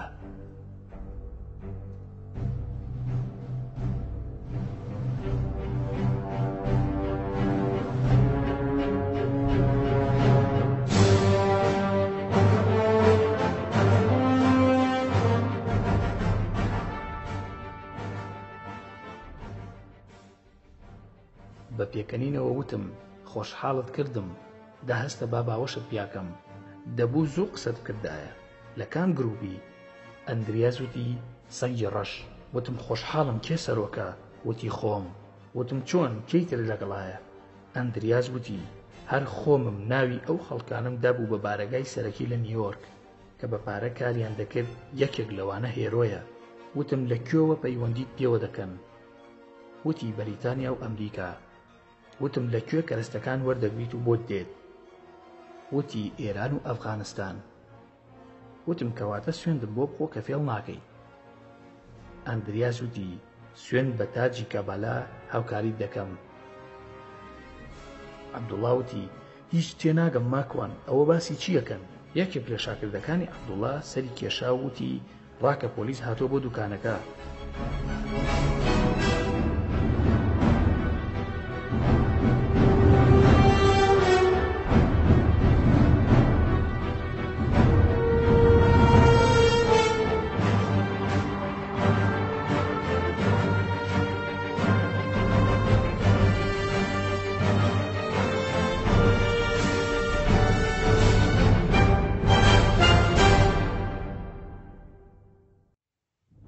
کەبەلا و زەردەشتی فێڵەکانیان و چۆنێتی یاریکردن بە خەڵکی. لە دوای ئەوەی شاگردەکەی عەبدوڵڵا هات و وتی پۆلیس هاتووە، عەبدوڵڵا ویستی سەری ئەندریاس بگرێ و بیکات بە تەنورێکا و لەوێ بیشارێتەوە. وتم وازی لێ بێنە حەقی ئەوەت نەبێ، بڕۆ بزانە بۆچی هاتوون، ئەو دانێ بۆ من. ئەندریاس وتی ماکوان من ئاگادار نیم کە بۆچی پۆلیس هاتوون، هیچ پەیوەندی بە منەوە نییە دەزانی؟ وتم ئەزانم هەر باسی ئەو مۆزوعەش مەکە، با بڕۆینە سەرەوە بزانین چ باسە. ئەندریاس وتی بەڕاستە؟ وتم بەڵێ بەڕاستمە، تۆ یەکێکی لە گروپەکەی خۆم، ئەگەر پەیمانەکەت ببەیتە سەر. ئەندریاس وتی تۆ شێفی گەورەی، واتە وەستای گەورەی. هەردووکمان بەیەکەوە هاتینە سەرەوە، ئەوانەی کە هاتبوون پۆلیس نەبوون، بەڵکو کارمەندی فەرمانگەی تەندروستی بوون، هاتبوون بۆ پشکنینی پاکوخاوێنی دوکانەکە. شاگردەکەی بەڕەش کاری دەکرد، نەرویجیشی نەدەزانی، بۆیە بە پۆلیس تێگەیشتە بوو. عەبدوڵڵا قسەی لەگەڵ ئەوان دەکرد، زوو زوو سەیرێکی منیشی دەکرد، دەیوت ئاگات لێ بێڕانەکە. وتم کاکە تۆ خەریکی ئیشی خۆت بە، من خواخوامە ڕاکە، خوا ئەکا ئەو پیاوەتی دەکرد من مەمنونیە بم، تازە ئەو چۆن ڕادەکات و خەمی خۆتت بێ خەمی ئێمە نەبێ. پێکەوە چوینە بازار، کراس و پانتۆڵێکم بۆ کڕی و 1000 کۆرۆنم دایە. وتم بڕۆ ئیسراحەتی خۆت وەربگرە، یەکتری دەبینینەوە. بەس ئەندریاس تۆ زۆر بچووکی، جارێکی تر بیت لە یاریکردن لەگەڵ من مەکەرەوە. حەز ناکەم ببیتە بازاڕی من، تۆ نەرویجی، توانای شەڕی گروپی ئێمەت نییە. پیاوکوشتن لای ئێمە ئاسانە، لای ئێوە ئەگەر زۆر عقوبە بدرێت 4 ساڵ بۆ 7 ساڵە. مەیە ناو ئێمە، لەوانەیە لە یەکەم جاردا لەگەڵمانە بکوژرێت. بۆیە واموت بە ئەندریاس بۆ ئەوەی بترسێت و بڕوات مەشغوڵی سەرسەرێتی خۆی بێت و منیش ڕزگارم بێت لە دەستی. ئەندریاس وتی هەرچی بێت من قوبوڵمە. وتم ئێستا فەرموو بڕۆ. ئەمزانی ئەوروپی ئەو کێشەیی هەیە، بە تایبەت ئەوانەی کە زۆر حەز بە تاوانەکەن، ئارەزووی ئەوە دەکەن لەگەڵ گروپ و کەسانی بەهێز دابن و بیان پارێزن لە سایەی دابن. وەک کۆیلیان لێ دێت بە پێچەوانەوە. ئەو کەسانەی لە ئەوروپادا لەسەر بنەمای تەندروست پەروەردە دەبن هەمیشە هاوکاری یاسا و پۆلیسن و هەڵە قوبڵ ناکەن. ئەندریاس لەو شێوە مرۆڤانەیە کە حەز بە تاوانکردن دەکات. دیار بوو کاریگەری فیلمی ئەمریکی و خوێندنەوەی ڕۆمانە مافیاکانیشی لەسەر بوو. لەسەر و هەموو شێوە لە ناو گروپی کەبالادا کار دەکات. چوومەوە بۆ لای عەبدوڵڵا تەماشام کرد سەرحەد و سەردار و ڕێبواریش لەوێن. بە پێکەنینەوە وتم هەرمنتان نوقسانم. دوای سڵاوکردن و دەربڕینی خۆشەویستی بۆ یەکتر پرسییم خێرە کۆبوونەتەوە. سەردار وتی مامە ماکوان. عەبدوڵڵا تەلەفۆنی کرد دەڵێ فریاکەون ماکوان ئەندریاسی بردووە نەکوشتێ لە ماکوان بکە. وتم براکەم ئەو کابرایە زیڕەی کردووە، ئێمە چی لێ بکەین؟ خۆ مافیانین تا داوای پاری لێ بکەین؟ هەر دەبێ بڕوە، دەبێ ئێمە ڕزگارمان بێت لە دەستی، بۆ چیمانە ئەیوانە؟ عەبدوڵڵا وتی وەڵڵا تا 1 ساڵ هەویرم پێدەشێلە، بەست و خوا ماکوان پێم بڵێ کابالا چییە؟ لەم نەرویجە هەرچی فیعلە دەیزانم، ئەم کابالایە نازانم چییە. وتم کابالا لە بنەڕەتدا گەل و هۆزێکی مەزهەبی جوولەکەن، واتە لە مەزهەبەوە خۆیان جیا کردوتەوە. توانیویانە کاریگەری دروست بکەن بەسەر هەموو دەوڵەت و ئاینەکاندا بە ئیسلام و مەسیحی و ئاینەکانی ترەوە بە هۆکاری فیکری غەنووسی و تیۆسۆفی. سەردار وتی شەرحی بکە برا هیچ تێناگەم. وتم کابالا کۆمەڵێکن خۆیان لەسەر و هەموو شتێکەوە دەزانن، سیاسەت و دین و تەنانەت کتێبە ئاسمانەکانیش. بڕوایان بە هەموو پێغەمەران هەیە، تەنانەت بڕوایان بە پێغەمەری خۆشمان محەممەد درودی خوای لێبێ هەیە. هەموو پێغەمەران بە هێزی شاراوە ناو دەبن، لەلایەن تاجی کەبەلاوە توانایان پێدراوە و تێکەڵ بووە بە گیانی ئەوانیش. پێیان وایە خوا تێکەڵ بوو بە گیانی پێغەمبەران. خوای کابالا وەکو خوای گەورە نییە کە ئێمە دەیناسین و بڕوامان پێیەتی. خوای کابالا پێگاتووە لە دەبەش. بڕوایان وایە سەرەتا خوا هەبووە، بەڵام هیچ توانە و قودرەتێکی نەبووە، تا وردە وردە لە نەبوونی خۆی ئەو خوایە بە دە پێک هاتە خۆی دروست کردووە، کە پێک هاتووە لە یەکەم تاجی شاهی، دووەم حکمت، سێیەم معریفەت و زانست، چوارەم ڕەحمەت، پێنجەم تووڕێی و تۆڵەسەنەوە، شەشەم بەرزی و شکۆمەندی، حەوتەم گەورەی و پیرۆزی، هەشتەم شاهانشاهی، نۆیەم بنیاد و سەرەتا، دێیەم توانا و دەسەڵاتی شاهی. ئەم دەپێک هاتەیە ناویان ناوە خوا یا کەبالا، کە ناتوانێ بە تەنها هیچ بکات، بەڵکو پارچە پارچەیە. تا ئەو کاتە هەموو یەهود بە سەرۆکایەتی ئەم گەل و هۆزی کەبالایە کۆ دەبنەوە، حوکمی دنیا دەکەن لە فەڵەستینەوە. پێیان وایە ئەو سەرکردانەی کە گەورن هەموو ڕۆحی پاکن و دەبێت ئەمان پیرۆزیان پێ بدەن وەک پێغەمبەران وان. ئەوەی لەگەڵ ئەمانیش نەبێت ڕۆحی پیسە و لە ناوی دەبەن و دەیکوژن، وەک یەکێک لە سەرۆکە کۆنەکانی ئەمریکا کە کوشتیان. ئەوان پێیان وایە کە هەموو پێغەمبەران سەردار و خاوەن توانا بوون، بۆیە گەشتونەتە ئەو ئاستەی خوا لە ناو لاشەیاندا تواوەتەوە و پەرتووکی زیاتری بۆ ناردوون. بۆ نمونە بڕوایان وایە موسا عەلەیهی سەلام بێجگە لە تەورات پەرتووکێکی تری بۆ هاتۆ بە ناوی تیلمود. ئەم تیلمودە تایبەتە بەم تایەفە و دەما و دەم لە موسا عەلەیهی سەلامیان وەرگرتووە. پەرتووکی باتنی ئەوانە، ئەوان پەرتووکی باتنی نەبێت بە جاهیلی دەزانن. ئەمانە پێیان دەوترێ کابالای جوولەکە. کابالای مەسیحیمان هەیە.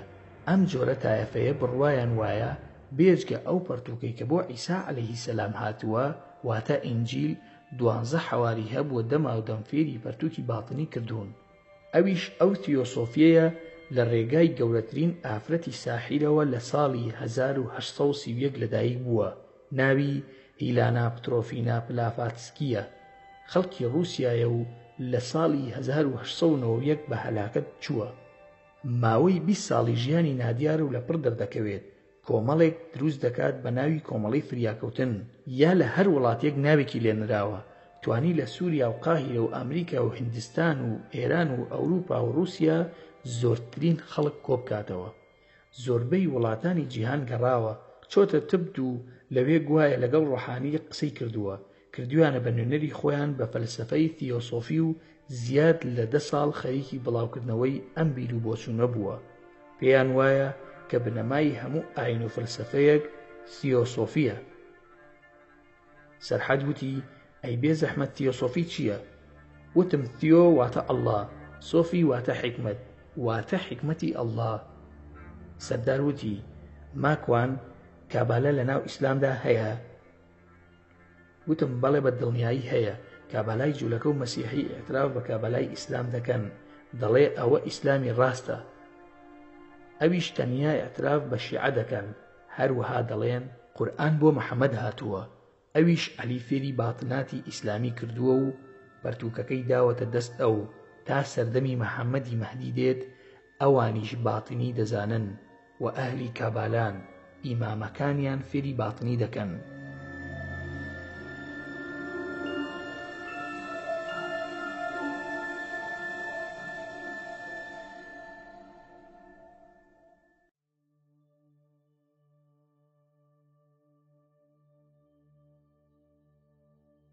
ئەگەر تەماشای هەموو ئەو ئاینانە بکەیت لە یەک نزیکن یاخود لە یەک دەچن. سەردار وتی واتە شیعە کابالان؟ وتم ئەوە قسەی کابالای جوولەکە و مەسیحیە، دانی تەواو دەنێن بە شیعەدا پێیان وایە ئاینی ئاسمانیە، بەڵام ئەهلی سوننەت نا، بە ئاژاوە جێڕ و خراپەکار ناساندویانن. جا ئەمانە گروپیان هەیە لە هەموو جێگایەکدا خەریکی سیحر و جادوون، بە ناوی سیحری ڕەشەوە ناسراون. گروپی تریشیان هەیە وەک زەردەشتیەکان، بوزیەکان، مانیەکان، ساتانیستەکان، نوێگەرەکان، ماسۆنیەکان و سۆفیە کلااوسورەکان کە نزیکن لە شیعەوە، جاران پێیان دەوترا قزڵ باشیەکان. هەندێکی تر بە ناوی شێخ و فاڵگرەوە و ئەوانەی چەقۆ و شمشێر بەکاردێنن لەم کۆمەڵانن. جا هەر یەکە ناوێکی وەرگرتووە. لە هیندستان زۆرن و لە ئەمریکا بە تایبەتی لە نیویۆرک لە ڕووی مادیەوە زۆر بەهێزن. عەبدوڵڵا وتی دانیشتنەکەمان خۆشە، با بڕۆن 2 پیتزا دروستکەم و بیخۆین. سەرحەد وتی وەڵا کاک ماکوان من نیازم بوو لەم ماوەیەدا ببمە زەردەشتی، ئەوەندە وتیان ئاینی کوردە. سەردار وتی وەڵاهی ئەوەندەی من بزانم زەردەشت کورد نەبووە، فڕی بەسەر کوردیشەوە نییە. لای فارسێک یان ئەفغانیەک بڵی زەردەشت کوردە ئەکێشێ بەدەمتا، یا لای پاکستانی و هندی بڵی زەردەشت کوردە ئەوەندە جڕ بۆ لێ دەدەن تا خێل دەبیت. کوردی چی؟ وەڵاهی فڕی بەسەر کوردەوە نییە. ڕێبوار وتی کاکە دەپەلە مەکەن، سەرتان لە منیش و ماکوانی براشم تێکداوە، هیچ نەبێ با بگەینە ئەنجامێک لەسەر کابالا. مۆزوع مەگۆڕن، چیمان داوە لە زەردەشتی، ئادەی ماکوانی برام بەردەوام بە. وتم ڕاستە باسەکان دەڕوات و دێ، بەڵام هەمووی یەک سەرچاون لە جوولەکەوە سەردەردێنن. جارێ ئەم زەردەشتی کە ئێستا لە کوردستاندا هەیە هەمووی قسەی جادو و سیحرە و هەندێکیشی هەڵخەڵەتاندنی ئێرانە بۆ نفوسی خۆی لە ناوچەکەدا. جا ئەوانە کێن باسی ئاینی زەردەشتی دەکەن، هەروەها تەماشاکەن. لە ماوەی ڕابردوودا دەنگۆی ئاینی زەردەشتی و فەلسفەی زەردەشتی و ئاینی کوردانی باوک و باپیران سەری هەڵدا لە ناو ناوەندی شەقامی کوردیدا. ئەوانەی بانگەشەیان بۆ دەکرد کۆمەڵێک کەس بوون بە ناوی سەنتەری کوردۆلۆجی. دواتر ئەم سەنتەرە کرایە ئەکادمی و بە ناوی لێکۆڵینەوە لە مێژووی دێرین و نوێی کورد و کوردستان و بەرەو سەربەخۆیی کوردستان. ئەو کەسانەی کە زیاتر سەرپەرشتی ئەم سەنتەر و ئەکادیمیایانەیان دەکرد زۆربەی لە چەپەکان و کۆمۆنیستەکان بوون، یاخود ڕووتر بڵێین بێباوەڕەکان بوون بە ئاینی ئیسلام و تا ڕادەیەک بە هەموو ئاینەکانی تر. لێرە و لەوێ بزوتنەوەیەکی نادیار و ڕێکخراوی نهێنی دروست بوون لە ناو دەستگا و پێشمەرگە دێرینەکاندا لە ناوە و دەرەوەی وڵات و زیاتر گرنگی ئەدرا بە واجیهەکانی ناو ئەو دەستگایانە و خەڵکی ئێعلامی و پێشمەرگە ناودارەکان و بەستنی کۆڕ و سیمینار لەسەر ئەم باسانە. تەنانەت ڕەمزی دەستگا ئەمنیەکان لەسەر شێوەی ڕەمزی زەردەشتەکان دروست کراون، وەک نمونەی دروشمی دەستگای دژە تیرۆر و وشەی زێرەبانی کە بە واتای پاسەوانی ئاگر دێت. دواتر هەندێک بیریاری کوردی دروست بوون بە تایبەتی لە ئەوروپادا کە بانگەشەی زەردەشتی بوونی خۆیان و خەڵکیان ڕادەگەیان. لە ناسراوترینیان پۆڵا سەعید و بابان سەقزی بوون، هەروەها لەم دوایانەش پیر لوقمان. هەر چەند جارێک لە ناو باڵبەندی پێشمەرگە دێرینەکان کۆرساز درا لە نێوانی ئێمە و کاک بابان سەقزیدا لە تۆڕە کۆمەڵایەتەکانی پاڵتاک، ئەوەندەی کە من دەمویست بیسلمێنم کە مێژووی زەردەشت زۆر نادیارە و لە ڕووی ئاینی و مێژوویەوە تا ڕادەیەک وەک هێلکەی کەڵەشێر وایە ساغ نابێتەوە. ئەوانیش جەختی زیاتریان لەسەر ئەوەیە وەک فەلسفەیەکی ئیرادە و هەندێک ئاکاری ڕەوشتی و دژایەتی ئیسلام لای ئەوان خۆیان نمایش دەکرد. هەڵبەت زۆر جار بە ئاشکرا و بە ناڕاستەوخۆ ئاماژەی ئەوەیان ئەدا کە بڕوایان بە ئاینێک وەک ئەوەی کە زەردەشتی بۆ خۆی ئاین بێت نییە. ئەوەندەی کە گرنگیان داوە بە چەمکی دیرۆک و بیری نەتەوەپەرستی و کورتبوونێکی ڕەگەزپەرستی ئەوەندە گرنگیان بە خودی ئاینەکە نەداوە. هەڵبەت ئەم باسە دەگەڕێتەوە بۆ ساڵی 2005 و 2006. هەروەها لە ڕووی مەیدانیەوە ئێمە زەردەشتیەکانمان ناسیوە، لە ڕووی لێکۆڵینەوەی فکری و فەلسەفی و مێژوویی بە سەردان سەرچاوەمان ئەمدی و ئەودی و کردووە لەسەر ئەم بیر و باوەڕە و ئەو چەمکانەی کە ناو نراوە بە زەردەشتی لە پارسی و عەرەبی و کوردی. بە ستافێک کارمان کردووە بۆ بەدەستهێنانی زانیاری زیاتر لە ڕووی پاژماوەی دێرین و خودی زەردەشتیەکان لە ئێران و چەند ئاسەوار ناسێکیش لە وڵاتی ئێران و لە هەرێمی کوردستانیش، چەند زمانزانێکی ئینگلیزی. جا ئەم پێشەکێمان بۆ دەرخستنی ئەو ڕاستیەیە کە سەرحەد و ئێوەش بە چاوڕوون بکەم. ماندووترین و بێسەلیقەترین و پەرشوبڵاوترین زانیاری لە ناو ئەم باسەوە سەرچاوی گرتووە. ئەکادیمی ئەوروپیەکان و بیرمەندەکانی جیهان بەگشتی بە شێوەیەک باسییان کردووە کە تووشی ماندووبوون دەبیت لە باسەکانی نێوان کریستیانسەندی دانیمارکی، فریدریک نیچەی ئەڵمانی، ئەنتگیل دۆبرۆنی فەڕەنسی، عەبدوڵڵای موبەللیغی ئابادانی، پرۆفیسۆر زێهنەر ئینگلیزی. تەنانەت زۆر جار لە ئاینی یارسانی وەک کاکەیی و یەزیدیەکانی کوردستان خودی زەردەشتیەکانیش هەندێک پرسیاریان ئاراستە دەکرا لەسەر زەردەشتیەت. تەنانەت ڕۆشنبیرەکانیشیان نەیان دەزانی چ باسە. یەزیدیەکان خۆیان بەرپەرچی ئەوەیان دەدایەوە کە هیچ پەیوەندیان بە زەردەشتیەوە نییە، تەنها کاکەیەکان خۆیان بە نزیک لە زەردەشتیەکان دەزانی. بەڵام نووسەر و ناسراوی ئێرانی عەشیرەتی قەڵغانی کاک عەباسی پژوهی ئەوەی ڕاگەیان کاکەیەکان زەردەشتی نین، بەڵام نێوانمان خۆشە لەگەڵ زەردەشتیەکاندا. هەردوو لامان بڕوامان بە تەنسیخی ڕوح هەیە، واتە تێکەڵاوبوونی ڕۆح دوای مردن بە گیانلەبەرانی دیکە. لە یەکێک لە ئاتاشگاکانی یەزید پرسیارمان کرد کە ئایا وێنەی زەردەشت کێ دروستی کردووە. کاک عەبدوڵڵای خاکەسەر کە خۆی یەکێکە لە زەردەشتیەکان ئەوەی پشتڕاست کردەوە و وتی ئەم وێنەیە کەسێک دروستی کردووە بە ناوی ڕەزای ڕەزەویانی یەزیدی لە ساڵی 1985 زایانی لە لۆس ئەنجلس کۆچی دوایی کردووە، لە حیزبی تودەی کۆمونیستی ئێران بووە. هەر هەمان کەسە کە وێنەی ئیمام عەلی دروست کردووە لە سەردەمی شادا. بە کورتی و بوختی با ماندوو نەبین، باسەکان درێژەی هەیە. پیتزا هات بانانەکەمان بخۆین. دەستمان کرد بە پیتزا خواردن. تەلەفۆنەکەم لێیدا ئەندریاس پەیوەندی پێوە کردم. هەمووی 2 کاتژمێر بۆ ڕۆشت بوو. ئەندریاس وتی من 2 ملیۆن کڕۆنەکەم بۆ ئامادە کردویت وەک پێشەکی بالات بێت، بەیەکەوە کار دەکەین. لەکوێیت بابۆت بێنم؟ من ئێستا لە شاری مۆسم. وتم نا، من پارەم ناوێ. لە تەلەفۆنیش ئەو قسانەمە کە تا یەکتر دەبینین. تەلەفۆنم داخستەوە بەسەریدا، بەڵام ئەو ژمارەی کردبووی دیار بوو. باسەکەم بۆ برادەرەکانم کرد، هەموو حەپەسا بوون. تۆ بڵێی ڕازبێ یا فێڵە. دیسان زەنگی تەلەفۆن لێیدایەوە، وامزانی ئەوە. تەماشام کرد، عەلی یەمەنی بوو.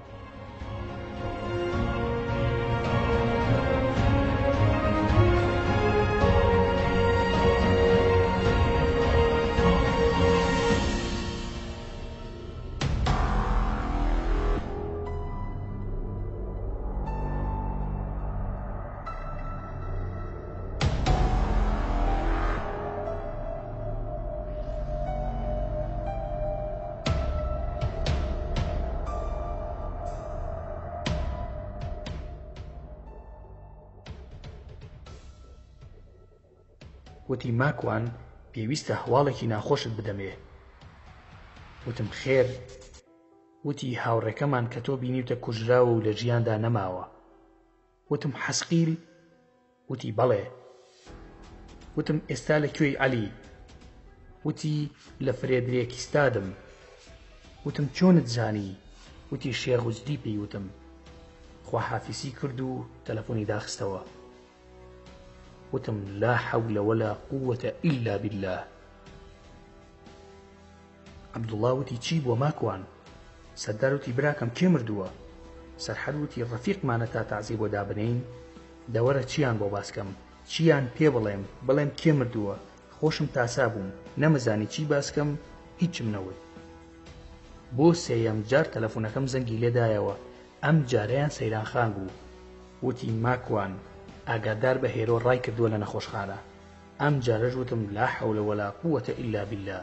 سەردار وتی کاکە شێت بووم، چییە؟ فرتوفێڵی شەیتانی جنۆکە و شەیتانی مرۆڤ بەیەکەوە.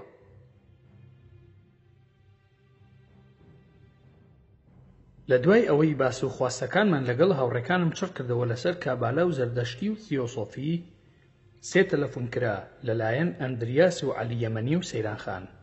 بە هاوڕێکانم وت وەرن باشی کاریەکی بابەتیانە بکەین. ئەندریاس دەیەوێ پارەیەک لای من بخەوێنێت بۆ ئەوەی پێکەوە کاری دەرمان فرۆشتن بکەین. عەلی یەمەنی هەواڵی پێدام کە هاوڕێکەمیان کوشتووە ناوی عەبدوڕەحمان حەسقیلە، پێشتر لەم گروپەدا کاری کردووە. سەیران خان هەواڵی داینێ کە هێرۆی خوشکەزای ڕای کردووە، چی بکەین باشە؟ سەردار وتی چیت پێ باشەوا دەکەین. سەرحەد وتی حەقمان چییە بەسەر هێرۆوە، بەنیسبەت ئەو برادەرەش کوژراوە، ئەگەر دەڵێی دەچین تۆڵەی ئەو دەکەینەوە، ئەو هەتیوە پیسە نەرویجیەش ئیهمالکە.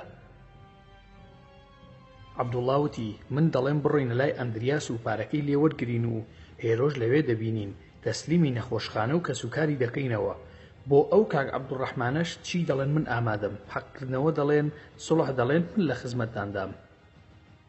ڕێبوار وتی من پێم باشە پەیوەندی بە پۆلیسەوە بکەین و هەموو ڕاستیەکانیان پێ بڵێین، ماکوانیش لەو ڕەوشە ڕزگاری بێت. وتم ئێوە دەزانن عەبدوڕەحمان حەسقیل کێیە؟ عەبدوڵڵا وتی حەتمەن عەرەبە. جەماعەت وتیان نازانین. وتم جنۆکەیەکی ڕەفیقی من بوو، ئەو بوو منی ئازاد کرد لە بندەستی جەماعەتەکەی ئەندریاس، بڕوا دەکەن هەموو حەپەسا بوون بە دیارمەوە. سەرحەد وتی تخوا پێمان ڕادەبێری؟ ڕێبوار وتی ئەرێ کاکە ئەم هەموو شتە عەجیب و غەریبە چییە لای تۆوە دەرەچێ؟ ماکوان بۆ خاتری خوا. عەبدوڵڵا وتی با بڕۆین ئەو 2 ملیۆنە بهێنین، ئێمە ئەندریاس دەکوژین لە تۆڵەی ئەو برادەرە جنیە. وتم سەردار تۆ ئەڵەی چی؟ سەردار وتی تۆ چی دەکەی من لەگەڵتم، سرم لە هیچ دەرناچێ، بەس تۆ چی دەڵێیت من ئامادەم. پلانمدا ڕشت و بۆم باسکردن کە چی دەکەین. کەوتینە ڕێ بەرەو شاری مۆس. لە ڕێگادا تەلەفۆنم کرد بۆ ئەندریاس و پێم وت ئەدرەسەکەتم بدەرێ با بێمەلات. بۆیە داوای ئەدرەسەکەم کرد بۆ ئەوەی من بچمە لای تا بزانم لە ماڵدایە یاخود لەکوێدایە، تا بە ناڤیگراشون و سیستەمی گۆگڵ جێگەکەی بدۆزمەوە. ئەو ناونیشانەی کە دابوویمێ شوقەیەک بوو لەو شارە لە قاتی چوارم، کە زانیم شوقەیە و ناوشارە کەواتە هیچ شتێکی ترسناک لەوێدا ڕوونادا. کە نزیک جێگاکە بووینەوە وتم تەنها گڵۆپی ناوە داگرسێنن بۆ ئەوەی بزانێ 3 کەسن. ئەندریاسم بانگ کرد هاتە خوارەوە بە کۆڵە پشتێکەوە. وتی وەرن با بڕۆینە سەرەوە بۆ لای من. وتم نا ئەوە ماڵی کێیە؟ ئەندریاس وتی ئەوە ماڵی خۆمە کڕیمە، کەس نازانێ ئەوەم هەیە. وتم هێرۆ پەیوەندی پێوە نەکردوویت؟ وتی نا ئەی تۆ نەتفڕاندووە؟ وتم با فڕاندوومە بەڵام ڕای کردووە. ئەندریاس وتی ئاسانە ئێستا بۆت ئەدۆزمەوە، بەڵام پێم بڵێ ماکوان حەزت لە هێرۆیە؟ وتم زۆر، ئیتر تۆ ناچی بەلایدا، بزانم لەگەڵی بخەویت کە لە دەتەقێنم. ئەندریاس وتی ئیتر من کاری واناکەم. وتم باشە ئەو ڕۆژەی پەیوەندی پێوە کردی نەتزانی چۆن تەلەفۆنی مستەفای دەستکەوتووە؟ وتی من ئەوەندە دەزانم بە ژمارەی ئەو مستەفایە کردی، دەنا نازانم مستەفا کێیە. وتم باشە با بڕۆین دەکوێن. ئەندریاس وتی دەچێتە ماڵی ئافرەتێک ناوی ماریتایە، لەوێ دادەنیشین. ئافرەتێکە بۆ دکتۆرێک کار دەکا، دکتۆرەکەش ناوی ئەلفرێدە، خەڵکی بەریتانیایە، بەڵام دەمێکەیە لە نەرویج دەژی. وتم هەموو بەیەکەوەن لە گروپی سەکی ڕەشن؟ وتی نا ئێمە دەچینە ئەوێدا دەنیشین و هێرۆ هەندێک ئافرەتی تر هەیە خەڵکی تایلەندە و وتی نا ئێمە دەچینە ئەوێدا دەنیشین و هێرۆ هەندێک ئافرەتی تر هەیە خەڵکی تایلەند و فلیپین و رووسیا و لیتوانیایە بۆ ئێمەی دێنن بە پارە، ئێمەش لەگەڵیاندا ڕادەبێرین بە پارە و زۆر جار بە دەرمان. وتم کێ سەرپەرشتیتان دەکات؟ وتی من سەرپەرشتیان دەکەم لەگەڵ ئەلفرید، بەس ئەو کەمتر دێتە ئەوێ لە عەیادەی خۆی کار دەکات، جێگە و کاری تایبەتی خۆی هەیە. وتم واتە گەوادیشی تۆ نەرویجی ئەسڵیشی؟ بە پێکەنینەوە وتی بەڵێ ئەی چۆن؟ هەڵبەت لە ئەوروپا ئەو کارە بە بزنس هەژمار دەکرێت ئەوەی کە کاری گەوادی دەکات لە ناو خەڵکیدا خۆشەویستە و احترامی زۆر دەگرن لەبەر ئەوەی ئافرەتی بەدەستە. وتم ئەم ئافرەتانە چۆن دەست دەکەوێ؟ ئەندریاز وتی هەندێکیان دەکڕم بە پارە لە باندەکانی ئەوروپای شەرقی و هەندێکیشیان بە ڤیزە دەیانهێنین لە ئاسیاوە بە ناوی کارەوە بۆ ئێرە بۆ خۆیان دەبنە لەشفرۆش و ئیتر کار دەکەن. پارەکەیان خراب نییە، هەندێکیان ڕادەکەن و هەندێکیان دەمرن و هەندێکیشیان بەردەوامن لە کارکردن. وتم ئەی هێرۆ چۆن وا لێ کردووە؟ ئەو پێویستی بە هیچ نەبوو؟ ئەندریاز وتی شەوێکیان لەگەڵ ئەو فارسانەدا هاتبوون کە ئێستا لە زیندانن. سەمایەکی زۆر جوانی کرد. ئیتر من بۆ خۆم حەزم لێ کرد. چەند جارێک دەرمانمدایە بە خۆڕایی تا محتادم کرد. ئێستا ناتوانێت لێم جابێتەوە، بەڵام بە دڵنیاییەوە بۆ تۆ ماکوان. دیاری منە بۆ تۆ، سەماکەشی زۆر جوانە. هەندێک قسەی تریشی کرد. یەک تۆزیما بوو کێشم بەدەمیا، بەڵام هەرچۆنێک بوو دانم بە خۆم داگرت و بێدەنگ بووم. ئەی دکتۆر ئەلفرید بۆچی لەگەڵ ئێوەدایە؟ دەرمانتان بۆ دروست دەکا؟ واتە جۆری مادەکان تێکەڵ دەکات تا بیفرۆشن؟ ئەندریاز وتی نا، ئەو کابرایە زۆر ترسناکە، کەس ناتوانێت لە ڕوویدا بوەستێ. وتم بۆچی؟ وتی ئەو مێشکی مرۆڤ تێکەڵ دەکا. وتم چۆن؟ ئەندریاز وتی خەریکی کارێکە بۆ گروپەکەمان، زۆرێک لە خەڵکی دروست دەکا بۆ ئێمە کاری پێدەکەین. هەندێکی لێرە بەکاردێنین، هەندێکی لە وڵاتانی تر. وتم واز لە بەکارهێنانەکە بێنە، دەرمانی پێدەفرۆشیت، خەڵکی پێدەکوژیت. ئەوە دەزانم و کێشەی من نییە، بەڵام ئەوە نازانم چۆن دروستیان دەکات. ئەندریاز وتی قسە بکەم ئاساییە؟ چاوی خستە سەر سەردار. وتم ئاساییە خۆمانە. ئەندریاز وتی ئەو کابرایە خەڵکی دەفڕێنێت بە عەقڵی. بۆ نمونە ئەگەر کەسێک تووشی لە بیرچوونەوە بوو بێت بە هۆکاری هەر ڕووداوێک بێت، ئەم هەوڵی لەگەڵدا دەدات ڕابردوویەکی بۆ دروست دەکات وەک ئەوەی خۆی بیەوێت تا هەر کارێکی بوێت بۆی ئەنجام بدات. بۆ نمونە کەسێکی هێنابوو تووشی لە بیرچوونەوە بوو بە هۆکاری ئەوەی لە بینایەکی بەرز کەوتو بۆ خوارەوە. ئەم هێنای بە ئارەزوی خۆی کەسایەتێکی بۆ داڕشت و پێیوت کە کەسوکاری لەلایەن کەسێکەوە کوژراون و خۆشی بەدەستی ئەو وای لێ هاتووە. ناردی کەسەکەی کوشت کە دکتۆرێک بوو، هاوکاری خۆی بوو، بەڵام ڕازی نەبوو بەو کارەی ئەلفرێد کە دەیکرد، بۆیە ترسا ئاشکرای بکات، بۆیە کوشتی.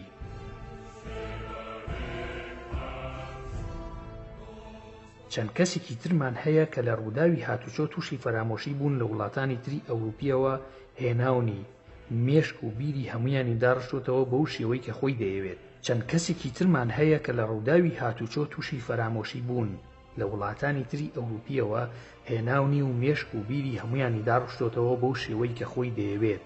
کەسایەتیەکی تری پێ دروست کردوون و دەرمانیشیان دەداتێ بۆ ئەوەی بیر لە ڕابردوو نەکەنەوە تا بیریان نەکەوێتەوە کە کێ بوون. وتم واتە مێشکی ئەسڕێتەوە دوایی بە ئارەزوی خۆی کەسایەتێکی بۆ دروست دەکا، جا ئەوە چۆنە بێ؟ ئەندریاز وتی جاری وا هەیە دەڵێ تۆ فڵانە کەس باوکی کوشتووی، یا تۆ ساحیری، یا بۆ نمونە تۆ پیاوچاکێکی وە هەروەها. واتە ڕابردووی کەسەکە ئەشواتەوە و خۆی ڕابردوویەکی بۆ دروست دەکات. تێگەیشتی ئێستا؟ وتم تێگەیشتم. ئەوە ئیشی مۆساد و زیاتریش کاری ماسۆنیەکانە، کەواتە تۆ ماسۆنیشیت؟ ئەندریاس وتی نەگەیشتومەتە ئەو پلەیە. وتم ئەی کێ ناڵێ تۆشی وا لێ نەکردووە؟ ئەزانی باوکو دایکت کێیە؟ لەگەڵ ئەوروپی ئەو گفتوگۆیانە سادەیە و ئاساییە و دەکرێت ڕاشکاوانە قسە دەکرێت، کەمتر مجامەلەی یەکتر دەکەن. ئەندریاز وتی نا بڕوا ناکەم، چونکە ئەزانم دایکم کێیە و نەنک و باپیریشم هەیە، بەڵام نازانم باوکم کێیە. دایکم دەڵێ نەمساویە، جارێک چووە بۆ نەمسا شەوێک لە دیسکۆ لەگەڵ نەمساییەک ڕای بواردەوە و من لەدایک بووم. چەند جار وەڵامی بۆ ناردبوو کە بێت من ببینێت، نەهاتبوو. منیش لە مێشکمدا وجودی باوکایەتی نییە، ڕقم لە هەرچی باوکە. وتم باشتر خەمێک کەمتر، ئەگەر بتزانیایە باوکت کێیە دەبوو خەمی ئەویش هەڵگری. دێباوکی باشترە، باسی دکتۆر ئەلفریدم بۆ بکە. ئەندریاس وتی وەک وتم ئەو خەریکی ئەو جۆرە کارانەیە. ئەو کوڕەی کە هاتە لات و ئەو کاتەی لای ئێمە بووی ویستی جگەرەیەکت باتێ.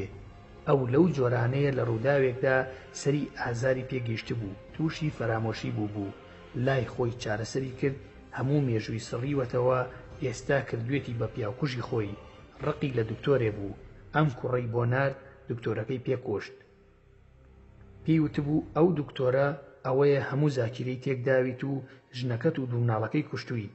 لە کاتێکدا ئەو کڕۆژن و مناڵی هەر نەبووە، گەیشتینە جێگای مەبەست. وتم بڕۆ بزانە لەوەیە. ڕۆیشت و پارەکەی لە جێگای خۆی جێهێشت.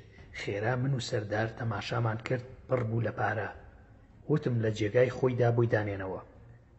کەمێکی پێچوو تەلەفۆنی بۆ کردم، وتی لێرەیە، بۆم نایەتە دەرەوە، خۆت وەرە بۆ لای. کە چووم ئەوەی من بینیم یەخوا کەس نەیبینێ. سۆزانی خانەیەکی تەواو بوو، بۆنی حەشیش و مەریوانە و دەرزی هێرۆین و هەموو جۆرە کەرەسەیەکی نەشیاوی تێدا بوو. هەرچوومە ژوورەوە، ئەندریاز بیرەیەکی بۆ من و سەردار هێنا. وتمان ناخۆین، من سیارە لێ دەخوڕم. ئەی ژووتی منیش پاش کەمێکی تر سیارە لێ دەخوڕم. چوومە لای هێرۆ، پارەی پێ نەبوو. ئەپاڕایەوە لە نەرویجەکان کە دەرزیەکی هێرۆینی بۆ بکەن. داوای 1200 کڕۆنیان لێ دەکرد، ئەویش پێی نەبوو. ئەگریا و دەچووە باوەشی هەمویان، کەس ڕووی نەئەدایە، چونکە کاتی پارەکەیان لێسەند بوو. چۆن گەیشت بۆ ئەو ماڵە نازانم، بەڵام من دڵم پڕ بوو بۆی. سەردار وتی کاکە من پارەکەی بدەمێ؟ وتم نا، پێویست بە پارە ناکا، ئێستا پێیان دەکەم، بەس با تەلەفۆنێ بکەم. تەلەفۆنم کرد بۆ سەیرانخان و پێم وت دۆزیومەتەوە، لێ جێگایەکە دەتوانم بە زۆر بیهێنمە دەرەوە، بەڵام پێدەچێت تووشی کێشەیەکمان بکات، مەگەر پارەی دەرزیەکی بدەمێ و بەو جۆرە بیهێنمەوە. بە دکتۆرەکان بڵێ ئاساییە؟ سەیرانخان وتی کاتم بەرێ، خێرا وەڵامت دەدەمەوە. وتم فەرموو. پاشان چوون بۆ لای هێرۆ. وتم من پارەت بەمێ دەرزیەکت بۆ بکەن، دوایی لەگەڵ من دادەیتەوە؟ هێرۆ دەستی کرد بە گریان. وتی بەس تو خوا لای کەس باسی مەکە. وتم ئەو پەیمانە نادەم، دڵنیا بە بۆ دکتۆرەکانتی باز دەکەم، بەس دڵنیا بە بۆ مستەفا و سەیرانخانی باز ناکەم. هێرۆتی دەپارەکەم بەرێ. وتم پێویست ناکا پارەت بەمێ، ئەمانە هەمووی بۆ من کار دەکەن. هێرۆوتی بەڕاستە؟ بە تووڕەییەوە بانگم کردە ئەندریاس و تۆزێک خۆم فش کردەوە بەسەریا. وتم چی دەوێ بۆی بکەن؟ ئەندریاس زانی تووڕەم، بە جەماعەتی وت بزانن خۆشەویستەکەی گەورەمان چی دەوێت بۆی بکەن. مەبەستی من بوو، گوایە هێرۆ خۆشەویستی منە. دەرزیان بۆ کرد، 20 خولەک بێهۆش بوو. من زۆر ترسام، نەمزانی ئەو حاڵەتە ئاساییە، تووڕە بووم، وامزانی شتێکی لێ هاتووە. ئەندریاس بە ئاسانی وتی ئاساییە، ئەوە هێرۆینە، هەر ئەوەندەی پێدەچێ. لە ڕاستیدا ئەو زانیاریانم نەبوو، بەڵام لای ئەوان وتم خۆشەویستیەکەی وای لێکردم هەموو شتێکم لەبیر بچێتەوە. لە کاتێکیشدا هێندەی سەگێک ڕقم لێی بوو، لە هەمان کاتیشدا بەزەیم تێدا دەهاتەوە. سەیرانخان تەلەفۆنی بۆ کردم، وتی دکتۆرەکان وتویانە ئاساییە، بەڵام هەرچی کردووە بیهێنێتەوە بۆ نەخۆشخانە. وتم باشە، وەرە لەوێ لێم وەربگرن، با ئێمە نەینە لای دکتۆرەکان. هێرۆمان خستە ناو سیارەکە و بردمانەوە بۆ نەخۆشخانەکە. ئەومان بەجێهێشت، کاتی نوێژی مەغریب بوو. داوام کرد لە سەردار و هاوڕێکانی ترم بچینە ماڵی ئێمە نوێژەکانمان بکەین، ئەمەش بەرین لەگەڵ خۆماندا. ناچار بووین چوینە ئەوێ و هەموو نوێژەکانمان کرد، سەرحەد و ئەندریاز نەبێ. دوای تەواوبوونمان ئەندریاس پارەکەی دەرهێنا، وتی ئەوە 2 ملیۆنەکەیە. من ئامادەم قسەی خۆم بەرمەسەر، مشتەرەکانم چاوەڕێ دەکەن، ئینەرجیان بدەینێ و دەستکەین بە دابەشکردن. ئەگەر ڕاستی بڵێم ئەترسم دوایی خەڵکی ترم بۆ کۆبکاتەوە و شەڕم لەگەڵ بکەن. خۆ ناکرێ دەست بکەم بە دەرمان فرۆشتن. ئەترسام لەوەی ئەم کوڕە چاوی پۆلیسی لەسەر بێت و منیش لەگەڵیدا بگیرێم و حیا و شەرەف و کەرامەتم بڕوە. لە پاشانیشدا کەس بڕوای پێ نەدەکردم. ئەترسام لە ڕۆحی ئەو کوڕانەی کە لەگەڵمدا بوون. عەبدوڵڵا ئەیوت ماکۆن بابی کوژین و پارەکەشی دەبین و لە ناوبردنیشی لەسەر من. ئەمانە نەرویجین، کەسیان نییە، خۆ خاوەن عەشرەت نین لە چی ئەترسن. وتم لەخوا منیش حەزم بە خوێنڕەژی نییە، نە ئەوەندە پارەم بەلاوە گرنگە و نە ئەوەندە ژیان بەلامەوە گرنگە، بەڵام ماڵ و منداڵم زۆر لا خۆشەویستە، ئەوان دەستی منیان بۆ زۆر شت بەستووە. چی بکەم؟ خوایە چی بکەم؟ ناچار وتم ئەندریاس دوای ئەوەی لەسەر و خۆمەوە بە منیان ڕاگەیاندووە کە تۆ ناتوانیت بیتە ناو ئێمەوە، دەبێت بۆ خۆت کار بکەیت، بەڵام ئەتوانین هاوکاری یەک بکەین، تۆش هاوکاری من بکەیت ئەگەر پێویستمان بە یەکتر بوو. ئەندریاس وتی بەڕاستە پێم ناخۆشە، بەس ماکوان دەتوانی بمپارێزی؟ چەندم پارە لێ دەستێنیت ئێستا؟ وتم هیچ پارەی تۆمان پێویست نییە. عەبدوڵڵا شێت بوو، ئاگام لێبوو خەریک بوو بۆم هەستێ. ئەندریاس وتی نابێ، من هەر 50,000 دادەنێم. وتم پارەمان ناوێ. سەردار وتی وەریگرە و ئەیدەینە ماڵە شەهید و ئەنفالەکان. وتم پارەکە حرامە، خوێنی خەڵکە بۆ خاتری خوا باوەری نەگرین. سەرحەد وتی وەریگرە و ئەیدەینە کۆمیتەی شەهیدان. عەبدوڵڵا وتی ئەیدەینە مەکتەبی شەهیدان. کۆمیتە و مەکتەب هەردووکی هی پارتی وێچێتی بوون. سەسیل و شەڕی هێرۆ هەرچەندە هاوڕێکانم جەختیان لەوە دەکردەوە کەوا پارەکە وەرگرین و ئەیدەینە ماڵە شەهید و ئەنفالەکان، بەڵام من ڕازی نەبووم، چونکە ئەو پارەیە حرامە. حرام ناکرێتە خێر، ناکرێت ئێمە ببینە ڕۆبنهود، پارە لە خەڵکی بدزین و بیدەینە هەژاران. ئێمە مۆم نین بۆ ڕووناکی بتوینەوە خۆمان بسووتین. ئەندریاس ڕۆیشت و هیچ پارەم لێ وەرنەگرت. پێم وت دوایی قسە دەکەینەوە، پرسیاری ئەوەشم لێ کرد سەیارەکەت چی بەسەر هاتووە.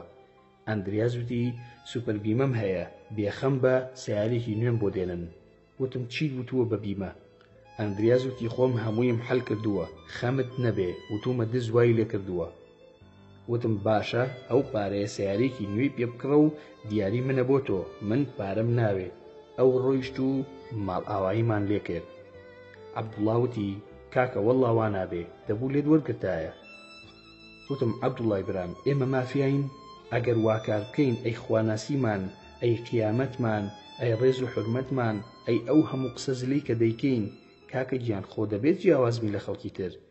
ئێمە هەر ئەوەندە بڵین مسلمانین کەشتی حراممان دەست ناکەوێت و بڵین حرامە، کە دەستیشمان کەوت بڵین ئاسایی حەڵاڵە. ئاخر براکەم وا نابێ، من و تۆ هاوڕێتی و برایەتیمان کەی لەسەر پارەیە. ئێمە گیانی خۆمان پێشکەش بە یەک کردووە، پارە چییە؟ سپاس بۆ خوا قسەی نەکرد و عەبدوڵڵا بە پێکەنینەوە وتی خۆت برا گەورەی.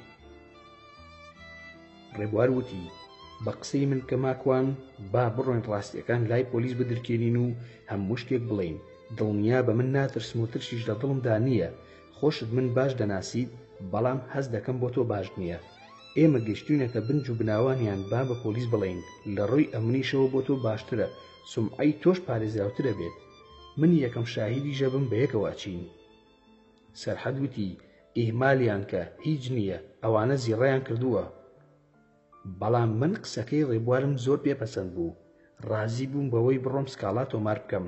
وتم چەند کەس لەگەڵما دێت بڕۆین بۆ پۆلیس و شاهید بێت لەسەر وەزعەکە چیمان کردووە بیڵین. من و سەردار و ڕێبوار ئامادە بووین. عەبدوڵڵا منجەمنجی بوو، سەرحەد ڕازی نەبوو. پێشنیارم کرد کە تەنها ئێمە وەک 3 کەس ئالەم کارەدا بەشدار بووین. ئەوەشی ڕازی نییە من پێڵاوەکانی دەخەمە سەر و سەر چاوم، وەک ئەوە وایە هیچ ڕووی نەدابێ و لەگەڵماندا نەبوو بن، هەر باسیشی ناکەین. عەبدوڵڵا وتی کاکە منیش ئامادەم، لەگەڵتان بووم تا کۆتاییش لەگەڵتاندا دەبم. سەرحەد ڕازی نەبوو وتی منە ڕۆم، ئێوە بۆ خۆتان بڕۆن. ئێمە هەستاین بڕۆین. سەرحەدیش گەڕایەوە و ئەویش ڕازی بوو. پاشان قسەمان کرد بە یەک. احتیمالی ئەوەمان دانا کە هەر یەکەمان بەجیابەجیا قسەمان لەگەڵ کرێت. بە هەر حاڵچوین و لە پۆلیس من یەکەم جار قسەم کرد. کەسێ هاتە لامان و باسی ئەوەم بۆ کرد کە ڕووی داوە، بە هەندێک گۆڕانکاری بۆ ئەوەی هیچ کارێکی یاسایی لەسەر هاوڕێکانم نەکەوێت. هەرچەندە پۆلیس ئەوەندە گرنگی پێ نەدا، ئێمەش ئەوەی لەسەرمان بوو کردمان وەک کارێکی ئەخلاقی و مرۆڤدۆستی بۆ ئەوەی خەڵکی لە شەڕیان ڕزگار بکەین. دوای ئەوە لە پۆلیس هاتینە دەرەوە، خواحافیزیمان لە یەکتر کرد، کۆتاییمان بە دانیشتنمان هێنا و هەر یەکە چوینەوە سەر کار و کەسابەت و ماڵی خۆمان. ماوەی هەفتەیەکی پێچوو پەیوەندیم بە کاک مستەفاوە کرد بۆ هەواڵپرسین. پێی وتم کەوا هێرۆ بە تەواوی تێک چووە، زۆر وەزعی خراپە. منیش وتم چاک دەبێت و تەلەفۆنمان داخستەوە. لە دڵی خۆما وتم کورە چاوی دەرێ، مستەحەقە لەوە خراپتری لێبێ. دەمێک بوو نەچوو بووم بۆ مزگەوتی شارەکەی خۆمان. ئەو ڕۆژە وتم نوێژی عەسر لە مزگەوت دەکەم، هیچ ئیشم نییە.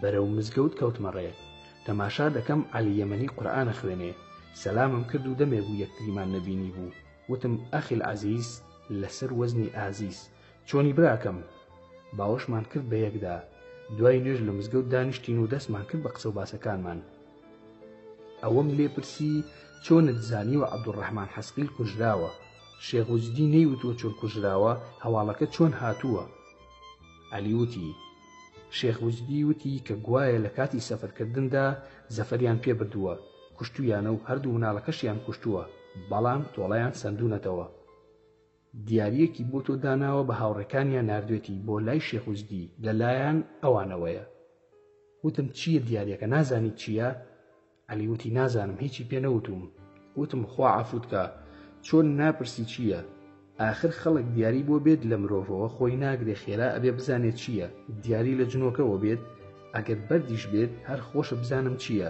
بەردێکیش بێ ئەوە هەر شتێکی ئاسایی نییە عەلی وتی دەی چی بکەم پێی نەوتوم وتم ئەوە تەلەفۆنی من تەلەفۆنی بۆ بکە بۆ شێخ وجدی بزانە چییە خۆم بلیت دەبڕم دەچم بۆ یەمەن دەیهێنم عەلی وتی ئاخر پارە زۆرە بە وتم کێشە نییە بیکە تەلەفۆنی کرد هەر هەڵی نەگرت من خەریب و دڵم شەقیە برد زیاد لە 10 جار بۆی کرد بە هەر حاڵ هیچ هیوایەکم نەما پێم وت هەرچی کردووە با قسەی لەگەڵ بکەین عەلی وتی باشە عەلی وتی ماکوان ئازیز شووی کرد وتم نەوەڵا شووی نەکردووە هەموو شەوێ خەوە پێوە ئەبینێ ئەڵێ بە عەلی نەبێ شوو بە کەس ناکەم هەر بۆ خۆشی واموت لە بیری کە ئەمە چەند جار پێ بڵێم عەلی وتی کێشە نییە گاڵتەم پێ بکە ماکوان کوردی تۆ بەهاتیتایە بۆیە من ژنم بۆ دەهێنایی وتم ئەخ عەلی ئاخر ئەمە دوکان نییە تۆ پیپسیەکەم بۆ بکڕیت و منیش کۆکا کۆلایەکت بۆ بکردمەوە کچ لێرە خۆی بڕیار ئەدا عەلی وتی بەتەمام کچێکی سۆماڵی بێنم ئەگەر ئەو شوم پێ ناکات با ئەو کچە بهێنم وتم لەسەر من بڕۆ بیهێنە ئازیز دڵی عاجز نابێ عەلی وتی باشە تۆ پێی بڵێ منیش وتم باشە بەسەر چاو لەم قسانەیە بووین سەیران خان تەلەفۆنی بۆ من کرد و وتی ماکوان هێرۆ داوای تۆ ئەکا دەستم ماچەکە ئەڵێ با ماکوان بێت بۆ لام وتم سەیران خان بەخوا بۆم ناکرێ مەشغوڵم دەمزانی کە داوای پارەیە دەرمان لە منەکە ئەوەندە بێعەقڵە هێرۆوە ئەزانێ من ئەو کارە ئەکەم ئاگام لێبوو سەیران خان پێی ناخۆش بوو دوای کەمێک کاک مستەفا تەلەفۆنی کرد وتی ماکوان ئەو کچە داواتەکە بزانە چییە عەرزی کاک مستەفام کرد بەخوا حەزم بە سەرچاوی نییە و نامەوێت بیبینم جا ڕاست دەوێ من خۆمی لێ ئەشارمەوە مستەفا وتی ماکوان بڕوات کە زۆر گوناحە دایکی یەک جار سەردانی کردووە لە نەخۆشخانە و براکەی هەر نەچوە بەلایە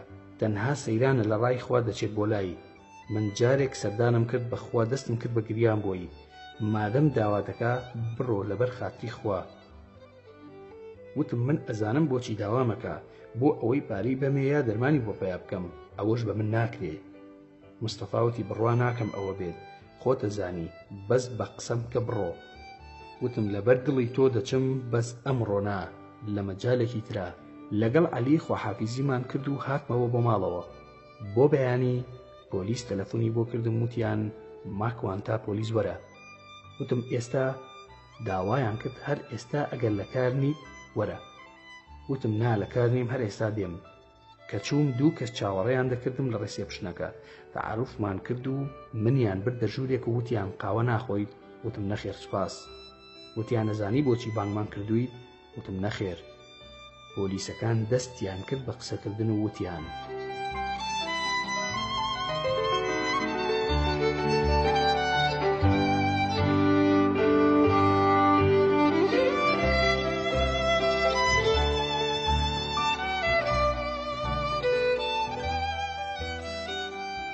چەند مانگێکە چاومان لەسەر تۆ داناوە ئاگاداری هەموو هەڵسوکەوت و چالاکیەکانت بووین لەگەڵ هاوڕەکانت لە ئۆسلۆ و لەگەڵ هەموو ئەوانەی کە پەیوەندیتان هەبووە ئاگاداری ئەوەش بووین کە چۆن خەڵکت کۆ کردوتەوە و شەڕت لەگەڵ گروپی ئەندریاس و دکتۆرەکەدا کردووە ئاگاداری ئەوەشین کە تۆ سیارەکەی ئەندریاست خراپ کردووە وتم ئەی ئاگاداری ئەوە بوون کە چۆن لە منیان داوە و ئازاری منیان داوە ئەی ئاگاداری ئەوە بوون کە منیان فڕاندووە ئایا چاوەڕێی ئەوە بوون کوژن پۆلیس وتی بەڵێ ئاگادار بووین وتم کەواتە ئێوەش لەگەڵ ئەواندا لە تاوانەکەدا بەشدار بوون جیاوازی ئێوە ئەوان چییە؟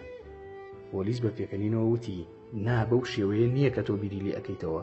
ئەو کەسەی کە سفراکەی کردووە بە تۆدا لەگەڵ ئێمە کار دەکا، ئەو تۆی پاراستووە، بەڵام ئەوەی ئێمە سەرمان لێ دەرناچێ کێ تۆی کردوتەوە ئەو شەوە. ئێستا بۆ ئەوە بانگمان کردوویت کە سوپاست بکەین و لەگەڵماندا ڕاستگۆ بووین. لە هەمان کاتیشدا دەبێت سزای ئەوەت بین بە پێکەنینەوە کە سیارەکەی ئەندریاست خراپ کردووە. ئەوە بەخشیمانیت لە ئێمەوە، بەڵکو باشترین شانست هەبوو کە خاوەن سیارەکە هیچ سکاڵایەکی لەسەر تۆمار نەکردووە، هەرچەندە ئێمەش دەزانین، بەڵام خۆشبەختانە ناتوانین هیچت لەگەڵ بکەین و ئەوەش سپاسنامەیەکە کە ئێمە هیچمان لەسەر ئەو دکتۆرە ساختەچیە نەدەزانی، تۆ زانیاری داینێ. دووبارە سپاس بۆ هاوکاریەکەت. ئەو 2 ملیۆنەی کە باست کرد لە 120 بۆ تۆیە، وەک دیاری لە ئێمە وەریگرە. لەبەر چاوی پۆلیسەکان سوزدەی شکرم برد و بە خۆشحاڵیەوە هاتمە دەرەوە، چونکە دڵنیا بووم کە ئیتر ڕزگارم بووە لەو باندا. ئەوەندەی تریش ئاسوودە بووم کە پۆلیس ئاگادار بووە. پاشان وەک ئەرکێکی قیامەتی و ئیسلامەتی وتم دەچم بۆ لای ئەو کچە لەبەر خوا و پاشان لەبەر خاتری کاک مستەفا و سەیرانخان بەرەو نەخۆشخانە کەوتمە ڕێ. کە چوومە لای سەیران و هێرۆ، ئەوەی کە دیم تەنها جمجمە بوو، لەوانەیە ئەو کچە 20 کیلۆی کەم کردبێ. لەو ماوەیەدا کە نەمدی بوو، پێستی بە ئێسقانەوە نووسا بوو. بەڕاستی کە بینیم زۆر خەفەتم خوارد.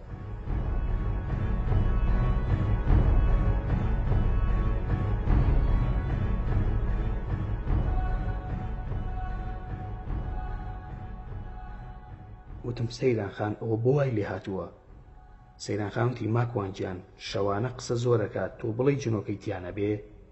وتم بڕوا ناکەم، ئەمە بۆ خۆی جنۆکە بوو. جنۆکە چیەکە لە لاشەی هێرۆ؟ هێرۆ چاوی بەرز کردەوە و قسەی بۆ نەکرا و پەنجەی ڕاکێشا بۆ سەیرانخان و چاوی داخستەوە. منیش عەلی بە جوانی فێری کردبووم چۆن جنۆکە دەردەکەی لە لاشەی مرۆڤ. دەستم کرد بە خوێندنی ڕقیەی شەرعی و دوعاکانی دەرکردنی جن بەسەر لاشەیدا و ئەوەندەم زانی سەسیل لە لاشەی هێرۆ کەوتە قسەکردن. سەیران ڕای کردە دەرەوە.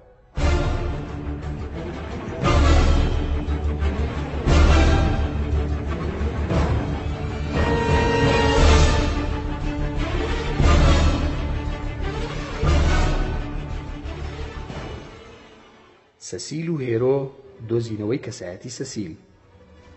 هەرچەندە گومانم لە بێدینی هێرۆ نەبوو، بەڵام وتم قورئان و دەیخوێنم، بەڵکو خوای گەورە هیدایەتی بە. هەرگیز خەیاڵم بۆ ئەوە نەچوو کە جنۆکە لە لاشەی هێرۆدا بێ. دەستم کرد بە خوێندنی قورئان و بار و گوزەرانی هێرۆ زۆر نائاسایی بوو. بە تەواوی تێکچوو. هەستایەوە پەلامارم بە. هەستم کرد کە نیشانەکان نیشانەی جنۆکەیە، بۆیە بەردەوام بووم لەسەر خوێندنی ڕقیە شەرعیەکە و جنۆکەیەک دەستی کرد بە قسەکردن لەگەڵما. کە گوێم لە تۆنی دەنگی بوو، ناسیمەوە کە سەسیلە. سەیرانخانی پوری ڕای کردە دەرەوە. وتم سەسیل، خۆتی وەرە با قسە بکەین، من جەمنجمەکە ئەدناسمەوە. بەردەوام قسەم کرد لەگەڵیا، پێم وت سەسیل تۆ ناترسی لەخوا، بۆ زوڵم لەم کچە ئەەکەی، بۆ ئەوەندە ناحەزی بە مرۆڤ، ئەی نازانی کۆتایی تۆت مردنە، بۆ کوێ دەچیت لە دەستی خوای پەروەردگار؟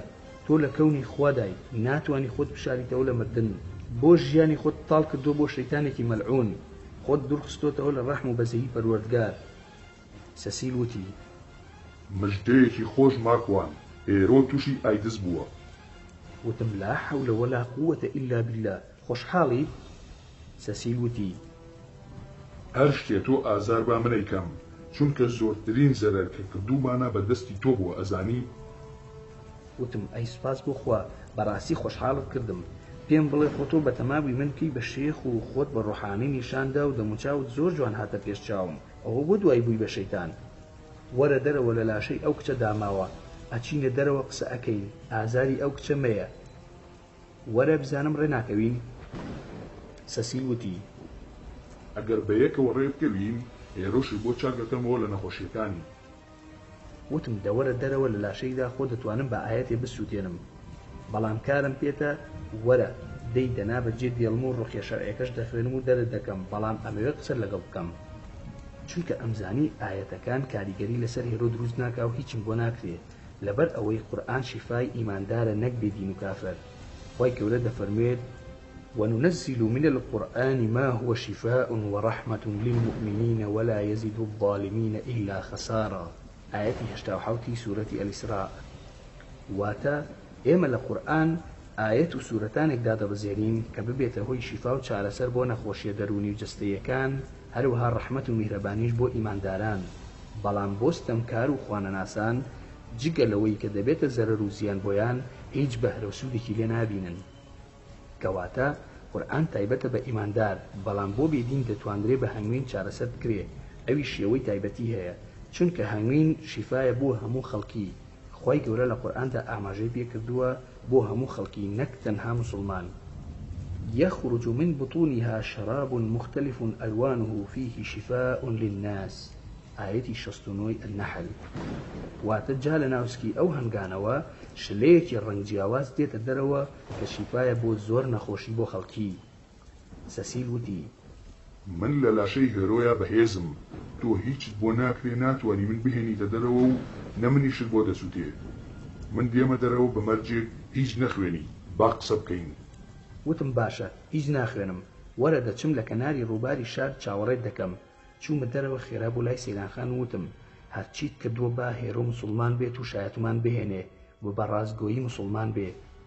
چپاندم بە گوێیدا و زۆر بە هێواشی پێم وت هەرچیت کردووە هەنوین و ڕشکم بۆ پیا بکە، هیچ وەڵام مەدەرەوە. هەوڵ بە هێرۆ مسلمان بکەیت و تۆبە بکە، چونکە ناتوانم جن لە لاشەی دەربکەم بە قورئان. من جنەکە مەشغوڵەکەم ئێستا، خواتان لەگەڵ. کەوتمە ڕێ بۆ کەناری دەریاچەکەی شارەکەی خۆمان و لە نزیک هەندێ مراویەوە وەستام تەماشای ناو ئاوەکەم کرد.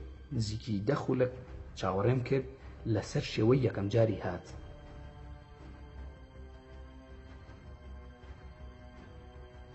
هەرچی تەماشام دەکرد ئەو سەر و چاوە شەیتانیم بینیوە.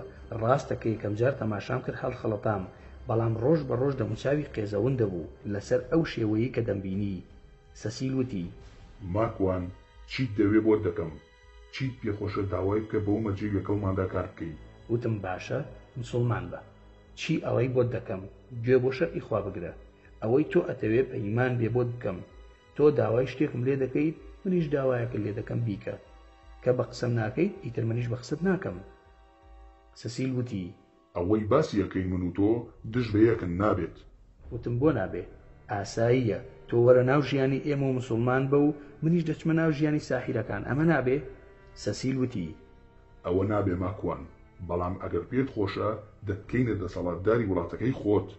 وتم واتە ئەچمە جێگای مەسعود بەرزانی؟ بەخوا ئەمە هەر زۆر درۆیە. سەسیل، شتێک بڵێ جێگەی باوەڕ بێ، بۆ مناڵ قسە ناکەی بزانە من پیاوم. درۆیەک بکە کە پیا و بڕوات پێ بکە. ڕاستە دەڵێن جنۆکە و شەیتان زۆر درۆزنن، بەڵام بوون بە فشەکەریش. سەسیل وتی: بۆچی بڕوان ناکەی؟ سەردانی وەک ئەومان دروست کردو و لەو جێگا گەورانەدا کار دەکەن. زۆر لە مەسعود بەرزانی و هەرێمەکەی ئێوەش گەورەترن، ئەتوانی ببی بە سەرۆکی عێراقیش. وتم بەس ئەوەندە کافر بم، ئەم هەموو شتە بۆ من دەکەن؟ ئەی بچۆ بۆ لای هەر مولحیدێک بیکە تەنها بە ئەندامی خۆت، بڕوا بکە لەوانەیە عەشیرەتەکەشی بفرۆشێ. سەسیل وتی: ئەوان ئەندامن، ئیتر هەوڵیان بۆچی بۆ بدەین؟ وازیان لێ بێنە، هەمومان کۆ دەبینەوە لە دۆزەردا، کامیان تووڕە بوو جێگاکەی خۆمیانە دەمێ. وتم واتە خۆشت دڵنیای لەوەی کە دەچیتە دۆزەخ؟ ئەی بۆ وا دەکەی؟ بەزەیت بە خۆتا بۆچی نایەتەوە هەتایی دەچیتە دۆزەخ؟ سەسیل وتی: ئەوە مشکلەی تۆ نییە. وتم باشە، پلانەکەم پێ بڵێ، بە تەمای چۆن بمکەیتە سەرۆکی وڵاتێک. خۆ ئەبێ بزانم چیەکەیت و بەچی دەبین بە سەرۆک. قابلە قۆڵێ سحرەکەی عەلادینت پێبێ. ئێستا دەبابە و سەرباز و پێشمەرگە و فیشە کوشتی وا هەیە، بە فیشەکێک دەمرین. مەجای ئەوە نییە ژیان چۆڵکەیت کە مەلەکول مەوتمان بینی، هەردووکمان مەلەفماندا دەخرێت و کافریش بووین و وەک ئەوە وایە بڵین منیش هاتمەوە هیچیان نەیامێ. ئەیوانێ سەسیل، نیعمەتی ئیسلامیش لەدەست پێین. سەسیل وتی: باشە، من ئەسڵی فکرەکەت ئەدەمێ، جوان تەماشای من بکە، نامناسیت کێم؟ وتم: سەسیلی شەیتانی، خوا ئەزانی کوڕی شەیتانی یا ئامۆزایانی یا خۆت ئیبلیسی، چوزانم تۆچی. سەسیل وتی: من ڕاستپۆتینم، ئەم ناسیدەوە؟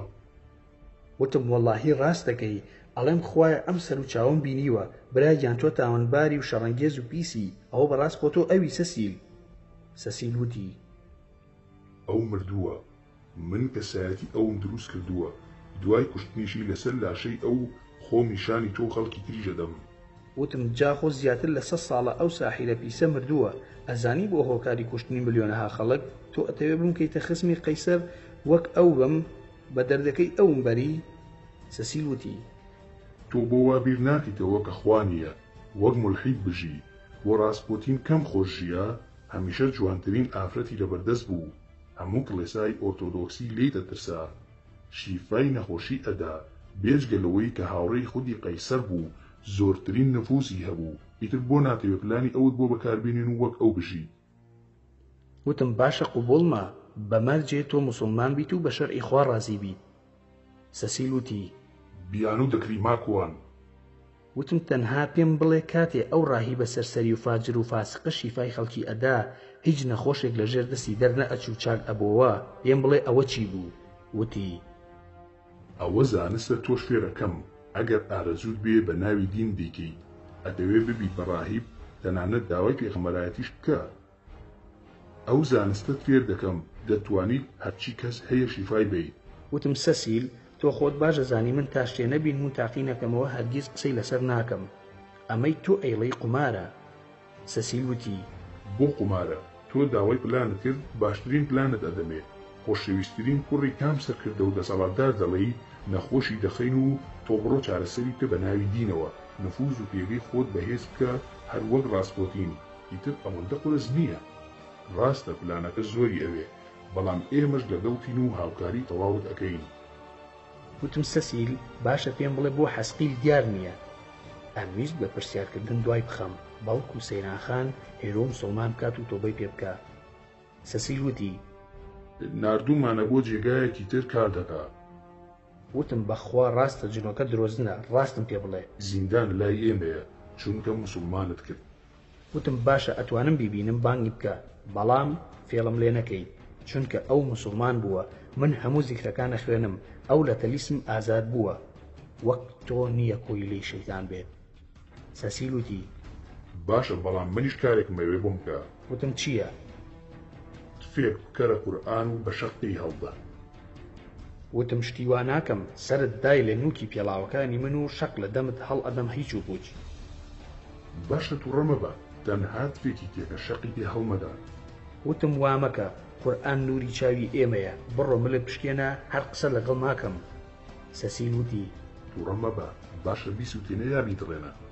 ئیتر لە تااقەتمانەما دەستم کرد بە قورئان خوێندن و لە پێشان ئەم زیکرم خوێن کە پێغەمبەری خوا دەفەرموێ هەرکەس ئەم زیکرە بخوێنێ هیچ زەرەرێکی پێ ناگات نە لەلایەن جن نە لەلایەن ئاژەڵی دڕندە و زیان بەخشەوە. أعوذ بكلمات الله التامات من شر ما خلق. یا ئاەتە الکورسی و چوارقولەکە نەما و ڕای کرد ئەو هیچ و پوچە. خێرا تەلەفۆنم کرد بۆ سەیرانخان وتم لەگەڵ هێرۆ چیت کرد؟ سەیرانخان وتی زۆر بە ئاسانی شایەتمانی هێنا و تۆبەی کرد.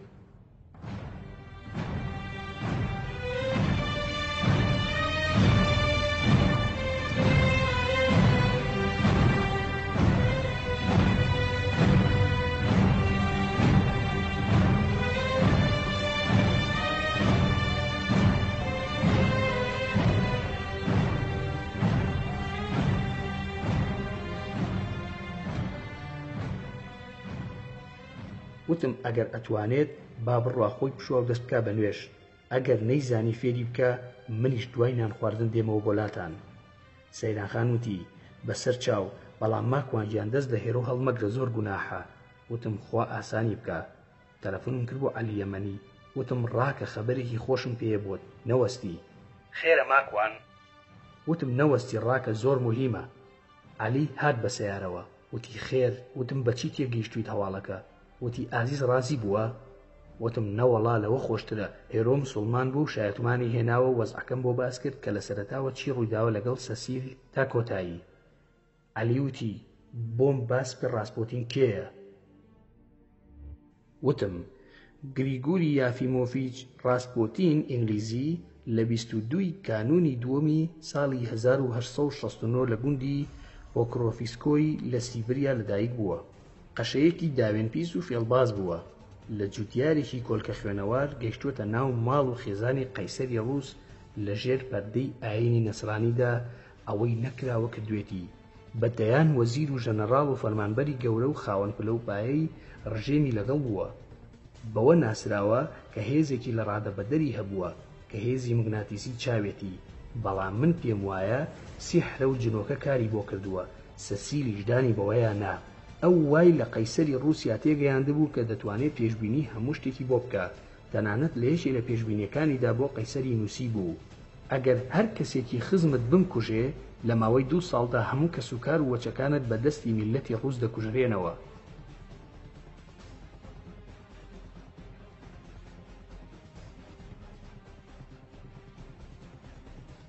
ئەوەش ڕاست دەرچوو. دوای کەمتر لە 2 ساڵ بەسەر کوژرانی ڕاسپۆتیندا بەلشەفیەکان قەیسەر و ماڵ و مناڵیان لە سێدارەدا و بەوەش ئەخیر سولالەی ڕۆمانۆڤ لە رووسیادا کۆتایی هات. لە ساڵی 1950 وەختی جەنگی جیهانی یەکەم کاتێک قەیسەر نیکۆلای دووەم بۆ بەسەرکردنەوەی بەرەی شەڕ سەنت پیتەرزبورگی بەجێهێشت بوو، دەسەڵاتی ڕاسپۆتین گەیشتە لووتکە. ئەو کاتە ڕاسپۆتین بە ئارەزوی خۆی وەزیری لادەبرد و وەزیری دادەنا. لە جەنگی جیهانی یەکەم گەورەترین تۆڕی سیخوڕی بۆ ئەڵمانیا گێڕاوە لە دژی ڕژێمی رووسیا و ئیتالیا.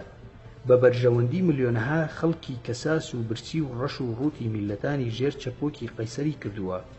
پێش دوو شەو لە بۆنەیەکدا ژەهری سیانووری بۆ کرایە ناو کێک و شەرابەوە لەلایەن شازادە فلێکس کە ژەهرەکە کاریگەری نەبوو لەسەری، بۆیە شازادە تەحەمولی نامێنێت و فیشەکی پێوەدەنێ، بەڵام فیشەکەکانیش کاریگەریان نابێت، بۆیە لەگەڵ چەند کەسێکی تردا دەیبەستنەوە و ئەیبەن فڕێی ئەدەنە ناو ئاوی دەریاوە.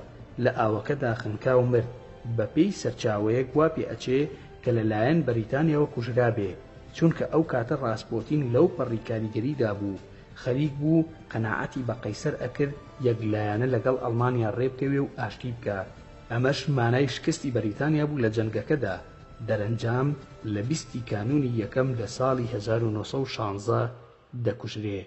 عەلی وتی با بڕۆین بۆ نەخۆشخانە. مەملەکەتی شەیتان بەشی یەکەم زنجیرەی کۆتایی. مردن و کۆتایی. کەوتی نەڕێ بەرەو نەخۆشخانە لەگەڵ عەلی یەمەنیدا کە چوینە ئەوێ تەماشام کرد سەیرانخان دەگریا. وتم خێرە سەیرانخان چی ڕوویداوە، هێرۆ چۆنە؟ سەیرانخان وتی هیچ باش نییە. دوای ئەوەی بردمە حەمامی نەخۆشخانەکە و شتم داوای ئاوی کرد، بۆم هێنا و پێم وت ماکوان داوای لێ کردوویت شایەتومان بهێنیت و موسڵمان بیت، بەڵکو و جنۆکە لە لاشت دەربکە، خوای گەورە ڕەحمت پێ بکە، شیفات بە. ئەویش بە قسەی کردم و شایەتومانی هێنا و تۆبەی کرد. ئاوم بۆ هێنا و تۆزێ قسەی خۆشی کرد. دوور کات نوێژی کرد و لەگەڵ ئازیز دەستیان کرد بە قسەکردن. وەزعی زۆر باش بوو. دیسانەوە لە پڕشانەوە و خوێنی بەیەکەوە هەڵدەهێنایەوە و ئەوە ئێستا من و ئازیز هاتووینەتە دەرەوە چاوەڕێین بزانین دکتۆرەکان لە ژوورەوە چی ئەڵێن.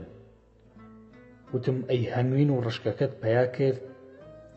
وتی هەنوینم کڕیوە، بەس بڕوا ناکەم ئەسڵ بێت، ڕەشکەش لە کوردستان هێناومە زۆرمان هەیە. وتم عەلی هەنوینی ئەسڵ نییە؟ وتی بەڵێ زۆرم هەیە، لە یەمەنەوە هێناومە. وتم دەبڕۆ تۆزێ بهێنە بۆ هێرۆ، تاییتەوە قسەشت بۆ دەکەم لەگەڵ ئازیز. عەلی خێرا ڕای کرد بیهێنێت. سویچی سیارەکەی لە من وەرگرت. چوومە لای ئازیز، چۆنی و چاکیم لەگەڵ کرد. دوای هەندێ مجامەلەی خۆش وتم ئازیز تۆ برات نییە، بۆ من نەبم بە برات و بدەم بەشوو. ئازیز وتی بەو کوڕە عەرەبە؟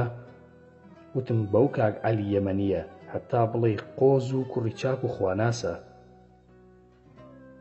تۆی خۆش دەوێت، ئیتر بۆشی پێ ناکەیت. ئازیز وتی بەخوا کاک ماکوان، من حەزم لێی نییە و شوش ناکەم. وتم بۆ شو ناکەی ئازیز؟ بەردەگری بۆ سەیران و مستەفا؟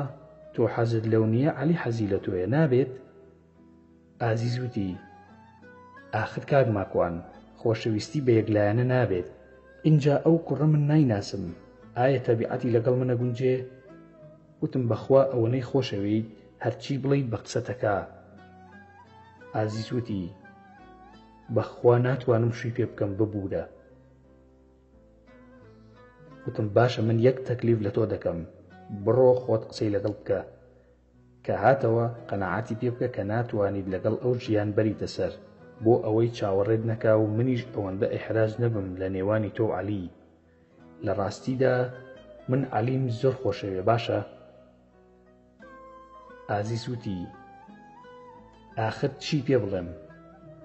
وتم من نازانم تۆ چی پێ بڵێیت، بەڵام من ئەزانم ئێوەی کچ ئارەزووتان بێ هەرچی شتە دەیڵێن، جا ئارەزوەکەت بجوڵێنە و قەناعەتی پێ بکە نێتەوە بەلای منە لەسەر زمانی خۆتەوە ڕازی بکە کە شووی پێ ناکەیت باشە؟ ئازیز وتی باشە، بەس شتێکت پێ بڵێم لای کەس باسی ناکەیت. وتم من ڕۆژنامەنووسم، باسی دەکەم یا باسی ناکەم وعد نادەم، بەس پێم بڵێ وا گەورەیە. ئازیز وتی من و عەبدوڵڵا دڵمان بەیەکەوەیە. وتم عەبدوڵڵا هەولێری هاوڕێی من؟ وتی بەڵێ. وتم ئەی عەبە زۆڵ ئەمەی چۆن کرد؟ ئازیز وتی ئەو ڕۆژەی کە هێرۆتان هێنا منیش هاتم بۆ ماڵی هاوڕەکەی تۆ، بەس تۆ زۆر مەشغوڵ بوویت، هاوڕەکانت لەگەڵ بوو، ئەو ڕۆژە یەکترمان ناسی. وتم باشە ئەی کوێ ڕاخۆشت ویست؟ ئازیز وتی تەلەفۆنەکەی خۆی دامێ، وتی دوایی تەلەفۆنم بۆ بکە ئیشم پێێتە، بۆ کاری ماکوانە، لە ڕاستیدا درۆی کرد، منیش کە قسەم کرد لەگەڵی زۆر کوڕێکی باش بوو، ئیتر لەوێەوە یەکتریمان ناسی. وتم ئەی ئافەرم کاکە عەبە بەڕاستی کردەیە. ئازیز وتی بەست خوا لای کەس باسی مەکە. وتم لای دایک و باوکت قسە ناکەم، بە مەرجێک عەلیم بۆ ڕازی کەیت و دڵی لە خۆی دانەمێنێ، بەڵام قسە لەگەڵ عەبە دەکەم کە بە ناوی منەوە تۆی کردو بە عاشقی خۆی، ئەبێ بە زووترین کات بتهێنێ. ئازیز وتی باشە ئەوەی تۆ ئەیڵەی ئەیکەم. وتم ئەوەی من ئەیڵێم قازانجی تۆیە، ئەزانم ئەیکەی. خۆم پێ نەگیرا و تۆزێ دوورکەوتمەوە تەلەفۆنم کرد بۆ عەبدوڵڵا. دوای چۆنی و چاکی وتم پارەی دانراو چەنە هەیە؟ عەبدوڵڵا وتی بەخوا قەرزارم، دوکانەکەم کڕیوەتەوە لە شەریکەکەم، زۆر قەرزارم. وتم بۆ وا دەزانی من داوای پارە لێ یەکەم وا دەکڕوزەیتەوە؟ عەبدوڵڵا وتی نەوەڵڵا ئەگەر پارەت پێویستە بۆت بەیاکەم یا دوکانەکەمت بۆ ئەفرۆشم. وتم چەند پێویستە بۆ ئەوەی ماڵێکی باش پێکەوە بنەی لە ئۆسلۆ؟ عەبدوڵڵا وتی بۆ بەتەمای بیتە ئۆسلۆ بژیت؟ وتم نا ئەمەوێ ژنت بۆ بێنم. عەبدوڵڵا وتی پێم ڕابێری؟ وتم نا ئازیزی کچی کاک مستەفات بۆ دێنم. عەبدوڵڵا وتی بە قورئان خەجاڵەتم چۆن زانیوتە؟ وتم عەبدوڵڵا تۆ من باش دەناسیت، زۆر جددیم لەسەر مەسەلەی هاوڕەکانم و شەرەف و وەفا و نان خواردن لە ماڵی خەڵکدا. ئازیزت بە بۆنەی منەوە ناسیوە، بە بۆنەی منیشەوە کردوتە بە خۆشەویستی خۆت و ئەم قسە قۆڕانە وایە؟ عەبدوڵڵا وتی بەخوا داوای لێبوردن دەکەم، مەبەستم خراب نییە. تم باشە مشکلە چییە بۆ ژن ناهێنی؟ عەبدوڵڵا وتی تەنها پارەم نییە، پێویستم تەنها بکاتە تا پارەکە کۆ دەکەمەوە لە بازاڕدایە، دەنا بەخوا دەیهێنم، ئەو کچم زۆر خۆشەوێ، نیازم خراب نییە. وتم 100,000 کڕۆن بەسە بۆ زەواجەکەت؟ عەبدوڵڵا وتی 50,000یشم بەسە. وتم ئێوارە وەرە من 100,000 پێیەمێ، ناوی منێ قەرز هیچ نییە، بەس بەو مەرجەی حەیای من نەبەی لای ئەو خانەوادە. عەبدوڵڵا وتی باشە دێمەلات، هەر خۆشت داوای بکە بۆم، هەرچی تۆ بێڵێیت ئەیکەم، لە قسەت دەرناچم. وتم باشە بەسەر چاو عەبدوڵڵا گیان، مادام هاتیتە پێشەوە من لە خزمەتتام. تەلەفۆنم داخستەوە وتم ئەی عەلی یەمەنی نەکبەت. چوومەوە بۆ لای سەیرانخان و مۆڕەیەکم کرد لە ئازیز و دەستی کرد بە پێکەنین. تۆزێکی پێچوو عەلی هاتەوە بە شوشەیەک هەنگوینەوە، سەیری ئازیزی دەکرد. بە کوردی وتم ئازیز هەستە بڕۆ بۆ لای عەلی، با ئیشەکە لێ تێک نەدەم. خێرا چوو. وتم عەلی ئازیز ئەیەوێ قسە لەگەڵ بکە، یەمەنی تۆزێ ڕەشن، بەڵام عەلی ڕەنگی شین بوو لە تاوە. ڕۆیشتن چوون بۆ کوێ نازانم. وتم سەیرانخان داواکاری ئازیز نییە؟ وتی وەڵات زۆرە، بەس دەڵێ شوو ناکەم بەوانەی هاتوونەتە داوای دڵی نەیگرتووە. وتم دەیگرێ بەم نزیکانە من دەستی بۆ ماچەکەم. سەیرانخان وتی بۆ عەلیە ڕازی بووە؟ وتم نەوەڵا عەلی نییە و عەبدوڵڵایە. ئەوە ناردم پێی بڵێ چاوەڕێ نەکات لەوانەیە لەگەڵ کوڕێکی ڕەفیقی مندا ڕێکیان بخەین و هەردووکیان قابیلی یەکن و ئەگونجێن. وا هەستەکەم زۆر باش بێت. هاوڕێکەی منیش کاسبە و دوکانی هەیە لە ئۆسلۆ و کوردی هەولێرە و کوڕێکی زۆر باشە. سەیرانخان وتی هەر سەرسەری و قومارچی و داوێنپیز نەبێ ئیتر ئێمە چیمانەوێ؟ وتم ئەی بۆ ناڵەی با دیندار و خواناز بێ. وتی جاماکوانجان ئەوەی ئەوانەی تیانە بوو خواناسە. وتم وەڵا وانییە هەیە ئەوانشی تیانیە و خوانا ناسی و بێدینە. لەم قسانەیە بووین دکتۆرەکان هاتنە دەرەوە وتیان ببورن هێرۆ مرد.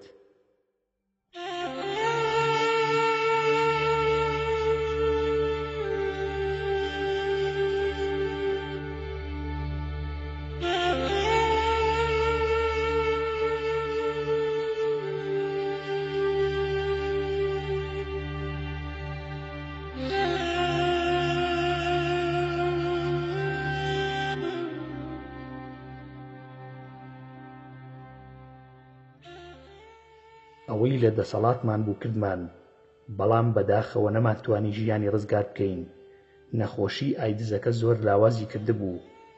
دووبارە بەداخەوە وتم لا حول ولا قوة إلا بالله إنا لله وإنا إليه راجعون. فرمێسک بە چاوما هاتە خوارەوە.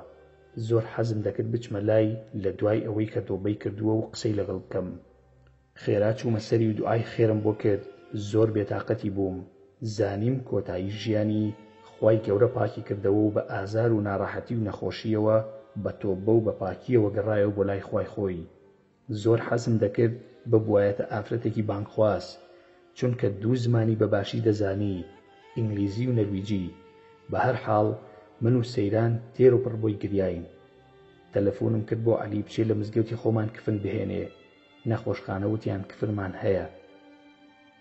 بە ئازیز و سەیرانم وت ئێوە بیشۆن قەبرمان بۆ کڕی و چووین ناشتمان. ڕۆژێک لە ڕۆژان ئەو کچەم خۆش نەدەویست. سوبحان الله لە کۆتایی تەمەنیا ئەگەر خوشکی خۆشم بمردایە هەر ئەوەندەی بۆ غەمبار دەبووم. ئەم قەسیدەیەم لەسەر گۆڕی هێرۆ نووسیوە. ئەم چرایە بۆ خامۆشە کە من ئێستا تامەزرۆی مەقاممە. ئەوە دەنگم بۆ نووساوە کە تامەزرۆی ناڵەی یارمە. مۆمە چاومەستەکە بریسکە پەیوەستەکە کەم بەگڕت سەمام لەگەڵ بکە. بەس مەستانە لەگەڵم بدوێ و نازم بەسەرا بکە. من وا ڕۆحم نێڵەی ئەڤینە و بڵێسەی سندووە. کەسێک نییە هاوڕازم بێ و ببێتە کەڵکەڵە. تەپوونێک بەرەو ئاسمانم بەرێ و نەرم نەرم پەڕاوێنم پێ بکە. پەرجۆیەک ڕوو نادا تۆ کاتە کۆتەرا.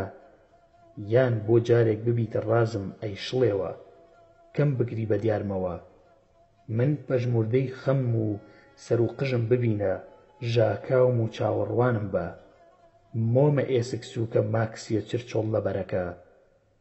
دامێن کراس شۆڕە شاژنەکە.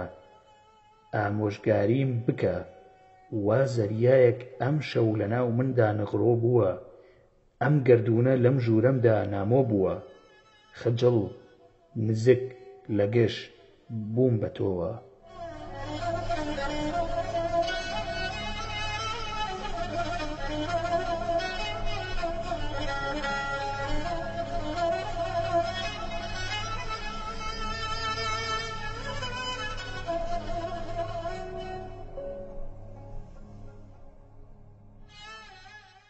ئەی گوڵی بەفر دەوار هەڵدە لەم ژوورەمدا.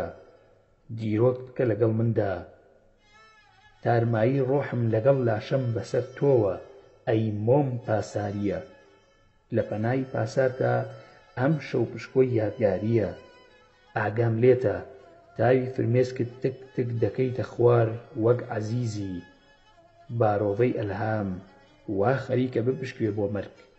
بێشەڵانە ئەم شەو لە تاو بێسەودایی من و پرشنگە جاری وشە وا ئەم شەو پریاسکەم لە بەردەمدا هەڵدەڕژم بەڵکو و پژانی ئەوین پلورەی هەنگوین بێت کازیوەش بێت تا ئەم شەو لە ناو ئیمان ئەتوێنەوە واز ناهێنین من ئەم شەو قەتیسم لە ناو تۆدا قەف قەف فرمێسکەکانت چینیان گرتووە نەرمە پێڵ بە هەستمەوە نەوا دەکەن وروشەی خوانێکی میهرەبانی دروست دەکەن ئەم شەو وشە لەگەڵ تۆدا هاوێر دەکەم مەملەکەتێکی هۆبەت بۆ دروست دەکەم هۆبەی عەشق لەو کۆمار و هۆبەیەدا هێمایەکی شیرینی ژیاری مەرگ هەژمەت بە دڵمەوە بەرێ ئەم شەو ڕازم کەوشەنە مۆمە قەت باریکەکە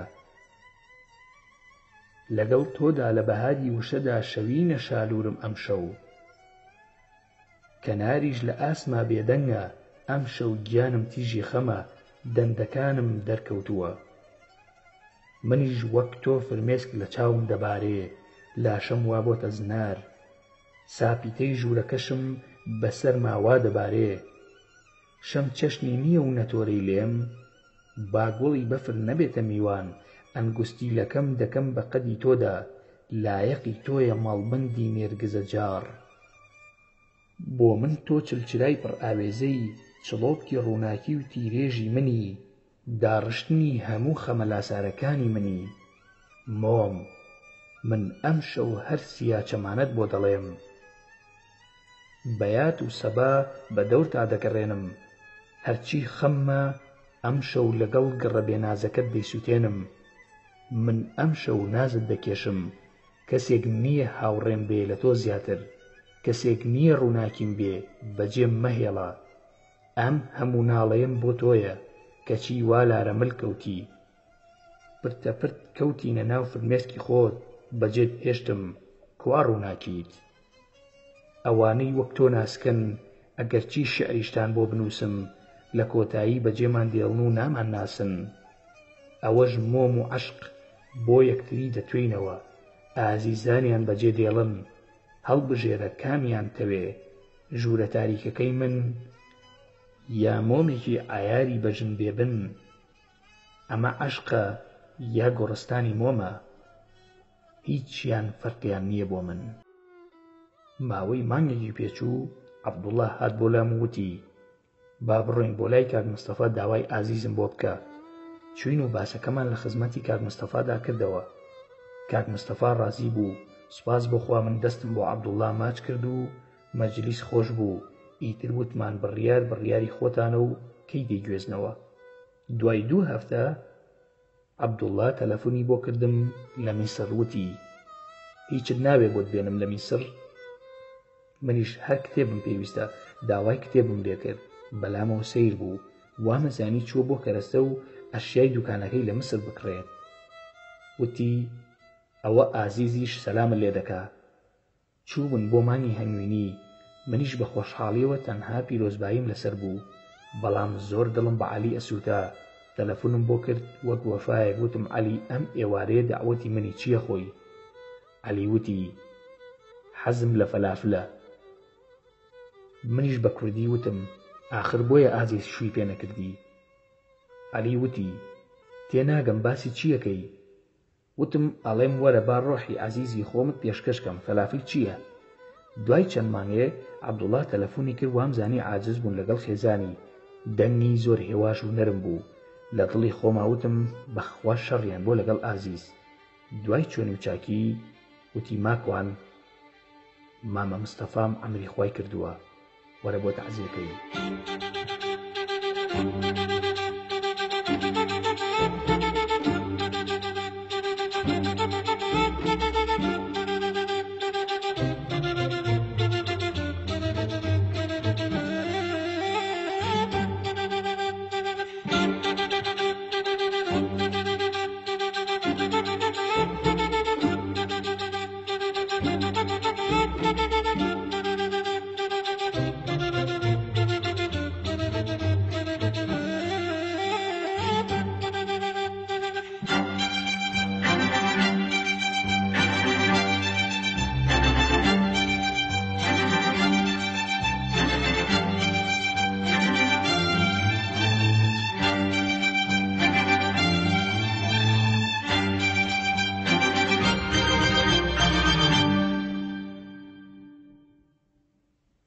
وتم لا حول ولا قوة إلا بالله إنا لله وإنا إليه راجعون.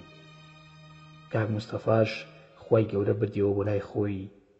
ژیان زۆر سەیرە، ئەڵەی شانۆگەریە، هەر کەس دێت و دەوری خۆی دەبینێ و کۆتایی بە دەورەکەی دێت. کۆتایی هەمومانە. خوای گیان لە ماکوان خۆش بە.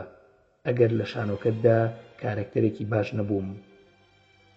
دوای چەند ڕۆژێ عەلی پەیوەندی پێوە کردم، وتی ماکوان وەرە ژنمارە ئەەکەم. وتم ئای کە خۆشحاڵم ئەخ عەلی، سۆماڵیە؟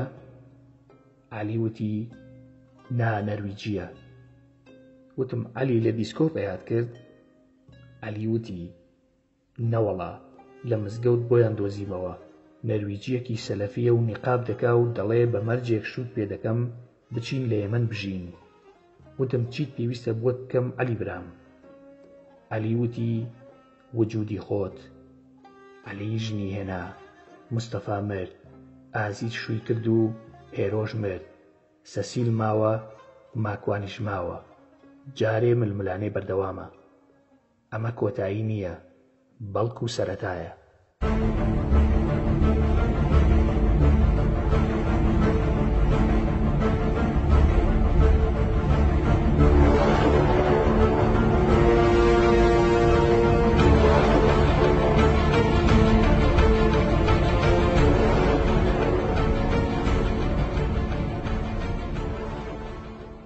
چاوەڕێی بەشی دووەمی ئەم کتێبەنایە ببن. تا ئەو کات خواتان لەگەڵ.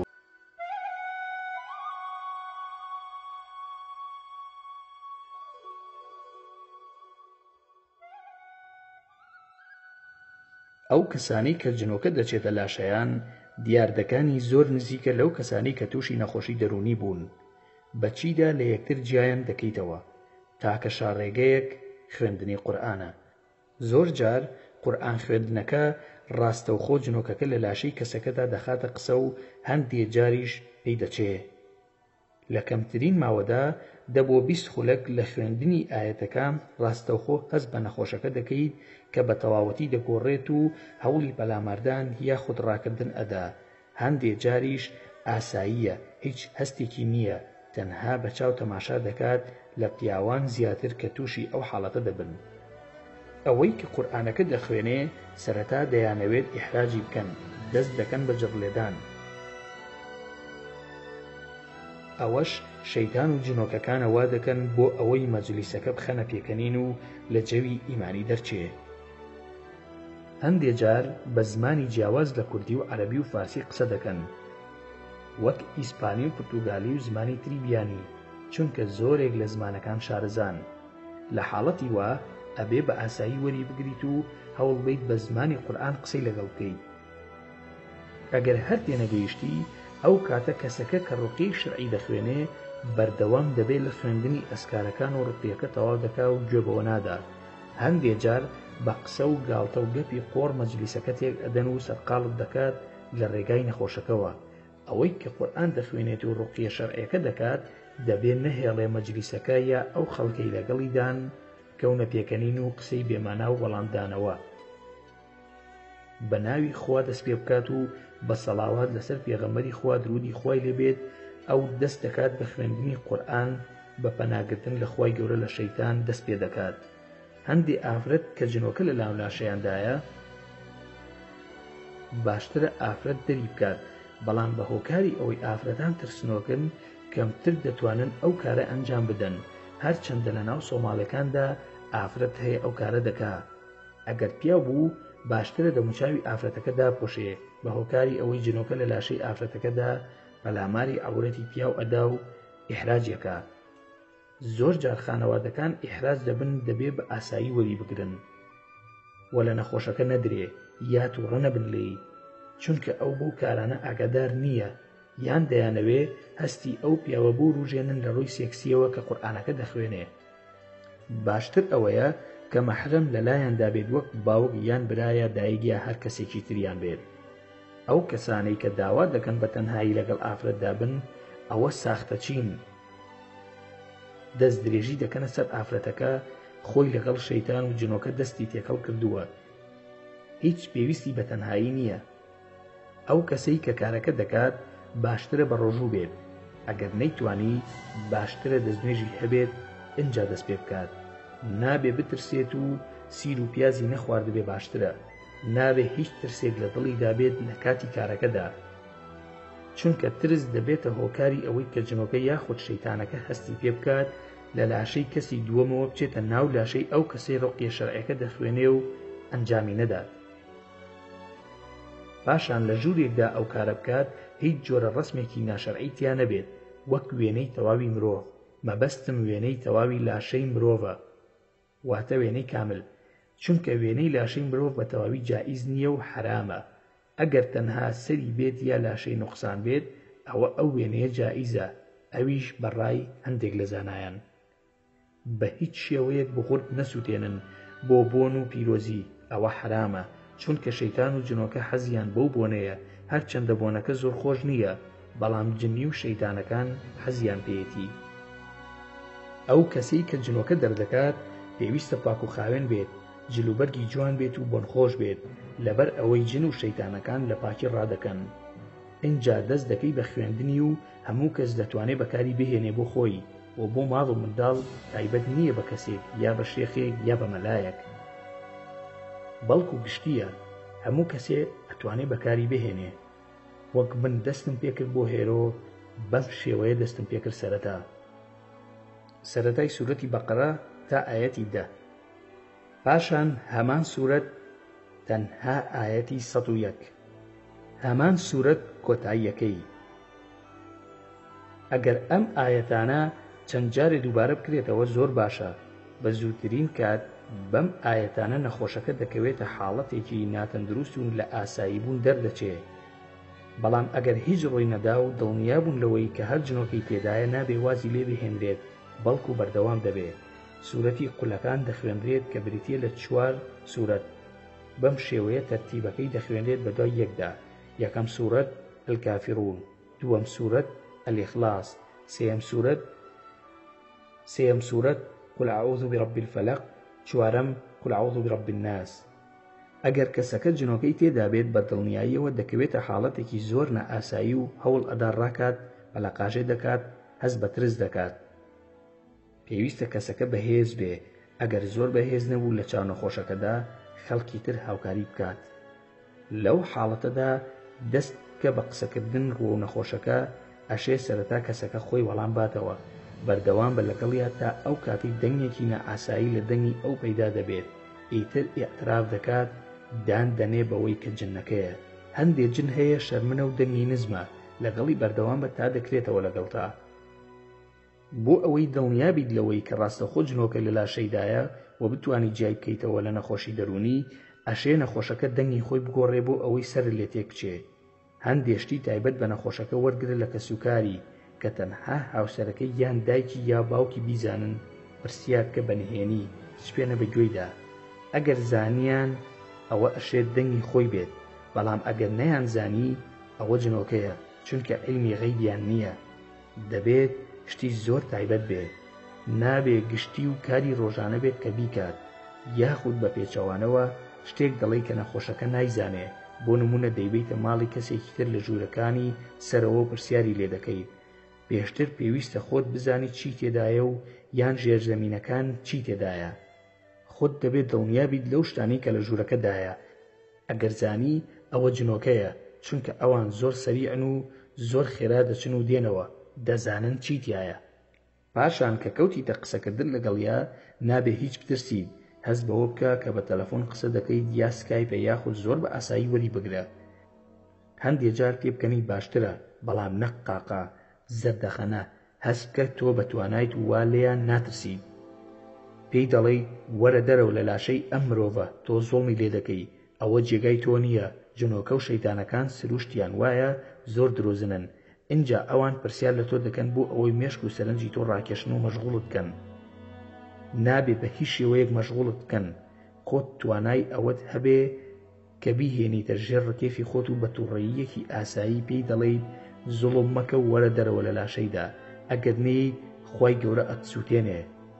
هەوڵ بدە باسی ئیسلام بکە لە ماوەیەکی کورتدا. ئەگەر بە قسەی نەکردی لە ماوەی 10 خولەک بۆ 20 خولەک دەبێت قۆناغی دووەم بچیتە پێشەوە بە ئاشکرایی پێی بڵێ ئەتسووتێنم نەچیتە دەرەوە. ئەویش هەوڵی ئەوە ئەدا تۆڵەت لێ بکاتەوە پێش سووتانی، بە سوورەتی زەجرەکان دەیسووتێنی، واتە هەموو ئەو سوورەتانی کە باسی قیامەت و ئاگری دۆزدەخە، بۆ نمونە سوورەتەکانی ساد، قاف، واقعە، ڕەحمان، سافات و ئەوانی تریش. ئەو ئاەتانەی کە پێیان دەوترێ ئاەتی زەجر. ئەو کەسانی کە دەیخوێنن پێویستە قورئان خوێنێکی باش بن و بزانن قورئان بە جوانی بخوێنن و بە شێوەیەکی هێمن و دان بنێن بە وشەکان و تەجوید و تەرتیلی تەواو بێت. هەر چەندە قورئان بۆ خۆی هەمووی هەر دەتوانیت بەکاری بهێنیت و بیخوێنیت، بەڵام ئەوانەی کە باسم کرد زانایان و ئەوانەی کە لە مەیداندا ئەو کارەیان کردووە ئەزموونی ئەوانە تاقی کراونەتەوە. ئەگەر کەسەکە سیحری لێ کرابوو لە ڕێگای سیحرەوە جنۆکە چوو بۆ لاشەی، جنۆکەکە خۆی وتی لە ڕێگەی سیحرەوە هاتووم، ئەوە زیاتر سوورەتەکانی شوعرا و قەسەسی بەسەردا بخوێنە کە باسی چیرۆکی موسایە و باسی ساحرەکانی فیرعەون دەکات بەسەریدا بخوێنە، لە دواییدا سوورەتی جنی بەسەرا بخوێنە. ئەگەر لەو حاڵەتەدا هەست کرا زۆری خایەن پرۆسەکە هەر بەردەوام بوو، جنەکە نەچوە دەرەوە، هەوڵ بدرێت سوورەتی یاسین بەسەریان بخوێنرێت و کەسێکی تر هاوکاری ئەو کەسە بێ کە ڕوقیە شەرعیەکە دەخوێنێ، پاشان ئاوی سارد دەهێنرێ و دەرخواردی بدرێت، چونکە هەست بەوە دەکەی کە نەخۆشەکە ماندووە و ئارەقی زۆری کردوێتەوە لە ترسا هەڵ دەلەرزێ و سەرمایەتی. دەبێت بەسەر جامە ئاوەکەوە سوورەتی فاتحە و سوورەتی قولەکان و ئایەتەل کورسی بخوێنیت و دەرخواردی نەخۆشەکەی بدەیت، دەموچاوی پێتڕ بکەیت. هەر چەندە ئەوەندە زۆر ناخایەنێ مەگەر زۆر دەگمەن بگاتە ئەو حاڵەتە. ئەگەر لەم خۆناغەدا هەر نەچوە دەرەوە، هەر قسەی کرد شمشێرێک، چەقۆیەک یاخود دەمانچەیەک، سیلاحێک یا هەر شتێک یان تێڵایەک دەهێنین و لە بەرچاوی نەخۆشەکە دای دەنین و دەڵێین ئێستا بەمە لە ناوت دەبەم، بەڵام بەبێ ئەوەی بەکار بێت، بە هیچ شێوەیەک ئازاری نەخۆشەکە نادرێ. پاشان جارێکی تر سەر لە نوێ کردارەکە دووبارە دەکرێتەوە، ئیتر بە پشتیوانی خۆی گەورە دەردەچن و نامێنن. لەوانەیە خەڵکی بڵێن بۆچی جنۆکە دەچێتە ناو لاشەی مرۆڤ، لەبەر ئەوەی خۆشحاڵیە بۆ شەیتان و جنۆکەکان کە کۆنتڕۆڵی مرۆڤێک دەکەن. ئەوان ڕقیان لە مرۆڤە لەبەر ئەوەی خۆی گەورە شەیتانی دوورخستۆتەوە لە ڕەحمی خۆی و مرۆڤی ڕێزدار کرد. وەک سەیرانگا و خۆشی وایە بۆ ئەوان، هەر وەک ڤایرۆسێک وایە کە خەڵکی تووشی نەخۆشی دەکات، ئەمانیش ڤایرۆسی شەیتان و دەرمانەکەی تەنها قورئانە بۆ دەرچوون. هەروەها پێویستە 7 گەڵالەداری سیدرە بکرێتە ناو ئاوەوە، دەبێ ئاوەکە ئەوەندە بێت کە بتوانی خۆسڵی پێ دەربکات. پاشان سوورەتەکانی ئەلفاتیحە و ئەلئیخلاس و ئەلفەلەق و ئەنناس بەسەر ئاوەکەدا دەخوێنرێت. دوای ئەوە چەند قومە ئاوێک لە ئاوەکە دەخواتەوە و بە باقیەکەی خوسڵ دەردەکات.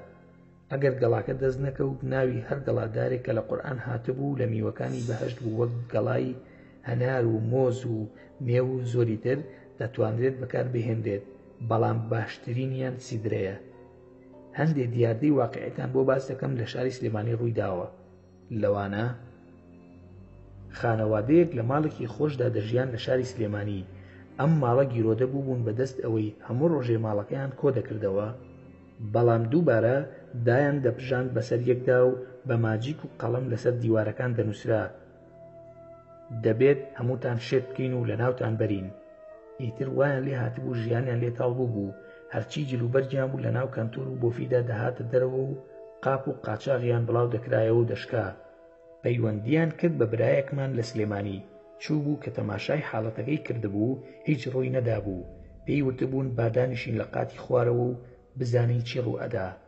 دانیشتبوون، دوای ماوەیەک تەماشایان کردبوو، هەمان کردار ڕوویدا بوو. لەسەر کاشی ماڵەکە بە ماجیک نووسرا بوو: ئەم ماڵە دەکەینە جەهەنەم لێتان ئەگەر نەچنە دەرەوە لەم ماڵەدا. ئەو برایەمان پێی وتبوون ئەتوانم هەموو مناڵەکانت ببینم؟ هەمووی هاتبوون تەنها کچێکیان نەبێ. تەئکیدی کردبەوە ئەمە هەموو مناڵەکانن. خاوەن ماڵەکە وتبووی نا، یەک کچی ترمان هەیە ڕووی نەهاتووە بێ. ئەو برایە جەختی کردەوە و داوای کردبوو کە بیبینێت، بە تایبەت ئەو کچەیان. بۆی گێڕامەوە وتی کە هات یەکسەر زانیم جنۆکەی تایە. دەستم کرد بە خوێندنی ڕوقیی شەرعی لە بەردەستما بورایەوە. جنۆکەکە دەستی کرد بە قسەکردن لە لاشەیدا. پرسییم بۆ وا دەکەن لەم ماڵە؟ پێم بڵێ کێوە ئەکا لەم ماڵە. جنەکە وتی ئەم کچەیەوە ئەکات ئێمە پێی دەکەین و بە خێرایی دەیبین و هەموو ماڵەکەی پێتێک ئەدەین بەبێ ئەوەی بەخۆی بزانێت و دەیهێنینەوە، کەسیش نازانێ، ئەوەندە بە خێرایی کارەکەی پێدەکەین. ئەو برایەمان جنۆکەکەی لە لاشەی دەرکرد و ماڵەکەش ماڵێکی ناسراون و یەکێکە لە دەوڵەمەندەکانی شار. کۆتایی هات بەو حاڵەتە لەو ماڵەدا سوپاس بۆخوا، ئێستا هیچ کێشەیەکیان نییە. مەبەستم لەم باسە ئەوەیە کە بزانن ئەم حاڵەتانە زۆر ڕوو ئەدا، هەست بکەن کە کەسێک لە ماڵەکەتاندا ئەوە دەکات بەڵام جن پێی دەکات.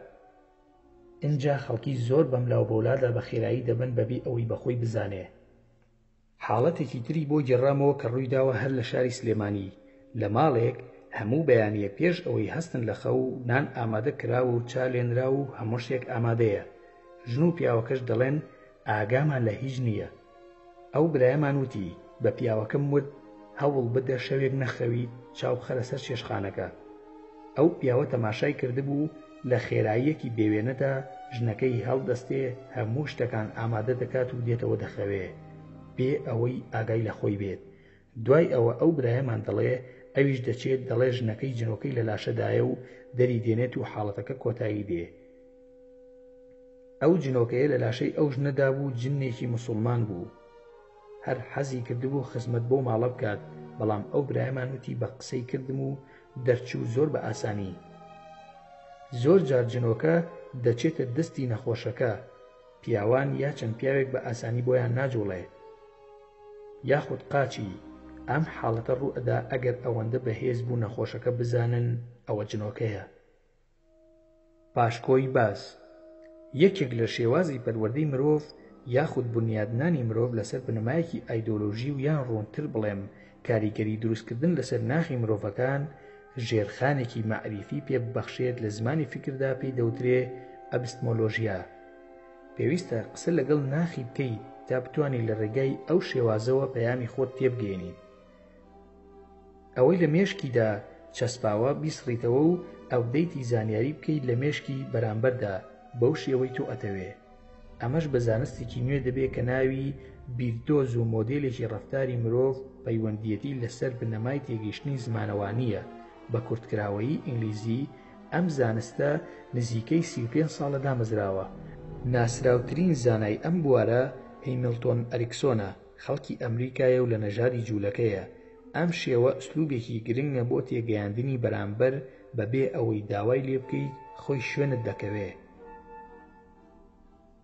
ئەمەش ئەگەر دەرفەت بوو ئەو کۆڵوبارەی لەسەر شان مەلاچ و بە پشتیوانی خوای گەورە نامەی دکتۆراکەم لەسەر ئەم تێزە دەبێت لە زانکۆی زانستە مرۆیەکانی لەندەن لە شێوەیەکی ڕەخنە ئامێزدا لەو زانستە، چونکە پێش 35 ساڵ لەمەوبەر وەک ئاماژەمان پێدا ئەم زانستە دامەزراوە.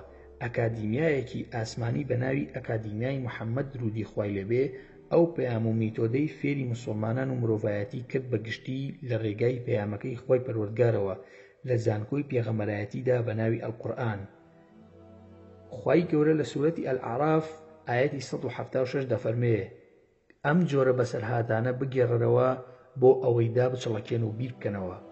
ئەگەر بەسەرهاتەکە ڕاز نەبوو تەنها گێڕانەوەی نمونە بوو بۆ تێفکرین و تێگەیشتن، ئەمەش هیچ کێشەیەکی تێدا نییە، چونکە خوای گەورە هەمان ئوسلوبمان فێر دەکات و دەفەرمێ محەممەد نمونەیان بۆ بهێنەرەوە.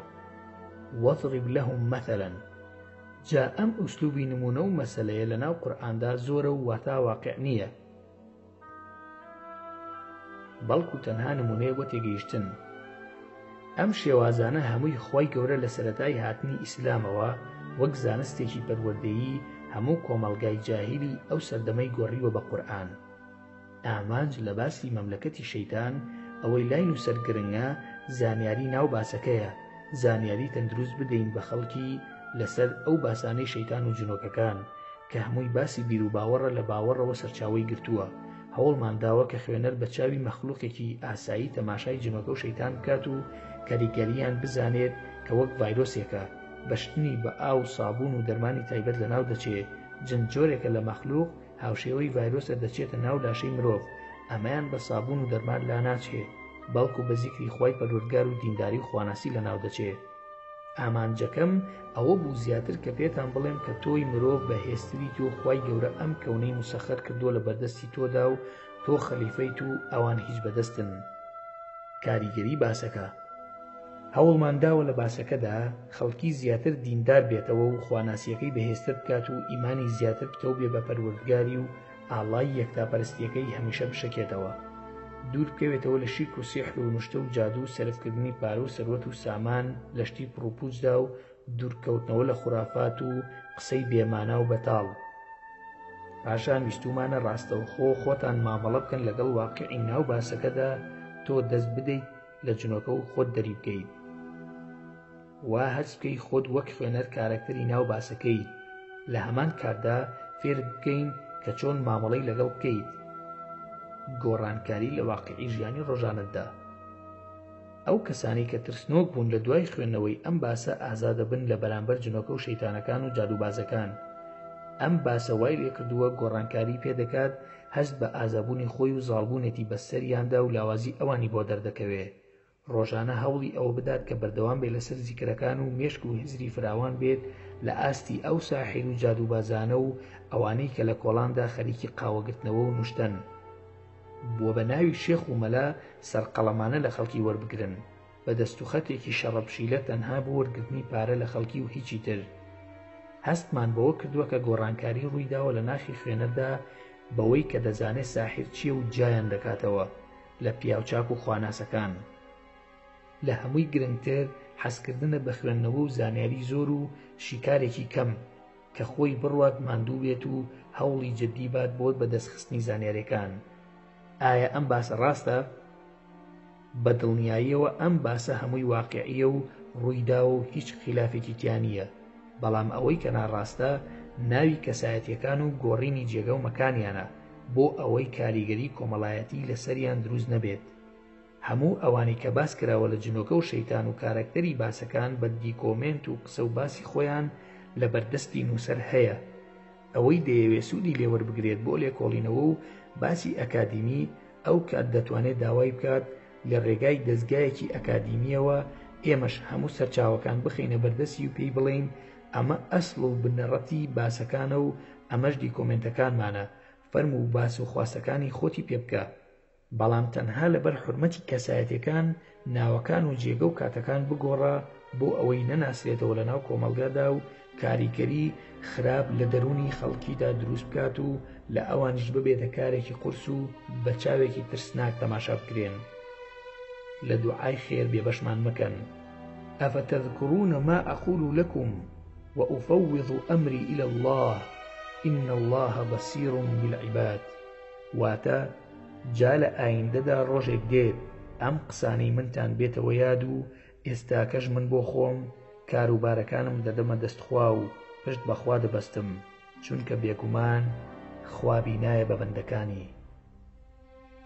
باسێکی کورد لەسەر ناوی ئەو گروپ و ڕێکخرا و ئاین و مەسەبانەی لە کتێبەکەدا ناویان هاتووە. باتنیەکان دوو کۆمەڵە بوون لە فاتیمیەکان جیابوو بوونەوە. کۆمەڵێکیان قورانی مستعریەیان پێ ئەوترێ، کۆمەڵەکەی تریش پیان ئەوترێ نەزاریە. مستعریەکان توانیان سوڵتە و دەسەڵاتی فاتمی بگرن بەدەستەوە، بەڵام نەزاریەکان لە ڕێگای منەزیرێکیانەوە کە ناسراوە بە حەسەنی کوڕی سەباح یا ئیبن سەباح لەگەڵ ئیبن عوتاش، هەردووکیان جیا ئەبنەوە و دێن بۆ ناوچەکانی شام. لەوێ بەدرۆ خۆیان بە ئەهلی سوننە نیشان ئەدەن تا ئەچنە ناوجەرگەی دەوڵەتی ئیسلامیەوە. دوای ئەوە چەند قەڵاو جێگە و قولەیەک ئەگرن لە موسڵمانان، لەوێدا دەوڵەتی خۆیان دروست ئەکەن. حەسەنی کوڕی سەباح یەکەم کەس بۆ حەشیشەی دۆزیەوە، بۆیە پیان ئەوترێ شیعی حەشاشین یا شیعی ئیسماعیلی حەشاشین. سەرەتا کە ئەم گوڵەی دۆزیەوە و باخچەیەکی دروست کرد و ناوی نا بەهەشت، گوڵەکەی ناو ناخەشخاشە. ئافرەتی ئەکردە ئەم باخچەیە، بەردەوام خەڵکی خومار ئەکرد و پیانی ئەوت ئەگەر ئێوە لەم بەهەشتە بمێننەوە بە خۆشی و شادی لەگەڵ ئەو ئافرەتانەدا ڕادەبێرن و بەردەوام خوماریشن. هەر کارێکی پێ بکردنایە ئەیناردن و دواتر بەهۆی تلیاکەوە ئەبوایە بگەڕانایەتەوە بۆ لای حەسەنی کوڕی سەباح و زۆربەی زۆریشیان ئەکوژران و ئەگیران. بەڵام لەگەڵ ئەوەشدا وازیان نەدەهێنا لەبەر ئەوەی حەسەنی کوڕی سەباح هەموویانی فێری تریاک و حەشیشە کردبوو. بۆیە ئەمانە لە مێژوودا ناسراون بە ئیسماعیلی حەشاشین. زۆربەی زۆری ئەهلی سونە و جەماعەت بە دەستی باڵتنیەکان شەهید بوون. ئەوە ئەو توانە و هێزە حەشیشیە بوو کە لەو سەردەمەدا تازە دۆزرابەوە. شایانی باسە حەسەنی کوڕی سەباح و ئیبن عوتاش دوو کەسی پیس و ناپاک بوون. زۆرێک لە ئەهلی سونە و جەماعەتیان شەهید کردووە. بەردەوام دەستیشیان تێکەڵ بووە لەگەڵ سەلیبیەکاندا. ئەمانە باوەڕیان بە نوێژی ئیسلام و پێغەمبەرمان درودی خوای لەبێ نەبوو. هەر دین و بیر و باوەڕێکی تایبەت بوو بۆ خۆیانیان دروست کردبوو. هۆکارێک بوون کە خۆشیان نەیان دەزانی باسی چی ئەکەن. هەتا ئیمامی غەزالی ڕەحمەتی خوای لێبێ کە خۆی چووە ناویانەوە کتێبێکی نووسی بە ناوی فەضائح الباطینیە. دواتر زانی ئەمانە چەندە خراپکارن، کتێبێکی لەسەر نووسین.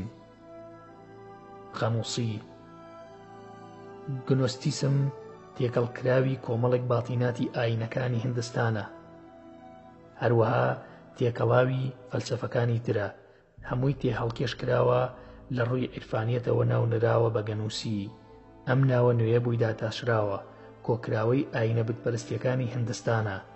دابڕانە لە جیهانی مادی ئاوێتە بوونە بە جیهانی ڕۆحانی. واتای فەلسەفەی گەنووسی ڕاوا و مانای جیاوازی مەعریفی و ڕۆشنگەرایی و ڕزگاربوون و ئازادبوونە بۆ ئەوەی یەک بگریت لەگەڵ خوای کردگار. بۆ پەیڕەوکردنی ئەم پرۆسەیە لە ڕێگای زوهد و بەخشینی سەروەت و سامانە بە هەژاران و هەوڵدانە بۆ بەدەستهێنانی حیکمت لە ڕێگای چاکەکردن لەگەڵ کەسانی تردا. ئەم فەلسەفەیە مێژوەکەی دەگەڕێتەوە بۆ 100 ساڵ پێش لە دایکبوونی حەزەتی عیسا عەلەیهی السەلام. جۆری گەنووسەکان زۆرن. ناوی هەر گەنووسیەک لێک نراوە بە دامەزرێنەرەکەیەوە. بۆ نمونە گەنووسی ڤەلاتاین دامەزرێنەری ڤەلیتینوسە. گەنووسی باسیدیلی دامەزرێنەرەکەی باسیلیتسە. گەنووسی مارسیۆنی دامەزرێنەرەکەی مارسیۆنە و هەروەها. گەنووسیەکان بڕوایان بە دوو خوا هەیە. خوایەک کە باڵادەستە لە گردووندا و نادیارە و شارایە. خوایەکی تریش کە مادیە یا خوای خراپەکاری ناو دەبەن. ئەم خوا خراپەکارە دنیای مادی دروست کردووە. تەنانەت خودی مرۆڤیش ئەو دروستی کردووە. بەو پێیی گوایە کە مرۆڤ مادیە، بۆیە گەنووسیەکان پێیان وایە خوای ئیسلام و یەهود خوایەکی خراپەکارە، چونکە هەموو شتێکی مادی ئەو دروستی کردووە. تەنانەت زەردەشتیەکان هەرگیز خوای ئیسلام و ئاینەکانی تر بە درۆ ناخەنەوە، بەڵکو بڕوایان بەبوونی خوا هەیە، بەڵکو بە ئاهریمەن ناوزەدیان کردووە. جیهانبینی گەنووسیەکان وایە کە خوای مادە ڕۆحی مرۆڤەکانی زیندانی کردووە لە لاشەیدا. بڕوایان وایە کە خوای شاراوەکە واتە خوای نادیار تێکەڵ بووە لەگەڵ لاشەی مرۆڤەکان. ئەم خوا نورانیە وای کردووە کە لە ناو ناخی مرۆڤدا خۆی جێگای خۆی بکاتەوە. شێوەبوونی خوایەک بوونی هەیە لە لاشەی هەموو مرۆڤێکدا، وەک لێدانی دڵ لە ناخی مرۆڤەکاندا یاخود لە ڕۆحیاندا جێگای خۆی کردوتەوە. پاشان چۆن دەتوانن ڕزگاریان بێت لەم خوا مادیە کە دروستی کردوون؟ لە ڕێگای ئەو بوونی خوا نادیاری کە لە لاشەیاندا هەیە دەتوانن خۆیان ڕزگار بکەن و بە هۆکاری عیرفانیەت تا یەک دەگرن لەگەڵ ئەو خوا نورانیەی کە خوای ئەزەلیە، ئیتیحادی خوایەتی پێدەوترێ. هەر ئەمەش بووە حەلاج بڕوای پێی هەبوو. ئیتر بۆ دوجار لە خوای مادیەوە ڕوو دەکەنە ئەو خوا نورانیە و دەستنە لای ئەو بە خلودی و هەمیشەیی ئەمێننەوە. پێچەوانەکەشی ئەگەر نەیتوانی خۆی ئازاد بکە لەو لاشە مادیە، کاتێ لاشەکەی دەمرێ ڕۆحەکەی دەچێتەوە ناو لاشەی یەکێکی تر و بەردەوام بە زیندانی کراوی دەمێنێتەوە. زۆر جار بە هۆکاری تاوانی زۆری لاشەی ڕۆحی تێکەڵ دەبێ بە لاشەی ئاژەڵ و خشوک و مێرۆکان.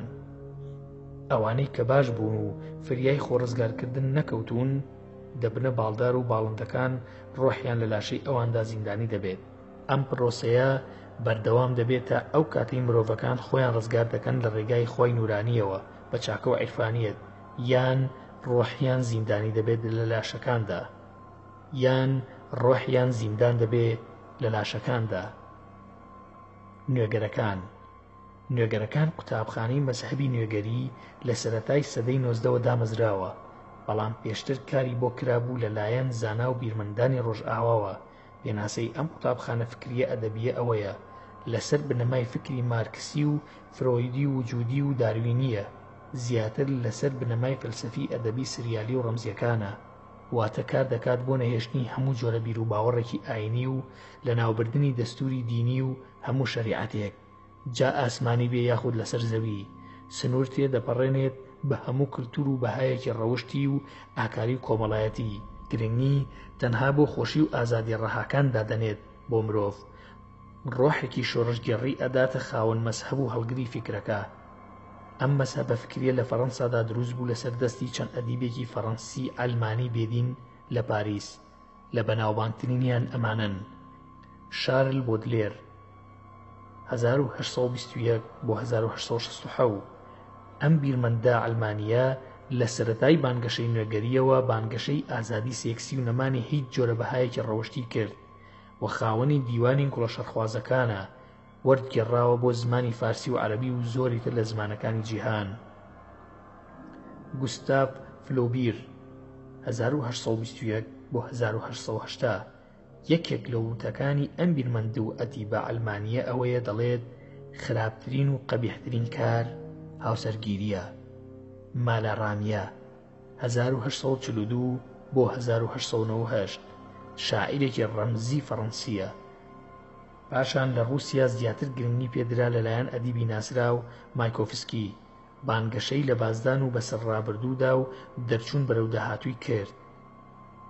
پاشان لە ئەوروپا بەگشتی بڵاو بووە تا گەیشتە وڵاتانی ئیسلامی لەسەر دەستی یوسف خاڵی نەسرانی و ئادۆنیس کە ناوی خۆی عەلی ئەحمەد سەعیدە، لەبەر ئەوەی ناوەکەی ئیسلامی بوو گۆڕی بۆ ئادۆنیس. ئادۆنیس واتە خوای فینیقەکان، لە حیزبی شوێعی سووری کاری دەکرد و لە نووسیرەکانە. دوایی بە زۆر حیزبەکە لە بەرچاوی خۆیدا تەعەدایان لە ژنەکەی کرد. لەو سەردەمەوە درژایەتیان دەکاو بوو بە یەکێ لە هەوادارانی میلیشای مارۆنی لە لوبنان، خاوەنی چەند کتێبێکی کوفری و بێباوەڕیە بەخوا، تەنانەت بە ئاشکرا قسە بە ئیسلام و بەخوا و بە پێغەمبەرەکەی دەڵێ. زۆری تر لەوانە وەک نزار قەبانی لە سووریا، محمود دەروێژ لە فەڵەستین، عەبدولعەزیز ماقلح لە یەمەن، عەبدوڵڵا عروی لە مەغریب، عەبدولوەهاب بەیاتی لە عێراق، شێرکۆ بێکەس لە هەرێمی کوردستان و زۆری تر. ئەم بیرە تەنها کار بۆ ئەوە دەکات دین نەهێڵێت و ئاکاری ڕەوشتی لە ناو خەڵکیدا کاڵ بکاتەوە و گرنگی بە پایەکانی سیکۆلاریزم بدرێ. زەردەشتیەکان. باوەڕی زەردەشتی لە ئاینی زەردەشتیدا ئاهورامەزدا بە خوای چاکە ناوزەند کراوە، ئەهریمەن بە خوای خراپە دانراوە. هەمیشە ئەم دوو دەسەڵاتە کە لە ناو زەردەشتیەکاندا بە خوا ناسراون، لە کێشمەکێشم و وەرگرتنی دەسەڵاتن بۆ وەرگرتنی دەسەڵات لە دەست یەکتری. ئەوەی کە جێگای سەرنجە ئەم دوو خوایە لە خوایەکی کەوە سەرچاوەیان گرتووە کە ناوی زەروانە، کە گوایە زەروان لە مەولاوە دەسەڵاتی خۆی بەخشیوەتە دەست ئاهورامەزدا بۆ چاکە. بەڵام ئەهریمەن ئەمەی پێڕەوانیە، بۆیە کەوتۆتە گیانی شوێن کەوتوانی ئاهورامەزدا. ئەگەر باوەڕێک لەسەر ئەم شێوەیەدا بمەزرێ، خواکان لە دەسەڵات لە یەکتر سندنەوەدا بن، ئەو کاتە ژیان بەرەو لە ناوچوون و مرۆڤەکانیش بەرەو فەتارەت دەچن. کەواتە ئەم ئاینە کە ئێستا بانگەوازی بۆ دەکەن هەڵخەڵەتاندنی گەلی کوردی موسڵمانە و بیرێکی پوکاوی سەردەمی ساسانیەکانە کە ئێستا ئەیانەوێ بە ناوی هێنانەکایی دەوڵەتی کوردیەوە کە گوایە وەک زەردەشت بانگەوازی بۆ دروستکردنی دەوڵەتی کوردی کردبێ، وا ئێستا دەیانەوێ بە بیری زەردەشتی دەوڵەتی کوردیدا بمەزرێنن کە تەنانەت بنەمایەکی یاسایی لەناو ئەو ئاینەدا نەماوە، یان بە سرودی ئەیڕەقیب کە شانازی بە کەیخوسرەوە دەکەن. خۆیان بنەوەی ئەو دەزانن کە لە کاتێکدا دەوڵەتی ماد بەدەستی ئەو لەناوچووە کە ئیسلام هات، کۆتایی بە پیرۆزترین شتی زەردەشتی هێنا کە بریتی بوو لە میزیگا. ئاینی پیرۆزی ئیسلام چاکەیەکی تری خستە سەرشانی کورد، یاسایەکی تری ئاوێستایی و زەردەشتی تریشی نەهێشت کە بریتی بوو لە ڕەدوو یا هەڵگرتن، کە لە ناو کۆمەلگای کوردەواری وای لێ هاتبوو کچەکان و ژنەکان لە ماڵەکاندا زیندانی دەکران، نەکو پیاوێکی ئاینی زەردەشتی و یا مۆغێک یا ئەتروبانێک و یا ڕۆحانیەک ڕەدووی کات و ئیتر کە دووری خستەوە لە جێگای خۆی، ئەو کاتە دەبێتە خاوەنی ئەو ئافرەتە. هەرچەندە بەداخەوە ئێستاش لە هەندێ ناوچەی کوردستاندا ئەو مەراسیمە ماوە، بەڵام گۆڕانکاریەکی تەواوی بەسەردا هاتووە. گوایە ئێستا ئەگەر دوو کەس یەکتریان بەدڵ بێت هەڵی دەگرێت و دەیبات، بەڵام بۆ دەیبات بۆچی لە خۆی مارە ناکات خێرا. پاشان بە نەمانی ئەم ئاینە و مەراسیمەکانی کورد ڕزگار بوو بە تایبەتی لاوانی کورد بە کچان و کوڕانیەوە لە دەست بە قوربانیکردن، چونکە ئەگەر ئاتاشگایەکی تازەی زەردەشتی بکرایەتەوە دەبوو کچێک بکرێتە قوربانی و پێشکەش ئاتاشکاکە بکرایە. خۆ ئەگەر کچێک دەست نەکەوتایە ئەوە کوڕێکی ناباڵغیان دەکردە قوربانی، کە ئولاف ئۆشین لە کتێبی مێژووی گەیشتن بە دەرسەڵاتی خۆیدا باسی کردووە. گەلی کوردی مسلمان هەمیشە شانازی کردووە بە ئاینی پیرۆزی ئیسلامەوە، لەبەر ئەوەی ئەوەندە ئێمە سوودمان لە ئاینی پیرۆزی ئیسلام بینیوە ئەوەندە سوودمان لە هیچ بیر و باوەڕێکی تر نەبینیوە. بە تایبەتی نازانین ئێستا بیری زەردەشتی و لە پێشینەشدا چه خزمەتێکی بە میلەتەکەی من کردووە تا ئەو بیر و باوەڕە جێگەی سەرنجی من بێت. تەنها ئێستا وەک قسەی زل یا ڕق یا قسەی نەزۆک یا زۆڵک دەیدەن بە گوێی میلەتەکەمدا کە تەنها دەیانەوێت داماڵینی ئەو کلتورە مسلمانی گەلی کورتدا بماڵن. بوزا و بوزاییەکان. بوزیەکان واتە بودیزم یەکێکە لە ئاینەکان لە نیمچە دوورگەی هیندستان، بریتیە لە کۆمەڵێک سونەت بڕوا ئامەلی ئاینی کە لەوانەکانی سیدراتا گاوتاما ناسراو بە بوودا سەرچاوەیان گرتووە. بودایەکان باوەڕیان بە تەناسیخ هەیە. گاوتاما بوودا یا سیدراتا گاوتاما یا شاکیامونی یان بوودا مامۆستای ئاینی هیندستانی کۆن بوو و دامەزرێنەری بودیزمە. وشەی بوودا بە مانای لە خەو هەستاو یا ئاگاپێدراو. کاتی لەدایکبوون و مردنی ڕوون نییە، بەڵام مێژوونووسان سەدەی شەشەم یا پێنجەمی پێش زاین بە کاتی ژیانی دەزانن. ناوی ئەم بوودایە سیدراتایە. ئەمڕۆ وڵاتی چین زۆرترین ڕێژەی بوودی تێدایە کە دەگاتە زیاتر لە 244 ملیۆن کەس و لە 180.22 دانیشتوانەکەی پێک دێنێت، و تایلەند بە پلەی دووەم دێت کە ڕێژەکەی دەگاتە 55 ملیۆن کەس، و ڤێتنام و میانماریش بە پلەکانی سێهەم و چوارەم دێن لە زۆری پەیڕەوکردنی ئاینی بوودادا. مانی و مەزدەکی. فەلسەفەی مانی مەزدەکی چییە؟ مانی هەندێک بە پێغەمبەری سێمی ساسان دەناسن کە لە مێژووی ئەواندا هاتووە. لێرەدا باسی مێژوو ناکەین، بەڵکو تەنها باسی فەلسەفەی مانیزم دەکەین کە تێک هەڵکێشراوی ئاینی مەسیحی و زەردەشتی و بوزیە.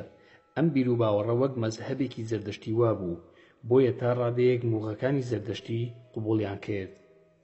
بڕوای بەلەدایکبوونی جوتەخوایەک هەیە کە هەتایە بە یەکەوە دەمێننەوە، ئەویش خوای شەڕ و خوای چاکەیە. بۆیە زیاتر کاریگەری ئاینی زەردەشتی لەسەر بوو. ئەم مەزهەبە زوو بڵاوبەوە بە هۆکاری فەلسفەی ئاکار و ڕەوشت و نزیکبوونەوە لە تیۆسۆفیزم کە شوێن خوای حیکمەت کەوتبوون. هەوڵی ئەدا بۆ ئەوەی کە مادەم خوای چاکە و خراپە هەیە پێویستە ئیتر لاشە زۆر نەبێت و ڕۆحیش نەمێنێ. تەنانەت ژن و ژنخوازی حرام کرد بۆ ئەوەی چیتر نەسل و لەدایکبوون نەمێنێ. هەر ئەمەش بووە هۆی ئەوەی کە یەکێک لە پاشاکانی ساسان کوشتی. مانیزم تێکەڵاوی ئاهورای زەردەشتی و خوتی زەردەشت لەگەڵ ڕۆح و قودوسدا شوبهاند بە باوک و کوڕ و ڕۆحی قودوس. خۆشی لە بنەماڵێکی مەسیحی بوو. لە ساڵی 216 بۆ 276 زاینی ژیاوە. لە سەردەمی شاپوری پاشای پارسەکاندا دینەکەی بە فەرمی ناسرا و کاری پێکرا بە هۆکاری بەدرەوشتی موغەکانی زەردەشتی کە قۆرخی ئابووری ئەو کاتەی ئێرانیان کردبوو. لە سەردەمی ساسانیەکاندا موغە زەردەشتیەکان کوشتیان، بەڵام کاریگەری فەلسەفی لەسەر خەڵکی و موغەکانی ئەو سەردەمەی زەردەشتی جێهێشت بوو. لە ڕووی ئاکار و ڕەوشتەوە باسی یەکسانی نێوان چینەکانی دەکرد. بۆیە لە دواییدا یەکێک لە پیاوە ئاینیەکانی زەردەشتی بە ناوی مەزدەک مەزهەبێکی دیکەی نوێی لە ساسان دامەزران هەل لەسەر بنەمای زەردەشتی. لە ساڵی 529 زاینی کۆچی کردووە. ئەم پیاوە فەلسەفەیەکی داهێنا لە دەوڵەتی ساساندا کە یەکسانی دامەزران لە نێوان خەڵکدا، وەکو ئەم فکرە شیوعیەتەی ئێستا هەیە، واتە ئیشتیراکیەت. وتی هەموو خەڵکەکان یەکسانن. ئەمە بەڕووکاری شتێکی جوان و ئاساییە، بەڵام لەو کاتەدا خەڵک وای لێ هات نەیان دەزانی ئەرک و مافی خۆی چییە، ڕێزی خەڵک نەئەگیرا، وای لێ هات خەڵک لە سەروەت و ساماندا یەکسان بوون، بە هەمان شێوە بەرامبەر ئافرەتیش یەکسان بن. واتە هیچ کەس خاوەندارێتی هیچ شتێکی نییە. ئەو شوێعیەتەی کە ئێستا خەڵک ئیشی بۆ دەکەن ئەمەش مەزدەک دایناوە. هەتاکو مارکس لە دواییدا گەشەی پێدا و بە ناوی مادیەتی فیروباخی یا ڕاوەکردنی مێژوو مەسەلەی دیالێکتی هاتووە و کاری لەسەر کردووە تا بۆتە ئایدۆلۆژیایەک و خەڵکی شانازی پێوە دەکات. ئەمەش خەڵکی بەهێز دەچۆ ماڵی خەڵکی لاواز و توانای دەسەڵاتی نەبوو پارە و ژنی داگیر دەکرد.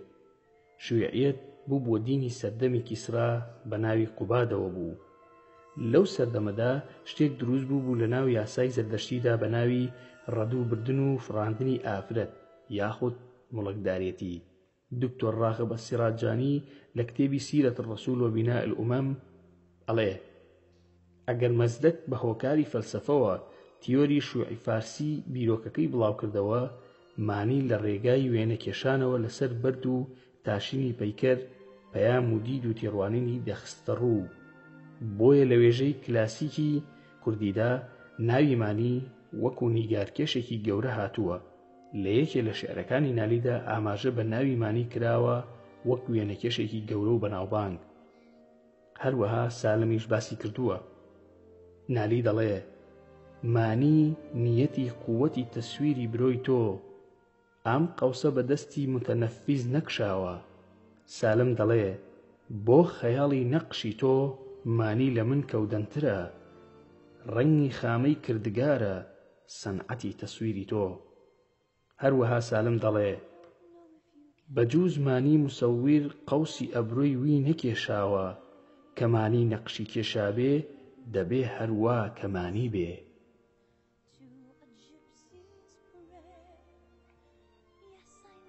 ساتانیستەکان، شەیتان پەرستەکان. شەیتان پەرستی بزوتنەوەیەکە لە ساڵی 1966 دروستکرا لەگەڵ دروستکردنی کڵێسای شەیتان. ئامانجەکانی پەرستنی شەیتانە و خۆشەویستی شەیتانە. یەکەم جار ناوی شەیتان نووسرا لە تەورات کە بە شێوەی فریشتەیەک وەسفکرا کە دژایەتی یەهوەی دەکرد. هەموو ئاینە ئیبراهیمەکان شەیتان بە دوژمن دەزانێ. ماسۆنیەت. ماسۆنی یا فریماسۆنی بزوتنەوەیەکە کە لە چەندین ناوەند و بنکە لە وڵاتانی جیهان پێگاتووە. ماسۆنیسم خاوەنی بەڕێوەبەرایەتیەکی جیهانی نییە. پەیوەندی نێوان لۆژەکانی ماسۆنی لە ڕێگای بەڕێوەبەرانی ئەوانەوە جۆر دەکرێ. ڕەنگە وشەی فریماسۆنی لە ئینگلیزیەوە بە واتای بەنای ئازاد و لە فەڕەنسیەوە بە واتای بەنای فەڕەنسایی. ڕەنگە وشەی فریماسۆنی لە ئینگلیزیدا بە واتای بەنای ئازاد و لە فەڕەنسیدا بەنای فەڕەنسی هاتبێت. کەسێک کە ئەندامی ڕێکخراوە ماسۆنیەکان بێت پێی دەوترێ ماسۆن یا فریماسۆن. هەروەها بە ئەو بینایی کە ناوەندی چالاکی ماسۆنەکانە پێی دەوترێت لۆژ. ماسۆنی لە سەرەتادا بزوتنەوەیەکی لیبراڵ بوو. ماسۆنەکان بە دروشمی یەکسانی، بەرابەری و برایەتی ڕۆڵێکی گرنگیان هەبوو لە ئینقلابی ئەمریکا دژ بە بەریتانیا، ئینقلابی گەورەی فەڕەنسا و ئینقلابی مەشروطەی ئێران. کتێبگەلێکی زۆر لەسەر ماسۆنەکان و ماسۆنیزم نووسراوە، بەڵام زۆربەی ئەوان بەڕوونی لایەنگرانە نووسراوە و ئەکادیمی نین.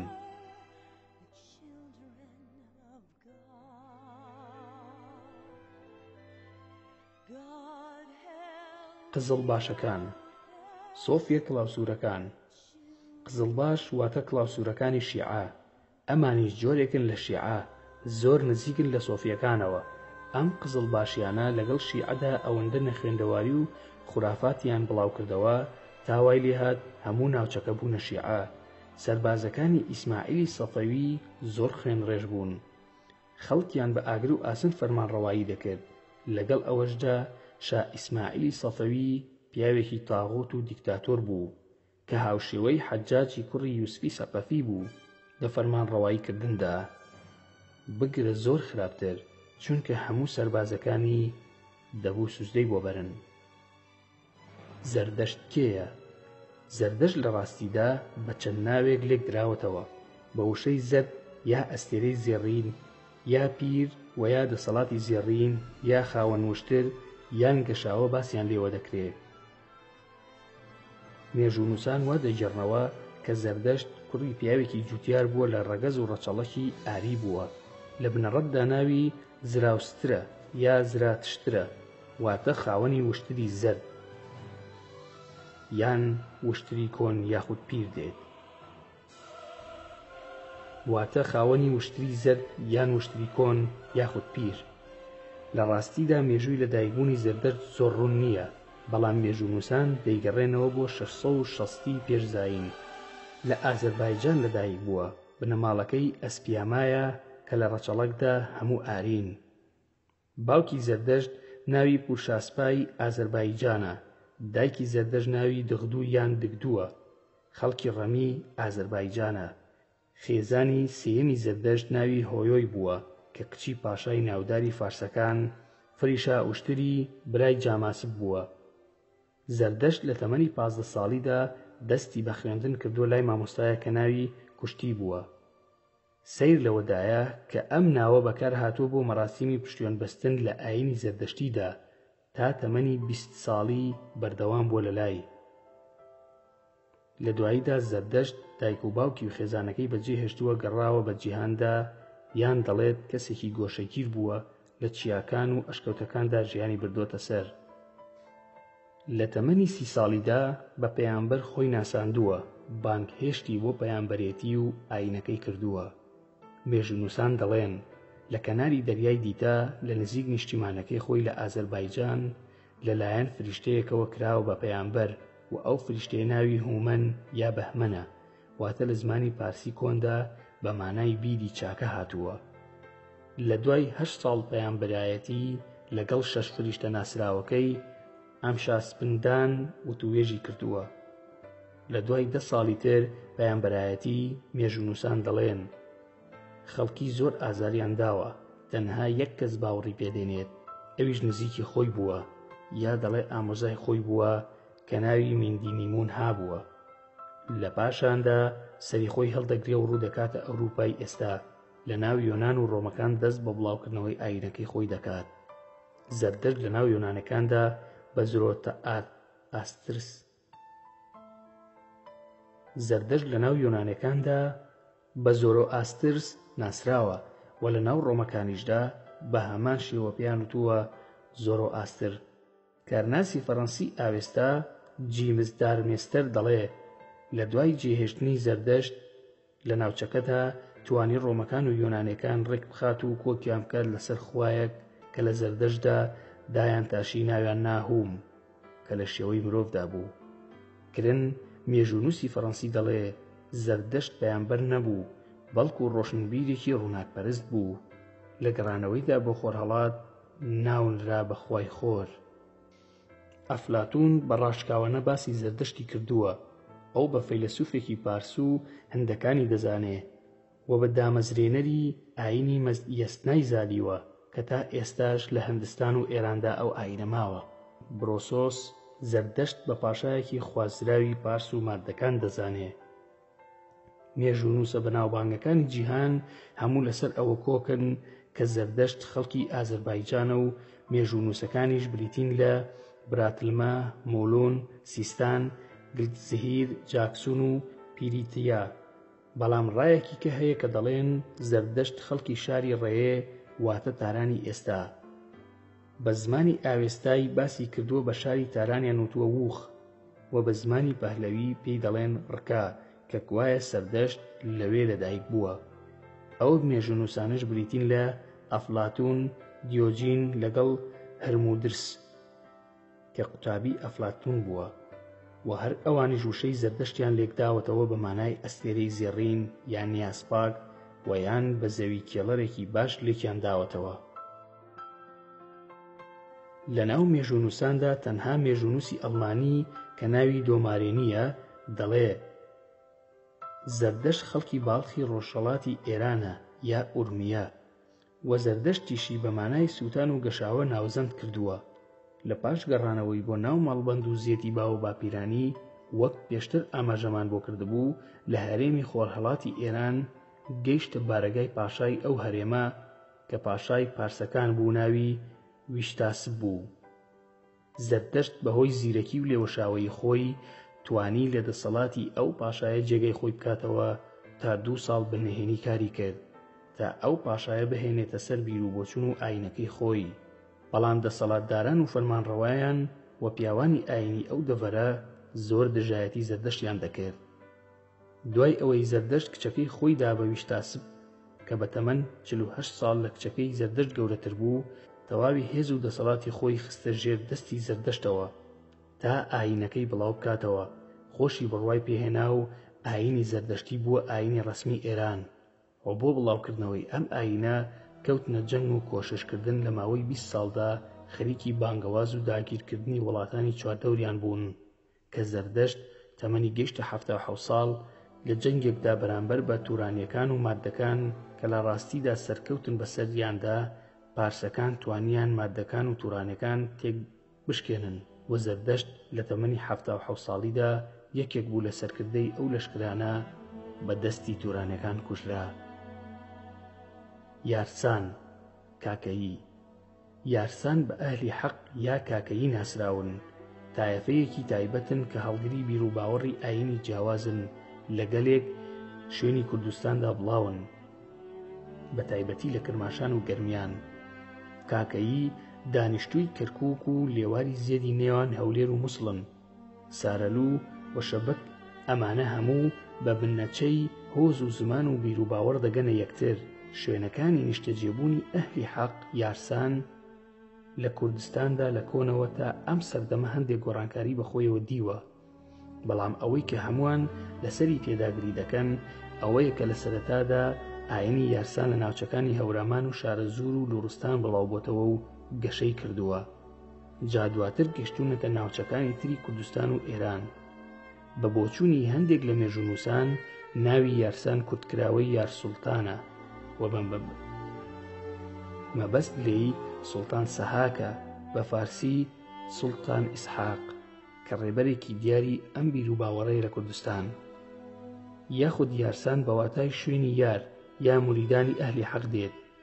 کۆنترین ناودارانی یارسان شاعیر بابەتاهیری هەمەدانیە، لە ساڵی 1937 بۆ 1010 زاینی ژیاوە کە زۆربەی شیعرەکانی لای یارسانەکان پیرۆزن.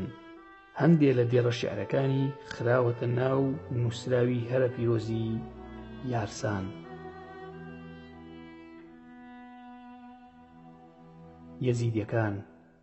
یەزیدیەکان لە بنەڕەتدا بزوتنەوەیەکی سیاسی بوون، سەر بە یەزیدی کوڕی موعاویە بوون. عەدەی کوڕی موسافر کاتێ لە دەستی عەباسیەکان هەڵهات چووە ناوچەی هەکاری، لەوێ نیشتەجێ بوو. ئەو بزوتنەوەی دروست کرد دژی عەباسیەکان. لە کۆتاییدا ئەم بزوتنەوەیە بوون بە گروپێک و تێکەڵاوی تەریقەتی سۆفی عەدەوی بوون تا بۆ دوجار ئاینی یەزیدیەکانی لێ دروست بوو. زۆر جار وشەی یەزیدی بەکاردێنن کە لە ئاینی یەزیدیدا هیچ بنەمای نییە، تەنها لەم چەند ساڵەی دواییدا ئەو ناوە لە کێنراوە بە یەزیدیەکانەوە. یەزیدی خاوەنی ئاینی تایبەتن و زۆربەیان لە باشووری کوردستانن، لە دەڤەری شێخانی نێوان مووسڵ، پارێزگای دهۆک و دەڤەری شنگاری سەر سنووری سووریادا دەژین. هەروەها لە بۆتان و دەربێسیە و باکووری پارێزگای ئەلحەسکە و دەڤەری ئەفرین لە حەلەب و ئەلگەزی ئەرمەنستان و پارێزگای قەرس و ئەردێخانی باکووری ڕۆژهەڵاتی تورکیا دەژین. یەزیدیەکان هەندێکیان بە کوردی کورمانجی ئەدوێن. بیر و باوەڕی یەزیدی خوا ئەڵڵا گەورەیەکەی لە نووسیندا دەرناکەوێ، لە سەرو نمونە و شێوەوەیە. سیفەتەکانی کۆنن و وەکو زاتی خۆی هیچ شتێک لەسەر شێوەی ئەو نییە و لە هیچ شتێک ناچێ لەبەر ئەوەی خوایە، کەواتە خوای مرۆڤە. مەلیکە تاوز مەلیکی هەموو مەلائیکەتەکانە فەریشتەکان. مەلیکە تاوز بریتیە لە عەزازیل یا بە عەرەبی ئەشەیطان، کە حوکمی هەموو زەوی ئەکات بە یارمەتی و هاوکاری 7 فریشتەی تر، ئەو 7 مەلائیکەتەش لەژێر ئەمری خۆی گەورەدان. پاشا بە شێوەی تاوز شێوە دەکێشرێ. ئاو، خۆڵ و هەوا لە دروشمە پیرۆزەکانی دینی یەزیدین کە هەرسێکیان ژیان پێکدێنن. هەروەها یەزیدیەکان مەزارێکی زۆر پیرۆزیان هەیە کە سەردانی دەکەن. مەزاری شێخ عەدی کوڕی موسافرە. ڕەمز پیرۆز و دینەکانیان. یەکەم پاڕانەوە واتە دوعا کە بە 3 کات دەکرێ، بە تایبەتی لە کاتی هەڵاتنی خۆر و ئاوابوونیدا. یەزیدیەکان لەم کاتەدا داوای خێر و خۆشی بۆ خۆیان و هەموو مرۆڤایەتی دەکەن.